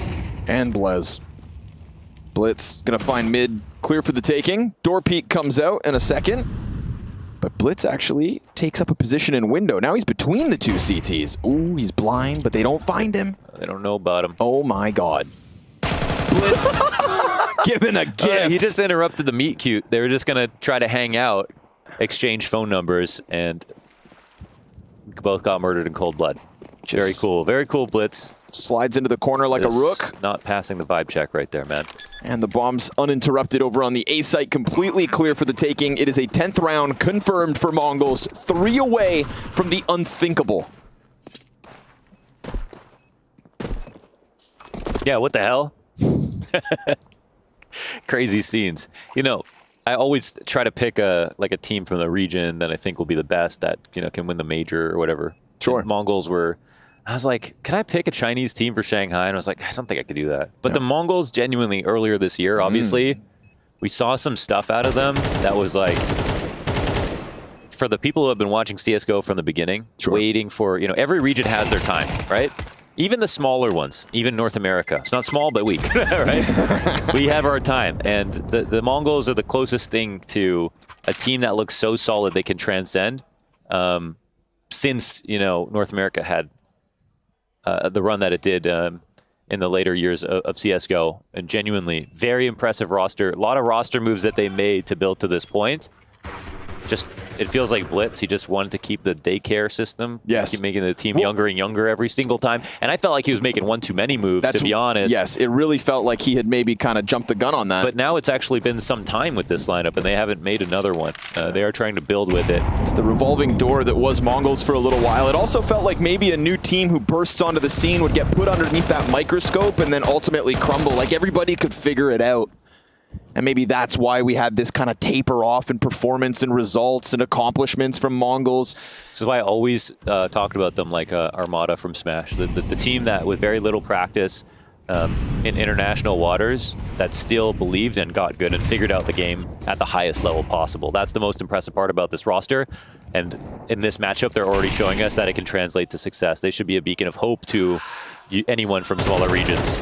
Wow, he finds him and the mid kill. This is the gun round for Spirit. It's one thing to make this upset happen. It's another if they embarrass them. Donk trying to bring it back. Compromise from behind. Techno! The Mac-10 spray down. And now this isn't just feeling real. This is feeling unstoppable. No, now would be an underdog comeback if Team Spirit brought it back. They've got nothing here. Shiro snap buys a Famas. Pissed. What is about to take place? 3 out of 3 tack timeouts called. Now, Spirit have had the odd, weird loss here or there recently. Even though they beat Na'Vi at London, they lost to G2 at EWC. They've shown some weakness at weird times, but never to a team ranked this far below them. And conversely, Mongols have never picked up an upset of this magnitude and in this style. Incredible what they can potentially do here. Now the question is, can they close out? Because Spirit are not a fragile team that at Kato, they started every game with a lead, and since then have had points in time where they've choked big games. Since then, they've actually made comebacks happen. They beat hard teams in desperate circumstances without winning pistols and forged a situation for themselves. Now they'll have to do that again. You think it's going to be possible, but it has to literally start with a round with 3 MP9s. Feels like their hands are starting to get tied. Feels like Mongols have just already done enough, but where is Donk, man? Where is the wide swing? I don't know why they haven't used him. He does not feel weaponized across this series. Yeah. You know, feels like a character from War and Peace, just in a passenger instead of a hero, you know? When did Donk decide to find stoicism? Zinio able to walk out long A. Oh my god, he just takes Shiro straight off the pillar. Wow. You're now down to just Donk's M4 and these MP9s. A smoke for Zontix that he doesn't even throw because it feels like, if anything, they're contemplating saves. Because they know how dire of a straight they find themselves in. This full-blown 4-player execute comes in, and he doesn't even serve up a distraction. No way to slow it down, nothing. They won't even be able to trade these in an army surplus for better guns. It's going to be MP9s again. They better stick around for something. Will Mongols make a mistake? Will they offer some kind of overzealous opening that could get the retake going? No! Double headshots comes out from Senzu and Blitz, and that turns Donk's tail the other way. We are talking 12-4 Mongols, and Team Spirit yet to arrive in Cologne. Mzinho with an amazing first map paired with a fantastic second. Blitz leading from the front, 9-10, not missing his shots this time. And here are some kills in the exit just for Donk to try to recover his scoreline. It's been mediocre so far. He wasn't useful on T side, and now Mongols are within touching distance. They're the kind of team that don't celebrate even if they win. But you know, at this point in the game, they're definitely not going to get too excited. Spirit can come alive with just Tech 9s if they have to, 5-7s. Mazzinho finding so many openings on long A as well. How's the kid who never got scared pushing for main control on CT side going to worry on the approach on T side where he's advantaged? He's already proved himself on this part of the map. Doesn't matter what you throw at him. Zontix hasn't been able to hold him back since he switched sides. There was a couple missteps, but a couple of missteps have not been enough to keep Mongols out of this one. Ooh, an upset is one thing, an embarrassment's another. And while Senzu opens up shop again, it is this sporadic placement of MP9s that's going to have to go above and beyond, but there's no cover backside here for Magix. And so Mongols 3 kills out from opening stage 2 of Cologne with an upset over the number 2 ranked team. Chopper has a chance to keep the hope alive. Shiro waits, lets them cross. It is all about Chopper getting into position, but once he's in position, what can he do? And what's left by the time he gets there? Extending into the AK, they know about him. Shiro's gonna be trying to slide up along this wall. Opera's looking to dodge it, 9-10, half health. Oh, that's nice! Shiro comes in with 2, down goes Chopper on the other end, and as he's in behind the obelisk, onto the SMG, he's still got a good chance, but that takes Dakin down. It's a direct flight from Ulaanbaatar to Upset City. No way.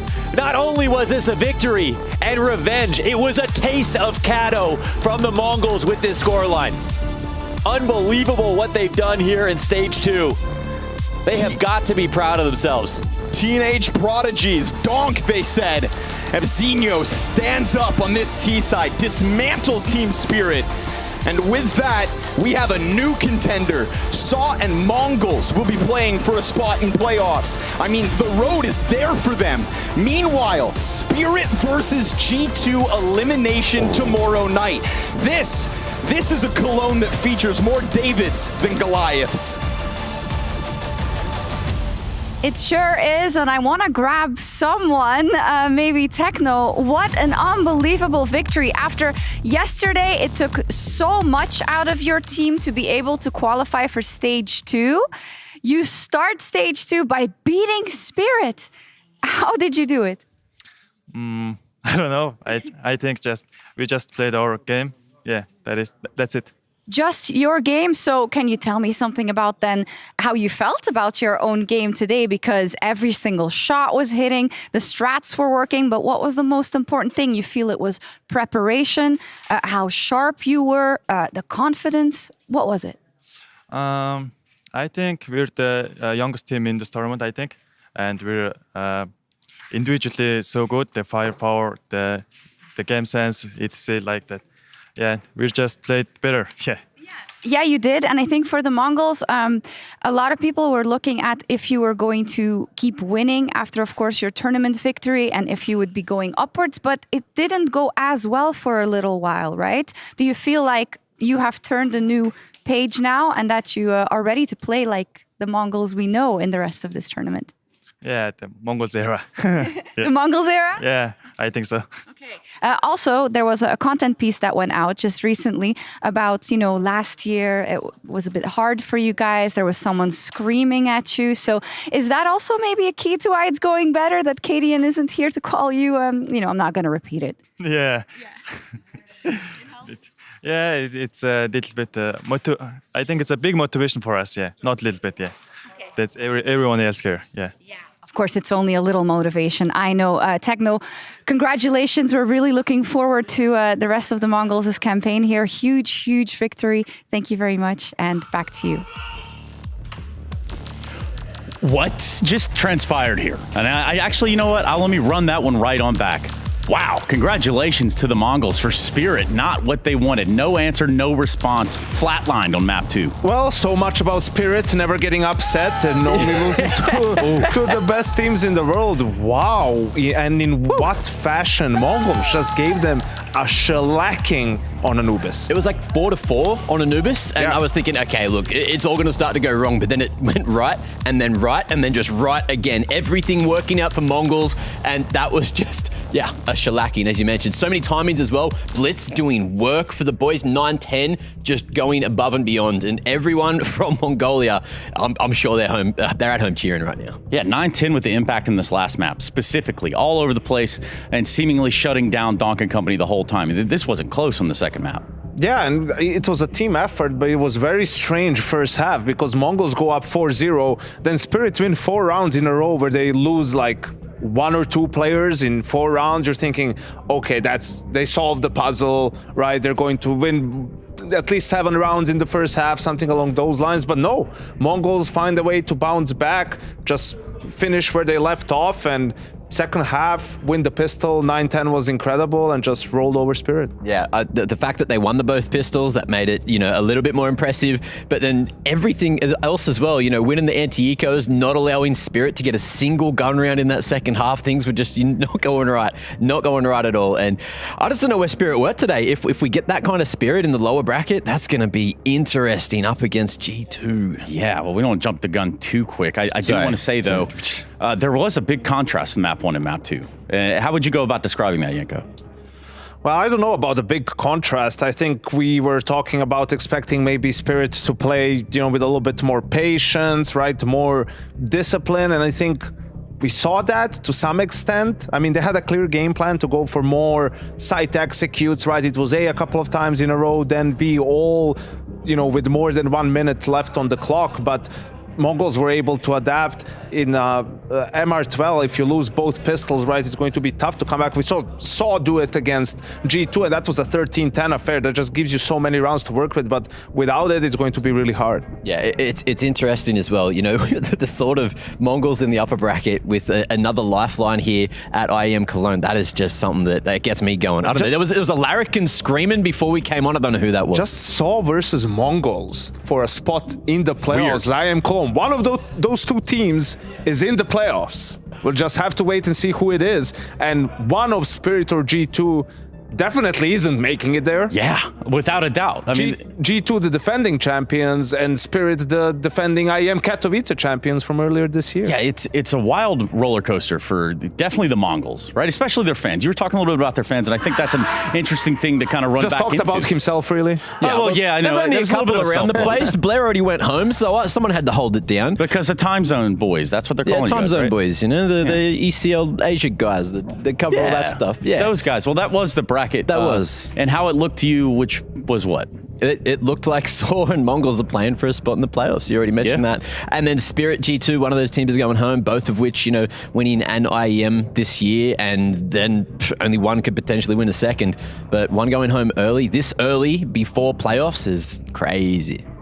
Tough just tells you how cutthroat it is, right? And I don't know, maybe a little bit of it was the first game of the tournament for G2 and the Mongols and Spirit, although I do think that in the G2's case, they were just outplayed. You know, I don't think they played super bad. Here for Spirit, you could tell that this wasn't up to their usual level, but still, especially Anubis, that was the map on which the Mongols were, you know, bad. They were borderline bad so far. Bullied in the first stage. So yeah, just an impressive win from them today. Yeah, they fixed it. Whatever was going wrong on Anubis throughout stage 1, just absolutely polished that off. Let's do this. Let's take a look at round 10. And I think there's some testaments to what's gone on here with the Mongols and how they've been able to actually have a great answer to what the Spirit was able to throw at them. In round 10, we saw, I think, utilization of protocols. Yeah, so you see after, you know, 4-0 for Mongols, 4-4, they win one round back. It's not clean, so you see Blitz on MP9, there's a FAMAS there, some map control from Spirit. You can see Mongols this time around, they're going to be a little bit more aggressive, a little bit more proactive on the CT side. They push outside of B. Senzu gets a great kill here on Magisk, and that disrupts Spirit. Magisk was the only player there. That funnels them towards the A bomb site. Mzinho barely survives here. Now they're a little bit flustered, the Mongols, but you see the execute isn't great. Zontix gets team flash. He had Blitz, dead to rights. Instead, Blitz is going to get 2 more kills. 1v5 all of a sudden for Shiro, and this is a reset round. This stabilizes the Mongols' economy and allows them to win the 2 remaining rounds. You could see all the reactive utility as well. Everyone ready, everyone with everything without throwing too much of that early utility, so they were able to react as soon as Spirit were coming in. You got 2 of the Spirit members, both fully blinded, both taken out, and no one was close enough to trade. It was just well played and well held on A site from Mongols. Yeah, it was. And again, 9-10 praises. I don't think we can give that enough. There's several stat lines and categories we could go about saying, hey, yeah, this is a reason why this guy excelled. But in our United States Air Force Aim High player of the match, 9-10, certainly we've seen in his praises. We'll continue to do so as long as the Mongols play like this. I think that goes without saying. Yeah, you could have picked him, picked Mzinho, picked Blitz. They all had their moments, but I feel like especially on Anubis, on that CT side, he was tremendous. Trace, absolutely, right? Especially with the AWP towards that A bomb site with Mzinho. You know, bait and switch setups. We saw a lot of of that, and then you also kind of want to give it to him for the second pistol, just in its own right. Second pistol, you know, rounds like this as well, was able just to dance around the back of default, completely pick apart anything Spirit was trying to get going in that first half, and then in the second as well. Here's that pistol you were talking about, just all over the place. Spirit not quite able to stand up to him. And if you look at both the AWPers, you look at him, you look at Shiro, it feels like 9-10, even though he might not have had the sheer amount of kills that Shiro had, still had more impact. Sheer amount of Shiro.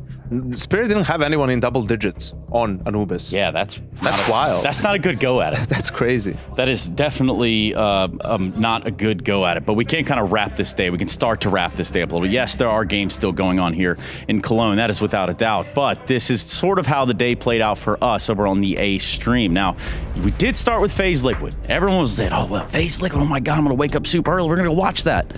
And tell them what happened. What happened was FaZe came to play. Actually, maybe this whole first day in Cologne doesn't matter for them. I think actually you could argue that all 3 games were an upset, right? I mean, I think a lot of people, considering how Liquid started with this roster and FaZe in the last couple of tournaments, you'd consider perhaps even Liquid a slight favorite, but FaZe finally with a good win here against Liquid. Pimp and I did predictions at the start of the day, and I've got every single prediction wrong because I thought the upset was going to be Liquid over FaZe Clan. Normal day in the office. Saw Mongols doing it, and that B stream as well is looking crazy.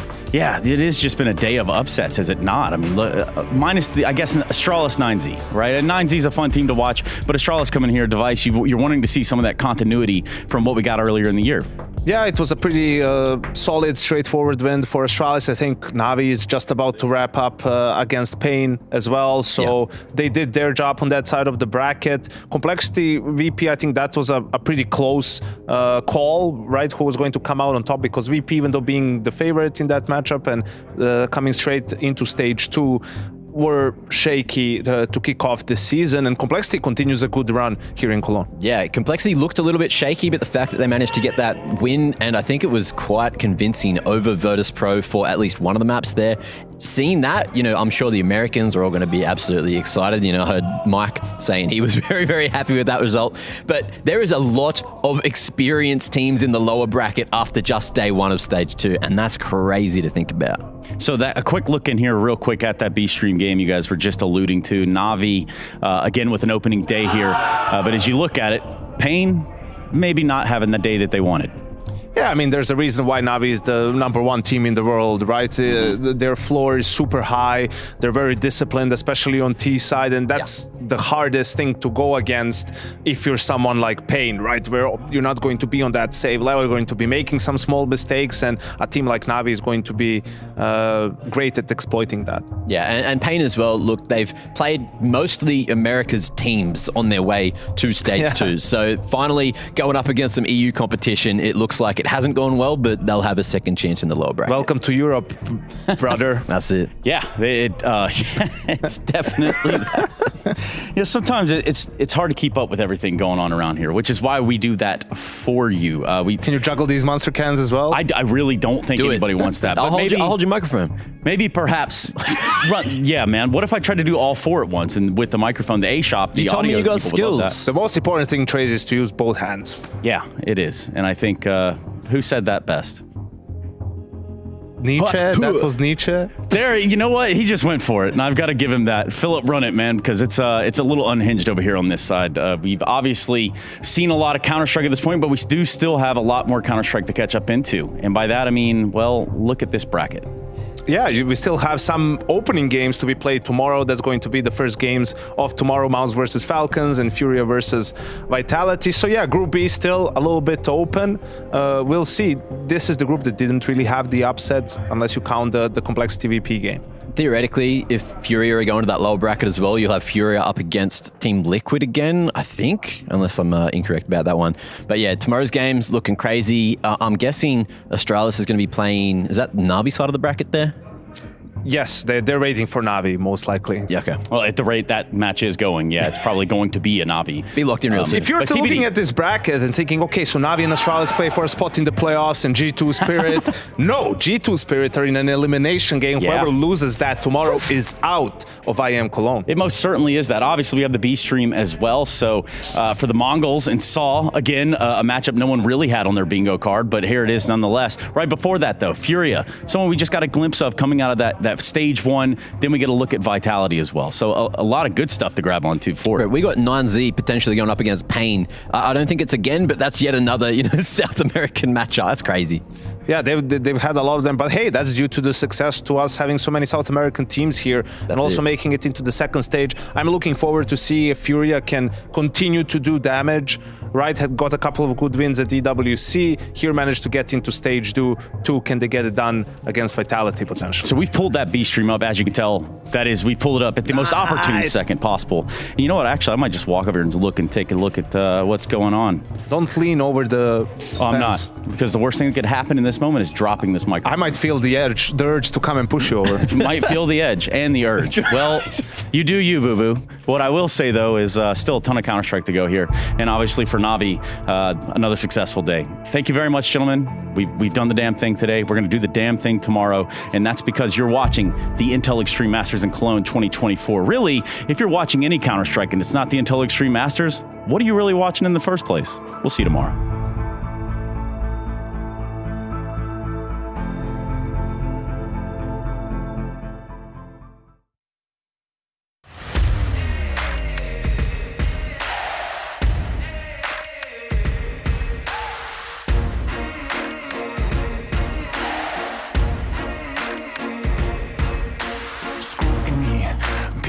Up the truth, this ain't new to me.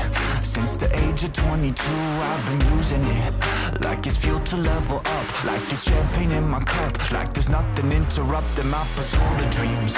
There's a vision in my mind, it's consuming me. Take my confidence combined with opportunity, mix it up with unity, soon to be the greatest of my generation. Operation Victory. Fight or fly, we will stay through the perils we dare not to stray. Spark the match, light the flame. Out of luck, out of sight, dangerous, dynamite. Dynamite! Setting fire to the clouds at the speed of light. Going up, not coming down, screaming. Superman's kryptonite. Blowing up, dynamite. Dynamite! Setting fire to the clouds at the speed of light. Going up, not coming down, screaming. Superman's kryptonite. Blowing up, dynamite.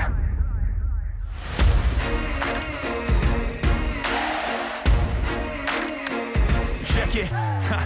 Troubled days, lonely nights, lot of tears, lot of fights. Big dreams met with bigger lies. It ain't what it seems from the outside. On my downfall they pray. Will I surrender or will I betray? Given the trauma that lives in my brain, or use it to fuel up the fire in my veins. I never complain, I boss up and do it. If there's a battle, I'll fight my way through it. If the wind blows, I thank God that he blew it. Cause what is a blessing depends how you view it. The fruits of my labor are in abundance. Indispensable, I'm not redundant. Incomprehensible the way I've done it. When the struggle pushes me, I'll shove it. I'll rise above it. Fight or fly, we will stay through the perils we dare not to stray. Spark the match, light the flame. Out of luck, out of sight, dangerous, dynamite. Dynamite! Setting fire to the clouds at the speed of light. Going up, not coming down, screaming. Superman's kryptonite. Blowing up, dynamite. Dynamite! Setting fire to the clouds at the speed of light. Going up, not coming down, screaming. Superman's kryptonite. Blowing up, dynamite.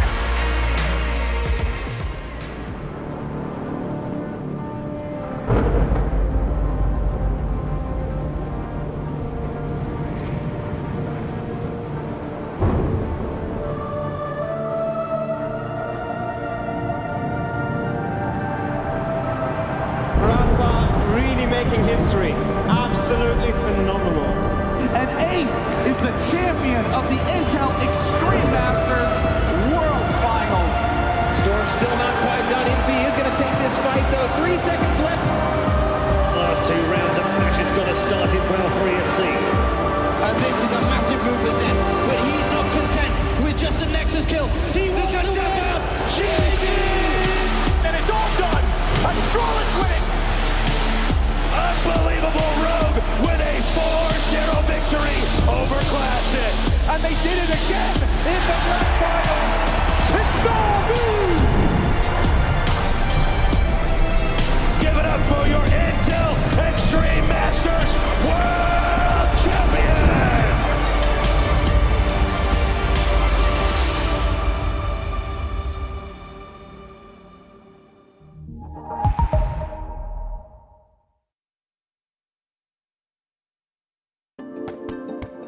Hi, it's Bob with Faceit. Did you know you can customize your live stream experience on Faceit Watch? Yep, that's right. With the POV selector, you can choose up to 4 different perspectives, from the broadcast feed to your favorite player's view. So if you miss a kill, it's on you, no more T-Tours in chat. But wait, there's more. We've got a You Watch, You Win situation in here. Watch IEM Cologne while having the chance to get skins and Faceit points. Woo, look at this one. Change the channel and control how you watch.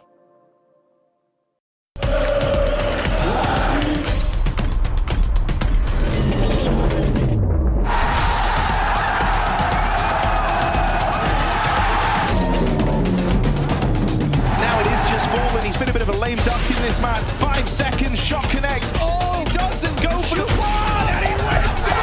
Lovely from Fallen.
man stay fly, man, I just that guy and I work rate high. Didn't know how man stay lit, man, I just move quick and I stay active.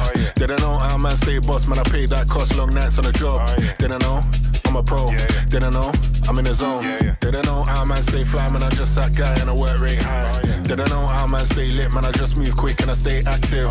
Didn't know how man stay boss, man, I paid that cost, long nights on the job. Didn't know, I'm a pro. Didn't know, I'm in the zone. In my zone, yeah, I feel at home. Silence on my phone, focus on my goals, whoa. Doing my thing, got the blinders on. Filling my stack, yeah, high and long. Time is on, I am a bomb. Golden touch, got the Midas on. Man, I don't play, I'm on the way. Beast Mode, King Kong coming today. Obstacles, try delay. Crush that, we don't just do okay. Hey, on a wave, from the cave to main stage. I'm about to engage. Raise the price of my wage. Didn't know how man stay fly, man, I just that guy and I work rate high. Didn't know how man stay lit, man, I just move quick and I stay active. Didn't know how man stay boss, man, I paid that cost, long nights on the job. Didn't know, I'm a pro. Didn't know, I'm in the zone. Didn't know how man stay fly, man, I just that guy and I work rate high. Didn't know how man stay lit, man, I just move quick and I stay active. Didn't know how man stay boss, man, I paid that cost, long nights on the job. Didn't know, I'm a pro. Didn't know, I'm in the zone. In my zone, yeah, I feel at home. Silence on my phone, focus on my goals, whoa.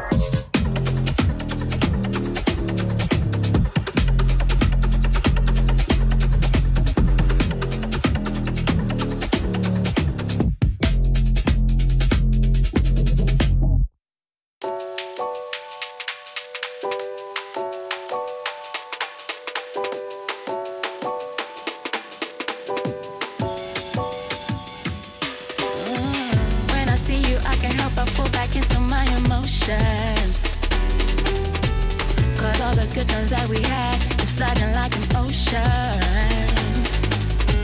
Sometimes I wish we made it through the summer. I never thought I'd lose my homie, lover, friend, but it's over. I'm falling in the deep end. I cannot swim. I'm falling fast, falling in the deep end. I cannot swim. I'm falling fast, falling in the deep end, deep end, deep end. I'm falling in the deep end, deep end, deep end, deep end. I'm falling in the deep end, deep end, deep end, deep end. I'm falling in the deep end, deep end. When I see you, I can't help but fall back into my emotions. Cause all the good times that we had is flooding like an ocean. Sometimes I wish we made it through the summer. I never thought I'd lose my homie, lover, friend, but it's over. I'm falling in the deep end. I cannot swim. I'm falling fast, falling in the deep end. I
running round.